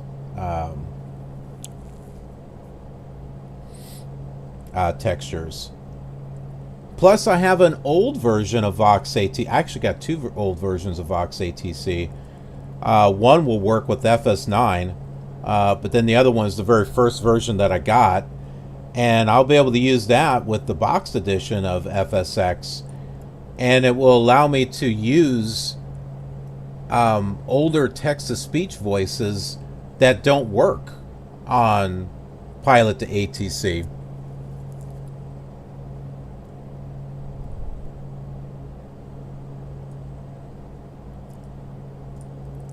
So, you know, that's what I like to do with all these different simulators. I like to set them up a little bit differently from each other.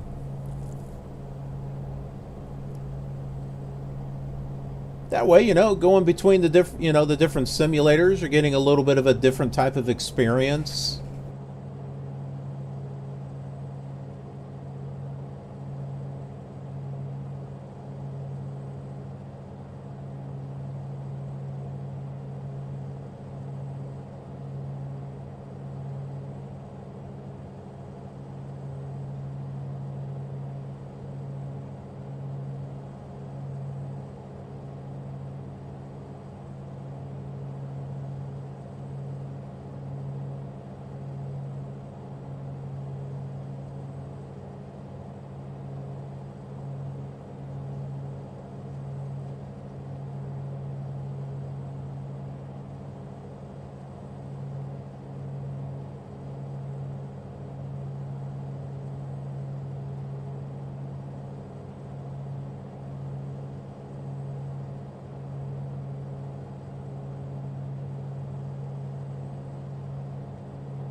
Want to become famous? Well, do you?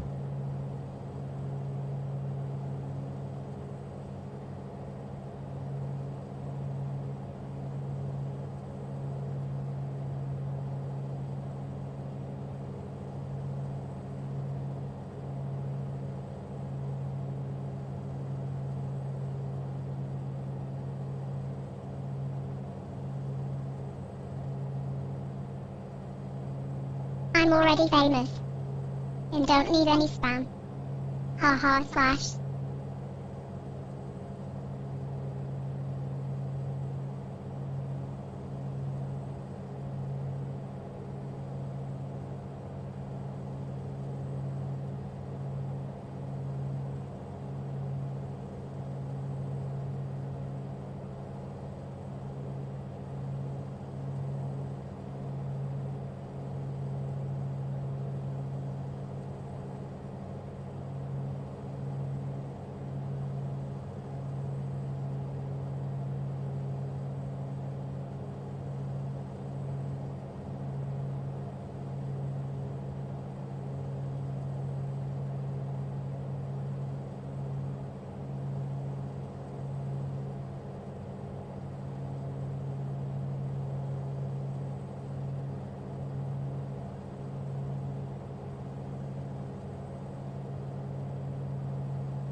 There we go. Sorry, I bumped the button there. Thanks for mentioning that. Yeah, so what I was saying was, do you remember that punk kid from yesterday? I know it had to be a kid. I don't think it was an adult. Adults don't... Well, most adults don't act like that. But yeah, I was like thinking...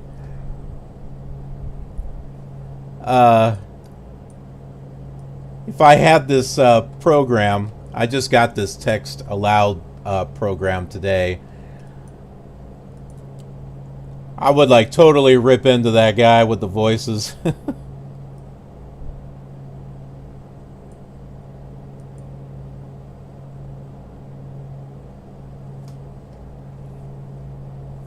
Oh, my eyes are burning.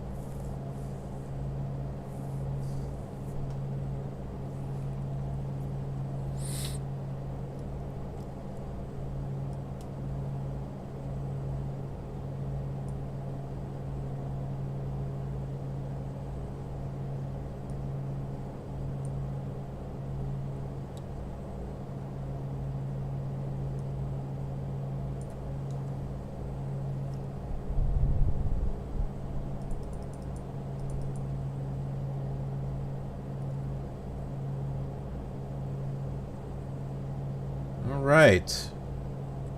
We're on base.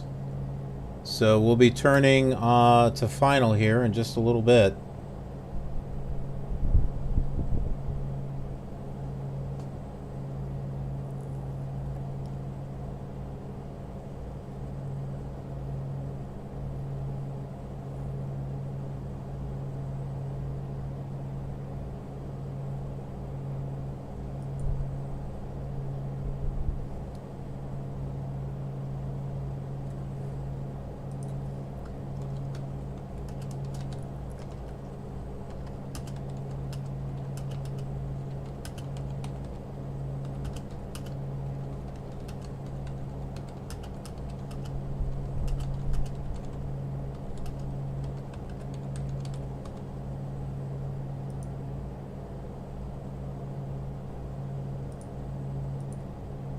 Deserve to be in the killer community. Yeah, that kid was a real punk. He doesn't deserve to be in the killer community. No, he does not.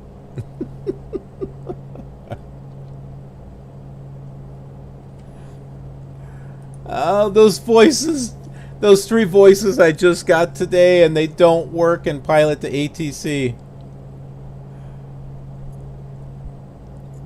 I was really bummed.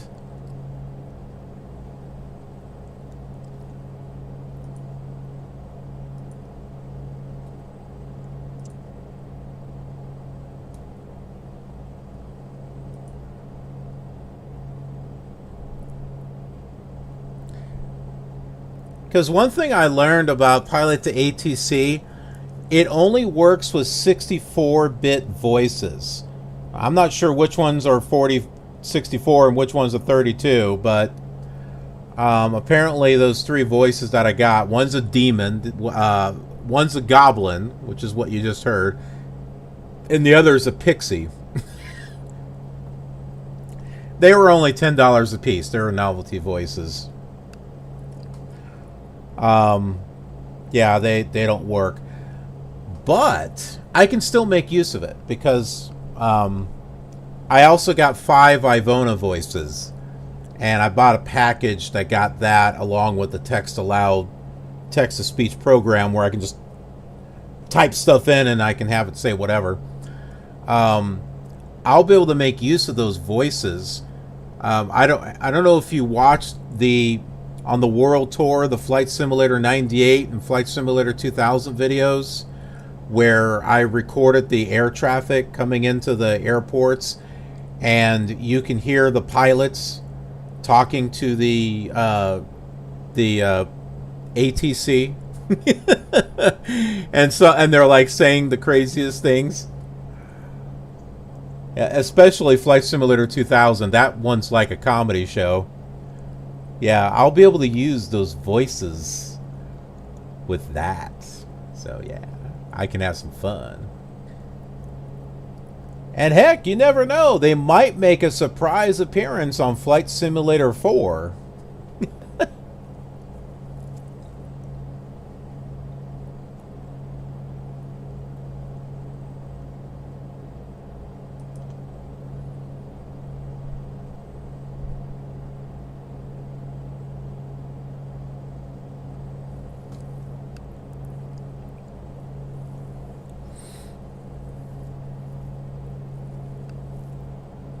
Text-to-speech, yeah. What is the program? It is called Text Aloud. So aloud as in talking aloud. As in vocal. I got it from nextup.com. That's where you can get Ivona voices. There is a package of 5 voices along with the program, which costed $149. It's cheaper to get that pack than it is to get the individual voices. The individual voices are like $45 to $50. And then the text program it costs too. But if you get that one package, you get 5 voices, and you get that text-to-speech program. And you'll be able to use the Microsoft voices and other stuff. So I got those voices there. Cepstral, Cepstral, is another site that I've gotten voices from. The novelty voices that I got that were only $10, that is from a company called Cereproc. It's Cereproc. They have normal voices too, but I wasn't sure if it would work with Pilot to ATC or not. So, and because they're like $40-50, so I figured, let me try some of these cheap ones and see if they work. Well, I found out some do, some don't. Localizer alive! Localizer is alive!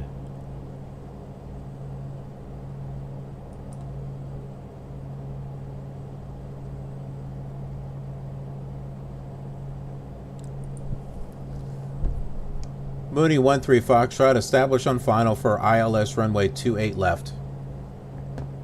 Mooney 13 Foxtrot twins are cleared to land runway 28 left.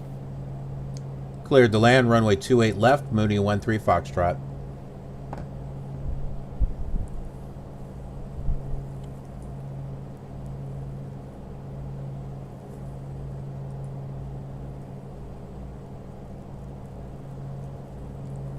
And then, of course, with Windows 10, you go through and you add a language and you can add a bunch of voices there. Some of those voices don't show up, though. I've got a whole bunch installed, but some of them Pilot to ATC doesn't recognize. Apparently, it will only utilize desktop voices, not mobile voices. So some of those voices in Windows 10 might be mobile voices. Or they could be 32-bit, and that's why they're not working. But there were like a couple of voices that were Arabic. And there was like one that was Egypt, which I thought would have been perfect for this area, but although I got the voice installed, Pilot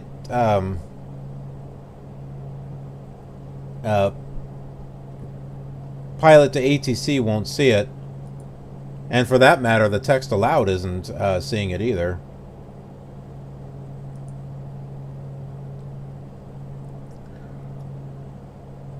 Butter it. Yes, let's do a better job on this. That touch and go was pretty scary.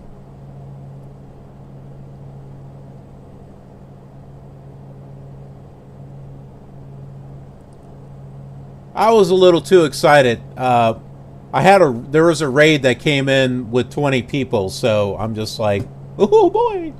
I was like, oh, excited. And then I embarrassed myself by, touching and going and slipping all over the...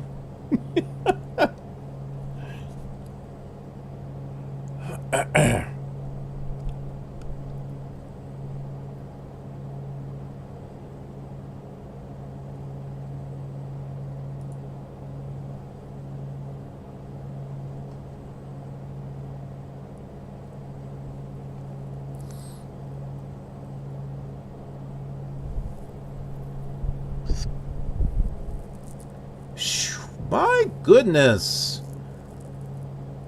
Streaming for almost 9 hours. Not including the 2 hours I did earlier before that. 11 hours. Holy crap.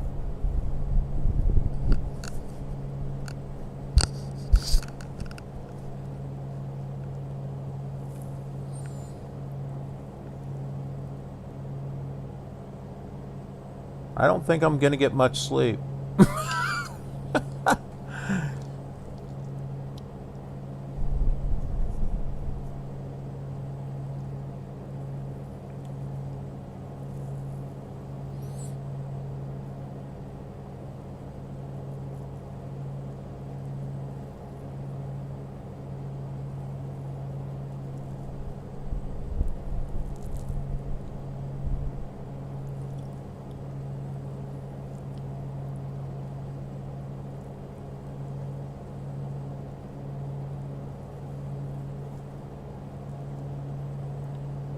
24-hour stream incoming. Quite possibly.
So I got something on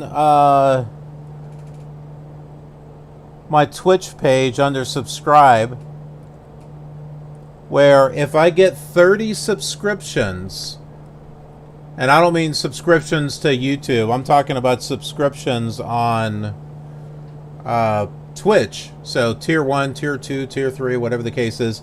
If I get 30 of them by the end of the month, then I will absolutely do a 24-hour stream. So that is a killer community collective effort. So if I get 30 subscribers by the end of the month, then guess what? You all deserve that 24-hour stream. I will set everything else off to the side to do it.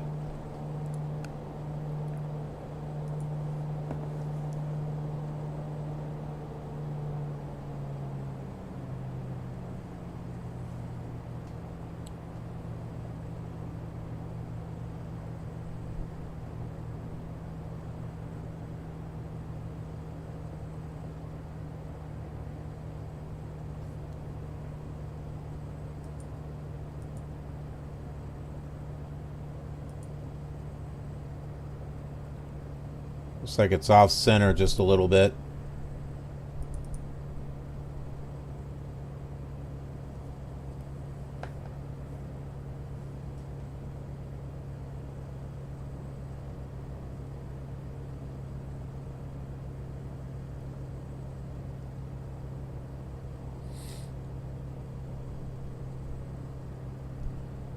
I mean, I do want to do a 24-hour stream.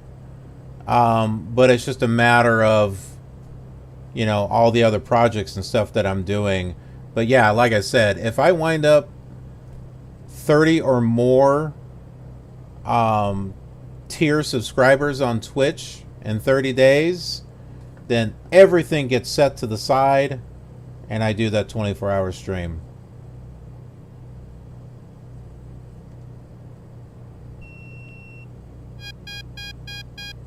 Oh, jeez. Landing gear.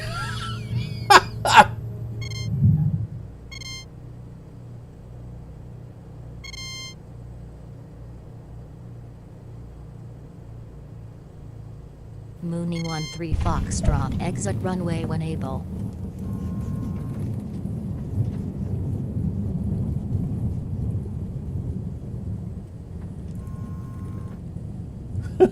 It's been such a long flight, I'm just like forgetting about the landing gear. That's not a good thing. Good thing there's an alert sound.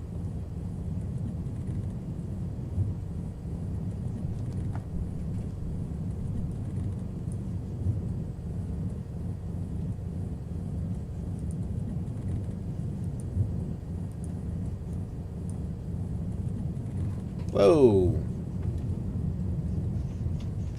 Just missed it. I was looking for the... Okay, there we go. I see some parking areas.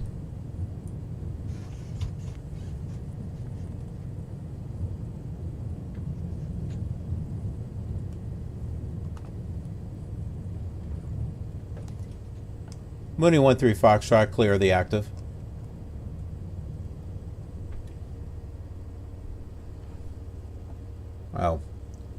Didn't like that, apparently. Clear of active, Mooney 13 Foxtrot. Mooney 13 Foxtrot, welcome to Islamabad International. Contact ground on 121.85. Have a good afternoon.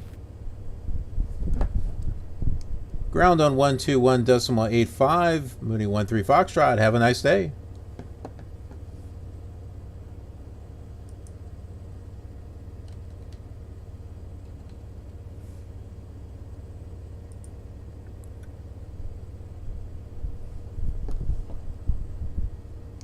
Mooney 13 Foxtrot, request taxi to the gate. Mooney 13 Foxtrot Sari. No gate available at this airport. Really? I see gates? What do you mean?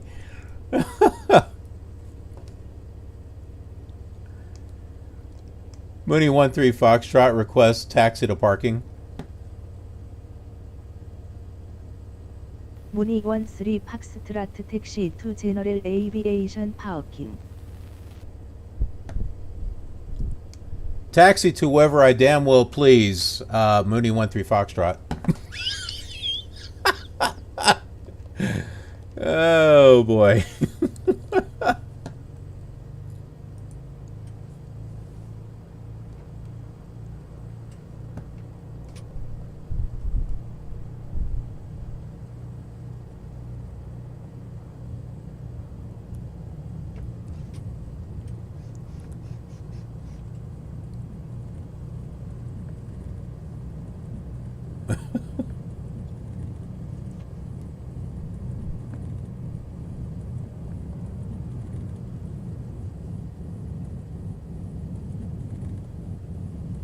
Matey!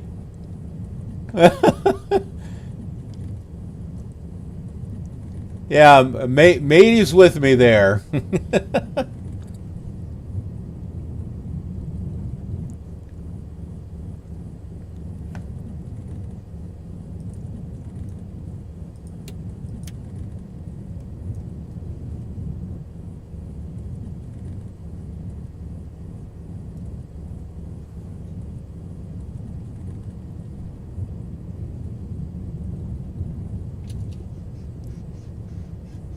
We'll park over here. It looks like the party's hanging out over here.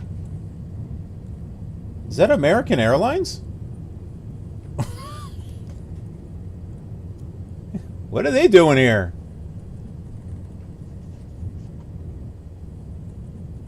Well, we got to get a closer look at this. No. I just see red, white, and blue. I just thought it was. It is American Airlines. I don't know if you're supposed to fly here or not. Oh, there's no gate there. No, that won't do.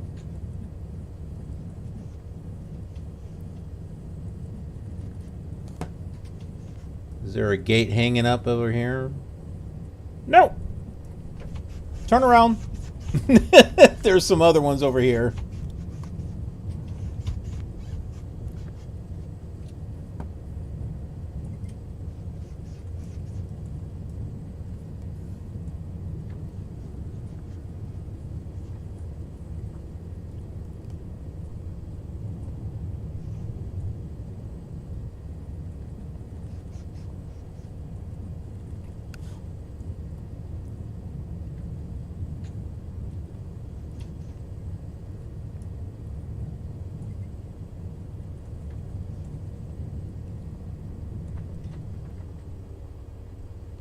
Well, it looks like in order to walk to the building, you're going to have to walk on some grass and weeds over there.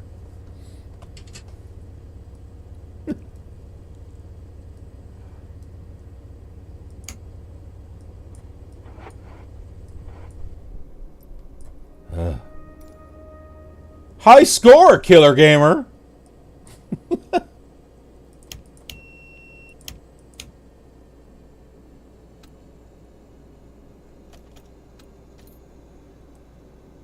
Ah. Boy, we need that fresh air. My goodness.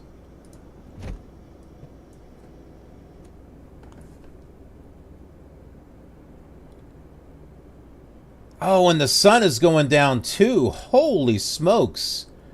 We've been flying that long. When we started, it was early in the morning and we were, the sun was coming up. It's almost going down now. Wow. That's like an all-day flight. Literally. But it was cool. It was really fun.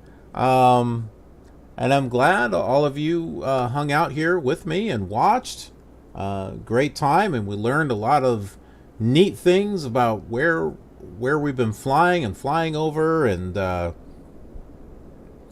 earlier in the stream, went over and talked about all the attractions at the VR park there in the Dubai Mall. So if you tuned in late, be sure to go back and rewatch the stream at the beginning.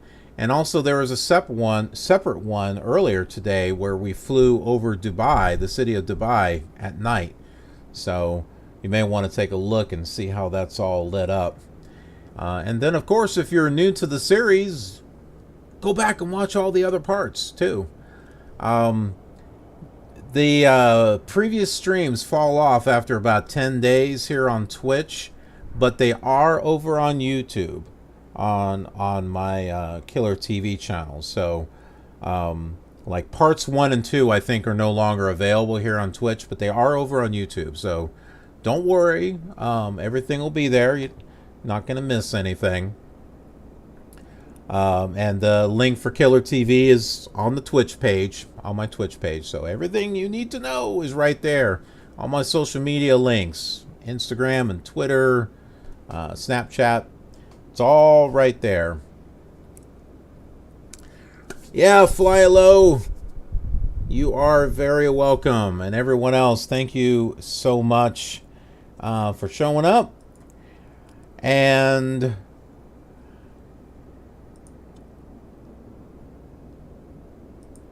Joey, why don't you close things out here for us, Joey? Thank you so much. Have a killer awesome day, everyone. Thanks, Joey. I appreciate that. We'll see you next time.